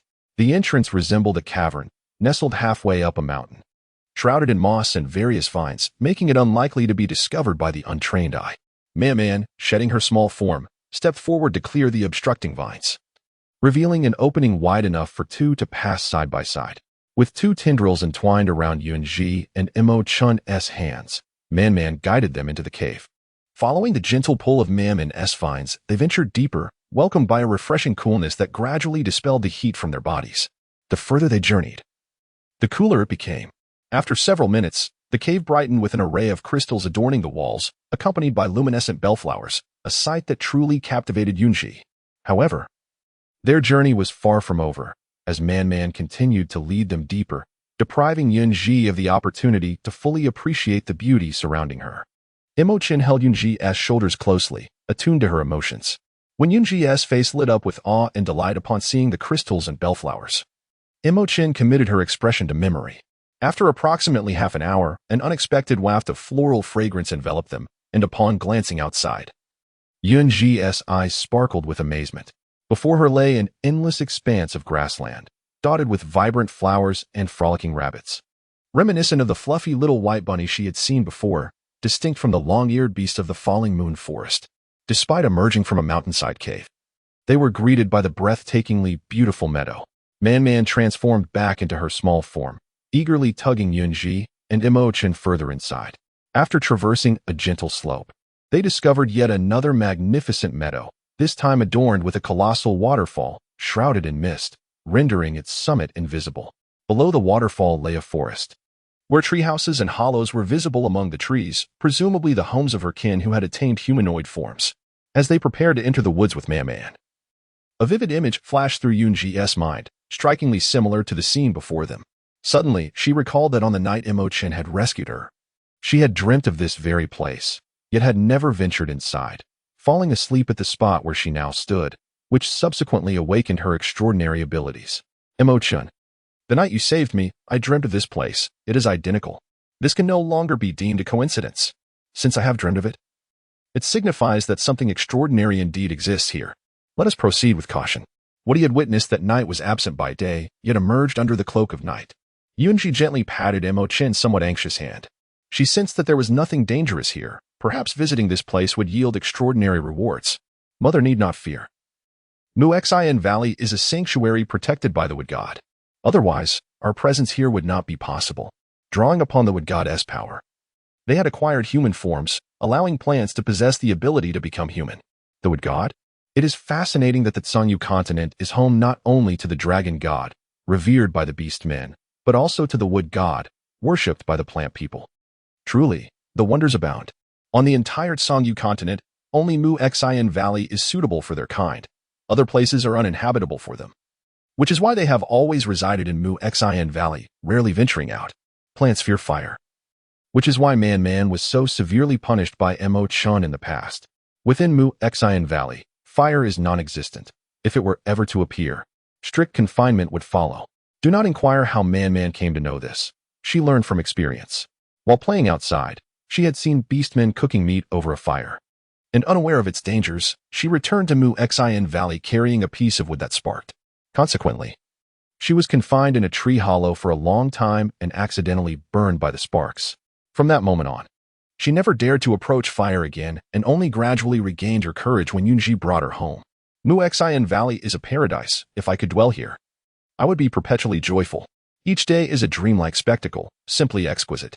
She found no joy in roaming outside. This place is a true refuge. When we have free time, shall we accompany Man here to play? Absolutely. Seeing her eagerness, Emo Chen felt elated, and Man was even more delighted. If Mother enjoys this place, she ought to visit frequently. The clan leader and others would warmly welcome her, and Father. There are but a few hundred humanoid plants in Mu Xian Valley. The reproduction of plants differs from that of beastmen. They do not require intimate relations. After flowering and bearing fruit, all that is needed is to bury the seeds in the soil. However, such offspring are particularly scarce. Out of 10 seeds planted, only 1 or 2 may survive and sprout with consciousness, which is already a stroke of luck. Man, you are willing to return to see us. A deep male voice emerged from behind Man, sending a slight chill down her neck. She swiftly hid behind Yun Zhi and Emo Chen, peeking out between them with an endearing look at the speaker. Greetings, Chief Zhuyu. I promise I haven't caused any trouble this time. You can ask my mother and father. They will vouch for me.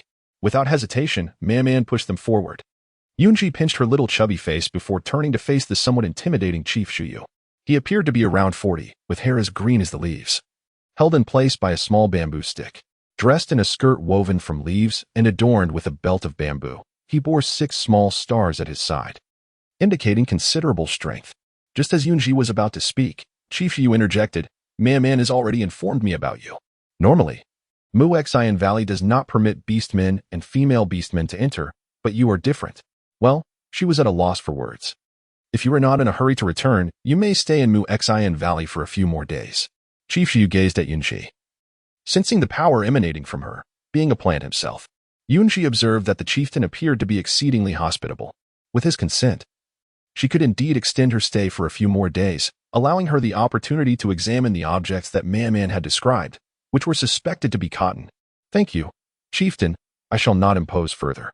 The chieftain of the Zhuyu tribe exuded an air of refined nobility. Despite his grass skirt, his gentle, jade-like visage and demeanor dispelled any notions of barbarism. It matters not. Man often roams about in the Mushin Valley and rarely resides at home. So I have arranged for you all to have accommodations. To her surprise, Man displayed a playful spirit, behaving quite well in the presence of Emo Chen, only to have her true nature revealed by Chieftain Zhuyu upon returning home. Zhuji, please escort them to the treehouse. Yun Zhi curiously glanced behind Chieftain Zhuyu, noticing the absence of others. Just as her brow furrowed in confusion, a young girl emerged from the nearby flower thicket. Clad in attire similar to Man's but in a radiant golden hue, she appeared a few years older, embodying the charm of a sweet little loli. Upon her waist bloomed a half-open chrysanthemum, accompanied by 2 stars. Until now, she had been oblivious to Man's abilities, but upon seeing the new little loli, she glanced down at Man's waist, noting the same 2 stars. The moment Zhuji was sighted, Man's eyes sparkled with excitement as she eagerly tugged at Yun Zhi, exclaiming, Mother, Sister Zhuji has always looked after me. She is so beautiful and gentle. Zhuji, flattered by Man's praise, offered a soft smile, her pure, clear eyes meeting Yun Zhi's gaze. She had initially thought it would take several years to witness Man mature, and she was grateful for the assistance of Priestess Yun Zhi. Assuming Zhuji was as adorably petite as Man, she was surprised to find that Zhuji merely resembled Man in appearance. It was but a trifling effort. Man has also been a great help to me. In truth, Man had indeed provided considerable assistance at her side. Priestess Yun Zhi's abilities had been discussed by Man, and such assistance was far from trivial. Without ample strength during adulthood, failure was all too likely. Thus, it was only fitting for Man to address her as mother. Zhi's eyes brimmed with gratitude, nearly overwhelming Yun Zhi, until Chieftain Zhu Yu cleared his throat, interrupting the moment. There will be a gathering this evening, Priestess Yun Zhi. Do bring your companion along. His gaze was profound, yet he maintained a serene smile. Yun Zhi remained unperturbed, though Emo Chen tightened his grip on her slightly. Zhi, puzzled, looked toward her chieftain, wondering when such a gathering had been announced, as the others were currently engaged in outdoor festivities. Informing everyone of the evening's gathering would require considerable time. Nevertheless, Yun Zhi had not taken note of this, replying, "Very well, Emo Chen and I shall attend." The chieftain's hospitality was remarkable. It seemed that his tribe shared the same warmth. "I shall make the necessary arrangements and await your arrival tonight, Priestess Yun Zhi." Yun Zhi nodded in acknowledgement, after which Chieftain Zhu Yu took his leave. Yun Zhi curiously surveyed her surroundings. The air was crisp, the environment exquisite, and a few fluffy little sprites frolicked among the flowers, creating an enchanting realm befitting fairies. Reflecting on Man-Man's earlier words, it was indeed evident that Mushin Valley was a sanctuary for these ethereal beings, neither beast nor plant, but rather genuine botanical sprites. "Please follow me." A gentle voice of Zhi resonated. Yun Zhi responded with a smile, taking the hand of Emo Chen as they trailed behind. Man, with her penchant for exploration and a rather poor sense of direction, would often tire from play and inadvertently lose her way home, opting to find a tree hollow to rest in. Amused by Zhi's words, Yun Zhi playfully pinched Man-Man's cheek. Recalling how she was the beloved child of the tribe, her playful spirit evident even in the Mushin Valley. "I have heard from Man that Mushin Valley is a place protected by the wood god." As they followed Zhi deeper into the woods, curiosity got the better of Yun Zhi, prompting her to inquire about the wood god. Zhi, walking ahead, kept her expression concealed. Yet her tone brimmed with reverence for the deity. "The wood god is our guardian, residing within the temple atop the waterfall. During the time of offerings, we ascend there to pay our respects. Speaking of which, the festival will be upon us in just a few days." "The temple?" Yun Zhi mused. The Xize tribe also conducted their rituals atop a mountain, yet theirs lacked the protection of a temple, and there was no sign of moss or similar adornments, which felt somewhat lacking. "Then I have arrived at the perfect time. If I remain, may I partake in your rituals?" Her curiosity piqued regarding the statue of the wood god, particularly as the Xize tribe's symbol resembled a dragon. Could the wood god also take a similar form? Zhi glanced back at Yun Zhi while continuing forward. "Certainly, as you are also a priestess, it is entirely normal for you to partake in the rituals." A priestess wielding powers akin to the wood god was a rare gem across the continent. It would have been even better had they been one of their priests. But alas, the opportunity had slipped away. As Zhi led them deeper into the forest, Man dashed off to play midway, leaving Yun Zhi and Emo Chen to follow Zhi to their destination. Upon arrival, the stunning sight before Yun Zhi was met with awe and astonishment. At the heart of the forest lay the base of the waterfall, with immense lotus leaves floating gracefully on the surface of a serene lake, where lotus blossoms, pure and untainted by mud, swayed in the breeze, releasing a fragrance that was utterly enchanting. A soft mist enveloped the water, enhancing the allure of the blooming lotuses, reminiscent of a delicate beauty partially veiled. Across the lake, numerous vine-laden corridors twisted and turned, with several pavilions topped with thatch, where indistinct figures could be seen moving. Walking upon the vine bridge, as they ventured deeper, the mist obscured their surroundings, evoking a sense of being a celestial being beyond the mundane world. Such beauty would be even more splendid adorned in traditional Han attire. "The priestess Yun Zhi is our esteemed guest."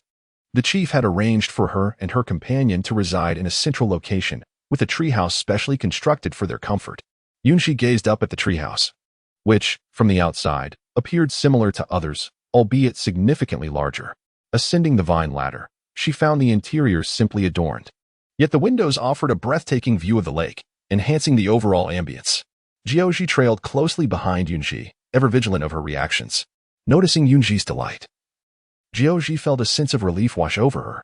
Recalling the chief's instructions, Zhi donned an appropriate smile and gracefully exited the treehouse, leaving the couple to their private moment. Did Yunbao truly enjoy the treehouse? Once the outside presence had dissipated, Emo Chen relinquished his composure. Wrapping his arms around Yun Zhi's delicate waist, his gestures tender as he playfully nibbled on her earlobe. Yun Zhi's ears flushed with an unbidden crimson, her reproachful gaze resting upon Emo Chen, as if enticing him to indulge in her delicate charm. She cherished him, but even more, she adored the sanctuary they shared. Whether it be a stone cottage or a tree house, As long as Emo Chen was by her side, even a cave would be a haven of bliss. A glimmer of intrigue flickered in Emo Chen's eyes, revealing a captivating smile as he gazed at the bashful Yun Zhi, then lowered his lips to gently kiss her forehead.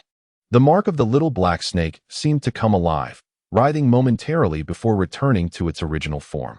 Since Yun Bao found joy in it. Once the tribe's matters were resolved, they would reside in the Muxin Valley. He was not particular about his dwelling. His affiliation with the tribe stemmed from Yun Zhi. For wherever she was, he would follow. As Emo Chen spoke, a smile graced Yun Zhi's lips, her earlier shyness still lingering, prompting her to playfully tease. Freeing one hand, she traced the contours of Emo Chen's flawless visage, leaning closer to his chest, her breath fragrant as she whispered softly.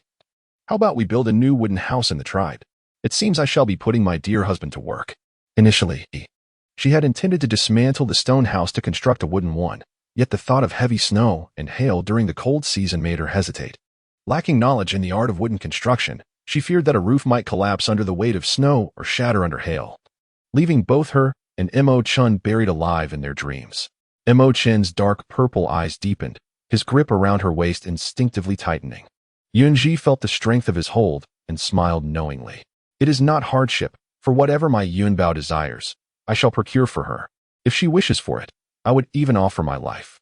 Yun Zhi supported herself against Emo Chen's chest, gradually lifting her gaze to behold his lips, which could only be described as flawless. Instinctively swallowing, she found herself compelled to rise on her toes and capture his lips in a kiss. As she made contact with his cool yet soft mouth, a newfound clarity enveloped her gaze, and she realized she had once again succumbed to the allure of her beloved Emo Chen. Just as she contemplated retreating, she was ensnared by Emo Chen's large hand, which had mysteriously found its way to the back of her head, deepening the kiss that was so irresistibly enticing. Having spent such an extensive period together, while Yun Zhi had scarcely progressed, Emo Chen was utterly at ease, and soon enough, he had rendered Yun Zhi breathless, her eyes shimmering with unshed tears. Yun Zhi, in a fit of indignation, playfully struck Emo Chen. Although the initial provocation had come from her, Emo Chen had retaliated in kind, having long since deciphered her intricacies. From the moment he bit her earlobe, it was evident that Emo Chen was deliberately enticing her, fully aware of her heightened sensitivity in that area. Not content with merely biting, he further intensified her discomfort by blowing gently upon it. Clearly, Yun Bao was dissatisfied. Thus, the playful torment would persist. Zhu Yu observed Yun Zhi with a gaze he found displeasing. Despite his lack of interest in seeking a partner, he felt an unsettling discomfort, especially knowing that Zhu Yu was his superior by one rank. Before Yun Zhi could intervene, Emo Chen had already lifted her into his arms, leaving her suspended against him like a koala. The delicate, pale pink petals of her lips, having just experienced the taste of their connection, once again met her glistening cherry-red lips as the enchanting melodies of their intimacy resonated between them. Yun Zhi, blushing and dazed from the kiss by Emo Chen, remained unaware of when she was laid down upon the bed. Although she yearned to continue their intimate moment, the circumstances dictated otherwise. They were on foreign territory, and any further advances were best reserved for the sanctuary of her own home. Furthermore, Emo Chen was a man of his word and would not proceed to the final step at this time. As the kiss came to an end, Yun Zhi felt a bit fatigued and simply wrapped her arms around Emo Chen's waist, resembling a small kitten, obediently closing her eyes to rest. Meanwhile, Emo Chen, having endured his own turmoil, lay with his eyes shut, striving to regain his composure. After a considerable time, he finally felt somewhat at ease and dared to embrace Yun Zhi in return. The two were resting in a treehouse, while Man, who had dashed off earlier, now found herself facing two boys with white hair. Man's small, round face was etched with displeasure and a hint of embarrassment, having been caught in the act. She had intended to pick a couple of small white flowers to gift to her mother, but her plans had been thwarted. It was supposed to be the time when the little white flower brother was off playing at a friend's house, so how could he possibly be here? Otherwise, she would have been able to gather a few blooms to present to her mother and father. Man, you still want to pick Brother by Jin's flowers, huh? Caught red-handed, aren't you? The boy speaking was named Yin Su, slightly taller than Man, and about the same height as Zhu Zhi. He sported a neat, short haircut and had bright green eyes, resembling a small puppy. Dressed in a skirt made of leaves, he adorned his waist with a white dandelion and 3 stars. Standing beside him was Bai Jin, who regarded Man with an impassive expression. He too had short white hair, with light brown eyes that betrayed no emotion, save for a small beauty mark at the corner that added a touch of allure to his otherwise cherubic face. His arms crossed over his chest, He wore a similar leaf skirt to Yun Zhi, with a cloud-like white flower at his waist, also featuring 3 stars. This isn't the first time you've picked brother by Jin's flowers. He never said anything before. Why are you so anxious? Man shot Yun Zhi a glance. Echoing her mother's words, the emperor is not in a hurry, but the eunuch is. A vast field of small white flowers lay before her. Picking 2 would hardly make a difference. If need be, she could always ask her mother to help the flowers regrow. Man, you used to pick flowers for fun. What do you want to do now? Bai Jin's gaze was fixed intently upon her. Previously, when Man picked the small white flowers, it was merely for play with him and Yun Zhi, never with the intent to actually take them.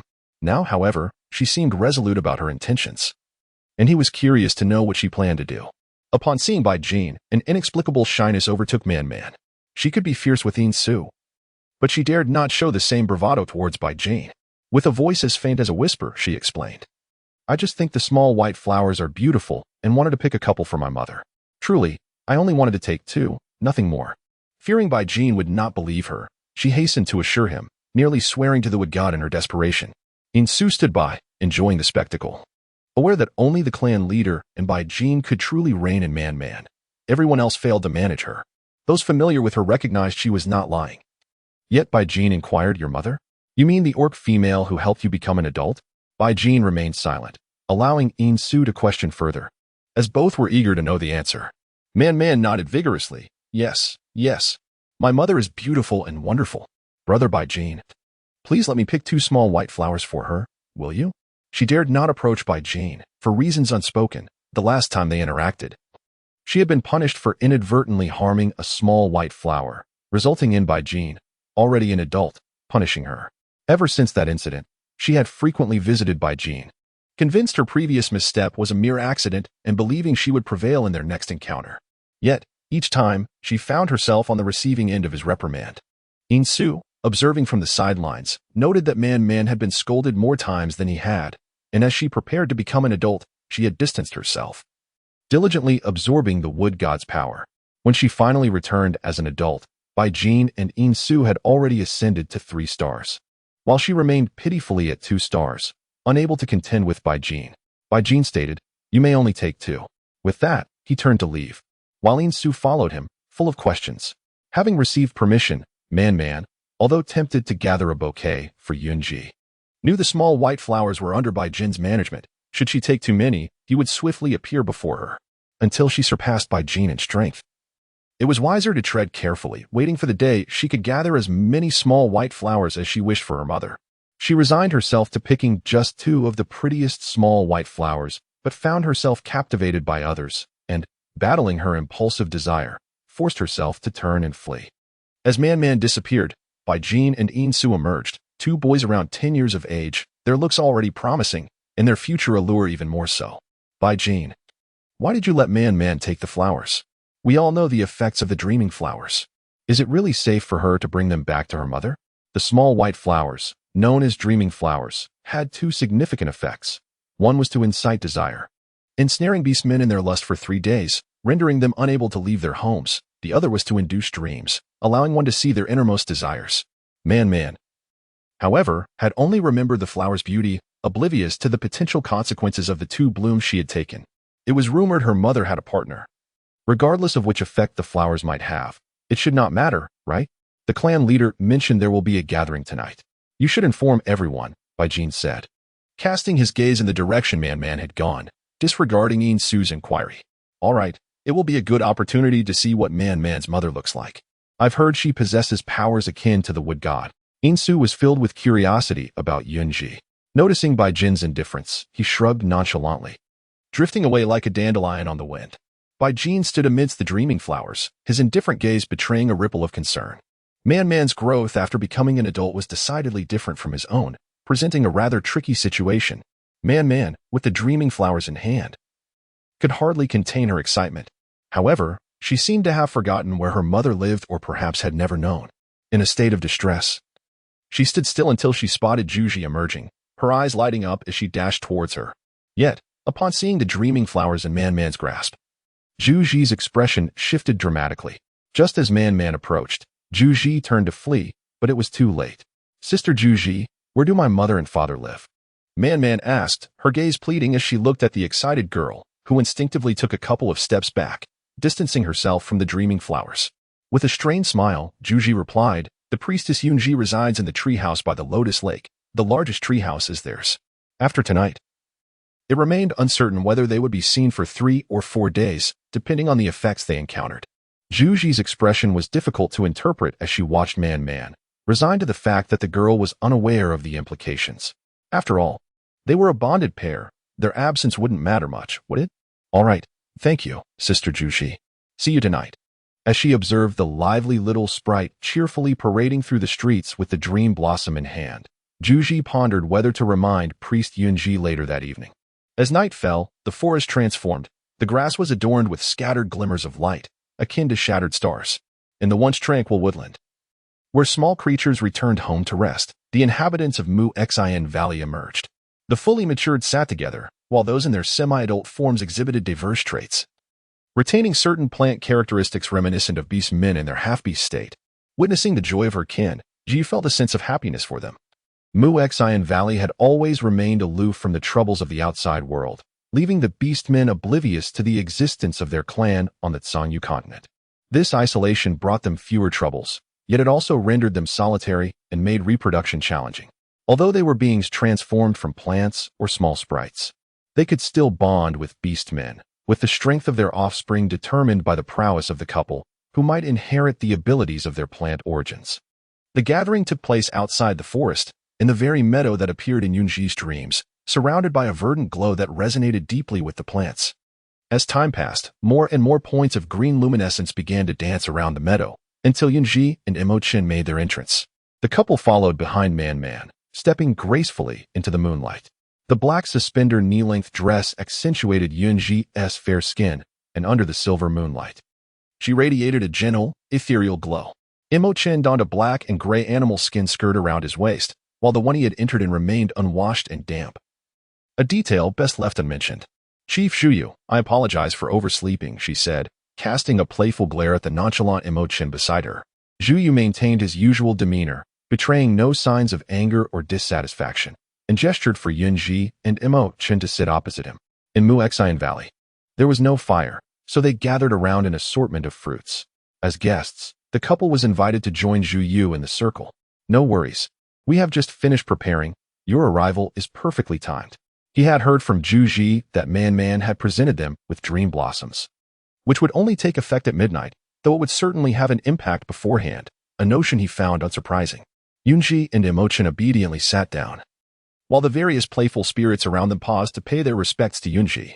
They soon noticed the lively little dots all gathering around Yun Zhi, vying for her attention.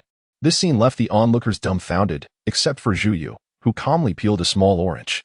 Why does the power of the wood god resonate so closely with the female orcs? I know, as I heard from Sister Yun Zhi, that this female orc is a priestess endowed with the wood god's power. How remarkable and fortunate. While we can only draw upon the wood god's strength and transform it into our own, she can wield it directly. Hearing the astonished murmurs around her, Yun Zhi's typically thick-skinned demeanor faltered slightly, revealing a hint of vulnerability. The little dots magically formed a delicate green ribbon, adorning Yun Zhi's wrist, as if to reassure her not to feel anxious. The wood god holds great affection for the priestess Yun Zhi. None among the spirits and plant people of our valley are favored by the wood god quite like you. This single remark left Yun Zhi feeling bashful, compelling her to feign ignorance with a bright smile. Zhuyu, however, said nothing more, engrossed in his orange. Man, a natural leader among the children, had to face the chieftain and thus, after arriving, left Yun Zhi and Emo Chen to play with others. Chieftain, you invited us to the gathering for a specific purpose, I presume? Eating the crisp, sweet, and juicy red apple handed to her by Emo Chen, she found it even tastier than those outside. Zhuyu lifted his gaze, a ripple of calm stirring in his eyes as the evening breeze tousled his long hair, carrying with it a refreshing scent of bamboo. Setting aside the unfinished orange, a slight smile graced his lips as he spoke in a voice as gentle as a spring breeze, recounting the current state and history of the Woodheart Valley, as if unveiling an ancient scroll that recorded its past before Yun Zhi and Emo Chen. Originally, Woodheart Valley was the dwelling place of the wood god, nestled between the Sunset Mountain Range and the Xize tribe. However, after the wood god departed, Only a temple imbued with his power remained. Over the years, the flora of Woodheart Valley developed sentience. Some became spirits, while others transformed into plant people. They ventured out once, but were dissuaded by fire, thus choosing to remain in Woodheart Valley. The reproduction of plants differs from that of orcs. They require only the transfer of pollen or self-sufficiency. Yet the offspring mostly lack sentience, failing to become spirits or plant people. Consequently, the plant population in Woodheart Valley numbers only around 100, while the spirits total over 200. They have endeavored to allow for pair bonding and reproduction akin to orcs, as their ratios are quite normal and do not necessitate polyandry, yet it proved unsuccessful. The pair of plant people who attempted this never conceived offspring like the orcs, leading the chieftain to abandon this method. For decades, only Man has emerged as a new plant person, and she was transformed from a spirit. This sparked a glimmer of hope in Zhi. He initially believed Yun Zhi would wait until the cold season passed before coming to Woodheart Valley. Yet she arrived now. He contemplated the possibility of Yun Zhi examining their health and negotiating with the orcs of the Xize tribe about the potential for the two races to merge, the only solution he could envision at present. Thus, the chieftain's intent is to encourage the union of orcs and plant people to ensure the continuation of their lineage. However, what if this endeavor succeeds and pure-blooded spirits and plant people cease to exist? Such secluded tribes often harbor such concerns. She fears that if connections are forged and success is achieved, Zhi's side might encounter issues, leaving her in a precarious position. Zhi understood her apprehension well and offered Yun Zhi a reassuring smile. If their race cannot endure, should one truly be concerned about the purity of their lineage? Yun Zhi nodded in acknowledgement, understanding that Zhi had resolutely decided to enlist her assistance in bridging the gap for the sake of their race's continuity. Despite the peril posed by the orcs outside, who wielded fire as their weapon, Zhi remained undeterred. Very well, I shall return and consult the chieftain and the priest. However, I cannot guarantee success, for they are unaware of your existence and may harbor suspicions regarding your intentions. Zhi comprehended that their clan had long shunned the world. Apart from a few aged orc elders familiar with the legends, their kind had largely been forgotten by the orcs. Nonetheless, they were fortunate in one respect. They were favored by the divine, as evidenced by the ethereal glow of the wood spirit's power that resembled fireflies at night. The chieftain has spoken of your matters. May I also pose questions to him? The urgency of their journey weighed upon Emo Chen, who had carried her for a considerable distance. When she traversed the thorny thicket alone, she inadvertently overexerted her abilities and, after sharing a tender embrace with Emo Chen, succumbed to slumber, missing the opportunity to explore the enchanting Woodheart Valley. Consequently, she remained oblivious to the plant that Man had described as resembling cotton, hoping to encounter it eventually, though it was not imperative. Certainly, what would you like to inquire? Upon receiving Zhi's consent, Yun Zhi felt invigorated. Savoring the white fruit that Emo Chen had offered her, reminiscent of strawberries and milk, delighting her palate. I wish to know if there is cotton in Woodheart Valley. Or perhaps potatoes or corn. Yun Zhi failed to notice the sudden shift in the atmosphere. What had been a lively scene fell into an eerie silence, so profound that the sound of a pin dropping could likely be heard. Why had it quieted so abruptly? Had she inadvertently posed an inappropriate question? Zhi's expression shifted subtly as she cleared her throat and cast an inexplicable glance at Yun Zhi, her eyes reflecting a sense of helplessness. Yun Zhi, the three entities you mentioned are our kin. May I inquire as to your intentions in seeking them? Yun Zhi, Emo Chen. If she were to declare that cotton is used for clothing, while potatoes and corn are meant for consumption, would they promptly expel her from Xize Valley, erecting a sign that reads, Yun Zhi and dogs, no entry allowed? As for Emo Chen, he comprehends the implications of Yun Zhi's words. He too fears that naming these items as food might result in being banished from Xize Valley by Zhi. Yun Zhi suddenly felt a twinge of embarrassment, offering a tentative smile to the clan leader before withdrawing like a quail, choosing not to elaborate further. Observing the exchange, Zhi understood their unspoken intentions. The fruits of Mushin Valley constituted the staple diet of their clan. However, the orcs outside were not solely carnivorous. They also consumed plant life.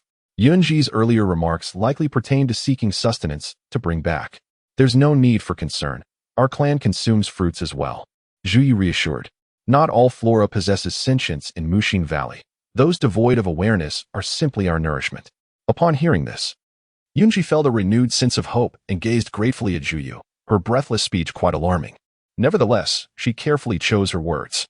mindful not to startle the small elves and plant beings who had distanced themselves 5 meters away. What I seek are some seeds to cultivate myself, thereby ensuring they do not gain sentience and transform into elves or plant beings. This way, they can serve as sustenance for both the orcs and your kind. Yun Zhi initially stated that obtaining the seeds would suffice, yet Emo Chen distinctly sensed the surrounding sprites and plant beings retreating a few steps further. The two exchanged a glance, seemingly realizing that they had misspoken. The seeds represented their progeny. Even if they were coaxed into existence by her, they remained their descendants. Not only were they to be offered as sustenance to the beastmen, but they were also to be consumed themselves. It was impossible not to perceive Yun Zhi as a perverse being, contemplating the consumption of their offspring.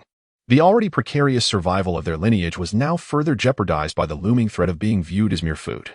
Yun Zhi wished to articulate her thoughts to remedy the situation, yet she was thwarted by Emo Chen. At this juncture, any words would be futile, only serving to exacerbate the predicament. The leader of the Zhuyu clan exhibited a rather subdued reaction, having resolved to ally with the orc tribe. It was evident that their sustenance could no longer consist solely of fruits. Although Yun Zhi's remarks unsettled him, Zhuyu comprehended their significance. However, one crucial aspect was overlooked by them all. This was a primordial world, where cotton, potatoes, and corn were merely names attributed to his kin, not representative of the actual foodstuffs. In the realm of Yun Zhi, an eerie silence enveloped the surroundings, contrasting sharply with the lively atmosphere over at Man-Man's side. With an air of superiority, Bai Jin stood with arms crossed, entirely disengaged from the altercation between Man-Man and Yin Su, yet occasionally casting furtive glances at Man-Man. Engrossed in her spirited exchange with Yin Su, Man-Man remained oblivious to the curious inquiries brewing among the two little ones once their banter subsided. Man-Man, what beast is your mother? I don't know. Is your mother what god power formidable? Of course, my mother is the strongest. I hardly believe that. Judging by her physique, she might not even be able to catch the prey outside. My mother possesses a myriad of abilities. She can transform me from an elf into a plant person and even stimulate plant growth. Man-Man could not tolerate anyone disparaging Yun Zhi. Her cheeks flushing as she vehemently defended her mother, extolling Yun Zhi as the most extraordinary individual on the continent. Meanwhile, Bai Jin, indulging in white strawberries and sipping nectar, resembled a spectator eagerly awaiting a performance. Enough of the noise. Let us have some quiet, he interjected. To his surprise, Man-Man's mother proved to be quite impressive. Contrary to his initial assumptions that she would be akin to other females he had encountered, proud, demanding everything from the beastmen, and particularly delicate. Upon seeing Man-Man's mother, who surpassed those females in beauty and fairness, he understood why Man-Man remained so close to her. With Bai Jin's command, the two little ones settled down obediently. Man-Man is still young, and Yin Su, you are somewhat older than her. A fleeting glance from Liang Bo caused the somewhat slouched Yin Su to straighten up as if pricked by a thorn, focusing intently on his banana. Man-Man, avoiding Bai Jin's gaze, provocatively shot a look at Yin Su and defiantly made a universal gesture, inciting trouble. Unfamiliar with the gesture's meaning, Yin Su sensed Man-Man's expression was far from friendly. With Bai Jin observing, he could only vent his frustration by munching on his banana. Zhuyu, with a smile in her eyes, regarded Yun Zhi, exchanging a few words with Zhu Zhi, who then rose with a grin and departed. Upon her return, she was accompanied by 3 individuals. While their expressions remained neutral towards the clan leader, they exhibited a peculiar, slightly fearful demeanor when looking at Yun Zhi and Emo Chen. Yun Zhi, these are cotton, potato, and corn. Yun Zhi suddenly felt that the fruit in her hand had lost its flavor. She had unwittingly stumbled upon the main issue. Emo Chen glanced at the 3 individuals, his gaze fixating on the marks upon their waists, his brow furrowing as they appeared to differ from what Yun Zhi had previously described. Yun Bao, perhaps you should take a look before we proceed. Yun Zhi nodded slightly, her gaze falling upon the emblems at the waist of the 3 individuals, causing her lips to twitch involuntarily. They were entirely disparate. To the left, a delicate daisy adorned one waist, while 2 stars represented cotton. The center bore a long-spined cactus, and 3 stars symbolized a potato. On the right, an evergreen vine, marked with 2 stars, was absurdly referred to as corn. Very well, she mused that the sign proclaiming Yun Zhi and dogs are forbidden to enter need not be erected. Chief, is there a possibility that what I am referring to and what you are speaking of are fundamentally different? She pondered aloud. Her mention of food contrasted sharply with the chief's reference to people, which perhaps explained the fearful expressions upon their faces. They likely assumed she was suggesting cannibalism. How beautiful this misunderstanding was. Zhuyu waved his hand, prompting Yun Zhi to escort the three away. Then, what exactly is it that you are referring to, Yun Zhi? His questioning tone carried a subtle hint of seduction, evoking a curious sensation. I shall search for it myself tomorrow and inform the chief upon discovery. I fear that I may not articulate my thoughts clearly and inadvertently lead you to a misunderstanding, she admitted, fully aware of her own clumsiness in speech. Wishing to avoid further instigating the frightening notion of cannibalism, Zhu Yu chuckled lightly before nodding in agreement. With his elongated, cartoonish fingers, he lifted a bouquet of bellflowers that had been overlooked by both Yun Zhi and Emo Chen. The soft green essence, infused with the fragrance of bamboo, was presented to Yun Zhi. Yun Zhi tilted her head, gazing at Zhu Yu with a perplexed expression. What could it possibly mean to present her with flowers? These are for you. A warm welcome to the Mu Xian Valley, Zhu Yu replied, maintaining his demeanor of a gentle and refined gentleman. It was merely a token of hospitality for both herself and Emo Chen. Yun Zhi extended her hand to accept the bouquet, her soft and endearing smile illuminating her face. Thank you, Chief. The flowers are exquisite. Beside her, Emo Chen's gaze darkened, lost in contemplation as he observed Zhu Yu, realizing that Zhu Yu's words had excluded him entirely. Upon thanking Xize, Yun Zhi turned and presented the bouquet to Emo Chen, her eyes sparkling like crescent moons. Emo Chen could not help but chuckle in astonishment.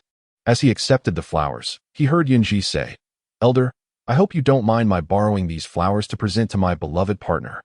The wind chime flowers were indeed beautiful, yet she only accepted those gifted by Emo Chen to avert any unnecessary jealousy.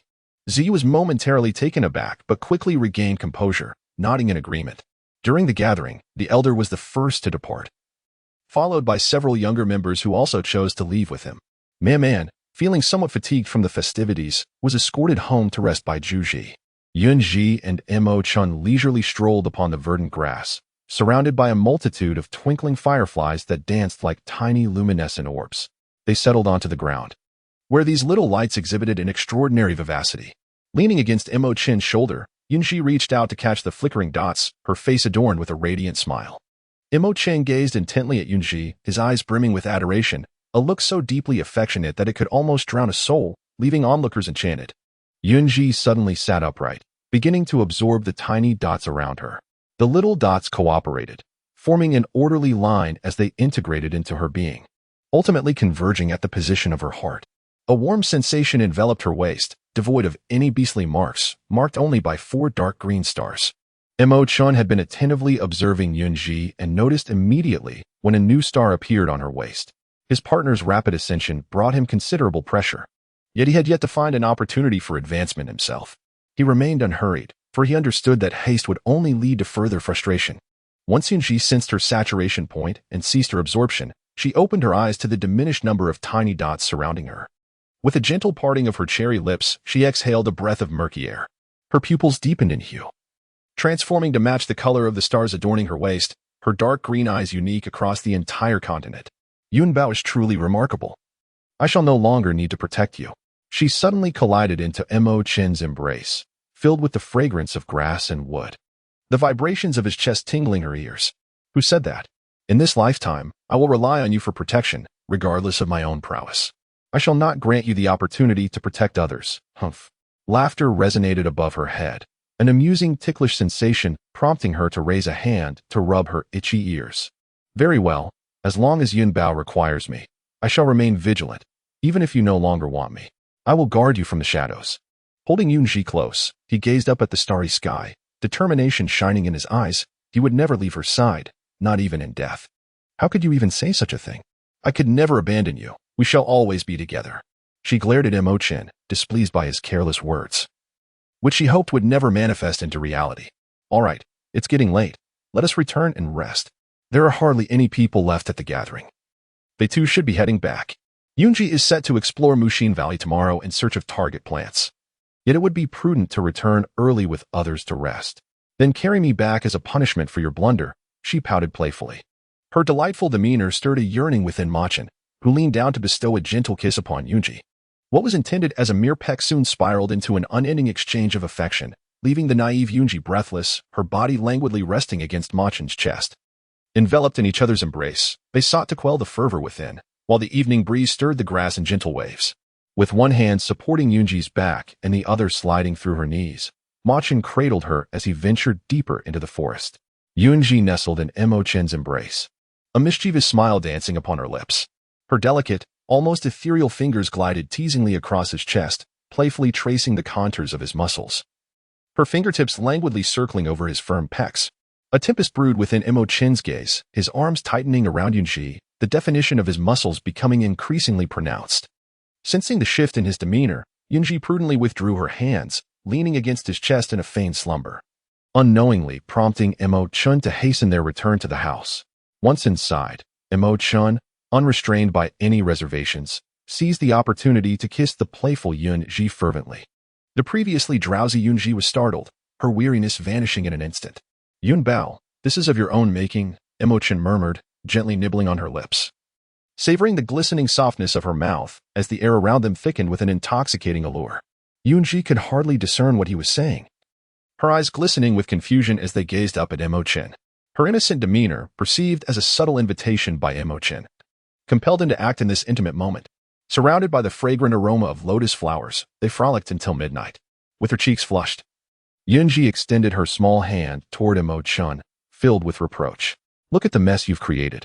The sticky, clingy sensation made her cheeks redden even further, especially considering they were in someone else's territory, and Emo Chen seemed utterly unconcerned. "It's my fault, I'm not angry," he said as he rose to fetch a basin of clear water, improvising with large leaves to create a makeshift bowl. Emo Chen gently washed Yun Zhi's small, reddened hands, his eyes sparkling with mirth, knowing that one day he would compensate for all the wasted moments shared with his little companion. After tidying up, he held Yun Zhi in his arms, placing a tender kiss on her brow. She, already drowsy, nestled closer, seeking a comfortable position before succumbing to a deep slumber. As Emo Chen drifted off as well, the dreamflower, nestled in the crevice of the wall, unfurled its 5 oval petals, revealing its delicate pink and white stamen and the small pearls at its center. The 2 dream flowers bore white pearls that lured one into slumber, had they been pink or purple. It was likely that Emo Chen and Yun Zhi would remain confined indoors for 3 days. In a haze of mist, Yun Zhi felt the gentle breeze caressing her closed eyes. Suddenly, she opened her water-laden gaze to behold the vastness of the sky above. Ah! A scream of unimaginable horror echoed through the air, startling nearby birds into flight, their feathers scattering in their haste. After what felt like an eternity of screaming, her throat raw, she finally ceased her cries, only to spot an airplane in the distance, causing her to momentarily forget her perilous elevation. The sight of the aircraft snapped her back to reality, and after a brief bout of dizziness, she found herself in her modest rental apartment. Everything unchanged since she had left. Time seemed to stand still. Her eyes brimmed with unshed tears as she noticed the photograph with her foster parents still displayed neatly on her bedside table, the cozy little room exuding warmth, leaving her momentarily lost in the illusion that its inhabitants remained. Who would have imagined that such a nurturing atmosphere housed only an orphan? In a swift transition, Yun Zhi stood before a quaint villa, unfamiliar to her memory, yet the voice she overheard sent chills through her body. She had just received a phone call informing her of her tragic accident and subsequent demise. The authoritative and resonant voice belonged to her foster father. A tone that had once expressed care now replaced by indifference. "We are no longer connected to her. Why do you still call us?" His words, laden with dissatisfaction and the same coldness, pierced through Yun Zhi's heart. Believing she could remain unaffected, convinced she had moved on, she was caught off guard by the pain of hearing it spoken aloud. Taking a few steps forward, she witnessed her foster parents playing with a small child, adorable and embodying the best traits of her guardians. The indifference she felt from them was palpable, their impatience evident, indicating their wish to sever ties with her altogether. As the wind blew and her tears dried, she turned away numbly, only to find herself back at the site of her accident, the sewer grate securely in place, time erasing all traces. Lost in despair, Yun Zhi sat by a flower bed, oblivious to a small black snake that emerged from the blooms. This peculiar serpent bore 2 small bumps on its head, its eyes shimmering like amethyst. Emo Chen coiled himself nearby, having merely fallen asleep, only to awaken in a small room suffused with the scent of his beloved companion.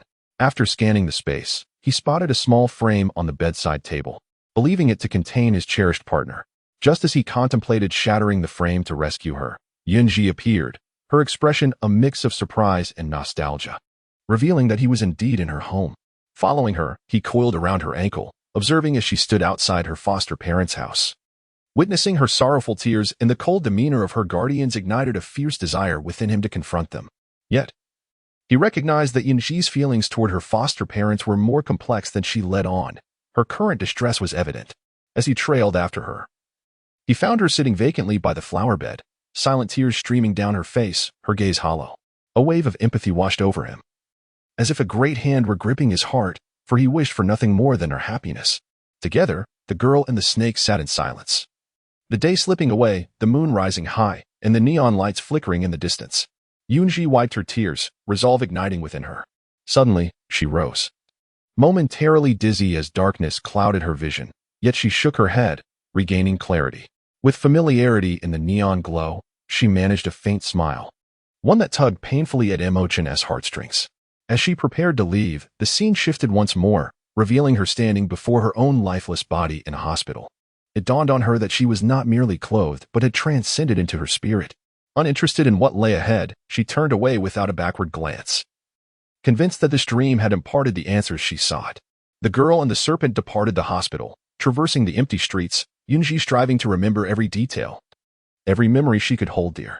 Emo Chen coiled around her ankle, silently accompanying her through the alleys and avenues. Whether she was clad in flesh or spirit remained uncertain. After all, death was merely the beginning. As dawn broke, Man perched at the side of the bed, her large eyes blinking in confusion. What had happened to her mother and father? Had her father angered her mother the previous night? With her chubby little hand, she gently wiped away Yun Zhi's tears, concern evident in her gaze. After a few moments, they both opened their eyes simultaneously, no longer filled with the confusion of awakening, but rather clarity tinged with sorrow. What is wrong with mother? Did father bully her? Man, fueled by righteous indignation, clenched her small fist at Emo Chen, asserting, if father has mistreated mother, I will help her punish him. Emo Chen helped Yun Zhi sit up, wrapping her in a fur blanket, assuring her, father would never harm mother. Be good, Man. Go eat something. Man gazed at her parents, puzzled yet obediently approached the table to eat. Observing her father embracing her mother, she pressed her lips together, refraining from taking any fruit, and quietly exited the treehouse. As a perceptive little one, she sensed her parents had something to discuss in hushed tones and felt it prudent to grant them their privacy, having indulged excessively the previous night. She found herself lacking appetite in the morning and decided to seek companionship with Baijin and the others. Once Man departed, only Yun Zhi and Emo Chen remained within the dwelling. With vacant eyes, Yun Zhi instinctively clutched her knees, her sorrow unrestrained, as she buried her head, enduring the piercing ache within her heart. Emo Chen opened his mouth, yet words of comfort eluded him. He gently enveloped Yun Zhi in his embrace. Soft sobs escaped from her, and her frail shoulders finally succumbed to the weight of her grief. The resolve she believed she had achieved crumbled in an instant. And though she had managed to remain oblivious, the facade of self-deception shattered, unleashing the pain she had tried so hard to suppress, amplifying her heartache. From quiet whimpers, her cries escalated into wails, transitioning from self-comfort to clinging onto Emo Chen as she wept bitterly. Warm tears cascaded onto his chest, searing his heart, the dampened spot threatening to be scorched by her anguish. Today, you may cry, but from now on, Yun Bao must not weep for others. And certainly not because of me, all right? Each time he witnessed Yun Zhi shed tears, whether out of hurt from people or circumstances, his heart felt as though it were being tightly gripped, each tear eliciting a painful squeeze that rendered him breathless. Yun Zhi wept inconsolably, yet the words of Emo Chen penetrated her sorrow, transforming her wails into gentle sobs as she lifted her tear-streaked face from his embrace.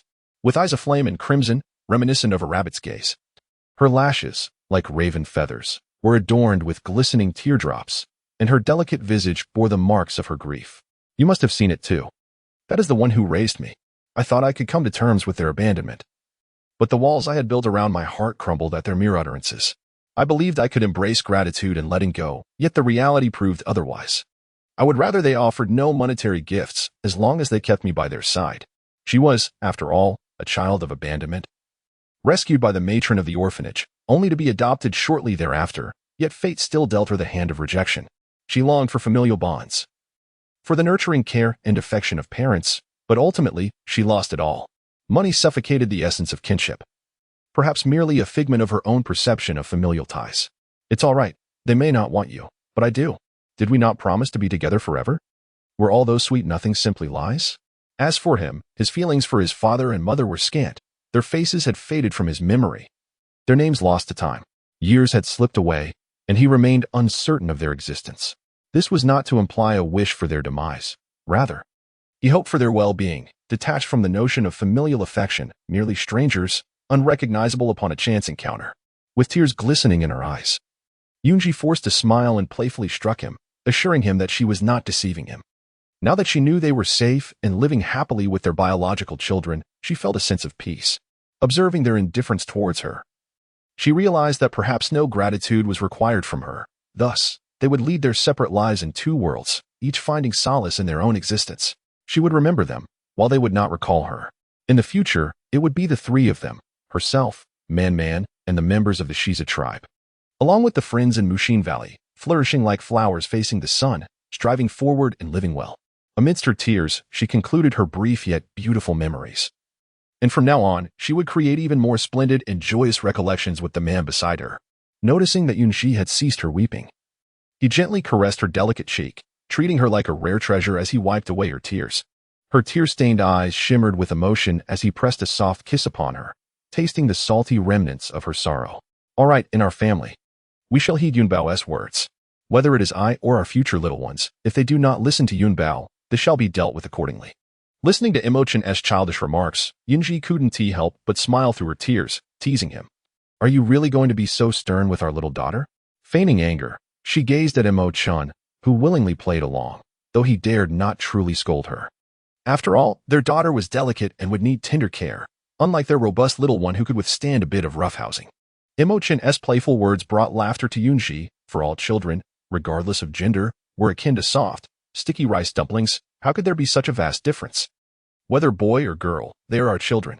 If we ever have to discipline them, it won't cause us any heartache. Emo Chen hesitated, contemplating whether to share his thoughts with Yun Zhi. He wanted to convey that no matter how big their little one grew, be it a boy or girl, as long as they could run and jump, she might even consider starting anew. Then, in the cold season, we shall have another batch, shall we? It depends on your behavior. If you perform well, we can discuss it. All right then, I shall heed Yun Bao's wishes. If Yun Bao says to have children, then we shall. As they chatted about the prospect of expanding their family during the cold season, they did not neglect their morning routines. By morning, Man had already prepared breakfast for them, which included apples, pears, and white strawberries, though these were merely Yun Zhi's names for them. In truth, they were red crisp fruits, white flesh fruits, and white berry fruits. After satisfying their appetites, they stepped outside, where Lianxiu Lake buzzed with activity today, filled with playful little spirits and plant beings frolicking in the surroundings. Yun Zhi ascended with Emo Chen, immersing herself in the enchanting aroma of lotus blossoms. A scent that penetrated the soul, imbued with the unique freshness of morning that left one entranced, soothing the irritability of early risers. Zhu Zhi stood by the lake, gazing from a distance at the couple in the pavilion, exchanging tender words, her smile steadily widening. By the time the couple remembered their pressing business, Zhu Zhi had already been waiting by the lakeside for nearly an hour. She was not merely standing idly, she had transformed into a golden chrysanthemum blooming in the wind. Zhu Zhi, when did you arrive? I didn't even notice it was you, she said, as she brushed past Zhu Zhi while holding Emo Chen's hand. However, upon sensing Zhu Zhi's presence, she halted and turned to face her. She had thought it would suffice to take a leisurely stroll in the valley with Emo Chen, never expecting Zhu Zhi to come. Just moments ago, they had been admiring the lotus flowers up close, oblivious to Zhu Zhi's presence. No worries. I just arrived not long ago. Upon seeing Priest Yun Zhi and her companion enjoying the lotus lake, I decided not to intrude, Zhu Zhi replied, surprised that Yun Zhi would acknowledge her. The clan leader had sent her to guide Yun Zhi and her companion to prevent them from getting lost. Although the Mushin Valley was not extensive, each area was overseen by clan members. Some were amiable and approachable, while others were less welcoming. Like that mischievous little fellow by Jin's territory, the Dreaming Flowers. It's not about intrusion. You were sent by the clan leader to guide us, correct? We would appreciate your help today. Zhu Zhi's eyes, which had been swollen from tears earlier, had now returned to their normal state, concealing any trace of sorrow. Otherwise, she would have felt embarrassed to face Zhu Zhi and especially to greet her. Should Zhu Zhi misunderstand, thinking that she and Emo Chen had engaged in some intimate affair, she would have preferred to keep her head down when greeting others. There's no need for concern. Life in Mushin Valley is typically quite leisurely, with little to occupy us. Everyone tends to their own matters, focusing on harnessing the powers of the wood spirit and enhancing their own abilities, which is of utmost importance. Such a tranquil existence stirred a sense of longing in Yun Zhi. Yet she also cherished the bustling life within the tribe. Both lifestyles held their own merits. The Mushin Valley was shaped like a gourd, with a waterfall at its center. According to Yun Zhi's description, the front half was their residential area, while the back half remained unexplored by anyone, shrouded in mystery. They had only glimpsed it from afar during temple rituals, but the mist obscured their view, revealing only a towering tree that pierced the clouds. If fortunate, one might catch sight of a few white cranes soaring in pairs. Have you never thought of venturing back there? It could lead to unexpected delights and perhaps expand your living area, a win-win situation. Yun Zhi shook her head, clarifying that it was not a lack of curiosity that held them back, but rather the clan leader's prohibition. In the past, overly curious individuals had attempted to explore, only to be thwarted by an invisible barrier they could not cross. Our clan is small. The current living space is sufficient. Expanding further might compromise our security. Indeed. With her collaboration with Zhuyu, Mushin Valley would inevitably attract the attention of various clans on the continent. The abundant with spirit energy and rich resources would appear as a tempting morsel to the orcs, potentially disrupting the valley's peaceful existence. Then may we explore the entirety of Mushin Valley today? Yun Zhi asked innocently, holding Emo Chen's hand as she looked toward Yun Zhi. Yun Zhi chuckled, responding, though the rear remains unexplored, traversing the entirety of Mushin Valley today will be quite a challenge. After a brief pause, she continued, aside from the areas you have already seen, there are numerous flower seas and fruit orchards, each guarded by someone. The trio exited the residential woods and headed east along the forest's edge, reaching the first destination, the orchard, bursting with an array of fruits, their aromas wafting enticingly, making one salivate. Coincidentally, the guardian of the orchard was none other than the misunderstood duo of potatoes and corn from the swirling misunderstandings. As Yun Zhi observed the two, she felt so embarrassed that she could dig a hole to hide in. This orchard is filled with the very foods we consume daily. And there are a few peculiar fruit trees with strange powders, some yellowish and not particularly palatable, but visually appealing nonetheless. Intrigued, Yun Zhi found herself drawn to the oddities. Recalling the star anise pepper, pondering if the peculiar fruits Yun Zhi mentioned might be what she desired. Shall we go directly to see these strange fruits? She inquired, excitement bubbling within her. She remembered having seen something similar before, perhaps flour or wheat flour. If it truly were one of those, she would certainly want to procure seedlings or seeds to bring back as staple food. The mere thought of those delicacies made her mouth water. Certainly. They are located beyond the dreaming flower sea. Just be sure not to pick any flowers while passing through, as Baijin can be quite troublesome. Baijin considered the dreaming flowers to be his kin and would not tolerate anyone plucking them. If he were in a good mood, he might allow you to pick a few, but if not, he would promptly eject you. Baijin? I believe I have heard Man mention him. I recall her recounting tales of him, her expression a mix of bitterness and resentment. It seems her son-in-law has made his appearance. After traversing the orchard for approximately an hour, they beheld a vast expanse of small white flowers, reminiscent of those that Man had gifted to her and Emo Chen. These are the dreaming flowers. Yesterday, Man brought me two, and I was astonished that Baijin would part with his own flowers. Everyone was aware of the dynamics between Man and Baijin. Unfortunately, at that time, Man had yet to take on human form. Merely a little sprite flitting about, unable to maintain her form, transforming into vines instead. When Man first met Baijin, unable to sustain her sprite appearance, she rolled around in the flower sea, trampling many dreaming flowers, thus cementing their status as playful adversaries who often clashed. Children's matters are best left untouched. Though I must admit I would love to play matchmaker for them, Yun Zhi remarked playfully, casting a glance at the dreaming flower sea. She would not interfere in the affairs of the young. If it were meant to be, they would find their way together. As they bantered and departed from the dreaming flower sea, they remained oblivious to the two intertwined figures hidden within the blossoms, their presence concealed from the world. Man, with wide eyes, gazed innocently at Baijin, who lay beneath her. She had merely sought to play with Baijin and Insu, unaware that Insu was absent. While Baijin tended to the dreaming flowers, she attempted to escape, but in her retreat, she inadvertently trampled on the flowers, leading to her being playfully punished by Baijin. Feeling vexed with Baijin, she retaliated and, to her surprise, managed to pin him down, using him as a cushion. However, upon hearing her mother's voice, she realized that their antics could not be witnessed. Otherwise, her mother would surely voice her thoughts. Just wait. Are you expecting me to kick you out? The subtle sounds that even MNMN could perceive did not escape his ears. He heard YNZH's words clearly and comprehended their meaning entirely. With an air of nonchalance, he rested his hands behind his head, fixated on the lightweight little bundle before him.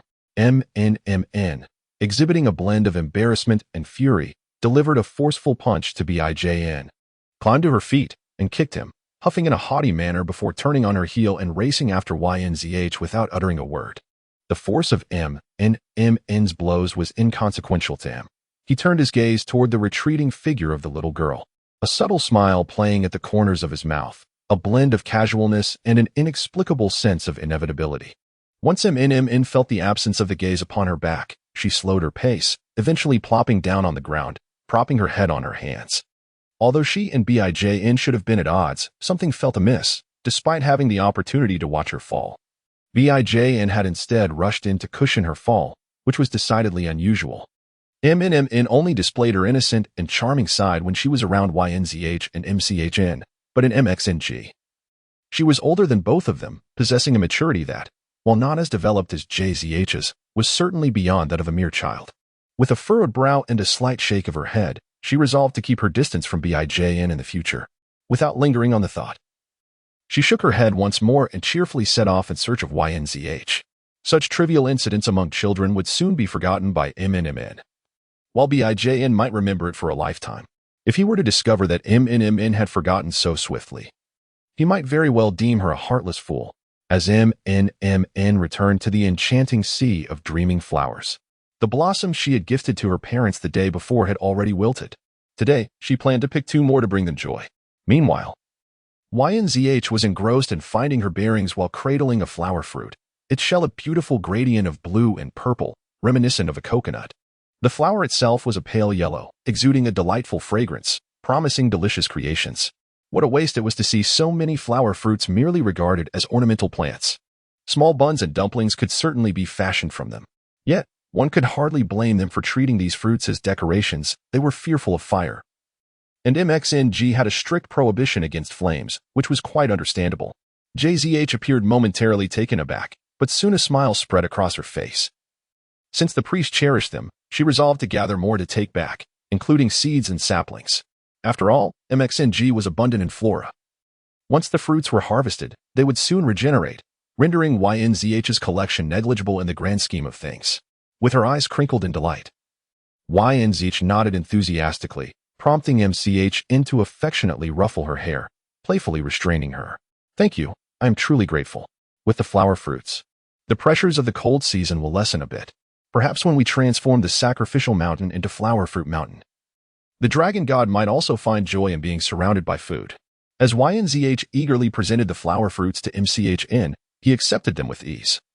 Weighing them in his hands, they had a certain heft, which he could manage, ensuring his little companion would not tire herself. The flower fruit trees towered above. And although Yunzh wished to pluck a couple more, her height was a limitation, compounded by her less-than-stellar jumping ability.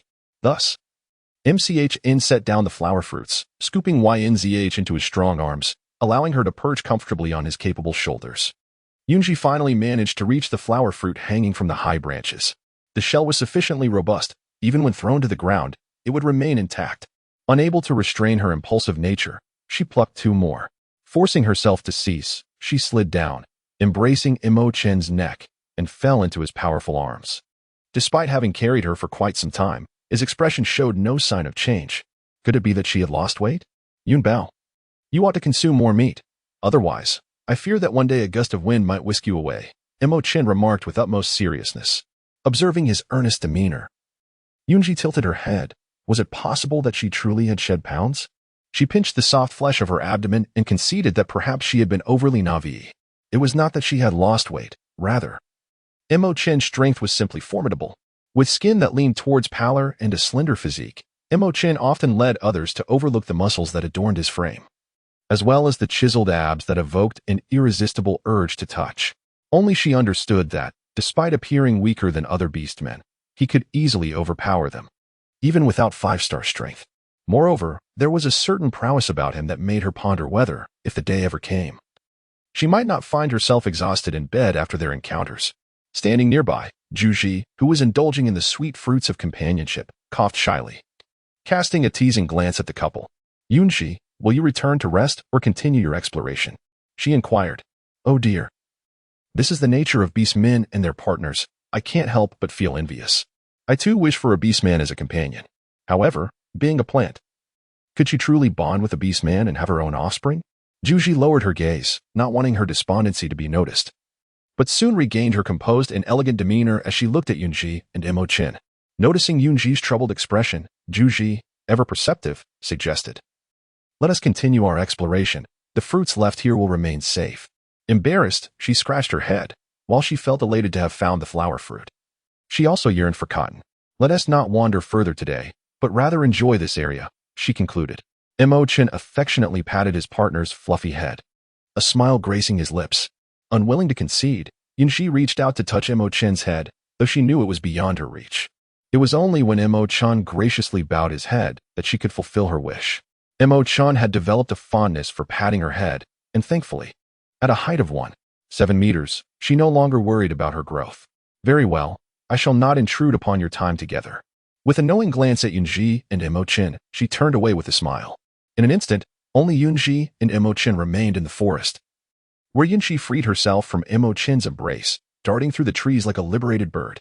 Emo Chen's gaze was filled with adoration and indulgence, never wavering from Yun Zhi. However, when Yun Zhi accidentally stumbled over a stone and fell, his affection and indulgence were overshadowed by concern and self-reproach. The moment she hit the ground, Emo Chen rushed to her side like a gust of wind, sitting on the ground to allow her to rest in his arms. His eyes fell upon the scrapes on her palms and knees, brimming with tenderness for her. "Oh dear, it's nothing serious, just a few minor scrapes," he reassured her.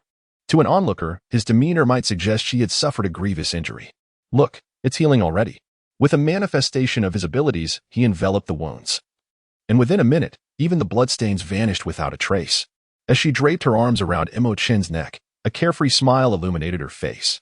Noticing his serious expression, Yun Zhi unexpectedly leaned in and planted a forceful kiss on him. Smack, smack, smack. 3 times she playfully kissed him, leaving Emo Chen with no choice but to gaze at his partner in bemusement. "Don't be upset. Frowning will only make you look unattractive. Smile more." Emo Chen could hardly bear to see her hurt. Even a minor scratch from grass would send him into a flurry of anxiety. In modern times, he would likely rush her to the hospital, only to receive a reprimand for delaying her arrival until the wound had nearly healed. Their eyes met. Yun Zhi beamed while Emo Chen remained silent and composed.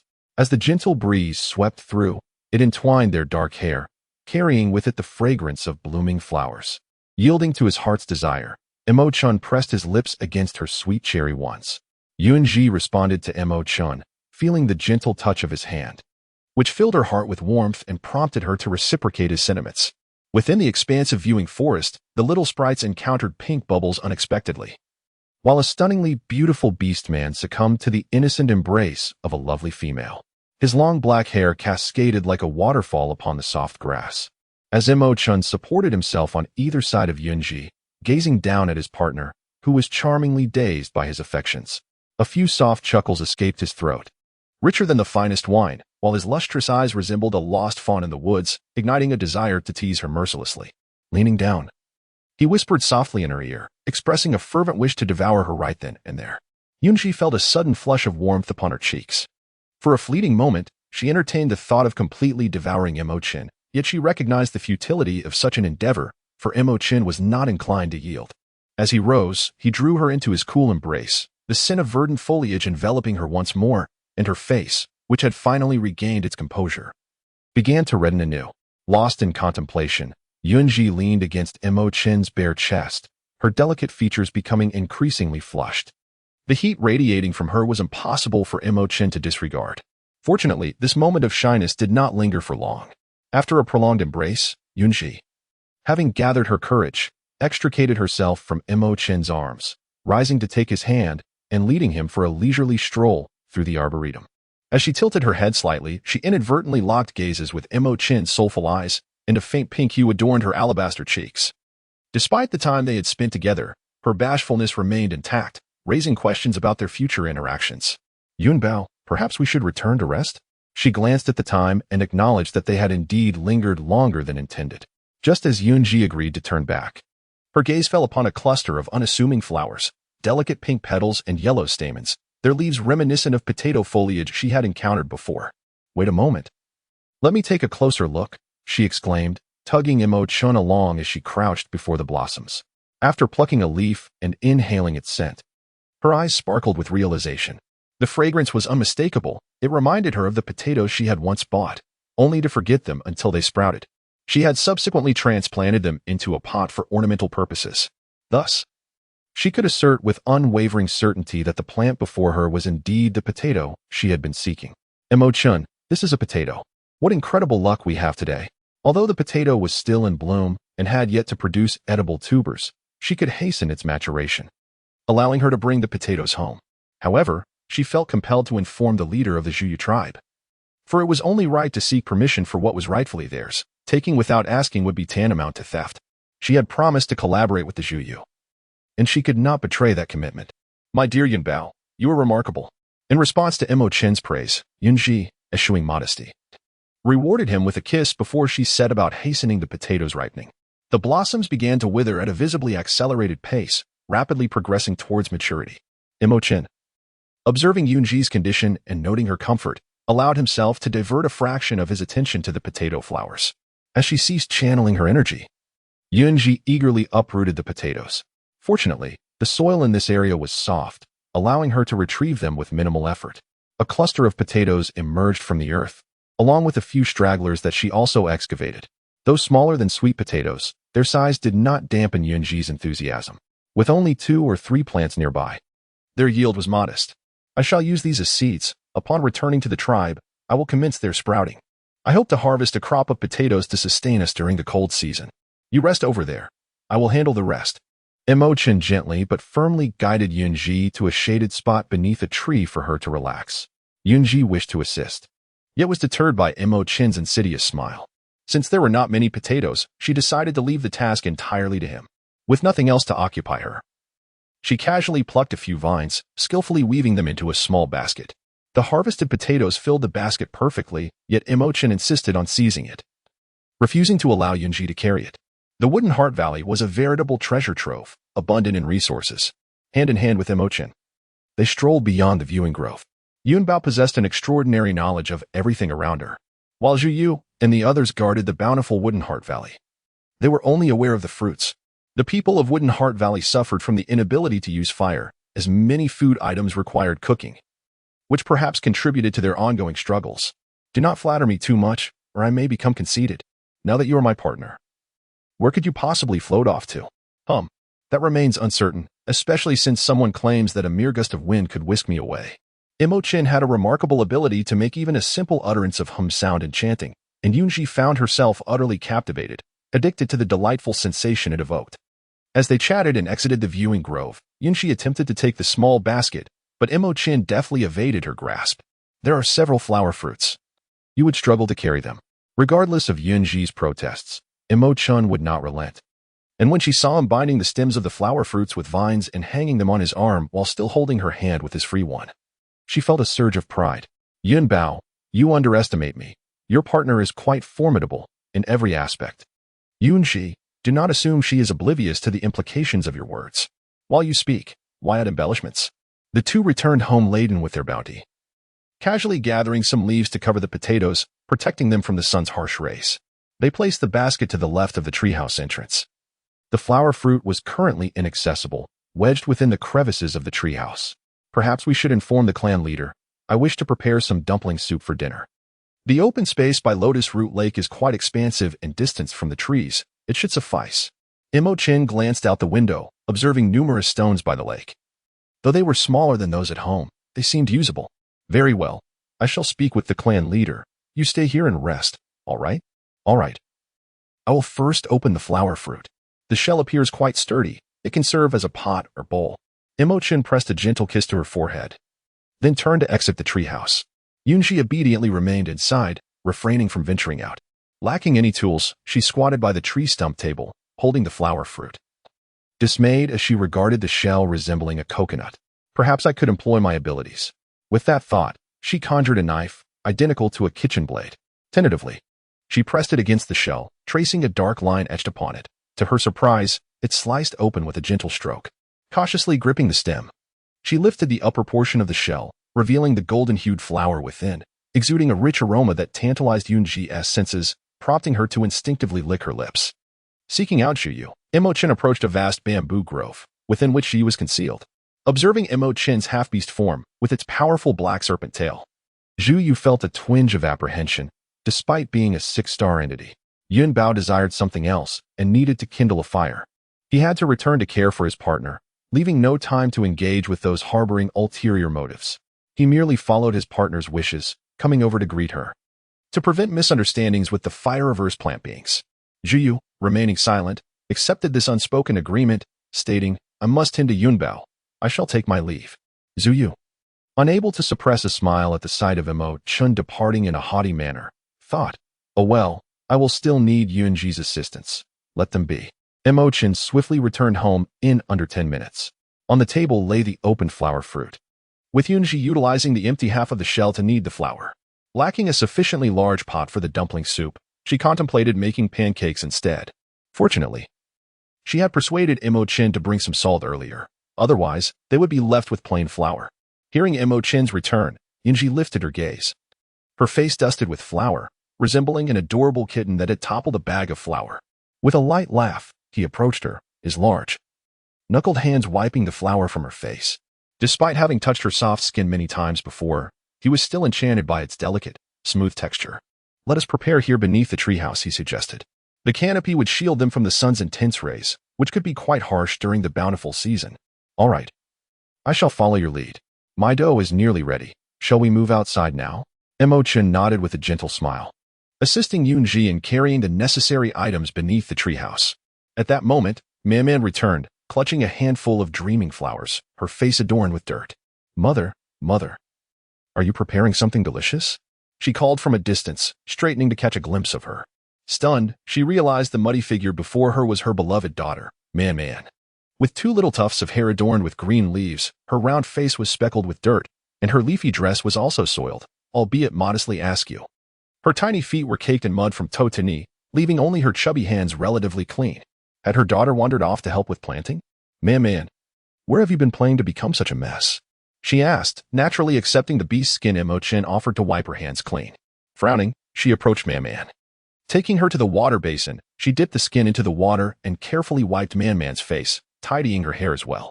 Sensing her mother's gentle care, Man felt an indescribable sense of satisfaction. Being attended to by her mother felt wonderful, as if she were a precious gem. "I went to pick flowers in Brother by Jin's flower sea, but he wouldn't let me pick many. I ended up fighting him, but I couldn't win." Her earlier bravado faded as she recounted her defeat, her small shoulders drooping, her expression one of disappointment, yet her eyes sparkled with determination. Man, ever headstrong, knew she couldn't win yet still chose to confront him. However, the flower sea was tended with great care by Jin. Whether he allowed her to pick flowers was ultimately his decision. Do unto others as you would have them do unto you, if she were in his position. Wouldn't she also wish to protect her flowers? Though she struggled to impart such wisdom, she simply hoped Man would comprehend the sentiment. After all, Bai Jin was essentially the embodiment of the dreaming flowers. Plucking them in his presence was akin to harming his kin. Man, naive yet thoughtful, stood beside Yun Zhi, clutching her dreaming flowers, as if genuinely contemplating the situation. Yun Zhi adjusted her dress and rinsed her feet with the remaining water, just enough to clean them thoroughly. "Mother, I understand. I will go apologize to Brother Bai Jin right away. But he did tell me I could pick these flowers. I just wanted to gather a few more. And when I couldn't win against him, I ended up with none." Man cast an embarrassed glance at her gentle mother, realizing her intention was to present a larger gift. However, Bai Jin was adamant about not allowing her to pick more, resulting in her getting scolded in return. Perhaps it was best to let the dreaming flowers flourish naturally. They would be even more beautiful. She had no vase to display them, and confined within the treehouse, they would wither by nightfall. Man's bright eyes darted to the flowers in her hands, noticing their petals wilting after such a short time since being plucked. And she thought of the vibrant blooms in the flower sea. "All right," she declared, "from now on, I want to pick Brother Bai Jin's dreaming flowers again. Today will be my last. Yes, I will go apologize to him shortly." "Mother, can you teach me how to make the delicious food you prepare?" she asked eagerly, wishing to share her mother's culinary skills with Bai Jin and Yin Su, adding a touch of sincerity to her apology. "Of course. As long as our Man wishes to learn, your mother will teach you everything." Through Man's innocent and endearing demeanor, Yun Zhi was reminded of her less-than-pleasant childhood. Yet those memories seemed trivial now. Her current life was fulfilling. While the mother and daughter conversed, Emo Chen expertly constructed a stove from stones, utilizing the flower fruit shell as a makeshift pot, combined with a small stone slab. As he prepared to place the dough on the slab, a sudden realization struck him. He abruptly recognized the oversight. They seemed to lack oil for cooking the pancakes. Yun Zhi stood momentarily frozen, staring at the boiling flower fruit shell and the clean stone slab. Everything was in place, except for the oil. No wonder she had sensed something amiss from the beginning. How could she have been so forgetful? Do not worry, mother. The game in Mushin Valley is edible. I shall fetch a few for you right away. The Mushin Valley is not only home to fruit-bearing plants but also to carnivorous flora, such as the vine known as man, which is indiscriminate in its dietary preferences. Due to her association with Yun Zhi, she has never taken the initiative to consume small creatures, leaving Yun Zhi unaware of man's true nature as a blood-sucking vine. Before Yun Zhi could comprehend the situation, Man had already darted away like a vine. She exchanged glances with Emo Chen, pondering their next course of action. After a brief silence, it was Emo Chen who broke the stillness, suggesting, Yun Bao, why don't you place the dreaming flower inside the house? I can keep an eye on things here. It's all right. I believe I can still salvage this. There is some flour left. And although the flower shells are relatively small, they can still be utilized, she replied, since she had not organized matters properly. It was only right for her to rectify the situation herself. It was merely a minor inconvenience, not warranting Emo Chen's assistance. I will help you. And you must not refuse, Emo Chen asserted in a commanding tone, sensing that Yun Zhi was reluctant to trouble him, which made her feel somewhat constrained. Amused, she looked at Emo Chen and thought, how could I possibly refuse? He is my husband, after all, why not take advantage of it? Although she genuinely wished for Emo Chen to rest on the side, she was busy fetching water and building a stove. Yun Zhi busied herself with the remaining half of the flower shell, while Emo Chen assisted her by tending to the fire. As they had brought a flint with them when they left, igniting a flame was a simple task. Moreover, Emo Chen possessed fire-related abilities, allowing him to create fire even without the flint. Lacking vegetables and other seasonings, Yun Zhi, not particularly picky about her food, opted for a simple recipe of boiling with salt. During her solitary days, she often watched videos of culinary influencers, so her cooking skills were quite commendable. The dumpling soup was relatively straightforward, and she had mastered it swiftly. Thus, when Emo Chen witnessed her craft a large bowl of dumpling soup from flour, it would be disingenuous to say he was not astonished. The salt-flavored dumpling soup, a rarity after indulging in meat and fruits, was a delightful treat for him. The bluish-purple gradient of the shell darkened from the smoke and flames, and after preparing a bowl of dumpling soup, Emo Chen, unbothered by the heat, placed it on a banana leaf at the side, assisting Yun Zhi in positioning the other half of the shell, with the harmonious pairing of male and female. The labor felt less burdensome. With nothing to occupy her hands, Yun Zhi sat across from Emo Chen, offering him a sweet smile. Emo Chen, slightly taken aback, moved to sit beside her, allowing her to lean against him, the enchanting fragrance that captivated him wafting into his nostrils unabashedly. His hand, resting by his side, instinctively caressed, as he lowered his gaze to the crown of Yun Zhi's head, seemingly pondering some profound dilemma. In the next moment, he unexpectedly smiled. Instantly, the world around them lost its vibrancy. Fortunately, Yun Zhi did not notice, or else she might have been tempted to act inappropriately due to Emo Chen's captivating charm. Setting aside other matters, Emo Chen retracted his breathtaking smile, instead revealing a mischievous grin as he leaned closer to Yun Zhi's ear and playfully exhaled. He was aware that this was her greatest fear, so when she looked up at him, her face flushed with surprise and embarrassment. He had already concealed his mischievous smile, leaving only an expression of innocence and confusion. However, after feigning innocence so many times, trust would not come easily. Observing Yun Zhi's helpless demeanor made that clear. Emo Chen, do not assume I am unaware. It was you who intentionally caused this mischief. Let me tell you, the act of feigning innocence and ignorance is now past. Yun Zhi expressed her sentiments, but Emo Chen dismissed them entirely, as he had done previously when Yun Zhi uttered similar words. When did I ever claim it was non-intentional mischief? She mused.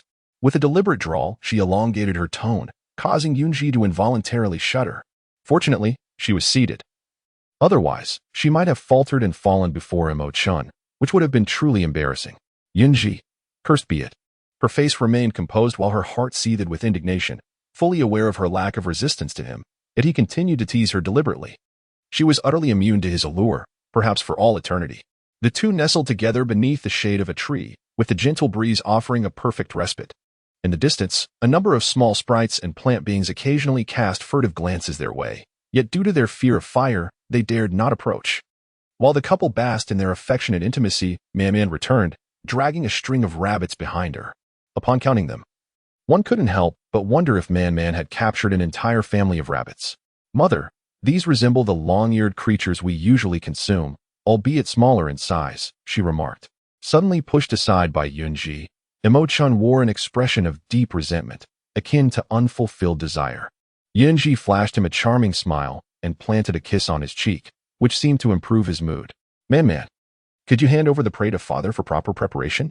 she suggested sweetly, knowing well that she herself could not bear to kill the rabbits. Her role was merely to cook and eat. However, those adorable bunnies deserved to be savored as spicy rabbit heads. Anything less would be a disservice to her palate.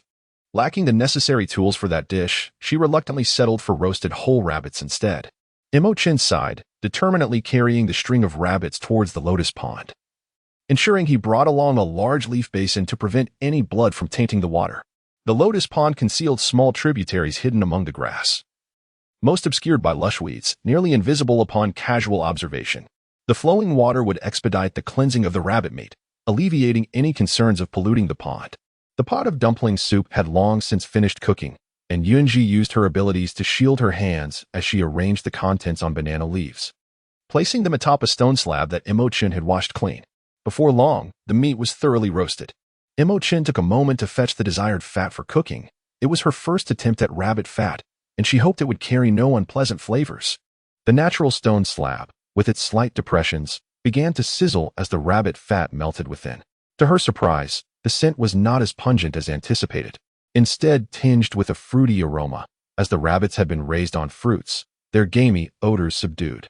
Once the fat was sufficiently rendered, Yun Zhi contentedly placed a simple flatbread atop the slab, devoid of any additional ingredients. Had she thought of it sooner, she could have crafted rabbit meat-filled pan-fried buns, which would undoubtedly have been delightful. "Mother, this smells divine," exclaimed Man. "Once it's ready, I'll eat more. Can I take some to Brother Bai Jin?" she asked, her fingers fidgeting in embarrassment.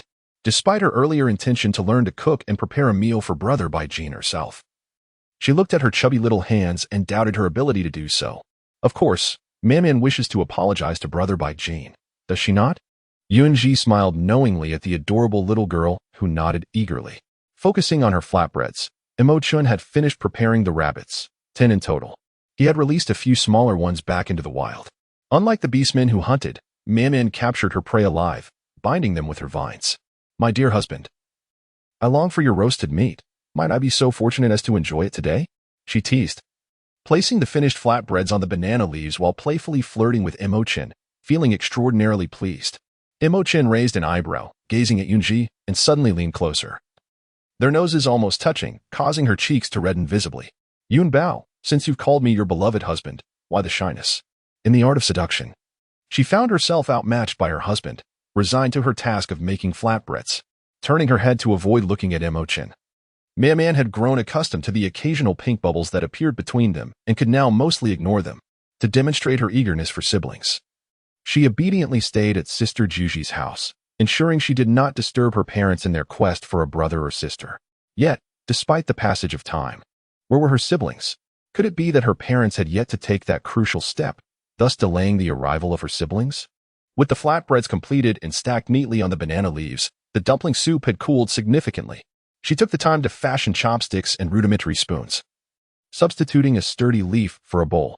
Although she was unfamiliar with such materials, the thickness allowed her to feel only a hint of warmth from the dumpling soup, making it quite suitable for use, albeit cumbersome to hold.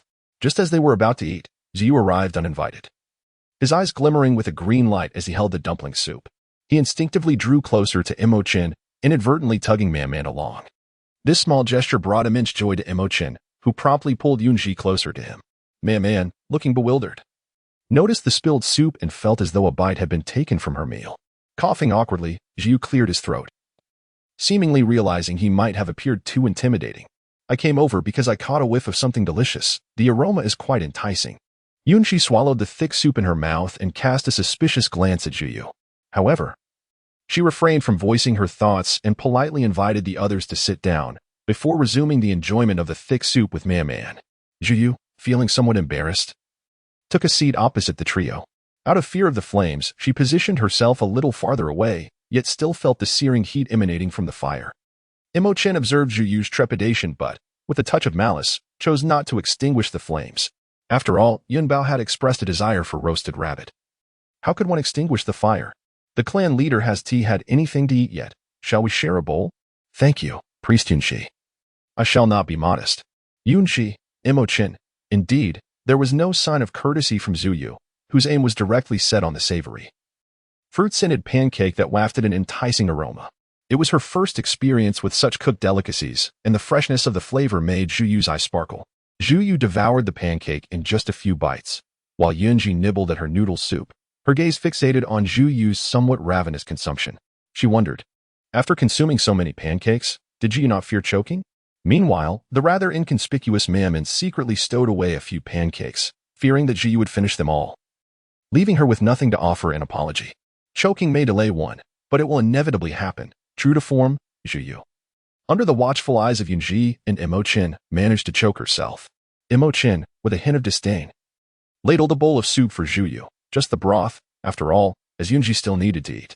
It was hardly generous to allow Zhu Yu to consume so much. Once Zhu Yu had downed the pure broth, her throat eased considerably, and with a satisfied sigh, she set down the bowl, savoring the lingering taste of the cooked food. Yun Zhi gazed at the solitary piece of flatbread remaining, turning her head to bite the edge of the bowl in a display of pitiable distress that softened Emo Chen's heart. He feigned weakness, allowing his shoulders to slump as his keen eyes swept towards Zhu Yu, who was still savoring the flavors. A chill coursed through him, lifting his gaze to Emo Chen. He noted the animosity radiating from his eyes. Diverting his attention, he focused on Yun Zhi, then followed her gaze to the flatbread resting on the banana leaf. Embarrassed, he glanced at the two of them, admitting that he had lost control and indulged a little too much. I apologize, it is my first time tasting cooked food, and it was so delightful that I couldn't resist. I am truly sorry. Yun Zhi was not one to be stingy. It was she who had initially suggested that Zhu Yu join her at the table. However, she had not anticipated Zhu Yu's considerable appetite. Despite the pile of flatbreads being diminished by the bites taken by Man and the two of them, there remained nearly a dozen pieces. And Zhu Yu devoured all but one with remarkable zeal, her prowess in eating not to be underestimated. Nevertheless, I have gathered quite a few flower fruits. If you wish to indulge further, I can teach you how to prepare them. It will be quite simple as long as you can conquer your fear of fire. Both the flatbreads and the dumpling soup are relatively straightforward to make, though it seems that Xian Valley lacks salt. Can plants consume salt? She had yet to examine their physical conditions. She was well aware of Man's health, yet the status of the others remained uncertain. This, perhaps, would not be an easy task, as the fear of fire is an instinctual reaction that is challenging to overcome. Yun Zhi expressed her understanding. Plants behave in such a manner, and she did not expect them to overcome their instincts in a short period. Typically, such instinctive reactions require a gradual approach. If one wishes to integrate into the orc tribe, one must become accustomed to the presence of fire. Unlike you, who can sustain your vitality and spirit merely by consuming fruits, the orcs rely on fire to prepare cooked food. If one harbors a fear of fire, it would be impossible to assimilate into the tribe. She spoke the truth. Currently, the tribe is engaged in making cured meats, and every household requires fire for cooking. However, should they ultimately fail to adapt, she would devise alternative solutions to address the issue of the plant people's lineage continuity.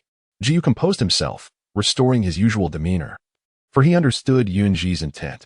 He gazed at the scant remnants of the congealed soup on the banana leaf, as well as the flatbread that Yun Zhi had torn in two to share with Emo Chen.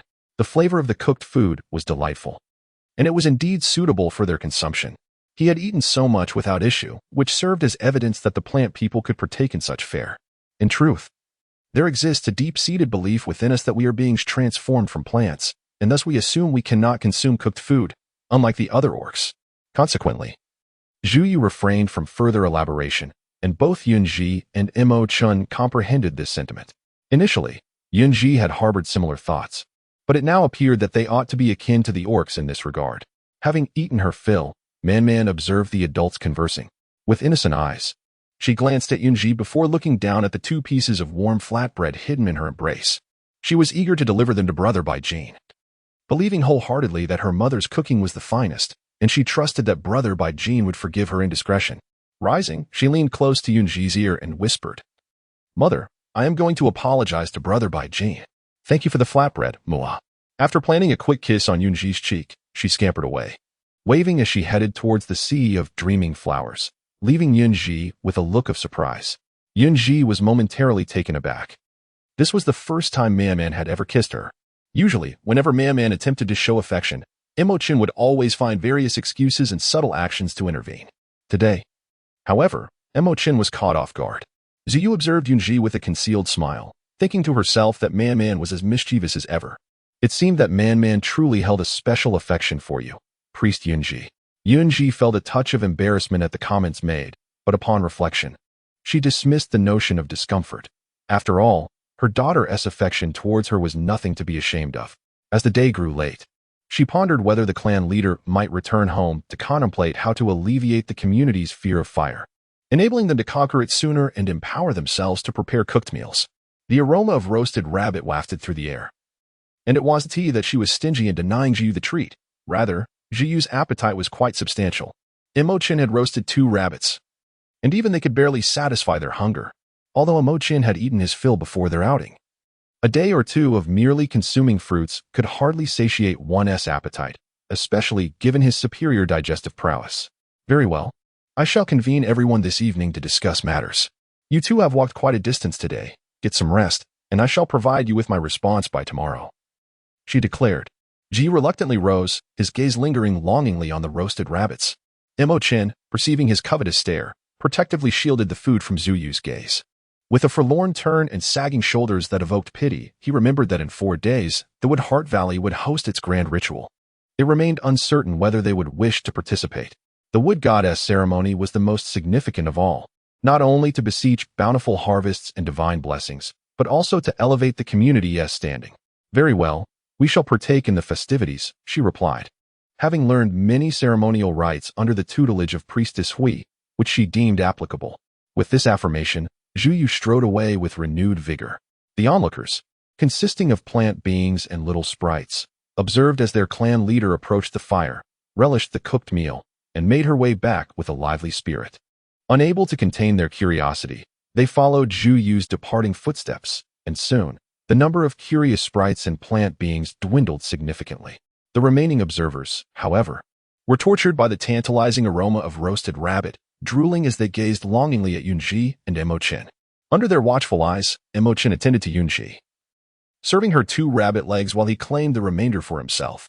Although the fruits were fresh and delectable, they paled in comparison to the diverse flavors of cooked food. Convinced they wouldn't indulge in just one meal, the pair only gathered their dishes and utensils, while Emo Chen devoured the remaining unroasted rabbit. Unbeknownst to Yun Zhi, who had already returned to their treehouse after tidying up their dining area, Emo Chen typically consumed his meals in his full beast form. This transformation startled the observing plant beings and little sprites, who were left perplexed. Why would such an enchanting priestess have a fearsome black serpent as her companion? As dusk settled, the satiated duo traversed the vine bridge leading to Lotus Lake and nestled themselves in a grassy pavilion at the heart of the lake. Seeking solace in the tranquil ambience, the gentle scent of lotus filled the air, refreshing the spirit, while the full moon ascended high, casting a soft light reminiscent of shattered starlight.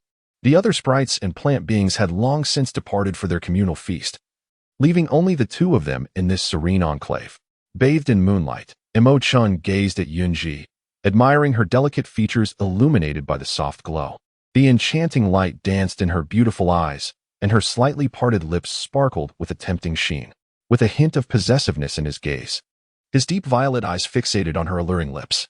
The color red was irresistibly captivating to beastmen, and in this moment, Emo Chen felt compelled to act. Otherwise, he would not fulfill his masculine role. With a swift motion, he drew the shy Yun Zhi into his embrace, and before she could fully comprehend, he leaned down to taste her soft, candy-like lips. In the quietude of their surroundings, the sounds they made intertwined with the chorus of chirping insects, rendering their movements less discernible. As Emo Chen's aura intensified, pinning Yun Zhi against the wooden table of the pavilion, a rush of panic surged through her. Yet, she soon succumbed to the depth of his passionate and dominating kiss. Meanwhile, little Man, carrying a pancake as an apology, searched tirelessly in the dream flower sea until she finally located Bai Jin. Bashfully, she extended the nearly cold pancake before him, averting her gaze slightly in shyness. "This is food made by my mother. It's quite delicious. I'm sorry, I want to steal your flowers again. I truly apologize." Observing Maman's awkward apology, Bai Jin couldn't help but smile, though there was a hint of mischief in his expression. Accepting the pancake, he had already caught wind of its delightful aroma when the little girl approached. Man pretended to be nonchalant as she settled a step away from Bai Jin, stealing glances at him from time to time. Seeing him enjoy the pancake eased her worries, yet Bai Jin had yet to explicitly accept her apology.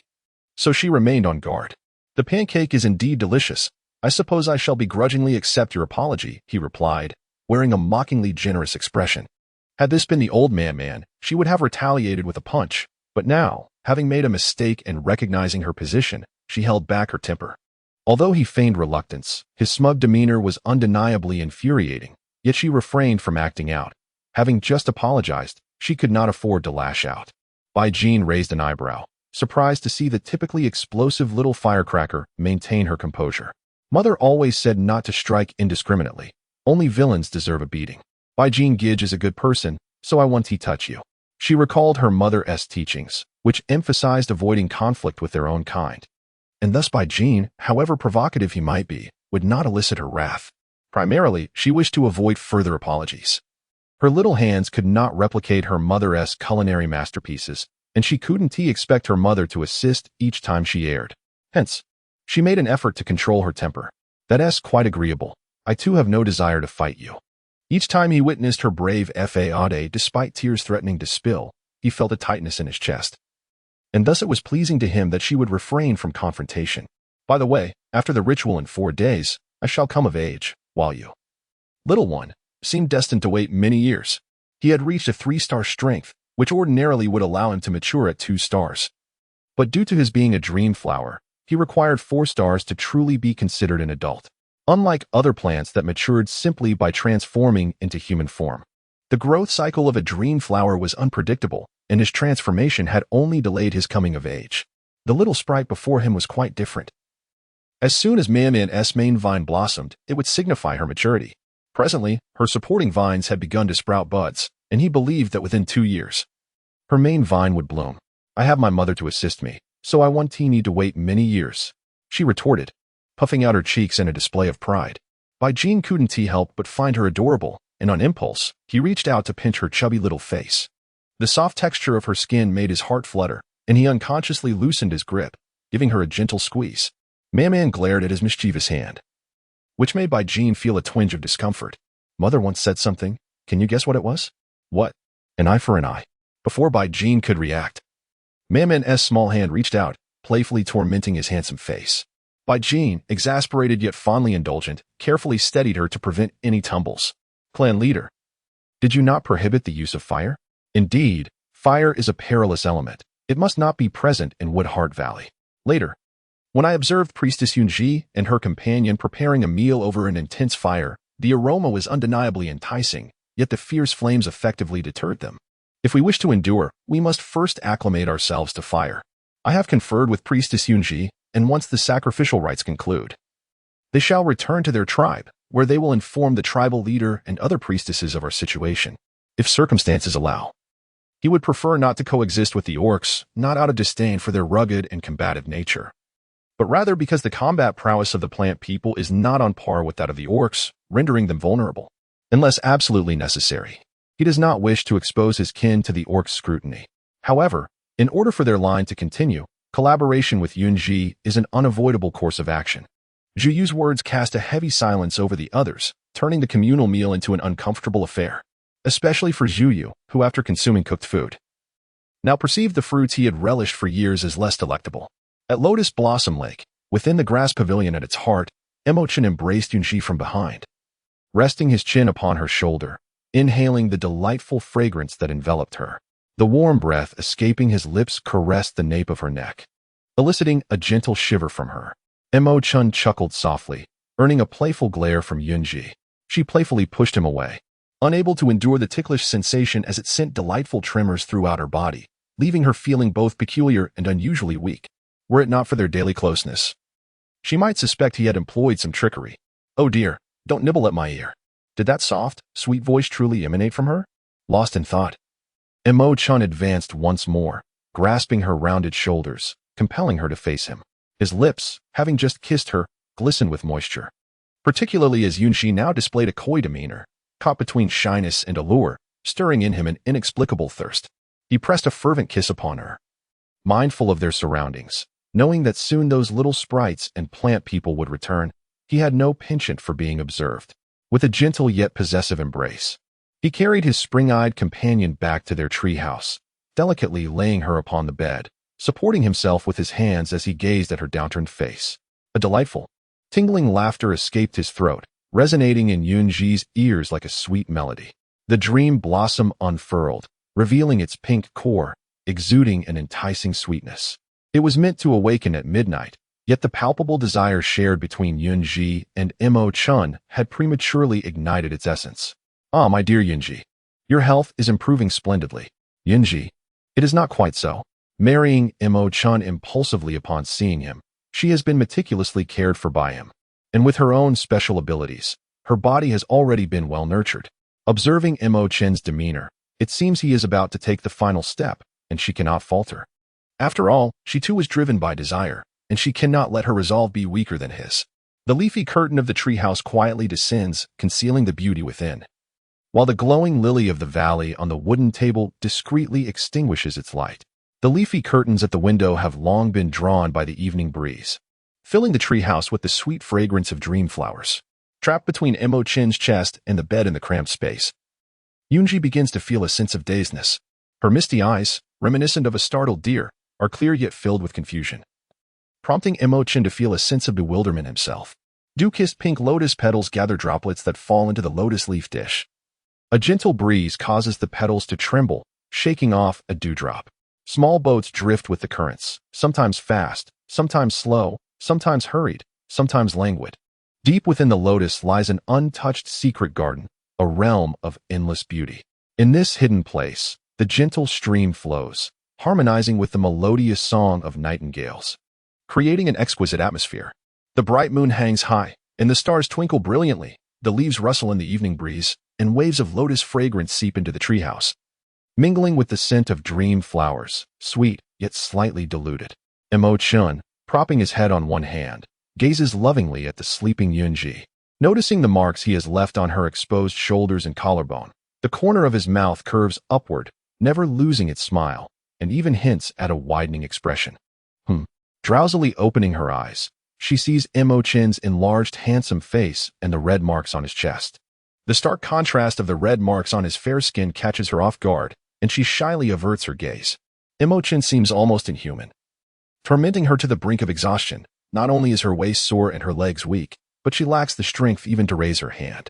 Though she initiated their passionate encounter, she found herself unable to control the conclusion. Even after pleading for mercy, Emo Chen remained relentless, and she eventually lost consciousness without realizing how. "What do you want to eat upon waking?" "Not hungry." "Humph."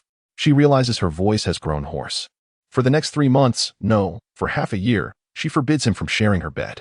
"Then we shall eat later, if you're unwell. Use your abilities to recover slowly." "It was my fault for not being able to restrain myself. I apologize." Yun Bao. At first, he could control himself, but as he caught a whiff of an exceptionally sweet aroma, he found it impossible to hold back. "Humph. I begrudgingly accept your apology." Guiding his abilities to alleviate her discomfort, he realizes the marks cannot be entirely erased. Emo Chen remains silent, merely watching Yun Zhi close her eyes and use her abilities to heal herself. As she gradually recovers, the intensity of his gaze upon her shifts. Engrossed in healing, Yun Zhi is oblivious to the looming danger. As she exhales and opens her eyes, before she can utter a word, Emo Chen captures her newly healed lips. Struggling to escape his embrace, she finds it futile. Emo Chen, with his dark heart, wraps them both in animal hides, and the moment she touches him, she feels the warmth radiating from his skin. Unsurprisingly, Yun Zhi finds herself once more ensnared in the tender web woven by Emo Chen. Although he exerts the effort, her petite frame bears the burden, which feels profoundly unfair. 3 days pass in the blink of an eye. Curiously, no one has come to seek them out. Not even Man. It is indeed rather strange. It is not entirely surprising that no one has come looking for them. The chieftain visited the next day, but upon hearing their antics, he fled with a red face. Man, however, wishes to return but is caught up in play with by Jin and Yin Su. While Zhu Ji knows that Man has sent flowers to Yun Zhi, realizing on the following day that they were missing. However, did Bai Jin not inform Man of the effects of the dream flowers? Did Man unknowingly send several blooms their way? Thus, was Man the unwitting instigator? In the treehouse, Yun Zhi gazes mournfully at Emo Chen's busy silhouette, her eyes drawn to the prominent marks on his back, causing her cheeks to flush. Just pick a few fruits. Later, we shall catch some rabbits to roast. Emo Chen, too, has gone several days without a proper meal. She does not wish to return to the tribe only to find him visibly thinner. All right, Yun Bao, rest at home. Your husband will go prepare food for you. After experiencing the intricacies of life, Yun Zhi's eyes now reflect a touch of mature charm, exuding an innate allure with every glance. Emo Chen dares not look any longer. Fleeing the treehouse in haste, he fears that if he continues to gaze, they might not have to attend the ceremony tomorrow at all. As she watches Emo Chen go prepare food, the exhausted Yun Zhi lies back down on the bed, her heavy eyelids drooping, and soon she drifts into slumber. Emo Chen, anticipating that Yun Zhi would fall asleep, rushes to the grassy field, fervently raiding the rabbit burrows hidden among the grasses. After satisfying his hunger, he returns with 3 plump gray rabbits, skillfully skinning and gutting them, striking a fire with his flint. The 3 rabbits roast simultaneously, turning methodically and sizzling with juices, instantly attracting a host of little spirits and plant beings. Yet, none dare approach. Coincidentally, Man returns, drawn to the aroma, racing to her father's side. Her little nose twitching as she inhales the scent of the roasted rabbit. Her father's roasted meat is the best, while her mother excels at preparing other dishes. Father, Man stirs her index finger nervously, casting glances at the roasted rabbits. Emo Chen, unfazed, continues to turn the rabbits, ensuring they do not burn. Yun Bao has been tired for so long, she needs to replenish. Lost in thought, a smile graces Emo Chen's lips, but to Man, it appears somewhat devilish. By the way, the little white flower I picked from Brother Bai Jin is called Dream Flower, which has the dual effects of inducing dreams and stimulating desire. Facing Emo Chen's cold, dark purple gaze, Man involuntarily shudders. After all, he is the one who cast a shadow over her. Though she calls him father, she is secretly terrified, fearing that if he becomes displeased, he might unleash his wrath upon her. Nevertheless, Man's words enlighten Emo Chen, allowing him to piece together the 2 recent incidents. The first incident left them both feeling rather low, while the second, which he greatly enjoyed, had caused Yun Bao to suffer. Lost in thought, he reveals another smile, which sends shivers down Man's spine as she desperately tries to blend into the background. Upon her return, she overheard the chieftain conversing with Zhu Ji, catching a fragment about Yun Zhi and Emo Chen's ongoing mating situation. Coupled with what Brother Bai Jin had told her about the dream flower's effects, she realizes she may have inadvertently caused trouble, and indeed, her mother and father have been locked away in the treehouse for 3 days and nights. Glancing at Man's quail-like demeanor, Emo Chen feels grateful to her. Had it not been for those few dream flowers, he might have had to wait until their return to the tribe to truly make her his partner. Emo Chen is not a particularly talkative person. He rarely spends time alone with Man, which is why he is not as close with her as Yun Zhi is.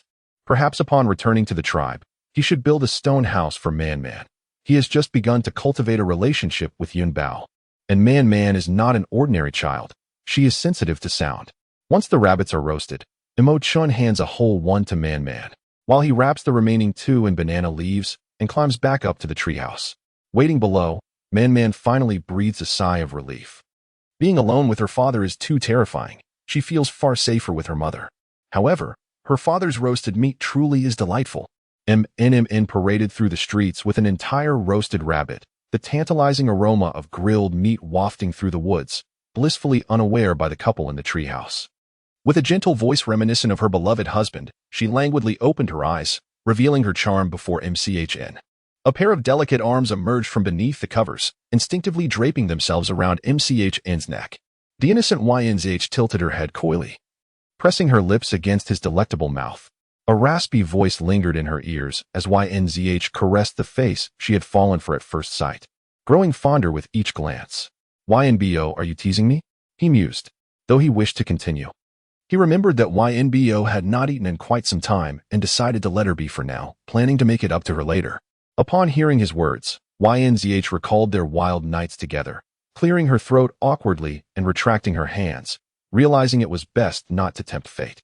When MCHN lost control, he was a force of nature. She had foolishly believed he would genuinely allow her to use her abilities to alleviate her discomfort, only to find that just as she began to feel better, he would spiral again. Enough teasing. I've prepared roasted meat for you. Take a whiff. Isn't it delightful? Upon hearing this, Yunzh truly caught the scent, and realizing she was clad in nothing but a blanket, she clutched it tightly, her lips glistening with desire as she gazed longingly at the roasted rabbit on the table.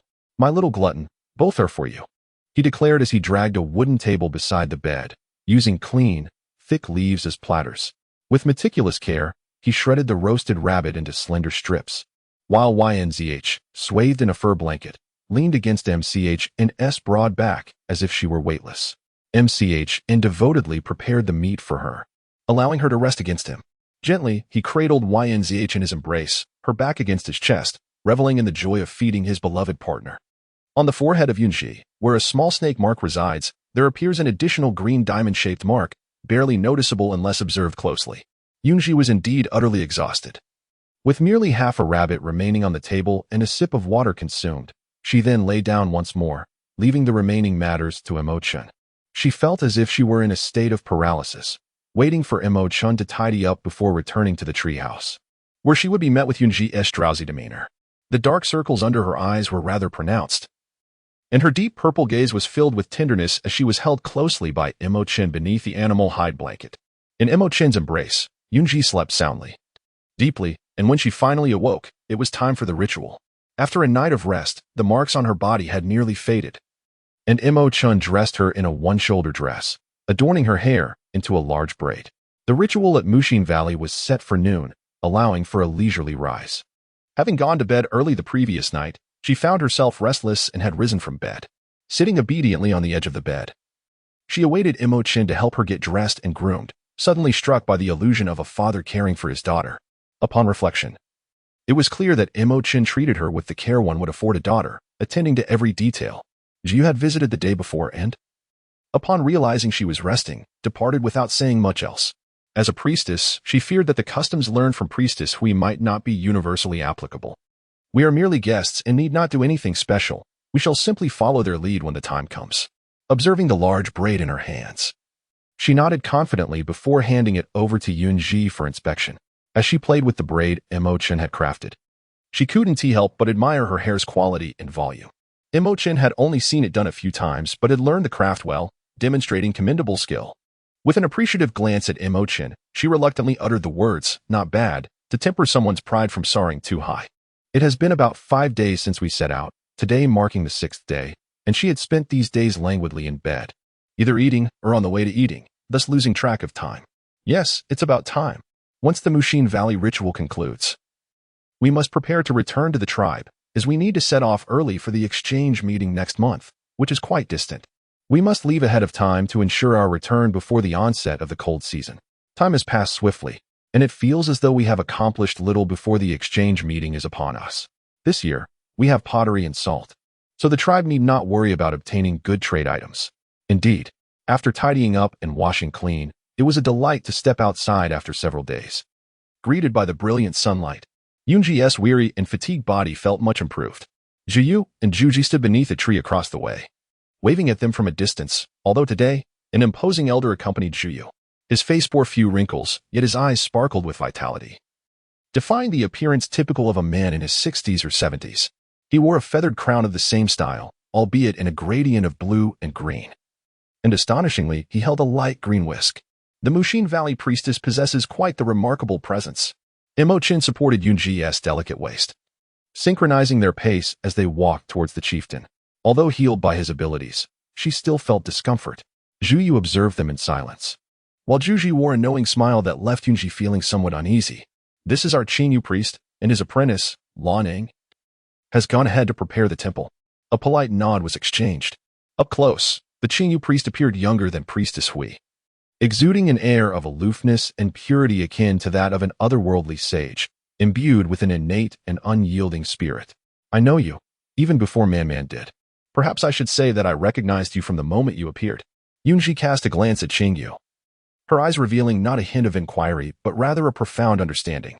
Throughout her sojourn in the Wood Heart Valley alongside Emo Chen, They had yet to encounter the priest, nor had they even broached the subject.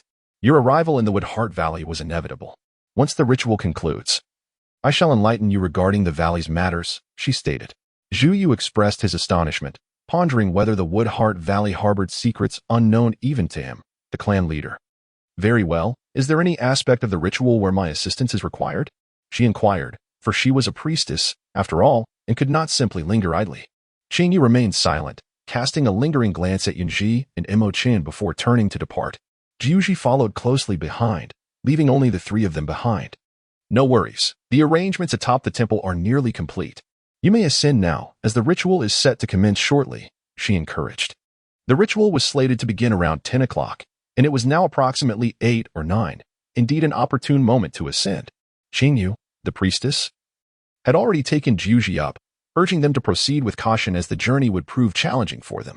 Being plants, they could effortlessly soar upwards, while the two of them, as beastmen devoid of wings, would have to rely on their own strength to make the ascent. Gazing up at the towering mountain, Yun Zhi contemplated a simpler method. No worries, let us treat this climb as a means of physical training. Clan leader, you may go ahead, we shall follow shortly. She bid farewell to Zhu Yu as he made his way toward the waterfall, then turned to wave at Emo Chen before transforming into a vibrant green bamboo. Gliding up the waterfall like a verdant stream, Yun Zhi stood in awe, astonished at the waterfall-esque transformation into an elevator. No wonder she had seen flashes of red and yellow light moments ago, vanishing in an instant. Since we cannot utilize the waterfall elevator, let us create our own, Emo Chen suggested, having gained considerable insight from following Yun Zhi's dreams and now understanding the concept of an elevator. With the recent enhancement of her abilities, she was eager to experiment.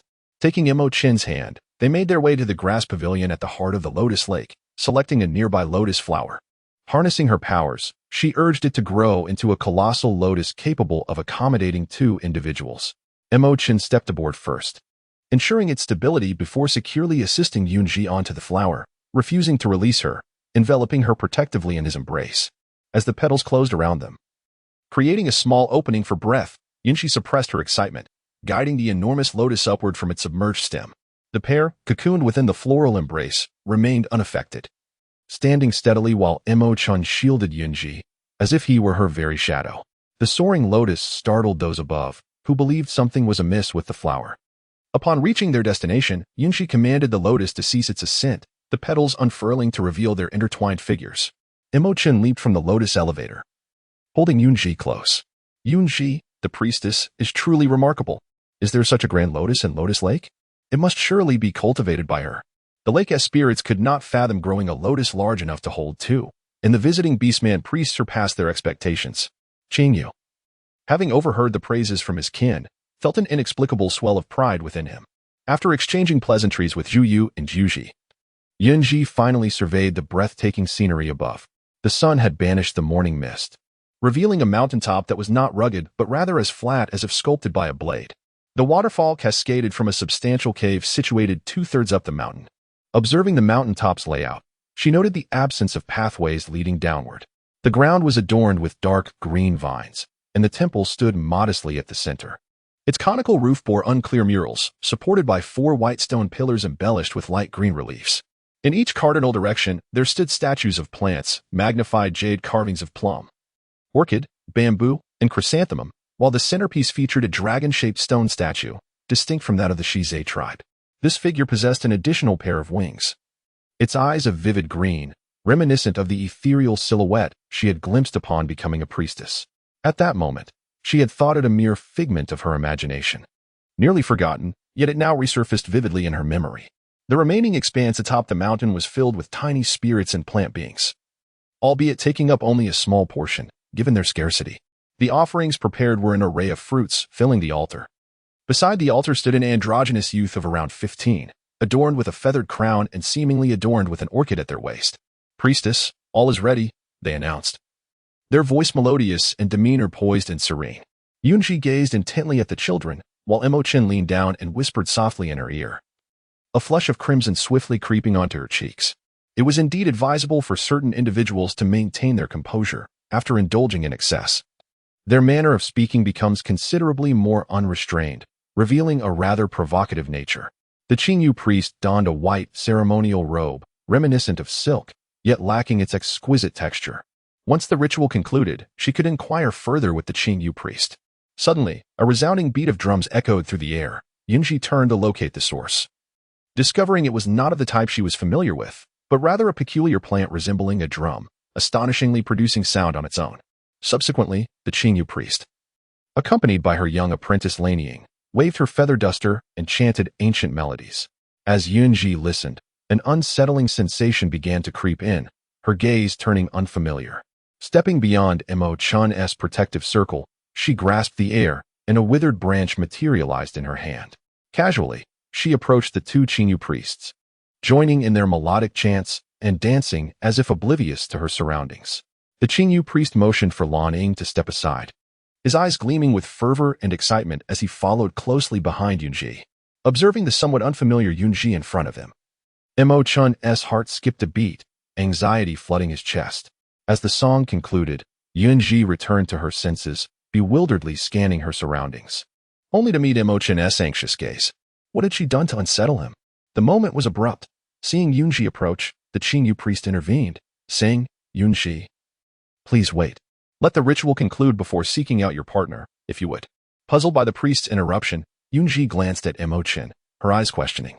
When Emo Chen noticed her seeking his opinion, a flicker of joy sparked within him, though the prevailing panic overshadowed his confusion.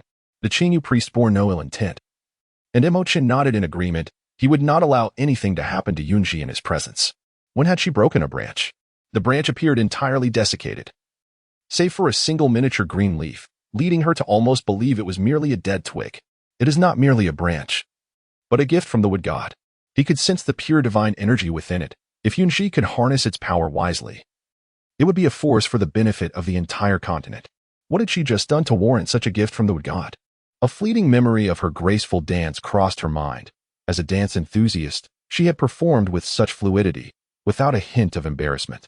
Surprised and bewildered, she strove to regain her composure, only to be startled once again by the Qingyu priest's sudden ceremony. She hastily extended her hand to assist him, questioning whether she was worthy of such a grand gesture from an elder. Am I deserving? I would rather not shorten my lifespan. Divine emissary descends, wood god protects. How had they suddenly invoked the term divine emissary? Even the Hui priestess had declared her as such, and she felt overwhelmed by being elevated to such a lofty status. Feeling unworthy, silence enveloped the space, save for the continuing rhythmic drumming and the dispersing mist behind her, the branch in her hand emanating a soft glow.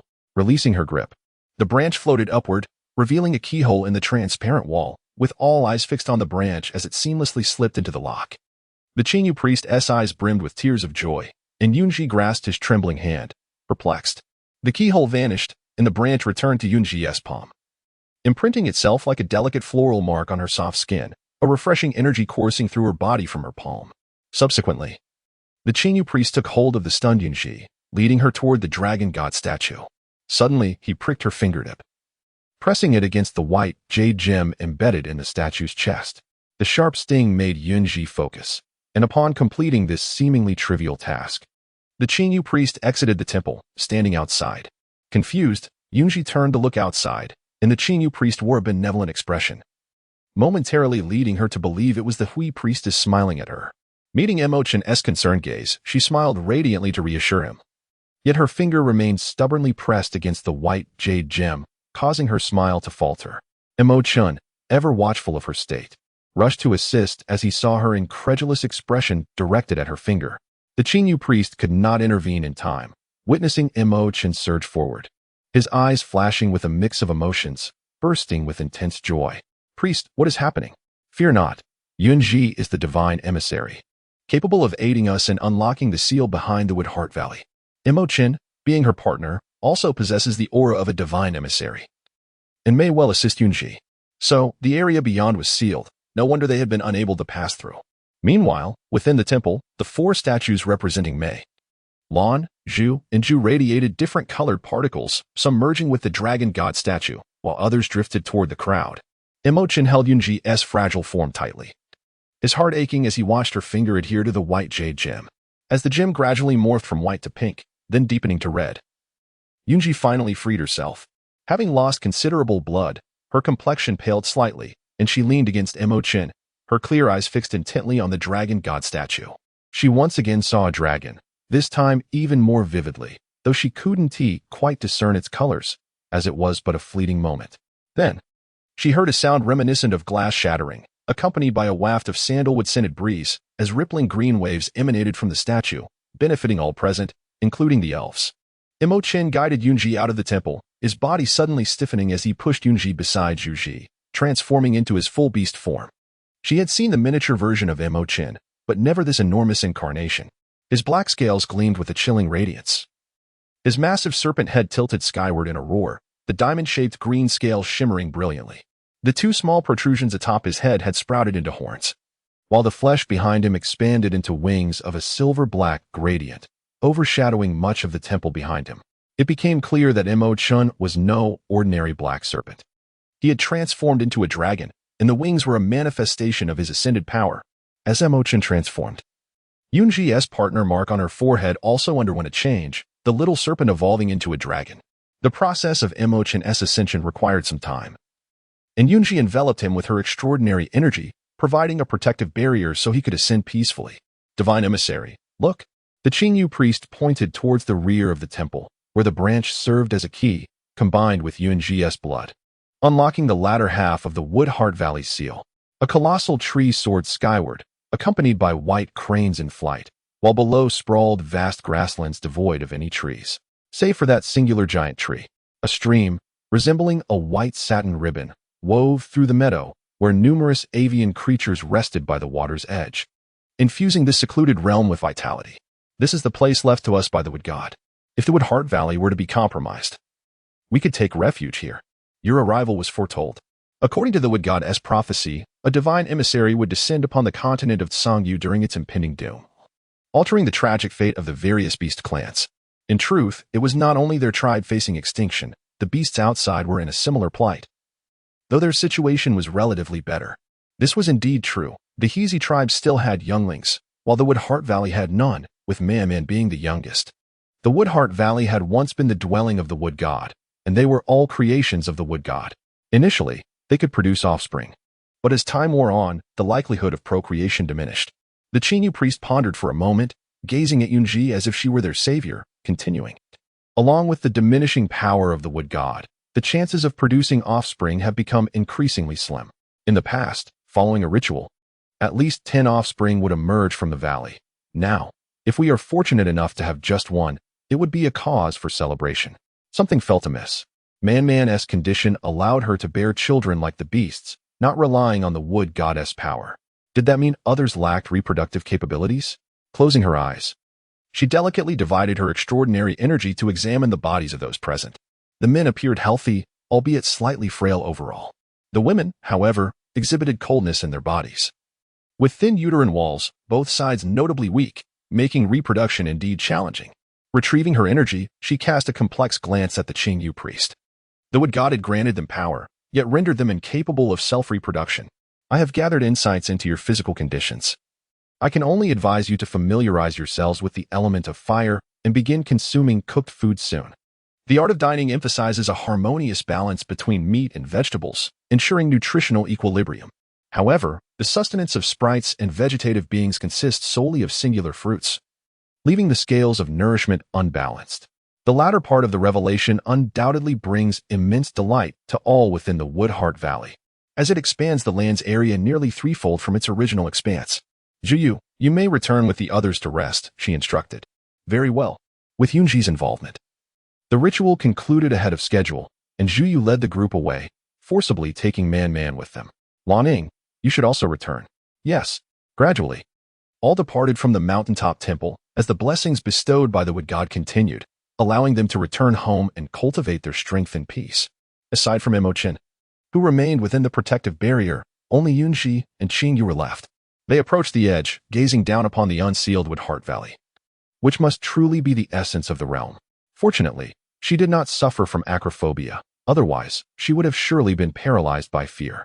Yun Zhi, Woodheart Valley is, in fact, the final treasure left by the wood god for the beastmen. When the earth trembles and mountains spew flames, the beastmen will face annihilation. Yet, a beginning is also an end, and an end is a new beginning. Woodheart Valley shall become the last sanctuary for the beastmen. Gazing at the priest Qingyu, She pondered if this meant earthquakes and volcanic eruptions. Solely relying on a portion of Woodheart Valley could not accommodate such a multitude of beastmen.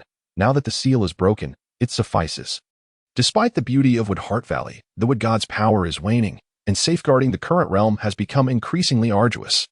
Accepting the beastmen would require even greater expenditure of energy. Woodheart Valley can only protect them from the repercussions of earthquakes and eruptions once the natural calamities cease. The beastmen must return to their ancestral tribes. Yun Zhi, you inherently belong to the Xize continent. Otherwise, you would not possess wood-based abilities. Qing Yu was aware that his words would astonish Yun Zhi, yet the truth remained. He, like Hui, possessed foresight into the future. Hui, burdened by the loss of a friend and unable to alter fate, had forsaken her gift of foresight. Thus, his ability surpassed hers. Enhanced by the prophecies left by the wood god within Woodheart Valley, granting him knowledge far beyond Hui's. Priest Qing Yu, are you certain that I am a native of the Xize continent? How could that be? Apart from my abilities, I lack a beast form. It is utterly impossible. Sensing her skepticism, Priest Qing Yu refrained from elaborating further, his gaze fixed enigmatically upon the colossal tree encircled by white cranes. All questions shall find answers in due time. By the banks of Liansu Lake, the blessings of the wood god flowed unceasingly, transforming everyone into a myriad of plants. Surrounding the lake as they unfurled their branches and blossoms. Each individual ascended 1 star, with Baijin and Man being the exceptions, each ascending 2 stars. Baijin, having shed his youthful naivety, was now irresistibly charming, while Man transitioned from a 5-year-old girl to a 14 or 15-year-old, her cherubic face slimmed down, radiating beauty and grace. Insu gazed enviously at his 2 friends who had abandoned him. He could hardly contend with Baijin at the same level. And now it seemed even more impossible. Moreover, Man had also ascended 2 stars. How could a dandelion compete with a bloodvine at the same rank? Was he destined to be perpetually overshadowed by these 2 friends, never to rise again? Contemplating this, Insu's expression grew increasingly forlorn, nearing that of a lamenting spouse. Do not lose heart. You can do it next time at the ritual. Next time, do not be lazy, and perhaps you will ascend another star. Insu replied. Man, unable to bear his despondent demeanor, approached and patted his drooping shoulder, offering a form of encouragement. Everyone should return home to rest well. When the priest returns, we will make further arrangements. His 6-star strength did not grant him additional power from the ritual, yet he had indeed made progress, his abilities deepening. Yes, Chief. Man wished to seek out Yun Zhi but was captured by Baijin, who, along with Insu, dragged her to the dreaming flower sea. Your mother must watch over your father. Priest Qing Yu is up there, and nothing will happen. Come with us to have some fun. Having played alongside Baijin for many years, Insu understood his brother's intentions to some extent, though he could not decipher all of them. Do you not wish to defeat Baijin? This is your opportunity. While his strength is unstable, it is the perfect chance for revenge. You will not let this slip away, will you? Upon reflection, he broke free from their grasp, striding ahead with confidence, not forgetting to urge Baijin and Insu to follow. Baijin shot a disdainful glance at Insu, as if indicating that he too was not eager to engage in battle. Atop the mountain, Priest Qing Yu and Yun Zhi engaged in casual conversation about the murals on the temple's roof, through which Yun Zhi gained insight into the ancient tales of the Xize continent. In its primordial state, the dragon clan stood at the pinnacle of the continent, their diverse abilities shaping the present-day Xize continent. Once stability was achieved, the dragon clan receded from the beastman's view, leaving behind statues imbued with various powers to safeguard their tribes from extermination. Legends say that the dragon clan did not entirely depart from the Xize continent, for the statues still harbor power and can hear the inner desires of the beastmen. Suddenly, a loud crash interrupted Priest Qing Yu's narration, causing Yun Zhi to look towards Emo Chen in astonishment. The horns atop his head gleamed like translucent obsidian, while his wings had transformed to a deep black. A few feathers fluttered down, drifting near Yun Zhi, who instinctively reached out to catch them, her eyes sparkling with delight. As Emo Chen regained his human form, he lay amidst the vines, panting heavily, his face alight with uncontainable excitement, radiating joy. Sitting up, he exchanged a beaming glance with Yun Zhi. He had finally ascended to 6 stars. Yun Zhi, holding the black feather, approached Emo Chen with graceful steps, gently crouching down to present the feather to him. Congratulations to my dear Emo Chen on his promotion to 6 stars. With that, she leaped into his embrace, wrapping her arms around his waist and greedily inhaling the fragrant scent of the flora that clung to him. Although she conversed with the Qing Yu priestess, Her heart remained preoccupied with concern for Emo Chen. Helpless to assist him, she sought to divert her attention through her dialogue with the priestess. From now on, I shall be able to protect you better. To protect me, you must also safeguard yourself. Only by ensuring your own survival can you truly protect me, can you not? She feared that Emo Chen might disregard his own safety in his efforts to shield her. If safeguarding her meant risking his well-being, she would willingly sacrifice herself for his continued existence. Unfazed by their public display of affection, the Qingyu priestess consciously turned her back to them, preferring to remain oblivious to their intimacy. It was entirely natural for the young couple to revel in their newfound bond after such significant life events. She felt no hint of jealousy. Picking up her animal skin skirt, her cheeks flushed with embarrassment, she dressed Emo Chen. Then rose to admire the beast emblem at his waist, a vivid black dragon coiling around his slender form, 6 stars twinkling above its head, a testament to its master's prowess. Emo Chen's lineage and gifts were commendable, destined to become even more formidable. If he was not mistaken, Emo Chen should not have been capable of transforming into a dragon. Yet, due to Yun Zhi's influence, his original bloodline had been altered, enhancing his already remarkable talents, paving the way for a brilliantly promising future. Upon hearing this, Yun Zhi sincerely felt joy for Emo Chen. After enduring hardship, experiencing abandonment, and wandering on the brink of death, the Emo Chen of today is no longer the pitiful figure he once was. Aware of their close bond, Yun Zhi recognized that Emo Chen had just ascended. Following the ritual, she decided to take him back to rest, offering her assistance as well. For a beastman, ascension not only requires the timely stabilization of newfound power, but also the adept utilization of acquired abilities. Emo Chen's transformation from a serpent to a flood dragon is a rare occurrence indeed. The fact that he successfully became a flood dragon speaks to his extraordinary fortunes. It is likely that his current nonchalance is a facade to spare Yun Zhi from worry. Emo Chen indeed resembles what the Qingyu priest speculated. New bloodlines surged through every vein within him, and the sudden leap to 6 stars caught him utterly unprepared. The torment of dual powers weighs heavily upon him. Yet he still manages to engage in light-hearted banter with Yun Zhi, concealing the profound struggle he endures in silence. Inevitably, there are moments when he cannot contain himself. Holding Yun Zhi's hand, he feels it tremble uncontrollably, while crimson stains mar his lips. His complexion turns an even more sickly pale, and Yun Zhi, sensing this, anxiously supports him. Emo Chen leans heavily against her shoulder, a metallic sweetness surging in his throat, which he swallows back down. The blood-red hue on his lips gives him the appearance of a vampire. Yun Zhi, please take Emo Chen back to the treehouse and use your abilities to soothe his tumultuous powers. Yun Zhi, disregarding the Qingyu priest, utilized both her hands and feet to half-support, half-drag Emo Chen onto the colossal lotus petal. Nestled within the heart of the flower, she cradled Emo Chen in her embrace, her extraordinary abilities enveloping the giant lotus as they swiftly returned to Lianxiu Lake. Meanwhile, the Qingyu priest, left atop the mountain temple, faced the towering tree, transforming into a red plum blossom that bloomed in the wind, patiently awaiting the arrival of the morrow. Under Yun Zhi's assistance, Emo Chen returned to the treehouse.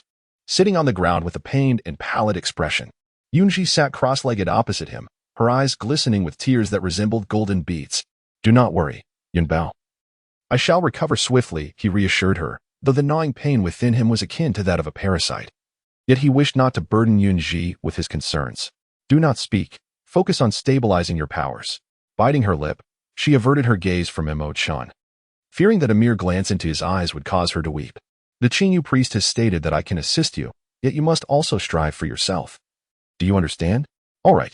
Skillfully channeling her abilities into Emo Chen's body, she assessed his internal condition, which was evidently grim. His meridians were on the brink of collapse. Should the intensity of his powers escalate further, he might have rendered them utterly useless. Remaining calm and composed, Yun Zhi was acutely aware of Emo Chen's condition and dared not be careless. She meticulously utilized her powers to stabilize his meridians, alleviating some of his pain. The remainder, however, he must endure on his own. Her interference could potentially lead to his demise. The pair lingered in the treehouse until dawn. By midnight, Emo Chen's powers had stabilized, and subsequently, it was Yun Zhi who tended to his physical wounds, including those that had remained unhealed from the past. Throughout the night, she exerted her abilities, leaving her with but a thin veil of energy to sustain her vitality. The floral adornment upon her palm dimmed, and the miniature leaves drooped. Rest for a moment. I shall catch a rabbit and prepare a roast for you, if that pleases you. She gazed at Yun Zhi, now drained of color, and placed a gentle kiss upon her forehead. Over the course of an afternoon and night, Yun Zhi had devoted herself to aiding him, her feelings of guilt and concern intertwining. Her brow furrowed, having remained tense since the previous night. "Did you not say you would catch a rabbit to make me a roast?" She smiled at him. Emo Chen protected her, and in turn, she protected him. It was only fair. While she could not rival him in strength, she could still heal. "All right, just lie there and rest." Another kiss fell softly upon her.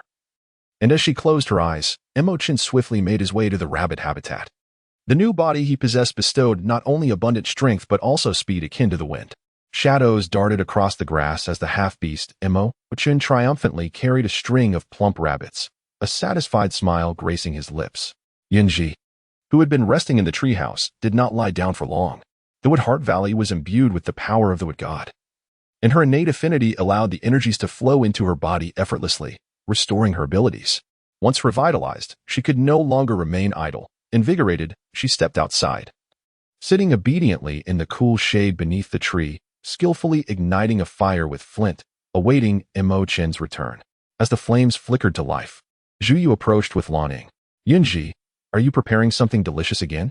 Zhu Yu now exhibited only a hint of fear towards the flames, evident from the distance he maintained.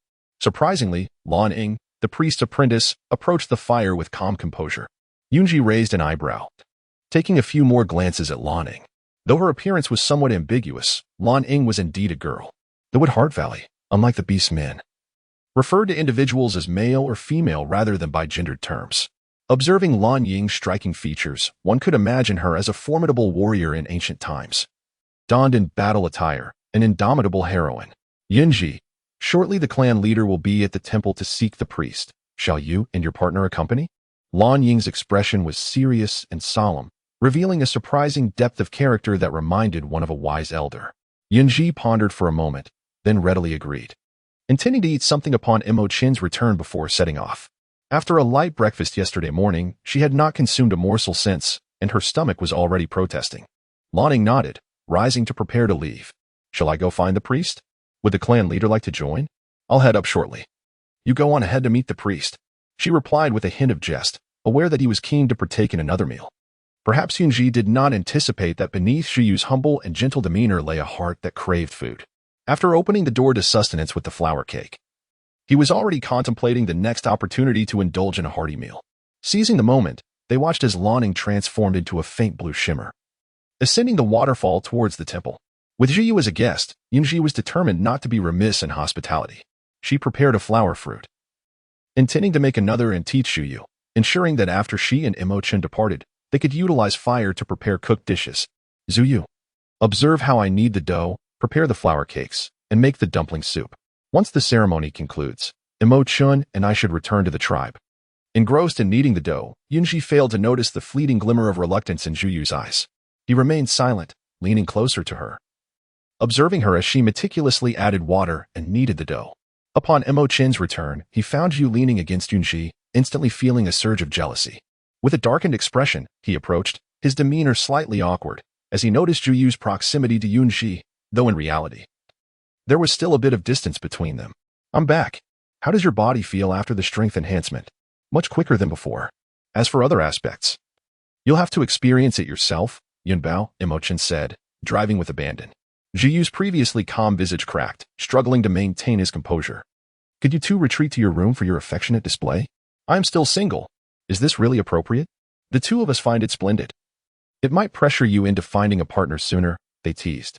As if verbal provocations were insufficient, Emo Chen deliberately leaned in and kissed Yun Zhi in front of Zhu Yu, complete with sound. Angered, Zhu Yu considered leaving to find the priest, but found himself unable to abandon the prospect of the meal, so he endured. "All right, go clean the rabbit. I promise to check the back. We cannot afford to dawdle," Emo Chen instructed. He nodded and headed to their usual spot to process the rabbit. While the dough for the flour fruit was ready for immediate use, the stone slab was set. The leftover rabbit fat from last time was sealed in a leaf bowl for continued use. Wood Heart Valley was abundant with fruits, and Yun Zhi selected several types, chopping them to prepare as filling for pastries. She had forgotten that the dough could be transformed into a primitive version of a meat sandwich. As the aroma of roasting rabbit wafted through the air, Yun Zhi's flour cakes were also finished, enough to satisfy Zhu Yu's growing appetite. Disliking sweet fruits, Emo Chen received rabbit meat-filled pastries from Yun Zhi, while she indulged in the fruity ones herself. Zhu Yu, not requiring their invitation, mimicked Yun Zhi's method to create his own fruit-flavored pastries. After consuming 2 of each, he clutched a rabbit leg, savoring it leisurely. The remaining pastries and rabbit meat were left to the 2 men, while Yun Zhi watched. Emo Chen ate with elegance, albeit swiftly, while Zhu Yu's facade of a refined gentleman was obliterated in that moment. Burp, he exclaimed, utterly disregarding decorum, his image shattered. Emo Chen subtly shifted closer to his partner, his eyes filled with disdain for Zhu Yu. Aware of his own conduct, Zhi began to tidy up, while Yun Zhi and Emo Chen only gathered the flint and rabbit fat, returning them to the treehouse. As time was of the essence, the 3 set off together. With Emo Chen now possessing wings, there was no need for her to activate the large lotus lift. She merely had to hold on to him. They arrived at the mountaintop in succession, where the priest Qingyu sat cross-legged in front of the temple, with Lanning dutifully beside him. His eyes, once calm and unruffled, sparkled with life upon seeing Yun Zhi. With Lan Ying's assistance, the priest rose. You have arrived. Let us descend and explore. His trembling hands conveyed a heart full of excitement, as if still caught in a dream. Emo Chen did not retract his wings, and as he embraced Yun Zhi, they launched downward, the wind roaring past their ears. It felt akin to bungee jumping. With Emo Chen holding her, she felt no fear of danger. Eventually, they arrived at a vast lake, larger than Lotus Lake, devoid of lotus flowers but teeming with plump fish. This secret base, sealed for years behind the mountains, had never been trodden upon by anyone, thus the size of the fish was entirely reasonable. They arrived first, and faced with the unfamiliar surroundings, Yun Zhi exhibited rare prudence, recognizing the necessity of vigilance against potential dangers. Before the lake stretched an endless plain, where various animals frolicked in harmonious abandon, though a few areas appeared peculiar. They focused solely on the scene ahead, neglecting the sides as Yun Zhi led Emo Chen to the right. Before them lay a vast cornfield, ripe for harvest. Pulling Emo Chen along, she hurried over, eager to pluck a couple of ears.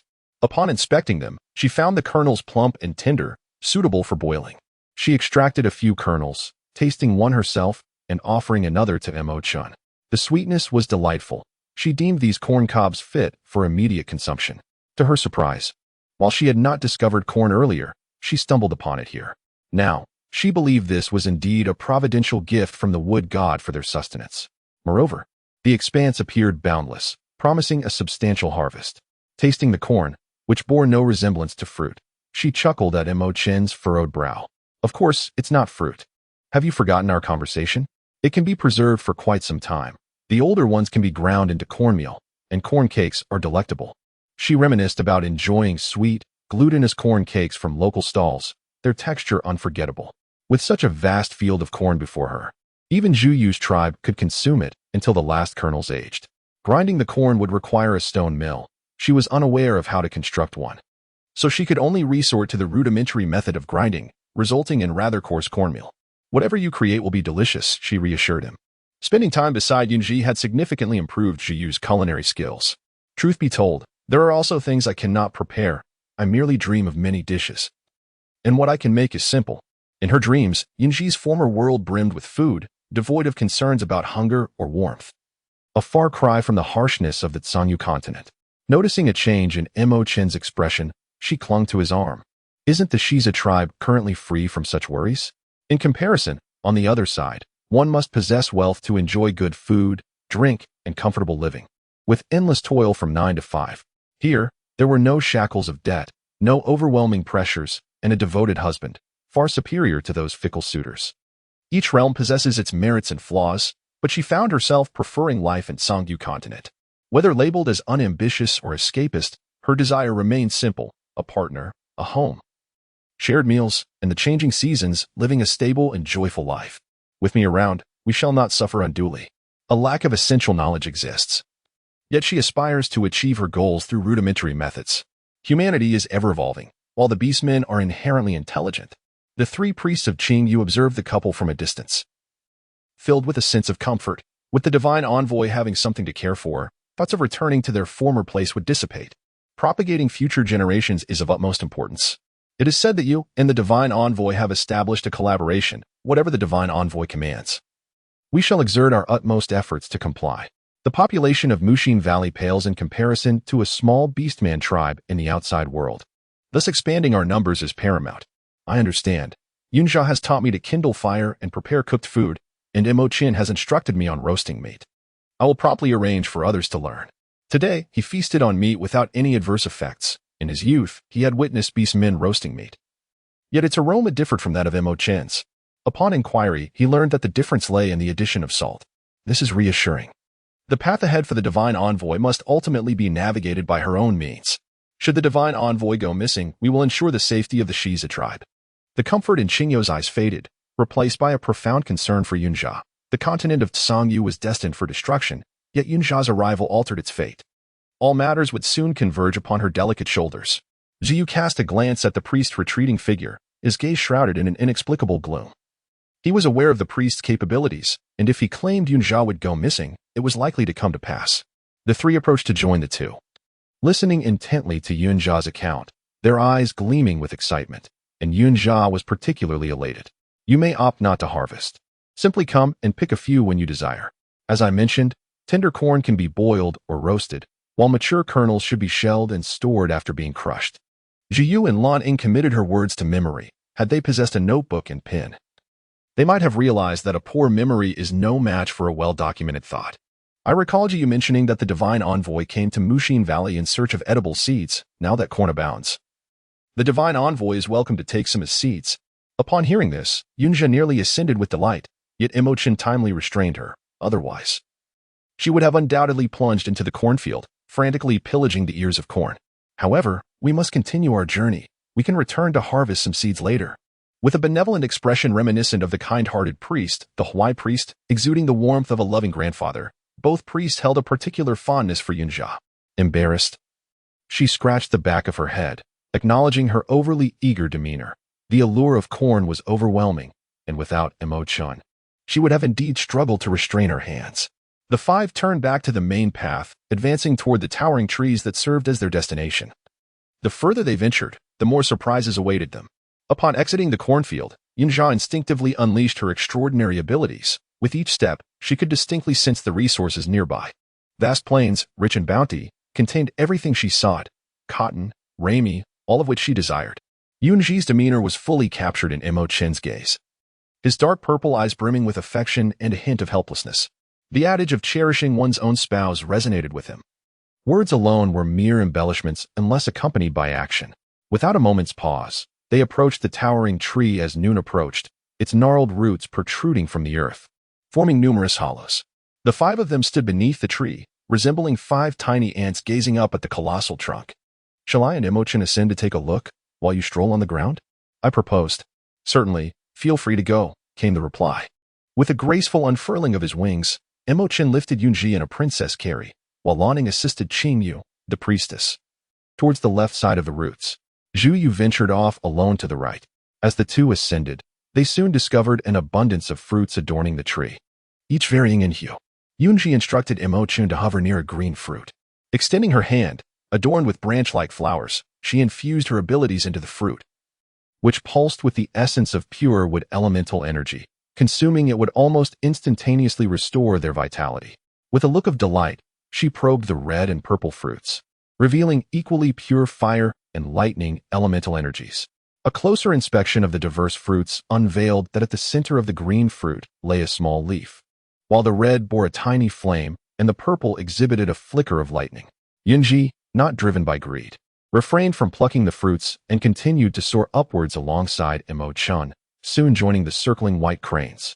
They came to a halt atop a colossal tree. Both astonished to find 6 temples, identical to those on the mountain peak, yet constructed of vines. 5 of these temples were arranged in a circular formation, occupying the cardinal points, while the central temple was significantly grander, housing a dragon deity statue that dwarfed the others. From the perspective of Yun Zhi and Emo Chen, the 6 temples radiated a sacred luminescence, perfectly illuminated by the sun directly above, casting a golden sheen upon the sanctuaries. With the dragon deity's phantom projected onto the tree's summit. Although merely a specter, it instilled a profound sense of oppression in both of them. Yun Zhi gritted her teeth, gazing at the central apparition, oscillating between shades of black and white, while the surrounding phantoms remained fixed in color, intuitively corresponding to the 5 elements. What, she pondered. Did the central figure represent? Just as she sought to examine it further, the phantom vanished as if it had never existed. Emo Chen's expression turned grave. The earlier feeling of oppression had been all too real, emanating from the legendary dragon clan, a race of divine origin.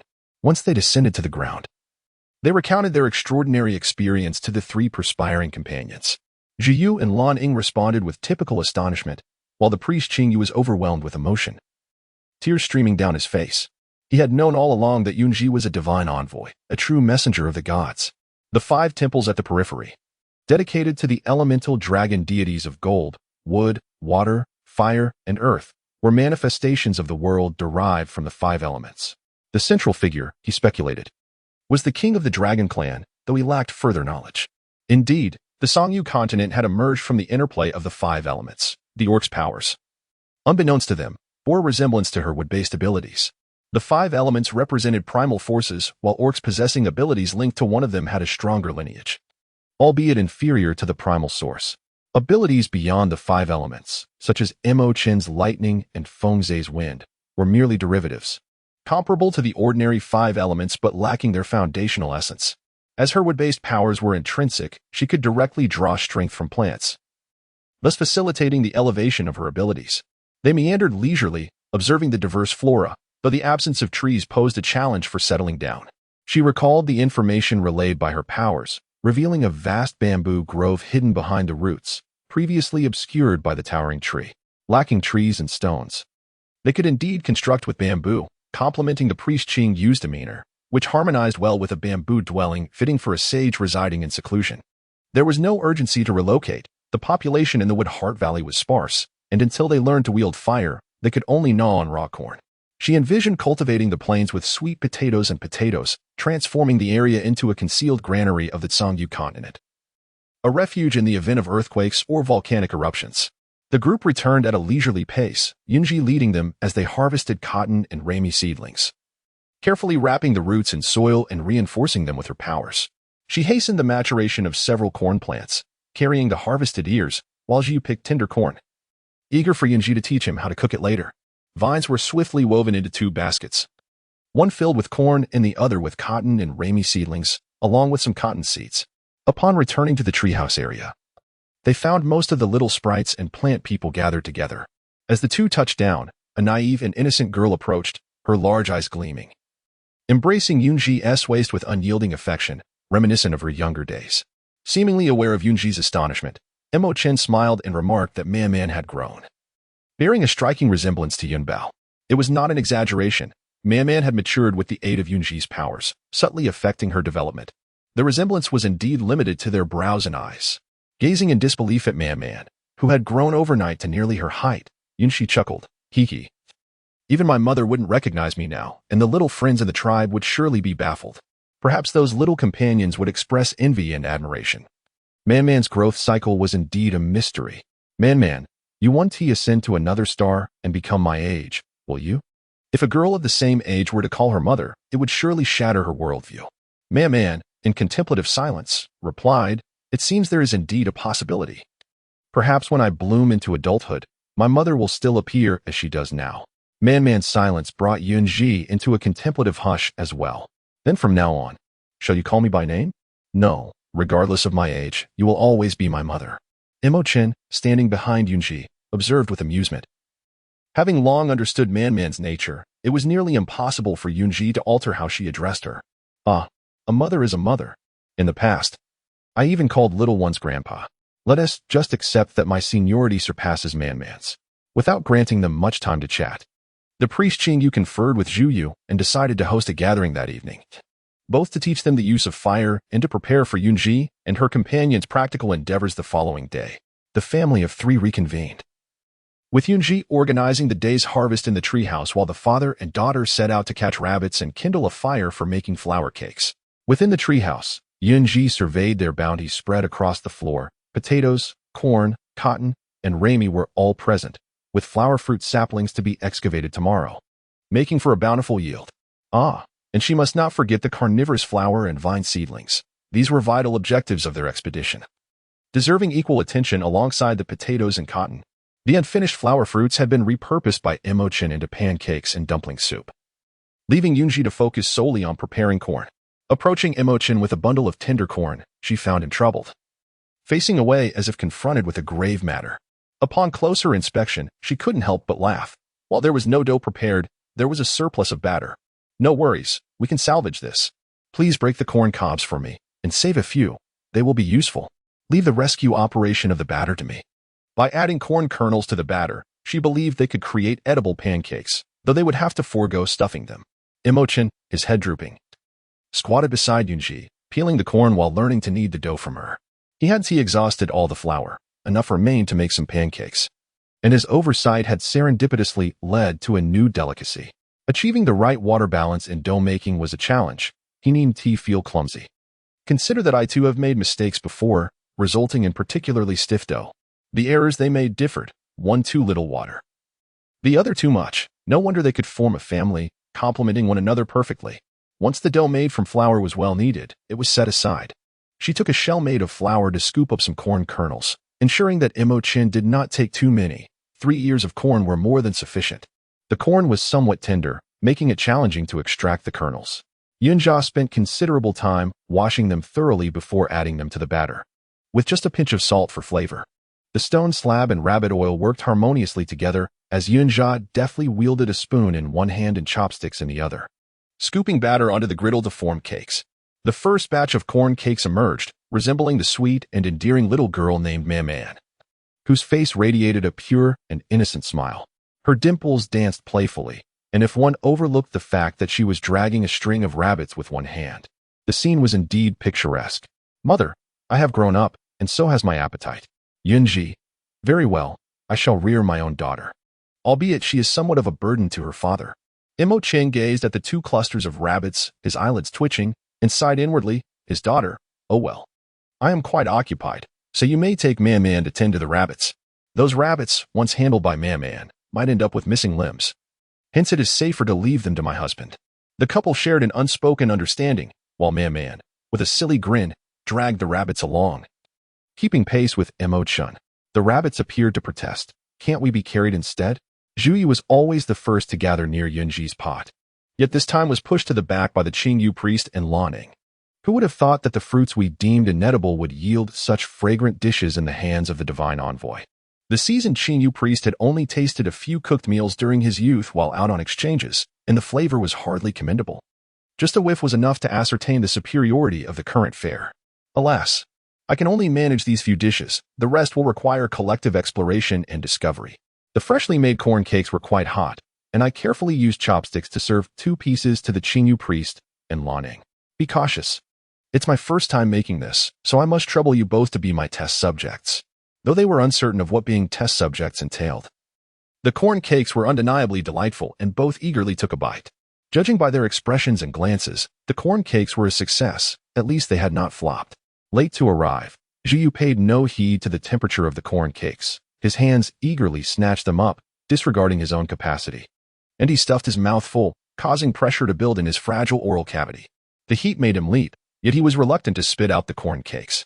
The Qingyu priest observed his undignified demeanor, and the master and disciple exchanged a tacit understanding, turning away to spare themselves the sight. Upon Emo Chen and Man's return, they discovered Zhi sitting despondently beside the priest, his face bearing a bright red handprint, and his mouth appeared somewhat inflamed, as if he had suffered a minor defeat. Yun Zhi beckoned the father and daughter to sit beside her, whispering amusing anecdotes about Zhu. The Qingyu priest, unable to bear the antics any longer, delivered a sharp slap to Zhu, who covered his face, hastily swallowing a corn cake, only to realize later that he had burned his mouth. This left him pondering whether he could still enjoy roasted rabbit. It seemed indeed unlikely. Zhu exclaimed, could you two speak quietly? Is it truly appropriate to sing praises of the truth so openly before him? Unable to eat, he resolved to learn instead.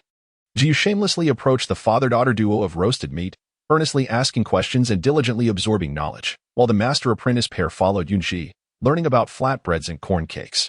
The flour used for their learning was graciously provided by Zhu Zhi, and the gathering took place by the banks of Linsu Lake, where everyone voluntarily brought food. Zhu Zhi, adhering to Zhu Yu's instructions, gathered a substantial amount of flower fruit, and selected a few individuals who were not overly fearful of fire, gathering them together to humbly receive guidance. The dough proved somewhat challenging to handle, But once they mastered the kneading, the batter became relatively straightforward. Yun Zhi and Lan Ying, being both clever and dexterous, were able to complete the task after just one demonstration. As for the Qingyu priest, he might as well concede. It was not due to his age, but rather because learning would be of little use to him, as Lan Ying typically prepared his meals. The progress of Yun Zhi's teaching has been remarkably smooth. However, the father-daughter duo's barbecue lessons appear to be rather tumultuous. Suppressing the urge to toss Zhu aside, he gently guided Man to stand before Zhu while he focused on preparing food for Yun Zhi. It was not a matter of disdain, but rather the fact that Man was learning at a pace far superior to that of Zhu.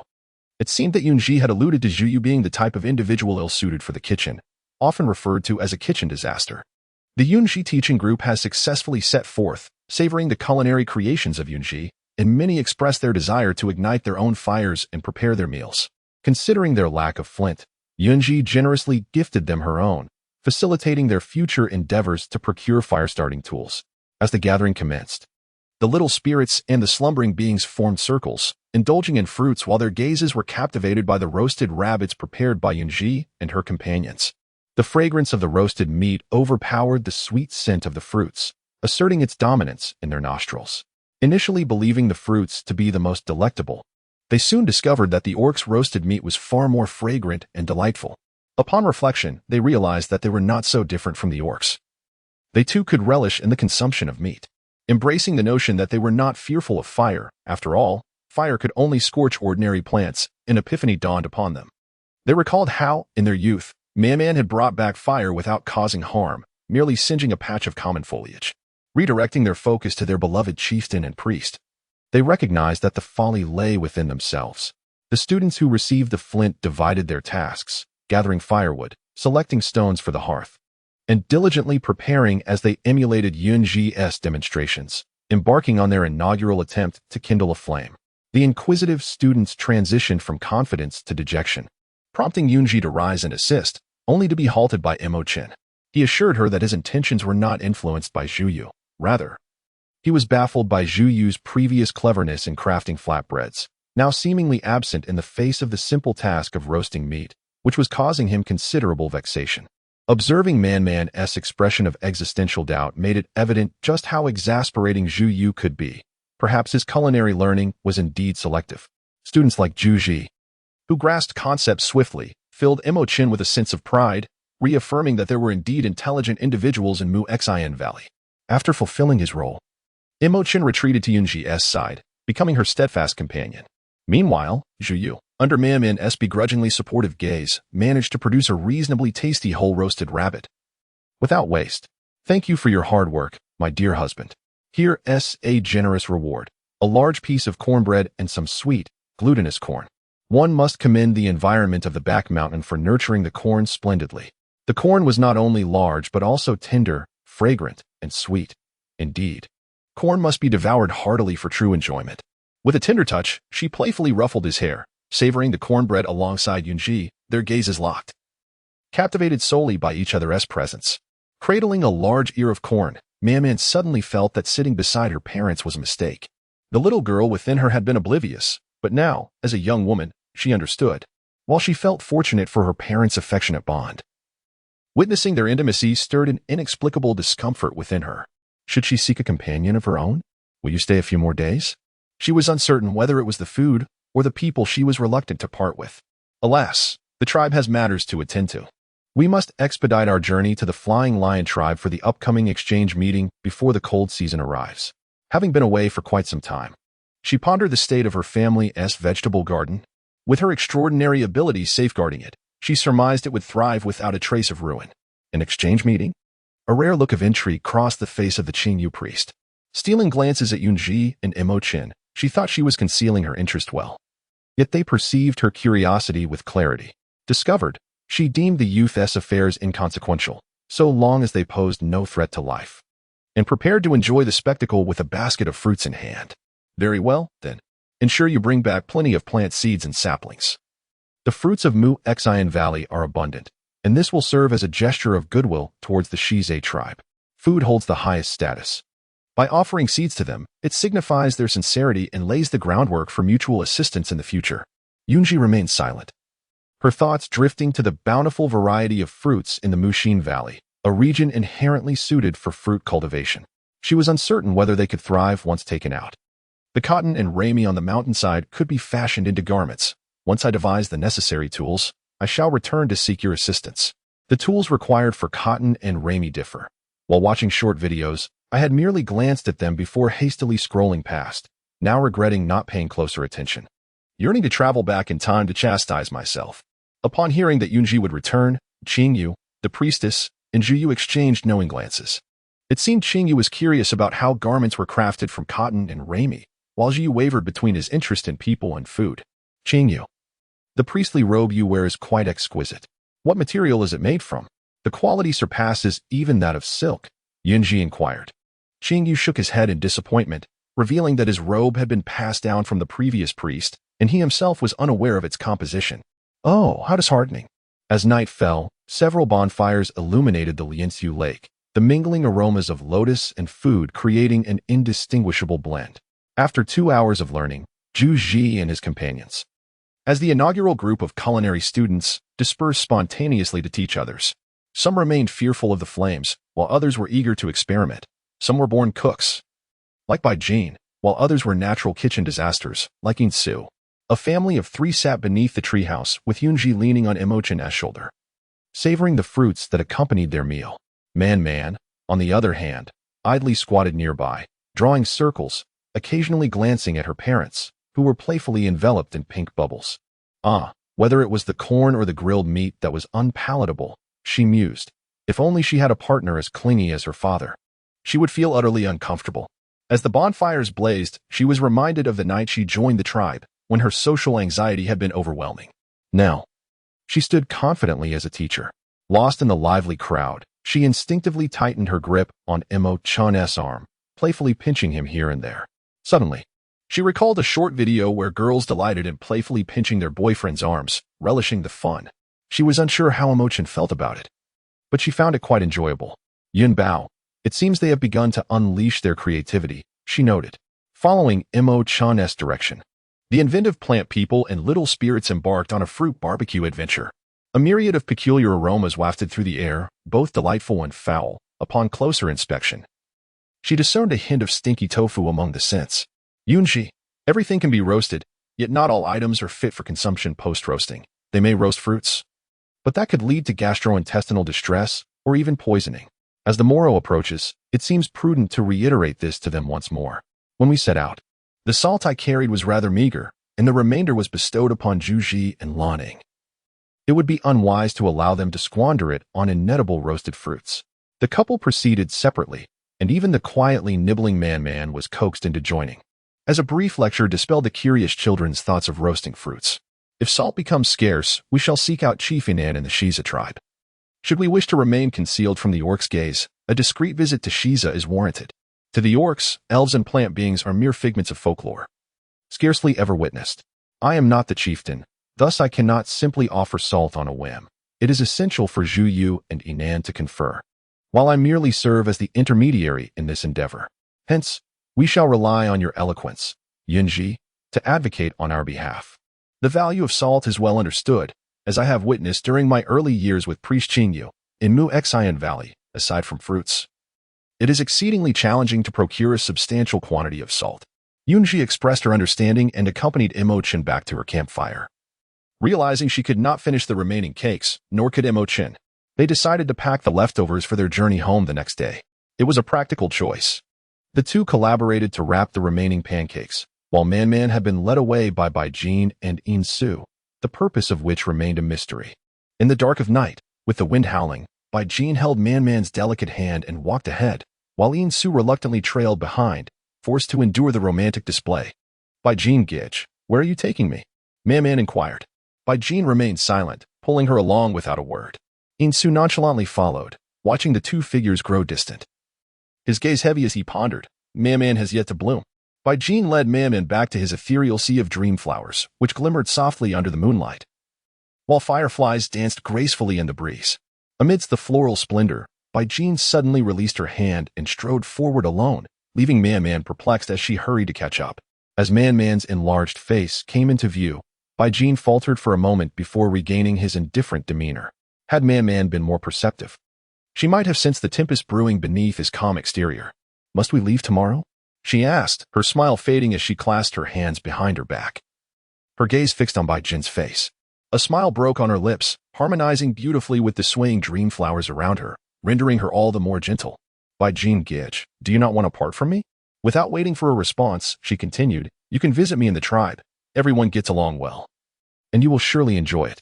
Very well, he replied, and once more, silence enveloped them. Man felt no sense of unease. It was understood that Bai Jin's presence often brought a quiet stillness. They sat side by side on a fallen log, Man gazing at the starry sky, savoring the gentle whispers of the wind, tranquil and serene. Bai Jin turned to watch her, mirroring her fascination with the stars. In that moment, his world consisted solely of her. As the night deepened, Man bid farewell to the peculiar Bai Jin and turned toward the viewing forest. The hour was late.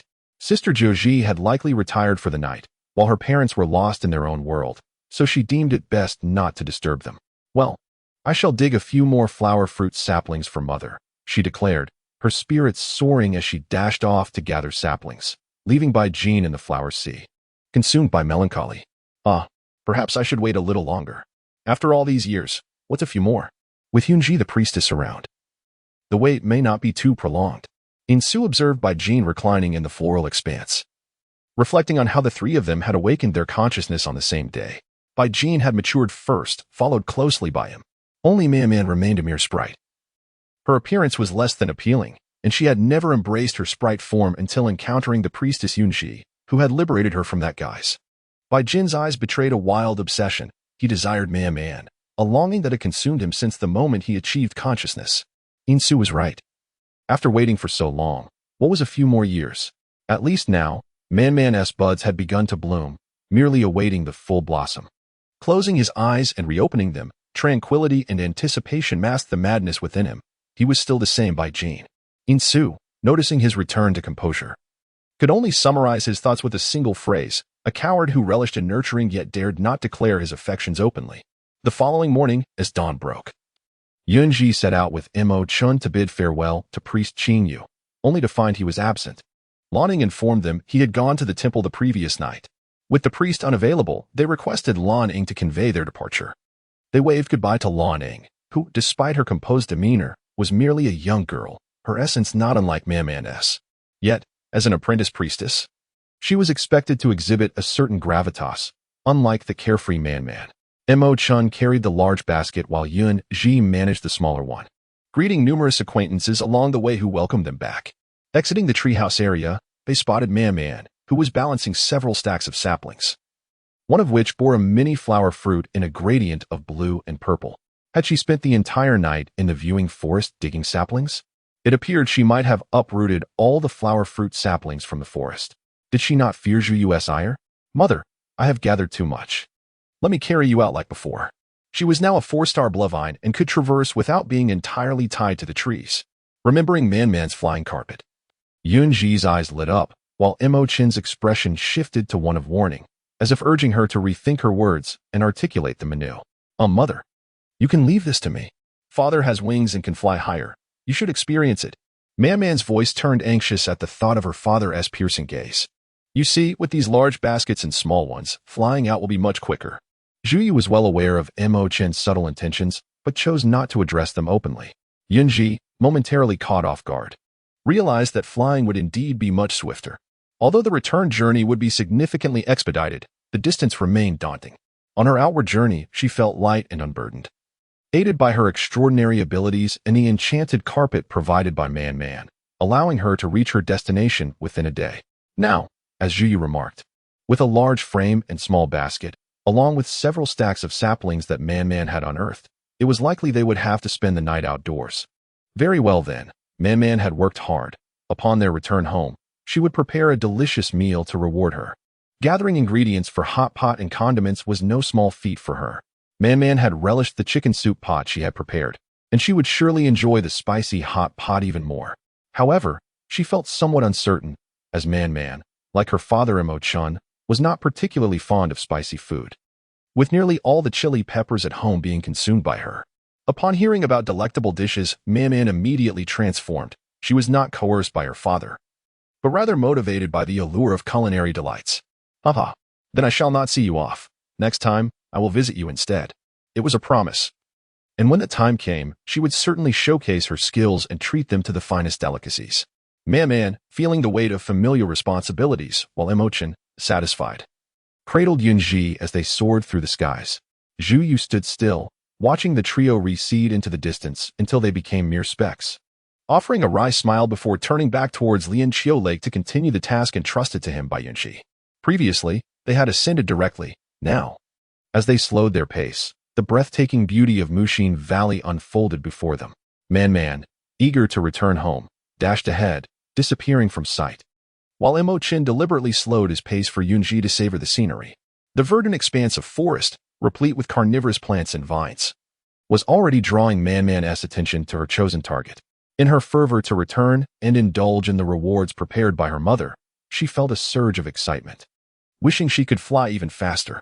The couple, engrossed in their own world of romance, initially intended to assist Man, but Emo Chen firmly restrained Yun Zhi, assuring her that Man was no longer a child and was well-versed in her surroundings. Once they broke free from the thicket, they landed to find Man ensconced in a massive hammock, surrounded by an assortment of items, swaying leisurely. Mother, you're so slow. We set out in the morning, and now it's already lunchtime, though we don't require a meal. Our Man is simply incredible. When we return, I expect you to unleash your culinary prowess. Eating was never a concern for her. Man's appetite rivaled that of Emo Chen, as she consistently prepared the same quantity of food as him. Let us rest for a while before continuing. Tonight we shall stay in the forest. Emo Chen lifted his gaze, peering through the leaves at the sun hanging high above. The remaining journey could not be completed in half a day, but fortunately, the forest offered ample places to pause and recuperate. Man thoughtfully crafted a double hammock using vines for her parents, even fashioning a sunshade, assuring them, "You can rest easy. I'll keep watch over you." Throughout the morning, the most fatigued was Man. Despite being carried by Emo Chen, she felt no weariness. When Emo Chen gently pressed her onto the hammock, she anticipated a restless night. Yet as he enveloped her in his embrace, she unexpectedly fell into a deep slumber. Little Yun is absent. How dull. Indeed. Where's the tedium? Have you not noticed how frequently the clan leader takes Shu Lin and the others on patrol, wary of stray beasts nearby? The three sisters sat together, munching on dried fruits, with sweet potato chips adorning the table, surrounded by their partners, leading a life of delightful leisure. The fathers had dug numerous traps as per Little Yun's instructions, and it was said that Xize, Shu Lin, and Lei Fu had devised unique traps. I've heard those traps can eliminate the humdrum beasts outright. They are truly clever and capable, with commendable strength. I wonder what kind of females they will seek as partners in the future. Fong Ying sighed quietly at their increasingly off-topic discussion, lamenting her elder status over Mu Xiu and Xiao Zhu. Ultimately, it was improbable for them to become partners with the same female, as their standings positioned them as the first partners among females. Mu Xiu and Xiao Zhu concurred with her sentiment. Feng Zhe and Lei Fu were already esteemed warriors of the Xize tribe, and prior to Emo Chen's arrival, they were the most gifted among the beastmen. As for Shu Lin, he was likely on par with Feng Zhe, but could not compare to Emo Chen. Didn't he, the shaman, say Little Yun would return in the next few days? Where are they? You asked the shaman this morning. It's only been half a day. Do you think they can fly and appear before you instantly? Fong Ying began to doubt whether Xiao Zhu's intellect was inferior to others, for such a foolish question to arise. Oh, it's just that I haven't seen Little Yun in a long time. I miss her so much. What is the matter, Mu Xiu? Just as she intended to tease Fong Ying, she witnessed Mu Xiu expelling the dried fruit she had consumed, her complexion paling. In a flurry, Mu Xiu's companions sprang into action, some seeking the shaman, while others lovingly supported her. Xiao Zhu and Fong Ying, too, abandoned their idle chatter, joining the throng escorting the visibly ill Mu Xiu back to rest. As night fell, Emo Chen found a cave, releasing his aura to ensure there were no other creatures present before bringing Yun Zhi inside. Man, carrying the large frame and small basket, followed behind, appearing remarkably unburdened as if the baskets were empty. Man, stay with your mother. I shall go hunting. Understood, father. I promise to look after mother. Unbeknownst to his dear daughter, Emo Chen turned with a stoic expression, only to soften momentarily as he reminded Yun Zhi not to wander off. The display of double standards was quite amusing. Emo Chen swiftly completed his task, returning with a sheep, having already processed the prey outside, ready for roasting. Within the basket were some flatbreads, ideal for heating alongside the roasted meat. As they collaborated on preparing a whole lamb, Man, unable to find clean hands, eagerly rummaged through the large basket for the flatbreads. Lacking salt, Emo Chen scoured his memories for various seasonings, managing to gather several, though lacking salt. The other spices could sufficiently mask the mutton's gamey flavor. Man, cradling the flatbreads, obediently sat by Yun Zhi's side, helping to warm them. Her demeanor profoundly different from the playful antics she shared with Bai Jin and Yin Su in selecting usable seasoning plants. She stumbled upon a delightful surprise, a cluster of yellow bean-like plants entwined around a pepper fruit, with 2 pods hanging above. Why do these look so much like yellow beans? Upon opening the pods, they revealed themselves not to be the yellow beans from her memory, but rather green beans, a result her abilities had bestowed upon her. Want beans? I noticed a small patch of pods while picking pepper fruits. I'll retrieve them tomorrow, and we can return. Yun Zhi shook her head, holding the yellow beans in her hands, which could only yield bean sprouts. She longed for tofu and soy milk. Yet she lacked the skill to operate a stone mill. A soft glow flickered in her palm, and an abundance of knowledge surged into her mind, filling it with clarity rather than discomfort. Peering down at the branches adorned with flowers, she pondered whether this was yet another fortuitous gift. After briefly closing her eyes, she opened them to find the method of operating the stone mill firmly within her grasp, as if various bean products were greeting her. Let us go tomorrow to gather the beans. Returning to the tribe will keep us busy, and we shan't have time for another outing. Initially, she intended to wait until perfecting the stone mill before venturing out, but with this newfound advantage, she was unwilling to squander time. All right, I shall take you tomorrow. It is not far from here, and there are not many beans to gather, so it won't take long. Her mother's thoughts drifted to delectable dishes. And how fortunate it was to be a child of such a nurturing figure. The delightful culinary creation seemed endless, leaving one to wonder just how many mouth-watering dishes her mother could conjure. Man had become rather spoiled by her parents, and during her time in the Woodheart Valley, she savored her former favorite fruits to the point of feeling overwhelmed. Are you not afraid of gaining weight from overeating? An amusing image of Man becoming plump and round flashed through her mind, causing an involuntary chuckle. Man tilted her head, earnestly envisioning her future self if she were to gain weight, and shook her head in alarm. She did not wish to become a ball, for that would hinder her ability to fly. Emo Chen quietly observed her antics, a smile perpetually gracing his lips.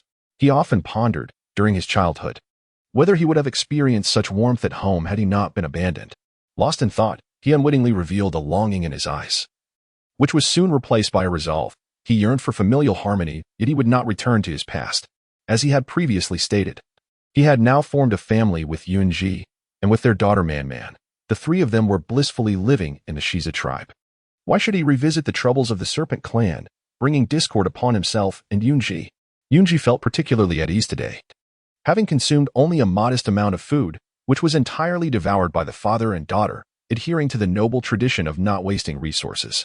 Seizing the opportunity while they dined, Yun Zhi reinforced the saplings and seeds with an additional layer of her extraordinary abilities, ensuring their survival upon returning to the tribe. Mu Xiao, I never anticipated you would conceive before Xiaozhu. Congratulations. The sight of Mu Xiao in such distress had them all in stitches, mistaking her condition for a serious illness, only for Priest Hui to reveal that she was, in fact, pregnant. The gestation period for orcs is determined by the species of the male parent, and the female can ascertain her condition after about 2 weeks. It remains uncertain who the father of Mu Xiao's first offspring will be. If it is her rightful partner, Rui Feng, then she will bear cubs of the Tiger clan. Expected to arrive approximately 3 months later. Calculating the time, Mu Xiao will give birth in the first month of the cold season, when temperatures plummet abruptly, posing a significant risk to the warmth and safety of the young ones. I, too, did not foresee the arrival of the little one. Upon learning of her impending motherhood, Mu Xiao shed her usual fiery demeanor, radiating a gentle maternal glow. Expectant females typically refrain from wandering outdoors for the sake of their unborn, confining their activities primarily to their homes and eventually to the confines of their beds. Given the challenges of pregnancy and the dangers of childbirth, females endure the process largely on their own, with the priest's assistance only coming afterward to heal their bodies. There is no tradition of postpartum confinement. Once the priest restores her health, the female may resume her duties after just a week. Little Yun would surely be delighted for you, and I can only hope to join you in the joys of motherhood soon. Xiaozhu's eyes brimmed with envy, and her partner comfortingly embraced her. Although they too wish for Xiaozhu to conceive, they remain patient, for her well-being is of utmost importance. Forgetting what little Yun had said. The more one desires a child, the longer it may take, they advised her to relax, for the little one would surely come in due time. Indeed, with such a delightful mother as you, the child will undoubtedly favor you, and perhaps good news will arrive sooner than expected. Mu Xiao lay quietly on her bed, occasionally caressing her belly, embodying the essence of motherhood. Listening to their conversation filled Xiaozhu's heart with warmth. She felt no urgency about conceiving, believing that when the time is right, it will come. Moreover, with Mu Xiao already pregnant, how could she care for her if she were to conceive as well? Very well, Rui Feng, you must take meticulous care of Mu Xiao. Pregnancy can be arduous, and her taste and temperament may shift. Whatever she desires, you must provide. Fang Ying advised, sitting beside Mu Xiao's bed and meticulously explaining all the essentials to her partner. Only when she noticed Mu Xiao yawning did Fang Ying cease her admonitions, taking Xiaozhu with her as they departed from Mu Xiao's home. Along the way, they continued to express their concerns about ensuring Mu Xiao's well-being, fearing that Rui Feng and the others might not care for her adequately. Xiaozhu even contemplated living at Mu Xiao's home to provide constant care, while also gaining experience for herself. Fang Ying's timely intervention dispelled this exaggerated notion. Their homes were in close proximity, yet Fang Ying arrived home first. Xiaozhu skipped joyfully to her abode, where her partner had already prepared a meal. Shi Feng, observing Xiaozhu's carefree demeanor, felt a wave of relief. He had feared she might be disheartened by her lack of pregnancy. The partners exchanged knowing glances. They had all been drawn to Xiaozhu's character, recognizing that she quickly forgot and moved on from unpleasant matters.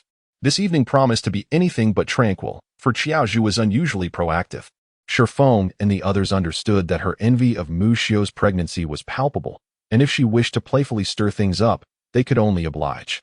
Early the next morning, the family of three, having spent the night in the forest, set off to gather soybeans. As they walked, Yun Zhi effortlessly plucked a few vines, growing increasingly adept at weaving her small basket. As Emo Chen had mentioned, the soybean fields were not far from the cave. After about half an hour, Yun Zhi spotted the pods hanging from the vines. Mother, what do you intend to do with these soybeans? Last night, Yun Zhi had not elaborated on their potential uses, merely indicating that they could be transformed into delicious dishes. Yun Zhi smiled silently, allowing Man to wait for them as she led Emo Chen into the thicket overgrown with weeds to gather pods. The pods hung from the shrubs, and since they were wild, their yield was not substantial. She had considered uprooting them entirely, but the yield was too meager, and many had already begun to wither, making any effort to transplant them futile. After the brief interlude of collecting soybeans, the family of three resumed their journey homeward. Emo Chen emanated the formidable aura of a 6-star beastman, driving away lurking dangers along the path. Having had a leisurely day yesterday, today Yun Zhi did not allow Emo Chen to carry her. Instead, she walked while carrying a basket. Emo Chen transformed into his half-beast form, balancing a large frame with his tail and carrying another on his back. Man was tasked with managing the seedlings of flower-producing fruit trees and carnivorous plants. Given their current pace, they would reach the tribe before nightfall. The seedlings of the carnivorous plants were not yet aggressive. Once planted, they would take approximately 1 to 2 years to mature to the size of those outside the Woodheart Valley. To avoid prolonged delay and to ensure they could react to impending dangers, Yun Zhi planned to hasten their growth using her special ability, which would imbue the plants with a semblance of intelligence, a fact unbeknownst to her. She only knew that the plants she stimulated would not harm the people of the Xize tribe and would not initiate any aggression against them. Despite the branches providing some shade, it was still quite warm. Let's quicken our pace, Yun Zhi exclaimed, wiping the beads of sweat from her forehead. She envied Emo Chen and Man immensely. Upon hearing this, Emo Chen intended to toss the basket onto Man's flying carpet, but Yun Zhi stopped him. I don't need to be carried. I can walk on my own. As if to prove her capability, her green energy enveloped her legs, and she instantly felt her limbs lighten. She was pleasantly surprised that her wood-based ability could enhance her speed. Typically, wood abilities did not confer speed enhancements. It was simply because she was in the forest, where the surrounding flora aided her. In a barren landscape, her abilities would only alleviate soreness, with no hope for increased speed. Suddenly accelerating, Yun Zhi inadvertently left her husband and daughter behind. Emo Chen chuckled and quickened his pace, catching up with her in an instant. Man's speed was even more impressive. Her familiarity with this forest surpassed even Emo Chen's. The trio sped along, reaching the usual hunting grounds of the Xize tribe by noon, fortuitously encountering a hunting party. Leading the group was Lei Fu, a close friend of Xize, who approached Yun Zhi promptly, respectfully addressing her as the priestess. During your absence from the tribe, the chief, following your advice, has set numerous traps nearby. When you return with us, it will prevent you from falling into one and getting injured. With a swift pace, Enan had prepared the traps efficiently. Since the traps were ready, Man knew how to arrange the carnivorous plants and vines. They planned to plant 1 or 2 carnivorous flowers beside each trap for protection, while placing the vines at the more vulnerable entrances. Man had also dug up a few thorns earlier. She just needed to stimulate more to plant within the traps, ensuring that anyone who fell in would be thoroughly pricked. All right, we'll wait for you up ahead. There is no need to hurry. With Emo Chen being a 6-star beastman, it would be wise to keep our distance from Lei Fu and his group to avoid hindering their hunting. Very well. We will catch a few more prey before returning. We want to keep the priestess waiting for long. Watching the group of young men dash into the woods with enthusiasm, Emo Chen's gaze fell on them, revealing a flicker of interest. Almost instantaneously, he turned his eyes towards the departing figures of Lei Fu and his companions, his expression growing colder. Humph. They are merely a few years younger than me and inferior in every aspect. Besides the meat they had consumed that night, they had not even had broth since then. Once home, he intended to feast on meat until full, reclaiming his icy demeanor. His gaze turned dangerously narrow as he observed Yun Zhi's petite form leading the way, his eyes betraying a raw intensity. Man couldn't help but think 4 words in her heart: self-seeking fortune. She had long discerned the depth of her father's jealousy. After witnessing her mother's gaze linger on Lei Fu and his companions, it was no wonder her father felt envious. Interestingly, the term jealousy was something she had learned from her mother and found quite effective. With impressive speed, Lei Fu and his group returned with a considerable haul of prey, less than an hour after the family of 3 had settled down for a brief rest. How has the tribe been lately? Any signs of wandering beasts? The primary concern was undoubtedly the group of wandering beasts that had ravaged the Manta tribe. In response to both questions, Lei Fu shook his head, allowing Yun Zhi to breathe a sigh of relief. As long as the wandering beasts had not targeted the Xize tribe, their lives would remain peaceful and stable. Emo Chen truly lives up to being your partner, priestess. He has grown even stronger. Lei Fu admired the stars adorning Emo Chen's waist, envious of how, while he and Xize had toiled tirelessly to reach 3 stars, Emo Chen had returned from a single outing with the priestess as a 6-star beastman. Yun Zhi, with her chin slightly raised and a gesture of quiet pride, did not exude arrogance. Rather, it was a testament to her unwavering belief in Emo Chen, the man she chose to marry. In her heart, regardless of the circumstances, Emo Chen was unparalleled and exceptional. He is older than you all, and perhaps by the time you reach his age, you may surpass him in prowess. Emo Chen pondered, is he truly that old? Considering Yun Zhi is only 20, and he is 9 years her senior, it does seem significant. Lei Fu, feeling a bit bashful, revealed a charming grin, his small canine teeth complementing his endearing expression, making him appear quite adorable. We hope to embody the aspirations of the priestess, and we shall strive diligently towards that goal. Yun Zhi, adopting an air of authority befitting an elder, cast an appreciative gaze upon Lei Fu and his companions. Unbeknownst to them, she herself was merely 20 years old, and aside from Man, she was the youngest present. The youngest attempting to project a composed demeanor of maturity was a testament to the respect Lei Fu and his companions held for the priestess. Otherwise, they would have undoubtedly regarded her as a mere underage sister. As they proceeded toward the tribe, Yun Zhi engaged in conversation with Lei Fu and his companions, inadvertently neglecting her own source of jealousy and her daughter. This led Emo Chen to mentally tally a score against her, planning to reclaim it through action. Ensuring Yun Zhi recognized the prowess of older men, the steadily advancing group, upon reaching the vicinity of the tribe, was marked by Lei Fu, who indicated numerous trap locations. There were pits, bamboo stakes, and ground spikes among them. Yun Zhi thought it better to act promptly, and at each trap, she procured man-eating flower seeds from Man. The seedlings of the man-eating flowers were relatively small, comparable in size to ordinary watermelon sprouts. After planting them, Yun Zhi utilized her extraordinary abilities to accelerate their growth, causing the man-eating flowers to blossom instantaneously. The sight of the man-eating flowers startled Lei Fu and his companions, for it was their first encounter with a flower that possessed teeth and a penchant for consuming flesh. To claim they felt no fear would have been disingenuous. It was only after Yun Zhi assured them that the man-eating flowers would not pose a threat to the people of the Xize tribe that they felt a slight sense of relief. Yun returned to the tribe, where Fang Ying, drawn by the whispers of the wind, scrutinized Yun Zhi from head to toe, with a mischievous smile. She leaned close to Yun Zhi's ear and whispered a couple of phrases, leaving Yun Zhi blushing fiercely, gently pushing Fang Ying away, her eyes sparkling with affection. Fang Ying was momentarily taken aback.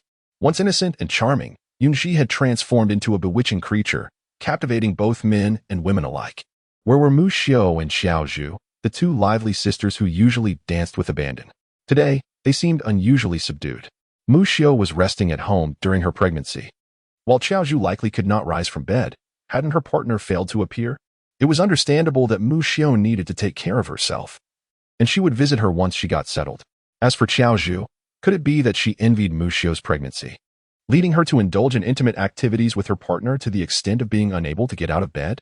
Yun Zhi mused whether Mu Xiao's child would inherit her bold spirit, perhaps becoming a little troublemaker. Given how fearless Mu Xiao had been that day, it seemed quite probable. Just as she learned of Yun Zhi's return, she had insisted on coming out to greet her, only to be stopped by Rui Feng. Such exuberance during pregnancy was characteristic of Mu Xiao. Yesterday, she had appeared calm, but today she was back to her spirited self. As the two chatted and made their way to Yun Zhi's home, they happened upon Mu Xiao, who spotted them. To everyone's astonishment, Emo Chen, in an unexpected display of generosity, invited Yun Zhi and Fang Ying to accompany Mu Xiao. This gesture shocked not only Yun Zhi but also Fang Ying and Mu Xiao, leaving them wide-eyed in disbelief. Once Emo Chen and Man departed, Yun Zhi found herself lost in thought, sensing an ominous premonition. Shaking her head, she reassured herself that with Emo Chen and Man around, there would be no danger. She was merely being overly cautious. I have brought back many wonderful items. Once I cultivate enough seeds and seedlings, I shall distribute them among everyone. There are still many vacant plots of land, and as we have already opened up some wasteland, there is no need to worry about insufficient space for planting potatoes and corn. Little Yun, thanks to your efforts, our tribe is now well stocked with food. So you need not fret. The food reserves are already greater than in past winters. We shall navigate through the cold season without significant issues. The elderly orcs in the tribe will no longer need to venture out to fend for themselves during this time. Now that you're pregnant, focus on nurturing your health. You need not worry about food cultivation. I am now a 4-star practitioner, and cultivating plants will pose no problem. Mu Xiao reclined against the bed, where fruits and a water cup rested on the bedside table. Yun Zhi sat beside her, while Fang Ying observed the two.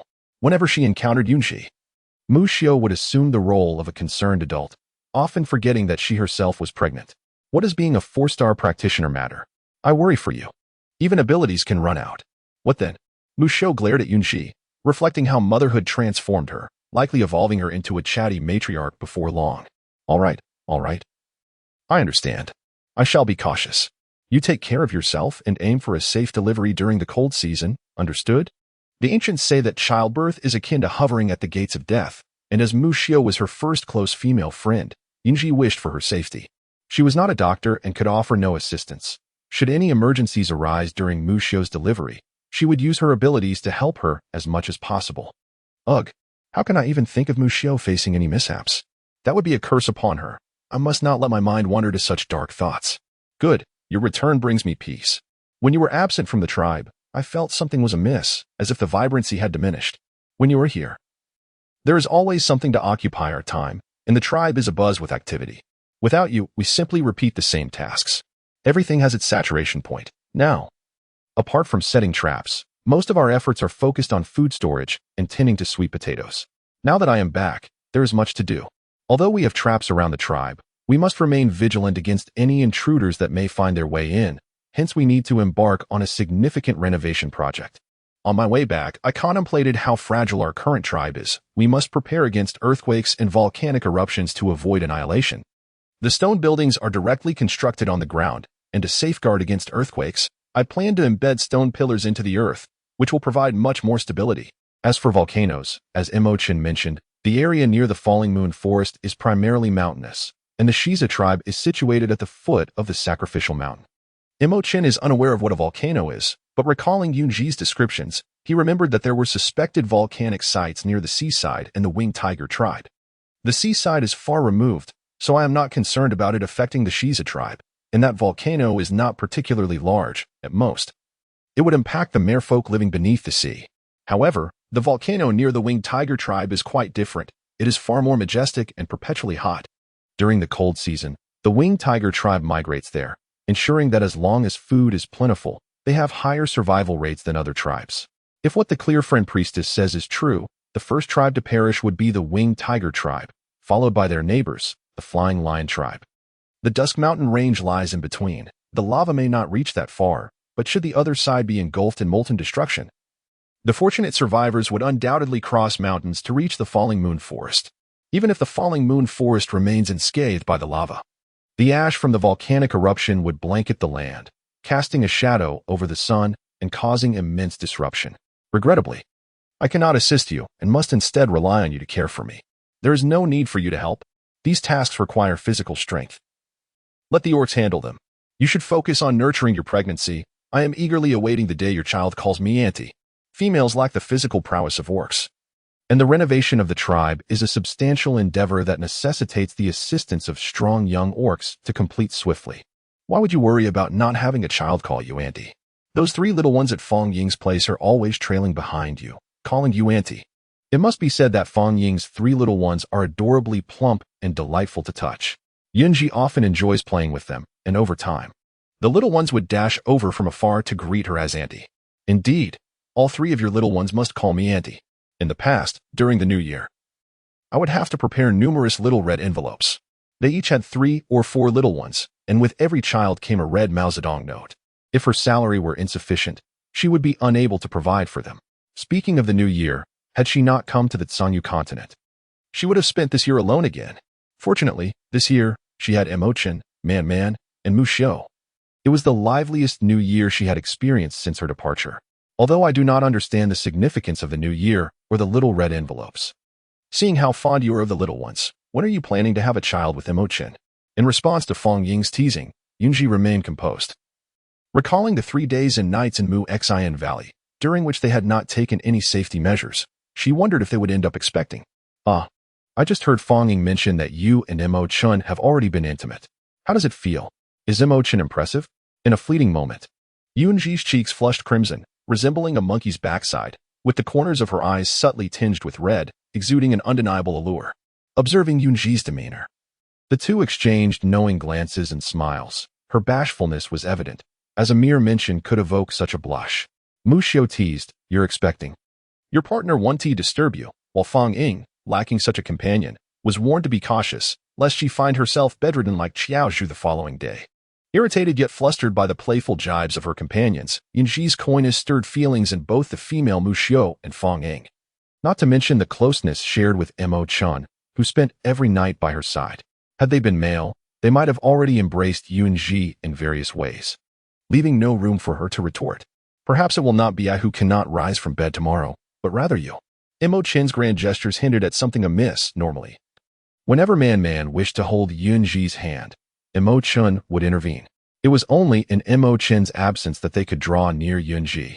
For when jealousy brewed within Emo Chen, he would dismiss any suitor, regardless of gender. How dare you suggest that I might be bedridden? Just wait and see how I handle this.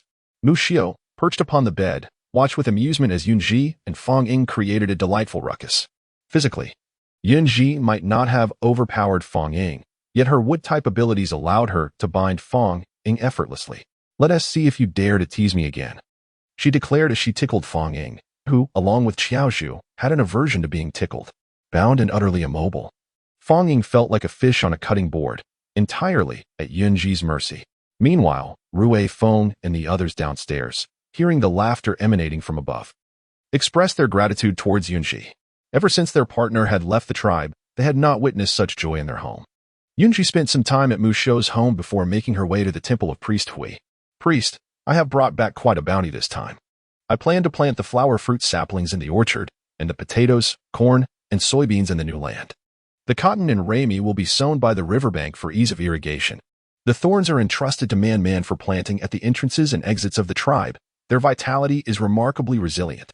Once planted, they do not require my supernatural abilities to thrive, as they will naturally encircle the Xize tribe, forming a protective barrier akin to the thicket outside Mu Xian Valley. You have worked hard. Now, you should rest well and prepare to visit the exchange meeting with Mo Chen. The tribe has improved significantly thanks to your assistance. So feel free to trade for whatever you desire. Our tribe can afford it."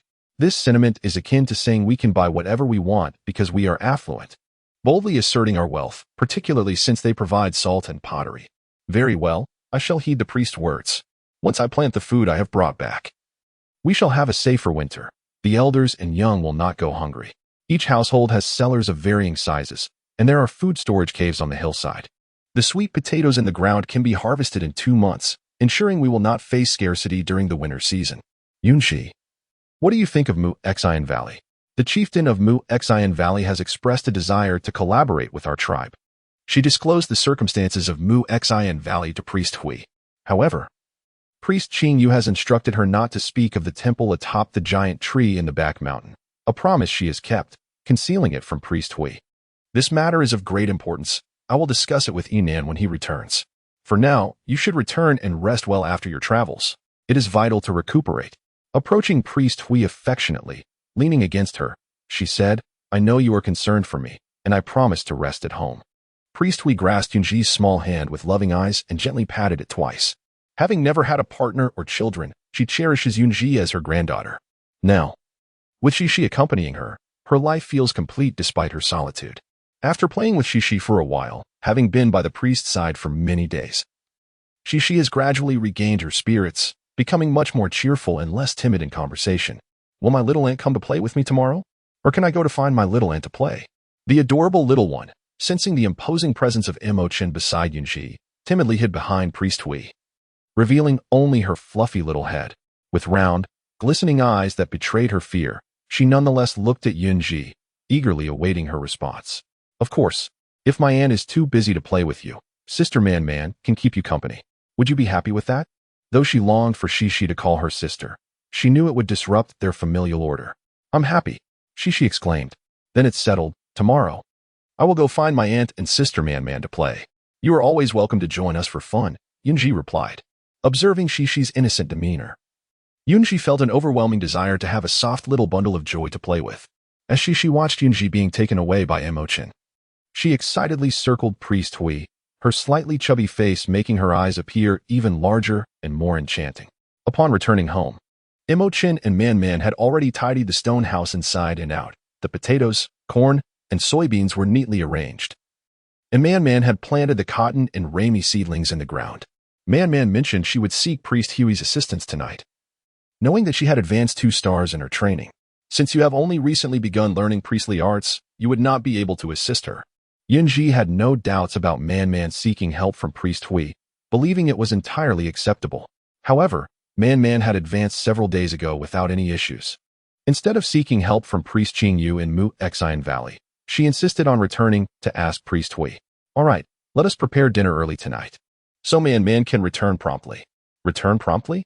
That was not an option. It was a rare opportunity to send Man away. So how could they allow her to come back and disrupt his plans?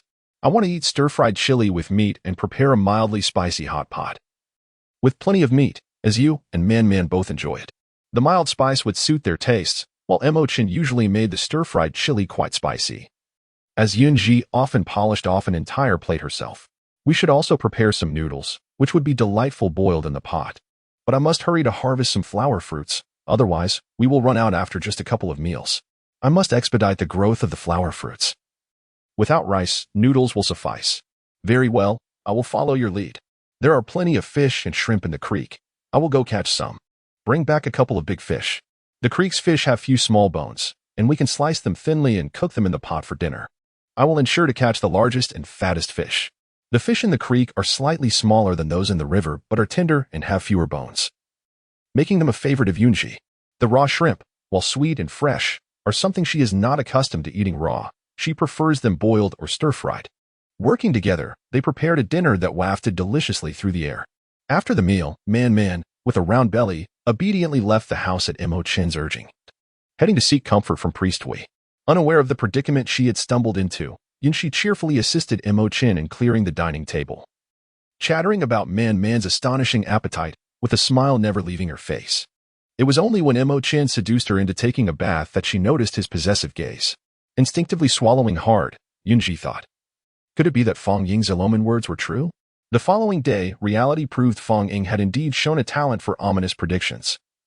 Yun Zhi found herself unable to leave her bed, with all her needs being catered to by Emo Chen.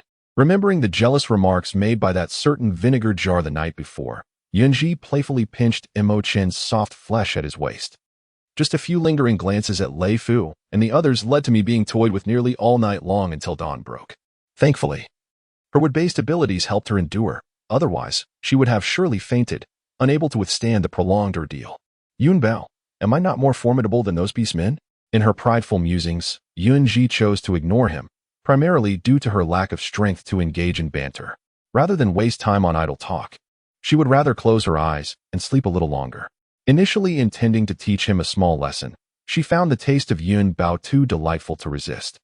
Leaving him craving more, rationality urged him to stop, yet his instincts compelled him to continue. Yun Zhi slumbered peacefully until the afternoon, while Emo Chen assisted her in bathing and changing into fresh attire, leaving her feeling utterly revitalized and comfortable. Descending the stairs, she beheld Emo Chen diligently skewering meat. The cured meats gifted by Mu Xiu and others were all stored in the food cave, as none were kept in the cellar. Seizing the opportunity while Yun Zhi rested, Emo Chen had ventured out to hunt the grunting beasts. "Are you not weary?" Emo Chen inquired. Observing her gingerly making her way down with one hand on her waist and the other bracing against the wall, his eyes brimming with concern, she shot him a weary glare before collapsing onto the ground behind him, resting her head against his back. "If you continue to be so reckless, I shall forbid you from returning to your room to sleep." "Very well, I shall heed your words from now on. I will stop at your command, if that pleases you." His instincts had triumphed over reason, as he witnessed Yun Bao's delight in the enjoyment, ultimately leading to her inability to rise and play. Yun Zhi remained silent, her strength waning as she leaned against Emo Chen, relishing the ephemeral tranquility of the moment. The meat of the beast was evenly portioned, infused with the fragrant marinade concocted by Yun Zhi. Emo Chen hung the meat in their humble abode while Yun Zhi dutifully sat inside, propping her chin on her hand. Observing Emo Chen as he busily moved about, occasionally she would catch sight of the red marks adorning his skin, eliciting a bashful reaction from her, reminiscent of a time when such marks were far more numerous. Emo Chen's self-healing abilities were remarkable.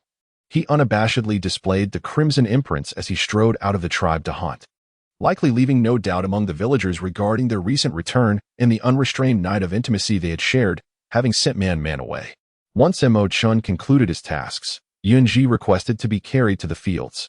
It was not that she was unwilling to walk, but rather that the aftermath of indulgence had rendered her legs as limp as noodles, devoid of strength. She had learned her lesson from the last occasion. When fatigued, she refrained from using her powers to alleviate her weariness, wishing to avoid the persistent harassment of a certain mental lecher. "Put me down and fetch the potatoes and soybeans from home," she instructed. The quantities of these crops were modest, and this small patch of land was sufficient for cultivation. Since acquiring her powers, she no longer needed to heed the agricultural calendar. Emo Chen obediently complied, gently placing her in a shaded spot before dashing back to their stone dwelling. In less than 5 minutes, he returned with several baskets in tow. The soybeans were sown into the earth, covered with a thin layer of soil, and her abilities swiftly encouraged germination. The yield of the soybeans, nurtured by her powers, would be significantly enhanced. After a single harvest, the soybeans doubled in quantity as she utilized her abilities to shake them directly from their pods onto the ground, thus eliminating the need for manual collection. With nothing else to occupy his time, Emo Chen was beckoned by Yun Zhi to assist in cutting the potato chunks. Her powers had prompted the potatoes to sprout shoots of 1 to 2 centimeters within just a few days. Following her instructions, Emo Chen meticulously prepared the potatoes, pressing them into the soil with the shoots facing upwards, thereby completing the task of planting. Yun Zhi sat upon the ridge of the field, her extraordinary abilities in constant motion. After harvesting 2 crops of soybeans, she had filled more than 10 sacks with the energy she had conjured. She kept 2 baskets for herself, while the rest were designated for distribution by Priestess Hui and the clan leader. Fortuitously, her powers had ascended to 4 stars. Otherwise, she would not have been able to manage 10 large sacks. Emo Chen, observing the green sack beside Yun Zhi, felt beads of sweat trickle down his forehead. Yun Zhi's mastery over her abilities was increasingly becoming effortless. "Emo Chen, I will take these beans to the clan leader and the priestess. Remember to water those potatoes." "I shall return shortly," she instructed. "Very well, but do hasten your return. I feel uneasy in your absence," he replied, his concern evident. In the face of Emo Chen's antics, Yun Zhi remained calm and composed, yet she promised to return promptly.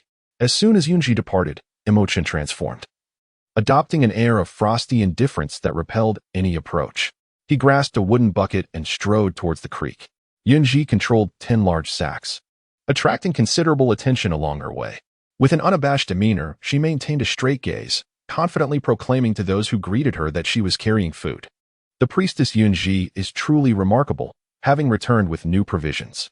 Indeed, Yun Zhi's current level surpasses that of Xize and the others, which explains her formidable power. Our tribe is fortunate to have priestess Yun Zhi, living better than those in the larger tribes. Certainly, every time she ventures out, she brings back vital sustenance, proving herself far more capable and clever than the priest of those grander tribes.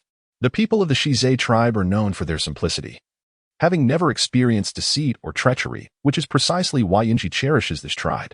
Having heard of the injustices faced by the Xize tribe and the unfair treatment described by Emo Chen regarding the Serpent clan, the Xize tribe stands as a refreshing stream amid the turmoil of the Zhongyu continent. Priestess, I have come to seek you once more.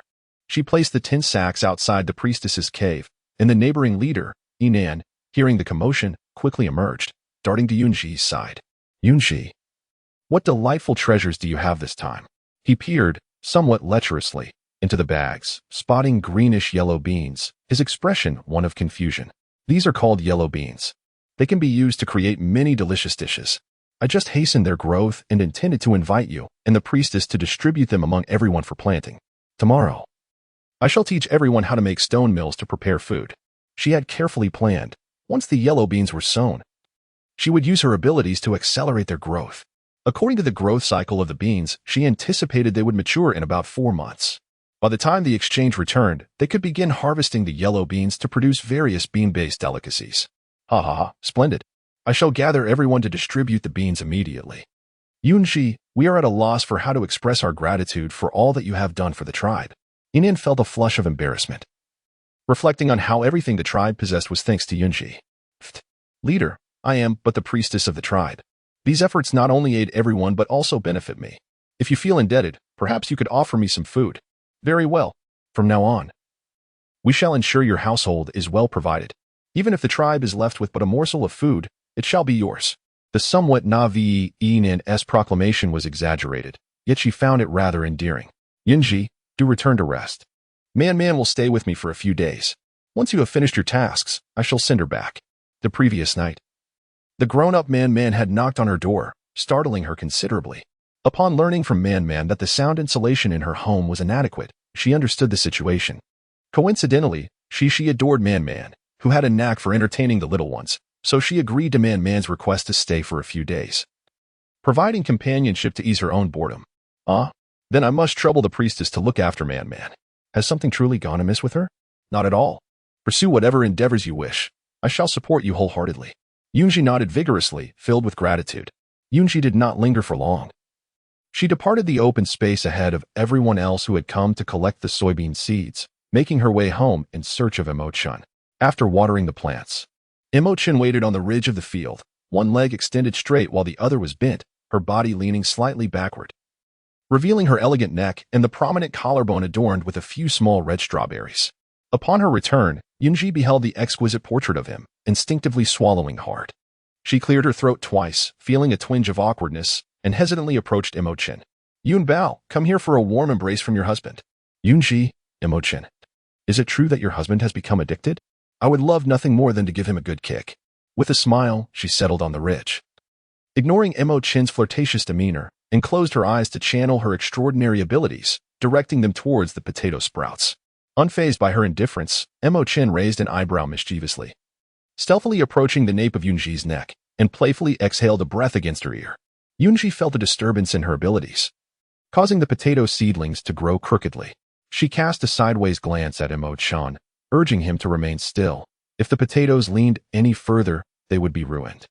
Emo Chen, recognizing the situation, settled down neatly behind his precious companion, appearing remarkably well-behaved, unlike his usual self.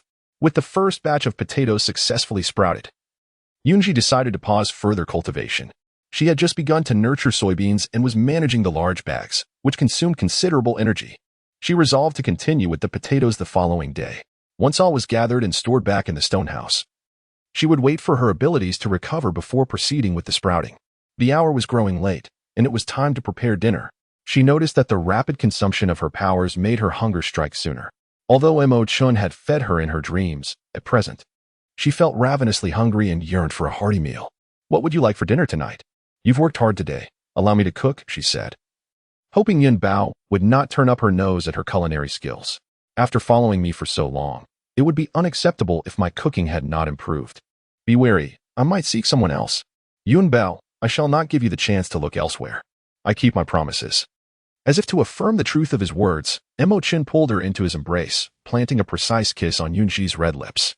He then reclined on the ground, inviting Yun Zhi to rest upon him. With a playful spirit, he held her close, creating a lively scene amidst the fields.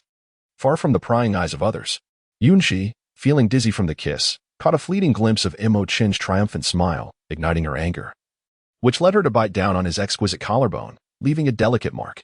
"Hiss. Yun Bao, are you attempting to commit murder against your husband?" "Humph.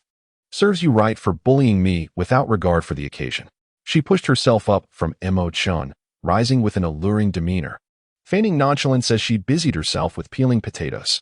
Emo Chen immediately sat up, touching the bite mark on his collarbone. A silent smile gracing his lips, yet it was a smile that held an air of mischief. As night fell and the stars adorned the sky, serenity enveloped the stone building. With Mammon absent for dinner, it afforded Emo Chen the opportunity to collect his dues. Having been excessive the previous night, he moderated his actions this evening. And Yun Zhi remarked that he should indeed cease, as he embraced her quietly for a bath, subsequently holding her close as they both drifted into a deep slumber until dawn. With her powers not yet fully restored, Yun Zhi led Emo Chen to the elder's quarters, seeking out Granny Lianbin. "Granny, I'm here to trouble you once more." "Not at all. We hope you come to us more often." Granny Lianbin, as always, treated Yun Zhi with exceptional warmth and affection. "I would like to request your assistance in constructing a weaving machine. Once we cultivate cotton, we can spin yarn for winter garments. The weaving machine requires numerous small components, and entrusting the task to the elders seemed prudent, as she could return later to assemble it. As for the stone mill, she planned to enlist the help of younger beastmen, for its considerable weight posed a risk to the elders, and she deemed such an accident unacceptable. "Yun Zhi, you need only speak, and we shall craft it beautifully for you." Although the elders were advanced in age, their skills surpassed those of many younger beastmen. Presenting the preliminary sketches of the components, drawn with charcoal on a wooden board, she handed them to Granny Lianbin. The seemingly simple parts would only prove their worth once assembled correctly. "Once the components depicted are completed, I shall return to assemble them. I will require your guidance, for the tribe will surely need a significant quantity in the future. We will expedite the process. Rest assured, Yun Zhi. There is no need to rush. We have yet to begin sewing the cotton. You and the others may work at your own pace while attempting to assemble the parts. Your health is of utmost importance. Worry not about us. Our strength has improved greatly compared to before. A little crafting will not tire us." Yun Zhi pulled Emo Chen to sit beside elder Lianbin. After sharing the details, she engaged in light-hearted conversation with a group of elderly people. Emo Chen quietly stood guard over Yun Zhi, the man of hidden prowess and fame behind her. Once they confirmed that elder Lianbin and the others understood the schematics, Yun Zhi and Emo Chen took their leave, turning their steps towards the chief's residence while holding onto the unusually silent Emo Chen. "Emo Chen, why are you so quiet today? You usually have plenty to say in my presence, yet outside you seem mute. In our home, devoid of outsiders, you can express yourself freely and witness a different side of Yun Bao, which naturally brings forth my chatter." The implication was clear. He merely indulged in frivolity, akin to a vile black serpent. No, rather, a black dragon now, harboring a heart as dark as his appearance. "Be serious. You know we are not at home. Can you not restrain yourself a little? What if others witness our folly? They wouldn't dare mock us. One of us is a 4-star and the other a 6-star. Who would be so bold as to jeer at us? They would likely find themselves on the receiving end of a beating." The others chimed in. "We are not particularly keen on listening. It's just that you two are like walking beacons of light. As long as we are not deaf, we can hear your every word. Is it our fault that we have such keen hearing? Do not hastily resort to threats of violence. A gentleman engages in discourse rather than brawls. It is far more admirable to persuade through reason than to leave someone missing limbs, which detracts from aesthetics. If one can strike, why not engage in dialogue? Does Yun Bao prefer that I remain silent while you speak? Yun Zhi, old lecher, you may silence yourself.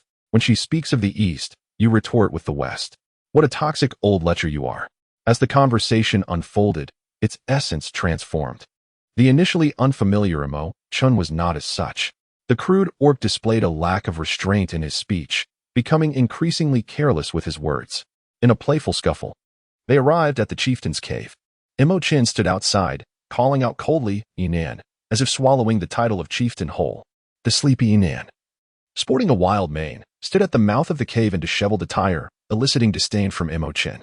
Feeling embarrassed, Enan retreated into the cave to tidy himself, yet still met with Emo Chen's dismissive glance. "I know I am not as handsome as you, Emo Chen, but I am considerably older than you. Must you express such disdain?" Emo Chen remained silent, his contempt unmistakable, leaving Enan's heart feeling cold and desolate, as a small figure within him sulked in a corner, drawing little circles. "Chieftain, do you know of any young orcs skilled in craftsmanship? I intend to enlist their help in constructing a stone mill." The interruption shifted their focus back to serious matters. Despite his disdain for Enan, Emo Chen recognized the importance of the task at hand and reluctantly suppressed his childish antics. When it came to skilled orcs, Yun Zhi and Shu Lian were among the best, and I shall summon them at once. "Very well. If there are others, bring them along too." "Right away. They will be here shortly." Fortunately, after distributing the soybeans yesterday, he had spoken with Yun Zhi and Shu Lian. Otherwise, both would have been out hunting today and difficult to find. Utilizing his voice with remarkable skill, Enan summoned them, though the lack of resources prevented the crafting of high-tech devices. A few loud calls echoed through the air, and Yun Zhi wore a displeased expression akin to Emo Chen's. Meanwhile, the small figure within Enan once again crouched in the corner, drawing circles in silence. Before him stood 4 individuals: Yun Zhi, a wise owl with the appearance of a playful puppy yet the temperament of a wolf; Shu Lian, resembling a raccoon, with the demeanor of a gentle puppy. Accompanying them were 2 others, Dongsheng, an unremarkable yet composed wolf, and Rui Yang, who bore a striking resemblance to Mu Xiu's mate, Rui Feng's, and was rumored to be Rui Feng's younger brother. These 4 were indeed skilled craftsmen, and Enan, appearing like a foolish landlord's son, displayed a lack of awareness. "That will suffice. You 4, please fetch some round stones and bring back wooden sticks of your wrist thickness." The 4 obeyed silently, executing their task without a word.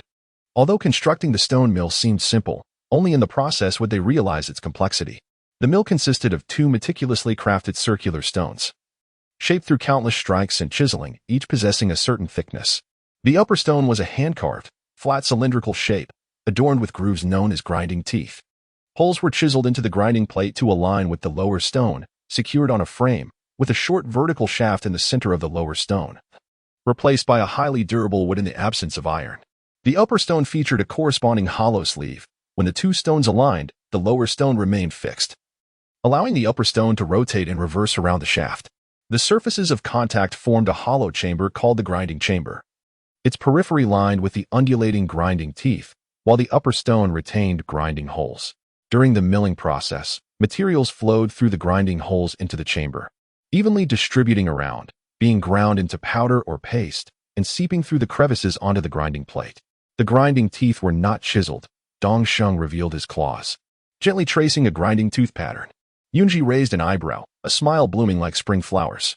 Dongsheng caught sight of her, a flush creeping onto his sun-kissed skin. While Emo Chen observed closely, his gaze suddenly turning icy. Yun Zhi and Shu Lian displayed a remarkable synergy as they swiftly prepared the grinding stone, while Dongsheng and Rui Yang, utilizing their claws to create the grinding teeth, worked at a slightly slower pace. Emo Chen discreetly pulled Yun Zhi close, demonstrating his attentiveness by wiping her sweat and offering her water, seizing the opportunity to indulge in a bit of flirtation when she was oblivious. The quartet, engrossed in the grinding process, maintained a composed demeanor, seemingly oblivious to their surroundings. Under Yun Zhi's melodious command, the first grinding stone of antiquity came into existence. Elated, Yun Zhi requested the clan leader to fetch water to cleanse the stone, casually taking 2 yellow beans to bury in the ground for cultivation, which soon yielded a bountiful harvest of beans. After soaking them in a small basin, kindly provided by the clan leader, they were promptly fed into the grinding hole. In perfect harmony, Emo Chen began to rotate the stone, and gradually, a delicate green soy milk began to flow forth. Yun Zhi hastily urged the chief of the Enan clan to take a bowl, as the rich aroma of the freshly made soybean milk promised delightful taste. This would signify success. Leaving the stone mill with the chief, the 4 of you should take advantage of the current lull to craft several more stone mills. With the soybean harvest next month, every household will undoubtedly require one, and you will soon find yourselves overwhelmed with work. The size can be adjusted. She recalled purchasing a miniature stone mill that allowed her to prepare fresh soybean milk at home, though she eventually ceased using it and could no longer recall its whereabouts. We understand. Thank you, Priestess Yun Zhi, for your willingness to teach us, came the earnest expressions of gratitude that made Yun Zhi hesitate to accept. With a casual wave of her hand and a brief exchange with the chief, Emo Chen took her by the arm and led her away. After walking a few paces, Emo Chen sensed something amiss. She turned around and flashed a roguish smile. Amid Yun Zhi's startled exclamations, she hoisted her onto her shoulder. Yun Zhi, feeling mischievous, playfully slapped her backside, causing her fair cheeks to flush a deep crimson as Emo Chen unexpectedly retaliated in kind. Emo Chen, just wait. When we return home, I shall repay you in kind, she declared, vowing to return the playful punishment. However, Emo Chen, undeterred and unfazed by her words, continued to carry Yun Zhi, who, feeling somewhat embarrassed, pretended to be lifeless atop her shoulder. Yinan observed the two frolicking away and couldn't help but shake his head in resignation. Emo Chen's possessiveness was indeed unabashed. Just because Dong Sheng had cast a lingering glance at Yun Zhi, here was Emo Chen, boldly bearing her home. If Yun Zhi were to follow the ways of other females and seek multiple partners, Emo Chen would surely drive herself to distraction. Return home as well, tomorrow. Begin crafting stone mills for the tribe. The finest set should be delivered to Priestess Yun Zhi, he instructed. In the bustling tribe, Yun Zhi found herself being carried home by Emo Chen, heading straight to her room where he tossed her onto the bed. As he leaned over her, she felt an overwhelming urge to kick him in a particular place. Throughout her life, no one had ever spanked her, and now she was determined to retaliate. Struggling, she attempted to push him away, but her strength was no match for his. He easily shoved her aside and laid down next to her, assuming a posture reminiscent of a rebellious serf ready to sing songs of freedom. After a prolonged struggle, Emo Chen remained unmoved while she became exhausted. Her petite face flushed with exertion. I don't want you to go out. My precious Yun is far too dazzling. I fear that one day, if I'm not careful, someone might whisk you away. He wrapped his arms around her, his gaze filled with an unsettling intensity. Had he not known that Yun Zhi held no interest in other beastmen, he might have feared for the fate of those who dared to approach her. How ridiculous. I'm not some prized possession that everyone covets. Everything she did was aimed at ensuring a better life ahead. It wasn't as if countless admirers were vying for her affection.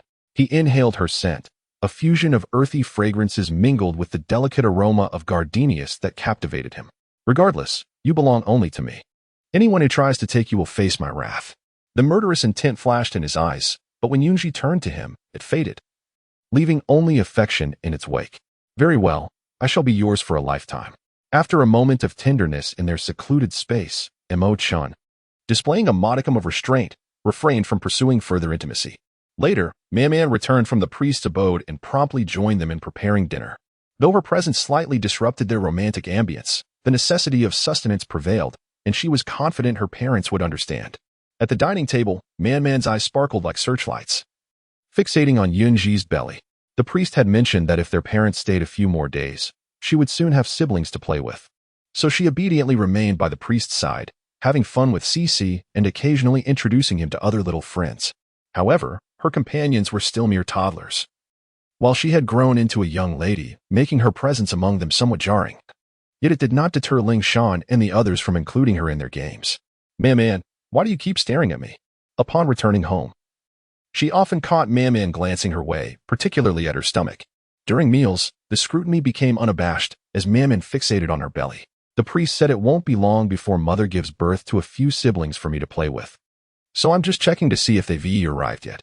Yun Zhi was taken aback, her face turning crimson as she momentarily forgot about her meal. Flustered by Man's bold statement.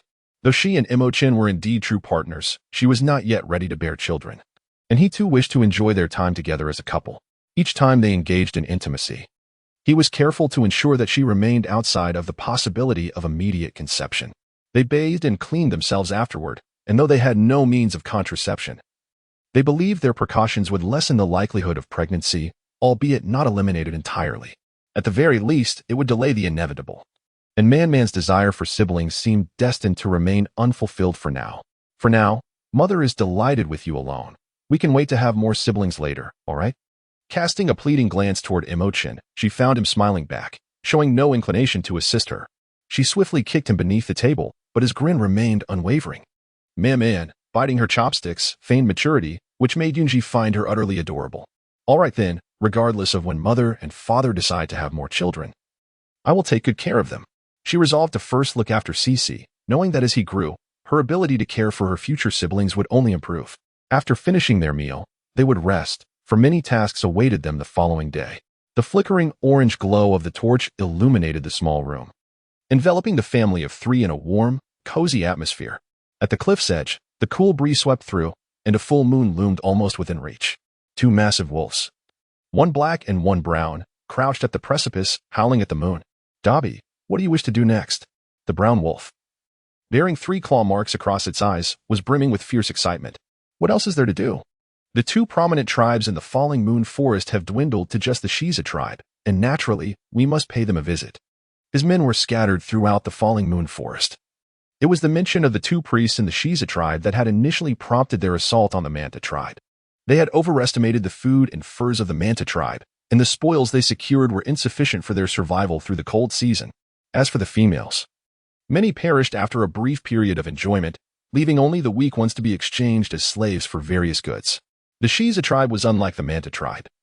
Many of its members were roaming beasts, possessing considerable strength, and they were unlikely to be as easily subdued. Dobby scoffed at Larry's words. "Those wandering beasts have become accustomed to a stable tribal life. They won't compare to us." "Have you found him?" Dobby's expression darkened, his voice low and menacing. Larry understood who Dobby referred to but silently shook his head, his gaze sharp yet tinged with an undercurrent of fear. The Xize tribe is not merely a trading post. Once they return from the Flying Lion tribe, we shall not hold back. Larry grasped Dobby's intent. They were preparing to seize the Xize tribe's resources, his eyes gleaming with bloodlust. Early in the morning, Yun Zhi took Emo Chen and Man to their land, eager to bring forth the fruits of her labor. The cotton and Rami seedlings were scarce, requiring her to repeatedly encourage their growth. With nothing else to do, Emo Chen and Man were tasked with shelling corn kernels. A basket of corn was set aside for seeds, and the yield from her efforts surpassed that of the back mountain of the Woodheart Valley, allowing her to consider halting her work after just a couple of sessions. However, for cotton and Rami, she would need to repeat the process at least 4 or 5 times to gather enough seedlings and seeds to distribute among the others for planting. After a day of rest, Yun Zhi found herself adept at nurturing the cotton and Rami, her efficiency having improved significantly since the days when it took her several days to cultivate sweet potatoes. Now, she could achieve results in mere minutes. Throughout the morning, Yun Zhi busied herself in the fields, her green energy flowing continuously, resulting in a bounty of cotton and Rami that piled high. The delicate cotton fibers danced on the wind, arousing the curiosity of the tribe's members. When they traced the source, they discovered Yun Zhi surrounded by heaps of cotton and Rami, with an array of unknown seedlings littered about. In regard to cotton, she could collect the seeds and hand them over to the tribe leader for distribution. As she encouraged the growth of soybeans, she could effortlessly nurture cotton alongside it. Though she had cultivated several batches of Rami, the seed collection was minimal. However, she had accumulated a significant amount of old plants, which had consumed a considerable amount of her energy. "Little Yun, what are you up to?" Fang Ying and Xize approached Yun Zhi, gently removing the cotton fluff from her hair. Man and Emo Chen were nowhere to be seen. However, the tendrils of Man reached out from the edge of the cotton mound, forming a colossal basket that enveloped the entire mountain of cotton. As Emo Chen emerged, Fang Ying, cradling her child, retreated to the side, while Xize, belatedly aware, moved closer to her partner. Noticing the oppressive gaze dissipate, Xize cautiously exhaled, placing a hand against her chest in front of her companion. Emo Chen remained as intimidating as ever, which explained why, upon his arrival, the other females in the tribe had dared not approach him. At that time, Emo Chen had not yet bonded with Yun Zhi. He merely acknowledged the interest of some tribe members who found his handsome visage appealing and sought to persuade Yun Zhi to relinquish him. Yet, Yun Zhi, blissfully naive, was neither talkative nor inclined to venture outside, leaving those females with no opportunity. Initially, they considered shifting their focus to seduce Emo Chen directly. But though his looks were undeniably captivating, his fierce demeanor was equally undeniable. Yun Zhi rose to her feet, her cheeks tinted with a delicate blush illuminated by the sunlight. Emo Chen, with a composed demeanor, placed his hand gently on her lower back, alleviating her discomfort. Tilting her head to gaze at Emo Chen, she blinked her watery eyes and offered a gentle smile. Xize observed the pair and then glanced at Man's expression, feeling a twinge of sympathy for her. The little one had to endure their affectionate displays daily. "These are the matters that will occupy us next," the white substance known as cotton, which can be spun into thread for garments, providing warmth in the cold season, and the seedlings of rami, which can be processed into linen. She had already selected the land for cultivating the rami, awaiting the seedlings to grow sufficiently before commencing the endeavor. As for the cotton, she noted the mountain of cotton that Man was shouldering. It seemed that the thread needed for spinning would soon be prepared. Once assembled, they could begin the spinning of cotton thread. However, with such an abundance of cotton, she found herself at a loss for storage, as it appeared that the caves within the tribe were limited, and storing it there would not be ideal. While we had not heard of cotton thread, we were familiar with linen, which was scarce at the exchange gatherings. Whenever it appeared, it was swiftly traded away as the demand for exchangeable goods was high.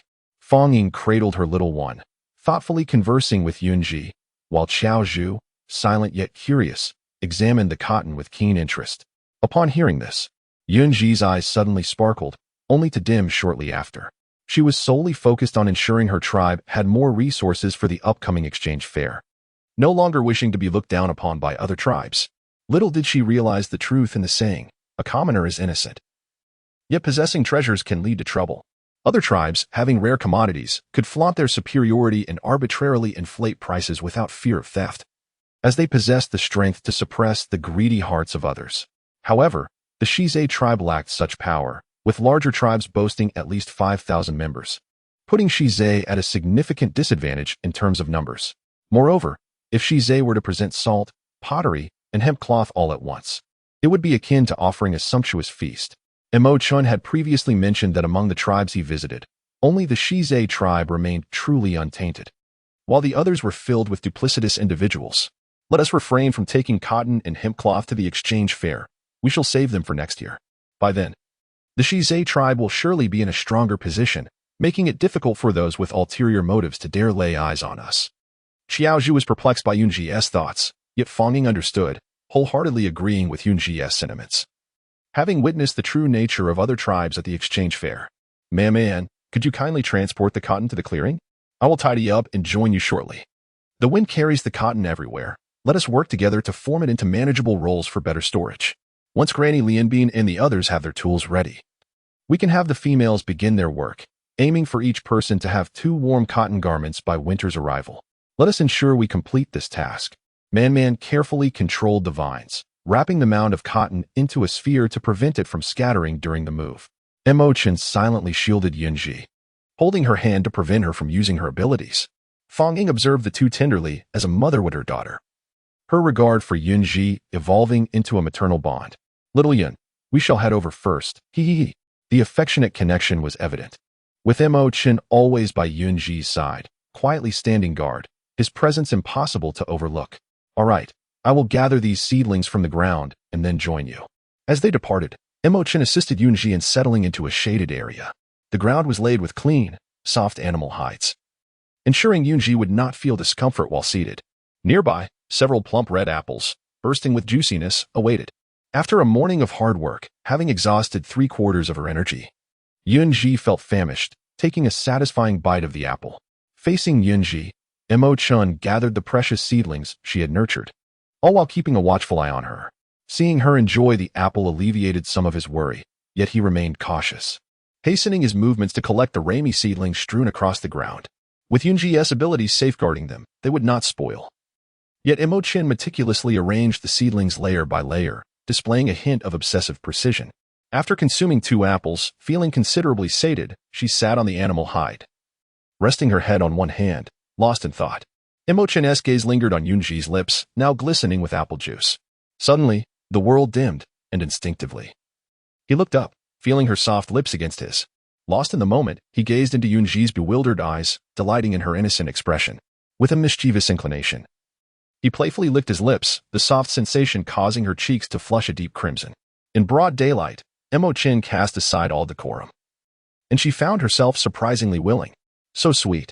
Yun Zhi, with one hand holding Yun Zhi and the other gently supporting her back. I rose from the ground, adjusting her garments. I crouched down to neatly fold the animal skin and placed it into a small basket beside me, along with the seedlings, inviting everyone to commence the planting. Yun Zhi lowered her head and let out a faint sound akin to a mosquito's buzz. Emo Chen, feeling a playful itch in his hand, gently ruffled her fluffy little head. By the time Yun Zhi regained her composure, The corn seeds had already been returned home by Emo Chen. Today, she could not continue to induce the growth of the corn seedlings, even if she could. Emo Chen would not permit it. With nearly 4 baskets of Rami seedlings at hand, Emo Chen knew she would certainly need more. So he had early on sought out Grandma Lianbin to exchange for several, otherwise the seedlings would remain strewn across the ground. As Emo Chen busily carried a large basket, Yun Zhi intercepted him, using her powers to levitate several baskets around them. With a somewhat proud tilt of her chin, she looked at Emo Chen, who responded with a resigned smile. Hand in hand, they walked together, the baskets floating around them enveloped in a green aura of supernatural energy, giving them an ethereal appearance. A considerable number of people had gathered in the open space. The chief was out on a patrol, leaving the proceedings in the capable hands of Priestess Hui.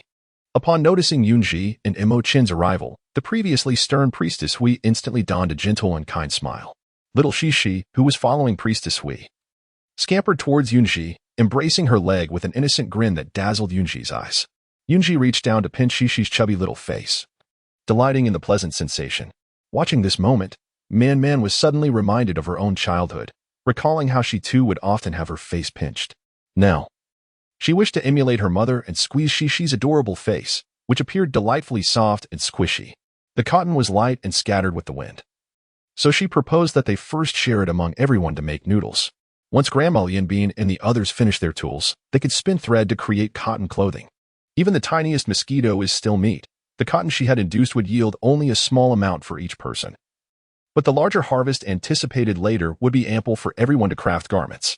The beastmen, with their robust physiques, could manage with ordinary animal skins for warmth during the cold season, so the production could wait a while. However, the elderly, females, and young ones required it urgently. Next month, they were to attend a trading event, and upon their return, only a month would remain for preparations. Everything needed to be expedited. Yet, she pondered, why had no small tribes joined them yet? The Manda tribe had been ravaged by the roaming beasts, and they had conspicuously spared the Xize tribe. Other small tribes had likely perished long before the Manda tribe. Emo Chen, sensing Yun Zhi's thoughts, leaned in close and whispered an explanation. During his time with the roaming beasts, he had never participated in raiding tribes until a rift formed between him and Dabi, leading most to be swayed by Dabi's persuasion. He had departed from the roaming beast group, wandering alone in the forest, without him as an obstacle. Dabi had led the others in their misdeeds. They began by targeting weaker tribes, gradually absorbing smaller groups of wandering beasts until they could stand against the Manda tribe. Recently, not a single beastman from other small tribes had appeared, nor had any roaming beasts, leading him to suspect Dabi was behind this development. He glanced at his partner, whose expression was darkened by concern, and gently squeezed her hand, as if he could read her innermost thoughts. Xize has come to play with Grandma Priestess. Your Aunt Yun Zhi has things to attend to. Would you like to have some fun with her? The little cub looked between Yun Zhi and Priestess Hui, hesitatingly walking towards the priestess, glancing back several times. Man, carefree and cheerful, approached little Xize. Having stayed with the priestess for a few days, she had grown quite familiar with Xize. With Man and the priestess keeping her company, there was no need for Xize to cling to Yun Zhi. While Yun Zhi focused on her tasks, she enlisted Fang Ying and Xiao Zhu to assist her, while Emo Chen remained close, seemingly inconspicuous, yet exerting a palpable sense of pressure. As the cotton was distributed, everyone hurried back to their respective positions. The females who had once harbored feelings for Emo Chen now admired Yun Zhi tremendously. A male with such strong possessiveness and jealousy as Emo Chen would have driven any other female to despair. Approximately 1 pound of cotton could yield a single infant blanket. The amount she had induced would suffice for everyone to share 1 blanket. It was not much, but it would allow them to practice making cotton strips before spinning cotton thread. She intended to check on Grandma Lianbin and the others to see how they were progressing. As for the spinning wool design she had prepared, it was somewhat complex. Although the elders had aged, their craftsmanship remained unaffected. Once the cotton thread was produced, it would be significantly simpler. She had knitted small items with cotton thread before, and while she had not woven clothing, she had sufficient experience with decorative flowers. So there should be no significant issues.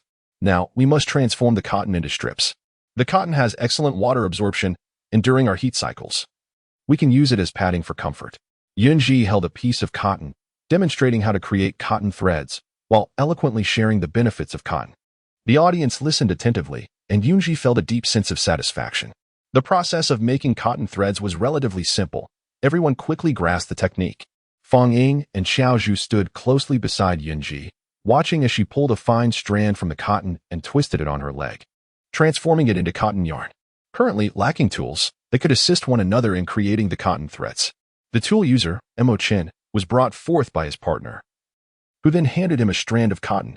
Carefully holding it, Yun Zhi diligently extracted and twisted the strands. Fang Ying was the first to comprehend the process, producing a commendable result, while Xiaozhu, though slightly behind, managed to twist the cotton yarn with a few stumbles. Yun Zhi meandered through the crowd with Emo Chen, offering guidance to each individual. The cotton thread dangling from Emo Chen's hand left onlookers in utter disbelief. The gossamer cotton, dancing in the breeze, would have never led one to associate it with the thread had they not witnessed it with their own eyes. Fang Ying and Xiaozhu performed admirably, while Emo exhibited a remarkable aptitude for learning. Should she encounter difficulties, she could always consult them to identify her shortcomings, make adjustments, and practice diligently. Emo belonged to the rabbit clan, yet her partner was a fox, seemingly named Shui Lan. The juxtaposition of a rabbit and a fox inexplicably reminded her of Judy Hopps and Nick Wilde from the film she cherished. As Emo Chen accompanied Yun Zhi through the throng, with Fang Ying and the others lending a hand, he suggested she take a break, gently guiding her to sit beside the priestess Hui. Like a magician, he produced a small bag of white strawberries and offered it to her. Parched, she accepted and savored the fruit, not forgetting to share with priestess Hui, Man, and Xiaoshi. Meanwhile, Emo Chen and Yun Zhi indulged in the same strawberry, causing onlookers to feel a pang of envy. Yun Zhi, the clan leader, remarked, "The tribe must reinforce the wooden fences. Do you have any thoughts on the matter?" The downfall of the Manta tribe had served as an alarming wake-up call. It was well known that the Manta tribe was surrounded by stone walls, yet they fell prey to the marauding beast with alarming ease. The Xize tribe, still relying on wooden barriers, presented an inviting target for these creatures. Given that the Xize tribe had absorbed the stray beasts, their sights had initially been set on the Manta tribe. However, the insatiable nature of greed knows no bounds. After careful consideration, she proposed the transformation of wooden fences into formidable stone walls, thicker and taller than before. Although she had never visited the Manta tribe, she had heard tales of their stone walls and speculated they might not have been particularly high or sturdy, thus allowing the beasts to exploit their weaknesses. Coincidentally, she was preparing to renovate her tribe, taking into account the environment of the sacrificial mountain, which would yield ample materials as well as the expansion of the storage cave. Ensuring a sufficient supply of stone, it was imperative to not only thicken and elevate the stone walls but also to refurbish the stone houses, embedding supportive pillars deep into the ground. This would enhance the structural integrity of the houses and fortify the cellars against collapse. She had long contemplated these ideas and had discussed them with Emo Chen, yet neither had made a definitive decision. They both wished to gather the clan leader's opinion before proceeding with any modifications. As priestess Hui mentioned the subject, she articulated her thoughts, confident that Hui would relay them to the leader. Hui smiled warmly, her gaze at Yun Zhi growing increasingly benevolent, though her mind was clouded with foreboding visions of the cold season's events. Suppressing those disquieting images, her expression remained unchanged as she addressed Yun Zhi. "Once the clan leader returns, I shall speak with him. You've been utilizing your extraordinary abilities quite frequently, so it would be prudent to rest for a few days. There is no need to worry about food shortages." Neither of them noticed the peculiar glimmer in Priestess Hui's eyes. Yun Zhi, carefree and untroubled, reassured her, "It's fine. I'm well aware of my limits. A brief rest will suffice for my recovery." She could recuperate even without actively absorbing the energy feedback from plants, albeit at a slower pace. "Very well. As long as you are aware, just ensure you don't slip into a deep slumber again, as it can be rather alarming. Rest assured, I am far stronger now than before and will certainly not succumb to exhaustion from my abilities again."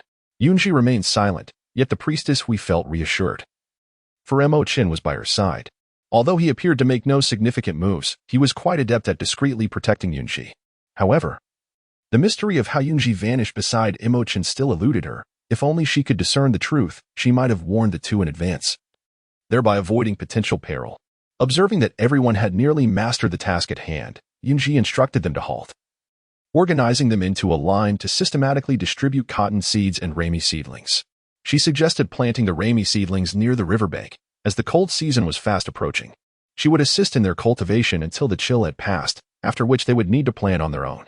The imminent cold season was her primary concern. Regardless of whether it seemed a clever shortcut, her aim was to prevent anyone from falling ill or even succumbing to the harshness of winter. If they could navigate this year's cold season safely, they would be capable of managing their own planting thereafter, as she did not wish to foster dependency on her abilities. We all understand, little Yun. You needn't worry. With so many cotton and rami plants to nurture, will your health hold up? Indeed.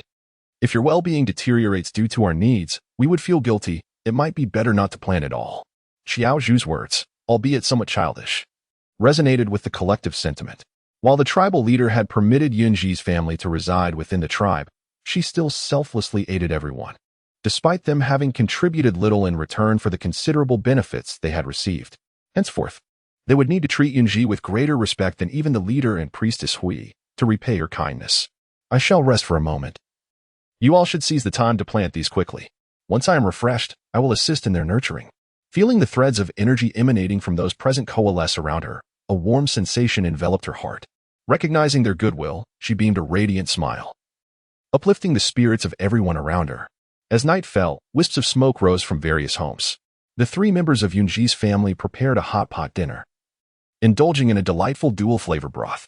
Man sat opposite them, occasionally exchanging words while primarily focusing on swiftly cooking the meat, her small mouth never pausing. Since the day she brought back the seedlings of the flower fruit tree, Yun Zhi had them planted in the orchard, where the soil retained her residual abilities, ensuring their survival. She reserved 2 trees behind their home, and after several days of sporadic nurturing, they had grown to a height comparable to ordinary fruit trees, even casting shade over a portion of the vegetable garden. However, the flower fruit had yet to ripen. She realized her powers were insufficient to instantaneously cultivate such trees and resolved to persevere. Do not rush the growth. It can be gradual. Before long, the exchange team will set out. If they are not within the tribe and something were to occur, the unripe crops would not be vulnerable to theft. It was not a matter of distrust in the defenses and strength of the Xize tribe, but rather a fear that Darby might lead wandering beasts to wreak havoc. The Xize tribe's strength was only marginally superior to the Manta tribe, primarily relying on beasts of around 4 stars, while the majority of their populace possessed only 2 or 3 stars. I share the same sentiment. There is ample land for cultivation within the tribe. My current abilities do not yet allow for comprehensive nurturing. A steady, gradual approach is best. For reasons she could not pinpoint, she harbored an unsettling premonition, a sensation of being watched that would swiftly dissipate. Despite having experienced such feelings more than once, she chose to dismiss them. Let us hope there are no mishaps during the exchange. I have heard it requires traversing the edge of the Falling Moon Forest, crossing the Dusk Mountain Range, and embarking on a journey through the Dawn Forest for a day or 2 before reaching the plains of the Flying Lion tribe. The journey would consume considerable time, and misfortune is all too common, especially since luck has never been on her side. Mother, do not worry, I will assist you. Although she lacked her mother's formidable abilities, she could help deal with the pesky little rodents underground. Her mother seldom checked on the sweet potato field, where those pesky mice had been silently feasting on the burgeoning sweet potatoes. Yet she and her companions had managed to resolve the issue. Very well. We shall rely on our little fairy Man for assistance. Man, with her cheeks smeared with oil from her meal, wore a somewhat foolish grin. After eating her fill, Yun Zhi gently urged her to rest upstairs. Man wished to help, yet her full belly beckoned her to sleep. Upon returning to her room, she transformed into a vine bearing small flower buds, burrowing into the soil. Meanwhile, Yun Zhi and Emo Chen tidied up downstairs, engaging in light conversation. I haven't tended to the potatoes these past few days. Tomorrow, I shall work and check how much vacant land remains for planting. Do not overexert yourself. If I were of the wood affinity, I could assist you. That won't do. If you were of the wood affinity, how would you protect Man and me? Although she acknowledged the strengths of the wood affinity, she preferred Emo Chen to retain his current abilities. Nurturing plants may appear effortless, yet only she understood that if Emo Chen possessed nurturing abilities, he would have to balance caring for her and protecting her while also nurturing plants, which could ultimately lead to his exhaustion. She recognized that Emo Chen wished to spare her fatigue, but she could not simply remain idle at home, waiting for him to serve her. Very well, dear Yin, pursue your endeavors with peace of mind. I shall always stand by your side as your most steadfast support.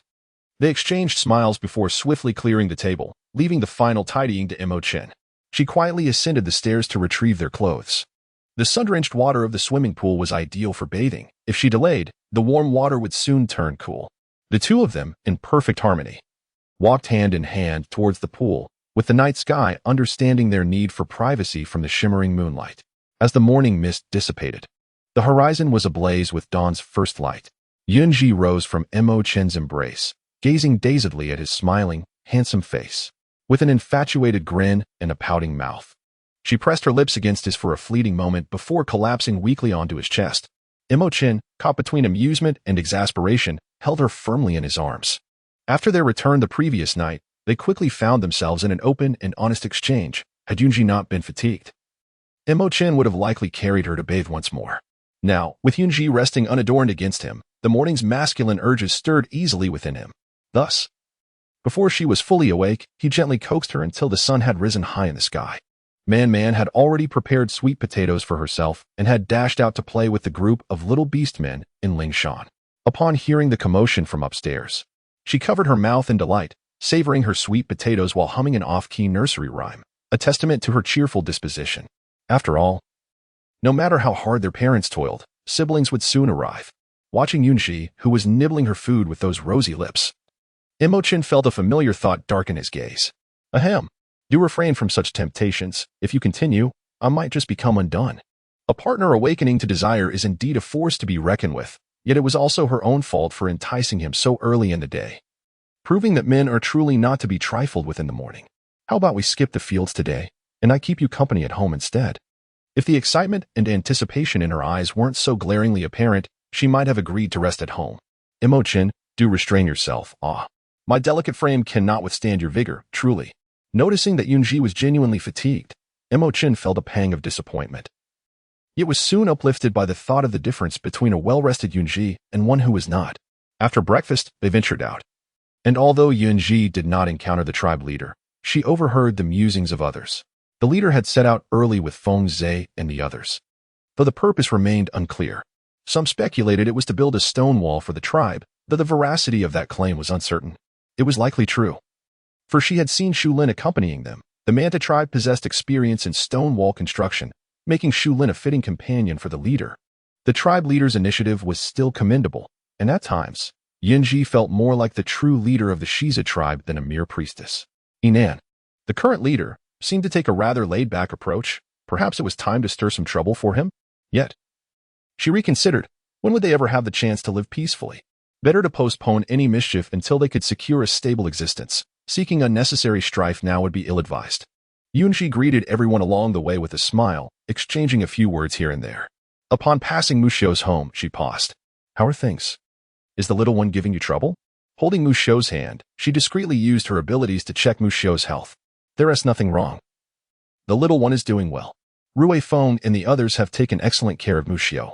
Look, her face has become quite round. No, they are quite obedient. While other females tend to lose weight during pregnancy, I have not.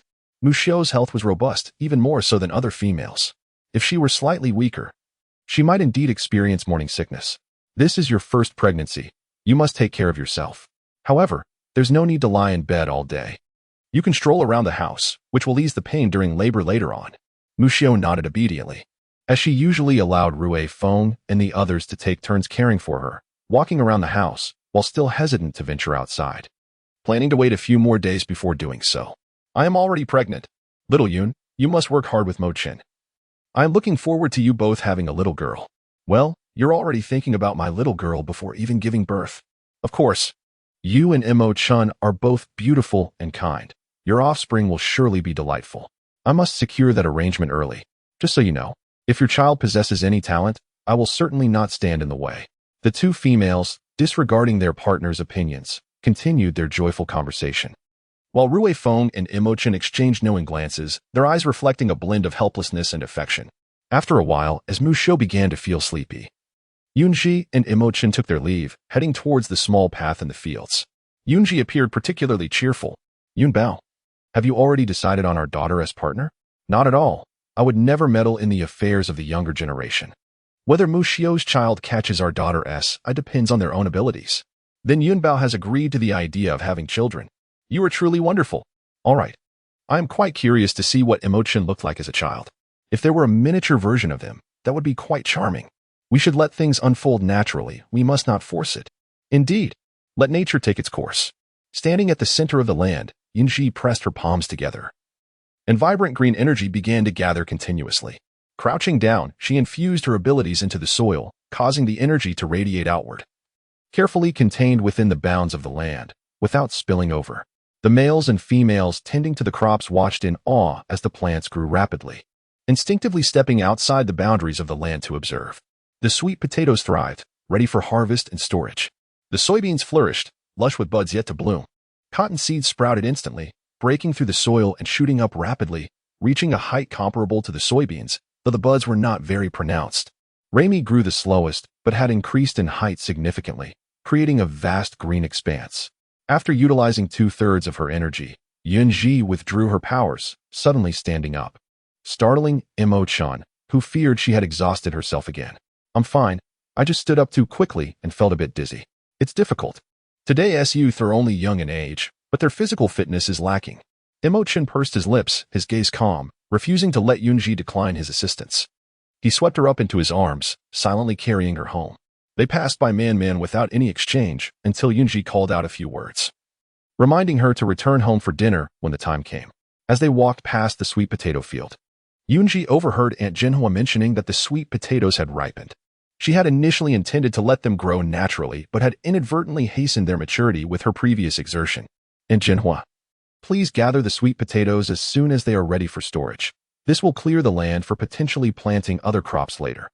She still had potatoes to tend to, along with cotton and Rami, and the land was nearly fully occupied. Now that the sweet potatoes could be harvested, it would free up space for the potatoes. "All right, I will organize everyone to gather them. You, Priestess Yun Zhi, should return home and rest assured." In the fields tended by Priest Yun Zhi, sweet potatoes were also planted, but they had yet to mature. Once the harvest was complete, assistance would be offered to gather the sweet potatoes. There was no need for haste. Everyone could take their time. Ah, indeed. Emo Chen, in a flurry, carried someone away. Though he initially wished to continue without pause, the significance of harvesting sweet potatoes compelled him to exhibit patience for a moment. Aunt Jinhua's industriousness was no trivial matter. Upon witnessing Emo Chen vanish with the person in his arms, she promptly turned to inform others of the sweet potato harvest. The atmosphere in the sweet potato field was vibrant and infectious, as the act of digging brought forth a spirited energy. Harvesting sweet potatoes on one's own land was far more comfortable than doing so in an unsafe environment. Furthermore, the recently carried home, Yun Zhi, had been utilizing her abilities frequently. Not only was she on the verge of a promotion, but her meridians had also been considerably widened. She sensed that a 5-star advancement was imminent. The rapid pace of her progression would soon present challenges, as she had benefited from the attributes of her abilities. Had she possessed different attributes, she might still be languishing at 1 or 2 stars. "You shall not venture out this afternoon. Remain at home, and I will allow you to go outside tomorrow." Although she found Emo Chen's concerns somewhat excessive, warmth filled her heart. "Very well. I shall heed your words." She obediently acquiesced, and this time, Emo Chen broke his stoic demeanor to smile at her. At present, only the flower fruit trees, corn, and potatoes awaited nurturing, and completion was drawing near. She had observed the yield of the flower fruit trees in the Woodheart Valley. Roughly, one tree could produce 60 fruits, which could be enhanced to 90 through the application of abilities. The maturation of flower fruits was staggered rather than simultaneous. Allowing for continuous consumption and growth, the plucked fruits would yield new buds in the same location, ensuring a year-round harvest, provided the trees remained alive. On a more serious note, what is the strength of that group of rogue beasts led by Darby? As the conversation shifted to serious matters, Emo Chen gathered his composure, sitting on the bed with Yun Zhi in his arms. When faced with rogue beasts of equal rank, the orcs of the tribe inevitably fell to the superiority of the rogues. Darby, a 5-star black wolf, posed a significant threat. Had he not been present in the Xize tribe, the Manta tribe would have suffered the same fate as Xize. Darby's high rank and adaptability were noteworthy. In a moment of distraction, he had seized the opportunity against Emo Chen. Reflecting on their past confrontation, Emo Chen remembered how he had destroyed something of great importance to Darby and had left without a backward glance. Given Darby's attachment to that object, it was implausible that he would not seek revenge. At that time, Emo Chen had deemed the object insignificant, unaware that it was a cherished memento from Darby's mother. What kind of orcs are among those rogue beasts? All sorts, with wolves being the most prevalent. Wolves are a pack species, and under Darby's command, they have long adhered to his orders. She was aware of the wolves' weaknesses, yet she had never fought against orcs, let alone the ferocious rogue beasts. In the forest, she could deftly evade capture using plants, yet rogue beasts were equally familiar with the terrain, leaving her feeling rather vulnerable. Emo Chen, you understand Darby and his rogue beasts. You should oversee the construction of the stone wall. Understood. I shall go once you are asleep. What would you like to eat? He wished to alleviate Yun Zhi's worries regarding the rogue beasts. Darby would not act without assurance, albeit he was rather arrogant. Currently, Darby remained unaware of his presence in the Xize tribe, which could be leveraged against his arrogance. A simple meal of sweet potato pancakes will suffice. You and Maman should eat well. Maman is still growing, and without rice, the flower fruit has been consumed, so we shall revert to the previous diet. Understood. You should lie down and rest now while I prepare the meal. Observing Yun Zhi settle down obediently, Emo Chen descended to prepare lunch. With the weather being warm and lacking a cool mat, Yun Zhi found it difficult to remain comfortable. Previously, she had felt no heat while being held by Emo Chen. The embodiment of ice, however, now she felt excessively warm. At the foot of the mountain to the right of the sacrificial altar, Yin led a group of young people in dismantling the wooden fence. Shulin, how does the height of the stone wall compare to our beast forms? It should be 3 layers thick. How does that sound? Yun Zhi expressed the desire to enhance both the height and thickness of the stone wall, prompting him to gather a team for discussion. The construction of the stone wall had long been a consideration of his. However, given that the tribe accepted wandering beasts and that the vicinity of the falling moon forest posed no threats, indeed, even the wandering beast refrained from causing trouble, he ultimately abandoned the idea of erecting the stone wall.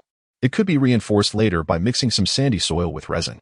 Shu Lin maintained a stoic demeanor, having matured from youthful impulsiveness to a more composed and steady disposition. He rightly noted that once the resin dried, it would become remarkably sturdy, although it needed to be collected promptly. Fengze frowned, acknowledging that this resin was only available during the bountiful season, and the nearby xiang trees that produced it were rather scarce. Nonetheless, any amount collected would suffice, as mixing it with sandy soil would not detract from its efficacy. The resin would bind with the sand, thus providing a more robust adhesion between the stones. Very well, Lei Fu declared. Assigning tasks, he would lead a team to gather resin, while Fengze and Shu Lin would transport stones. And he would oversee the dismantling of the wooden fence and the excavation of pits for the stones. He intended to follow Yun Zhi's advice, ensuring that not only the pillars of the stone house would be embedded deep into the ground, but also that a portion of the stone wall would be buried as well. With clear delineation of roles, each group set to work. Inan, as the chief, typically would not need to exert himself, yet the tribe was short-handed, and he did not consider himself too esteemed to assist others, as helping them was tantamount to aiding himself. In the sweet potato fields, the females toiled vigorously, their faces illuminated with the joy of harvest. Baskets overflowing with sweet potatoes were transported back home, stored in the cellar, while those that could not fit were placed in the food storage cave. The priestess Yun Zhi is truly remarkable. The sweet potatoes she cultivated are even larger than those we excavated from the wild. Indeed, came the enthusiastic reply. Grandma Lian Bin is also busy crafting something, purportedly for garments, designed by Priestess Yun Zhi herself. Yes, Grandma Lian Bin mentioned that there are divine signs on the drawings, crafted by Priestess Yun Zhi. Priestess Yun Zhi can even inscribe divine signs. Goodness, is there anything she cannot do? The divine signs likely referred to the writings on the drawing board by Yun Zhi. In the past, every tribe-S priest would possess some literacy, though it was rare. Now, the connection between priests and literacy had faded into obscurity. Aside from her priestly abilities, Yun Zhi had surpassed even Hui Priestess in many respects. Hui Priestess was undoubtedly pleased to have found such a formidable successor, as she contemplated her eventual retirement in a few years to lead a simple life as an ordinary elder beastman, enjoying her twilight years alongside Xize. Conversations revolved entirely around Yun Zhi, and the pace of work did not wane. Observing the increasing piles of sweet potatoes, Zhenhua beamed with delight, her smile reaching her eyes. In this unadorned season of harvest, the tribe busied themselves with gathering sweet potatoes, yet the land was still not as abundant as the outside. As the hunting teams returned, whether accompanied or alone, they cleared the fields of sweet potatoes before dusk. Some, who relished sweet potatoes, stored extra in the cellar, while others intended to save them for the cold season, moving them to the food storage cave. Though the food storage cave was spacious, this year's yield was substantial. The chief took the opportunity to inspect it and decided to expand it once more. As the full moon rose high, the falling moon forest lay in tranquility, a firefly flitting by, guiding the gaze deeper into the twilight. Upon reaching the daybreak mountains and crossing into the dawn forest, A stone wall came into view on the plains. A river, resembling a white jade ribbon, flowed through the stone wall, entering its embrace, surrounded by various stone houses, encircling a towering stone fortress while maintaining a 10-meter radius of open space around it. The Flying Lion tribe, a prairie tribe, stood resilient behind the protection of their stone wall. They had no chief, only a Lion King, for the stone fortress served as his residence. Within the fortress, a stout middle-aged man clad in burlap sat on the main seat, his golden brown eyes betraying an air of haughty authority. "How's the exchange meeting arranged?" he inquired, his gaze fixed on the man standing at his side, emanating an intimidating presence without the need for raised voices. During the exchange meetings, participating tribes would reap numerous benefits. Regardless of their size, every tribe attending was required to offer a certain quantity of goods to the hosting tribe in exchange for temporary lodging. "Everything has been arranged. In due time, tribes will begin to arrive," replied Xiaogu, his silver-gray eyes devoid of emotion as they met the Lion King Yasa's gaze. As the youngest priest of the Flying Lion tribe, he found himself performing menial tasks akin to servitude, being the least favored child of the Lion King. Even after becoming a priest, he remained looked down upon by his own father. "You know what to do when the time comes, I trust? I had hoped you would inherit my abilities, yet you've completely adopted those from your maternal line. Were it not for being chosen as an apprentice by the priest, he would have long been cast out of the Flying Lion tribe to fend for himself." Xiaogu bowed his head in understanding. The self-proclaimed Lion King was merely an ancient relic of 5 stars.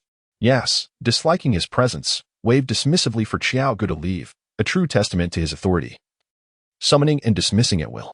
Yun Zhi gazed with satisfaction at the heap of potatoes on the ground, their sprouts having emerged, signaling that they were ready for planting. "Emo Chen, you and Man should plant the corn at home. I will take care of dividing the potato seeds," she declared.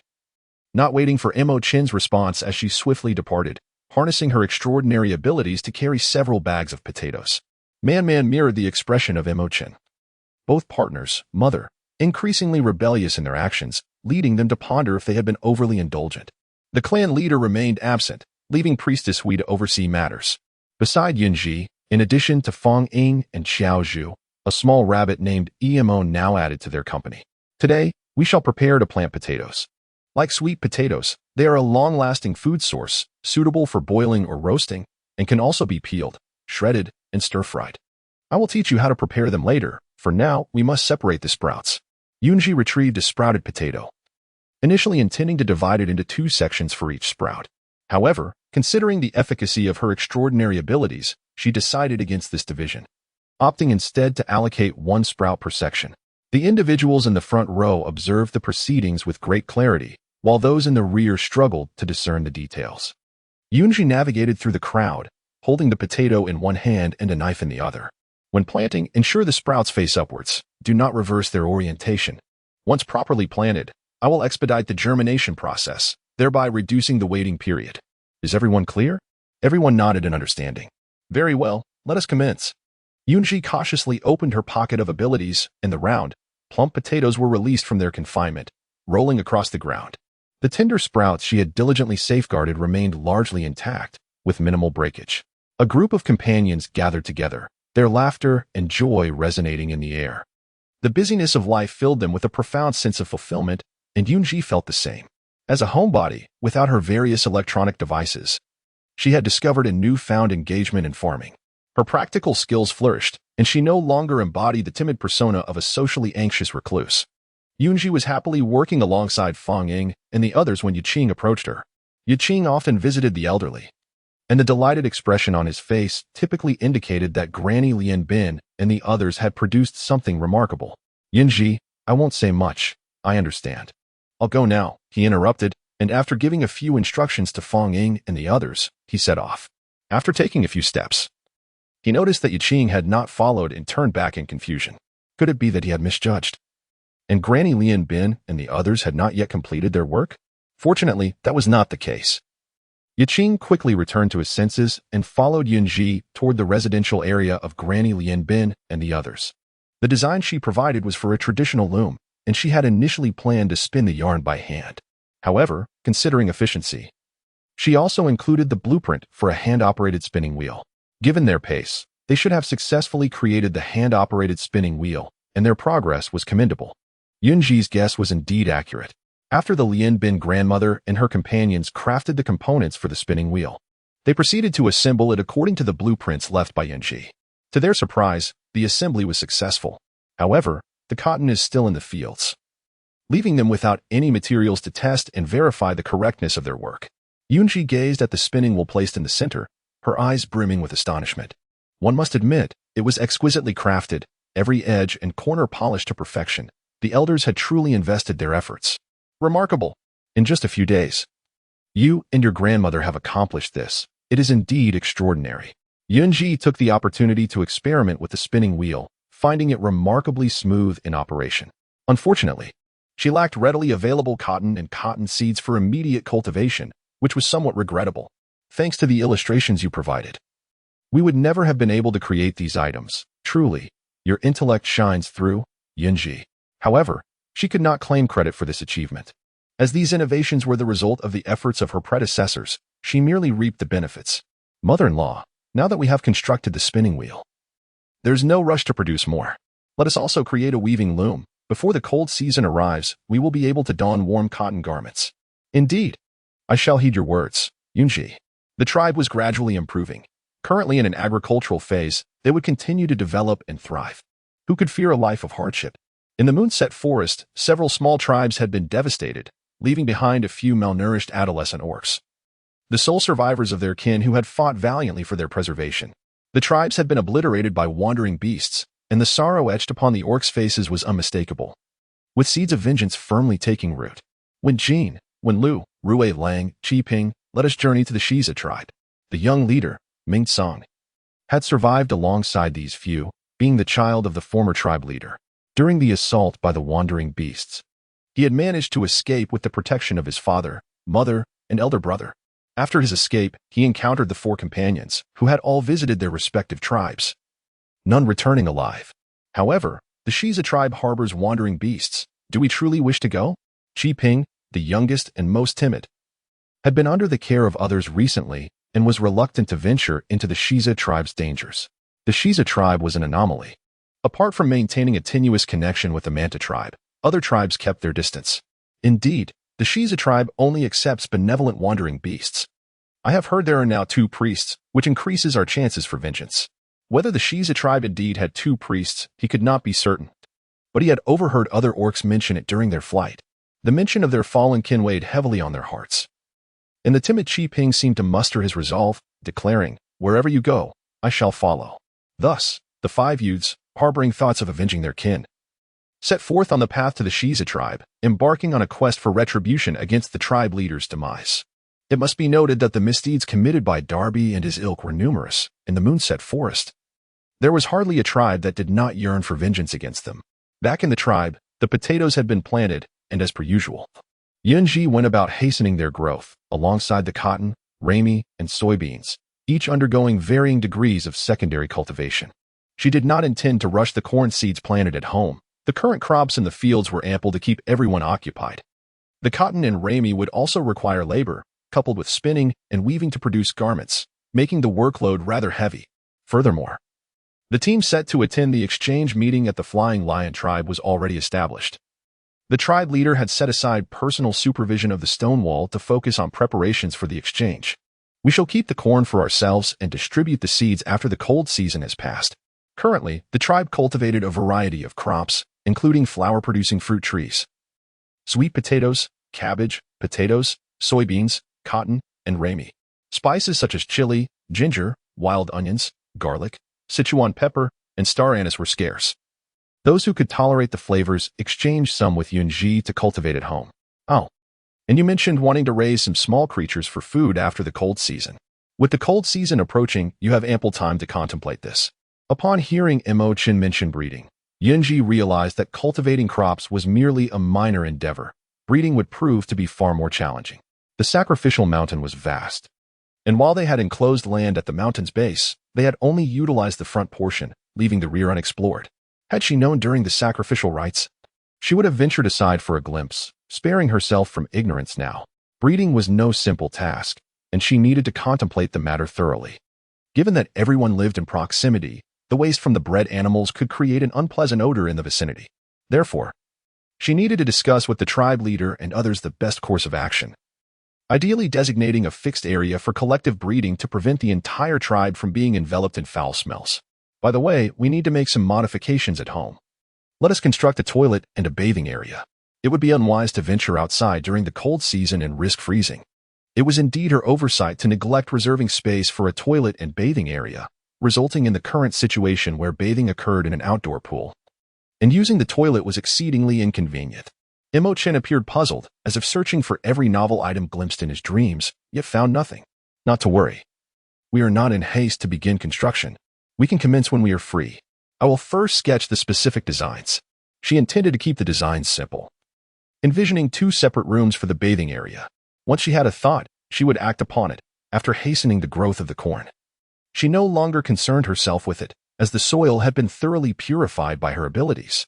In just a few days, Yun Zhi's sweet potato field officially entered the harvest phase, and the cabbage was also harvested into the cellar. She enlisted the help of the individual responsible for creating pottery to procure several large jars. She intended to gather some wild vegetables to prepare dried dishes and pickled cabbage, anticipating the delicious sour fish stew that made her mouth water at the mere thought. The harvested soybeans could also be prepared for soy sauce. And once she discovered the means to produce sugar, crafting wine would be effortless. Gently caressing the floral adornment at her palm, she mused that her embellishment was rather practical among the throngs of transmigrators. Yun Bao, what are you pondering that has made your mouth water? Emo Chen, not quite grasping the situation, thought to himself that he had not deprived his beloved Yun Bao of sustenance. How could she be lost in thought to the point of drooling?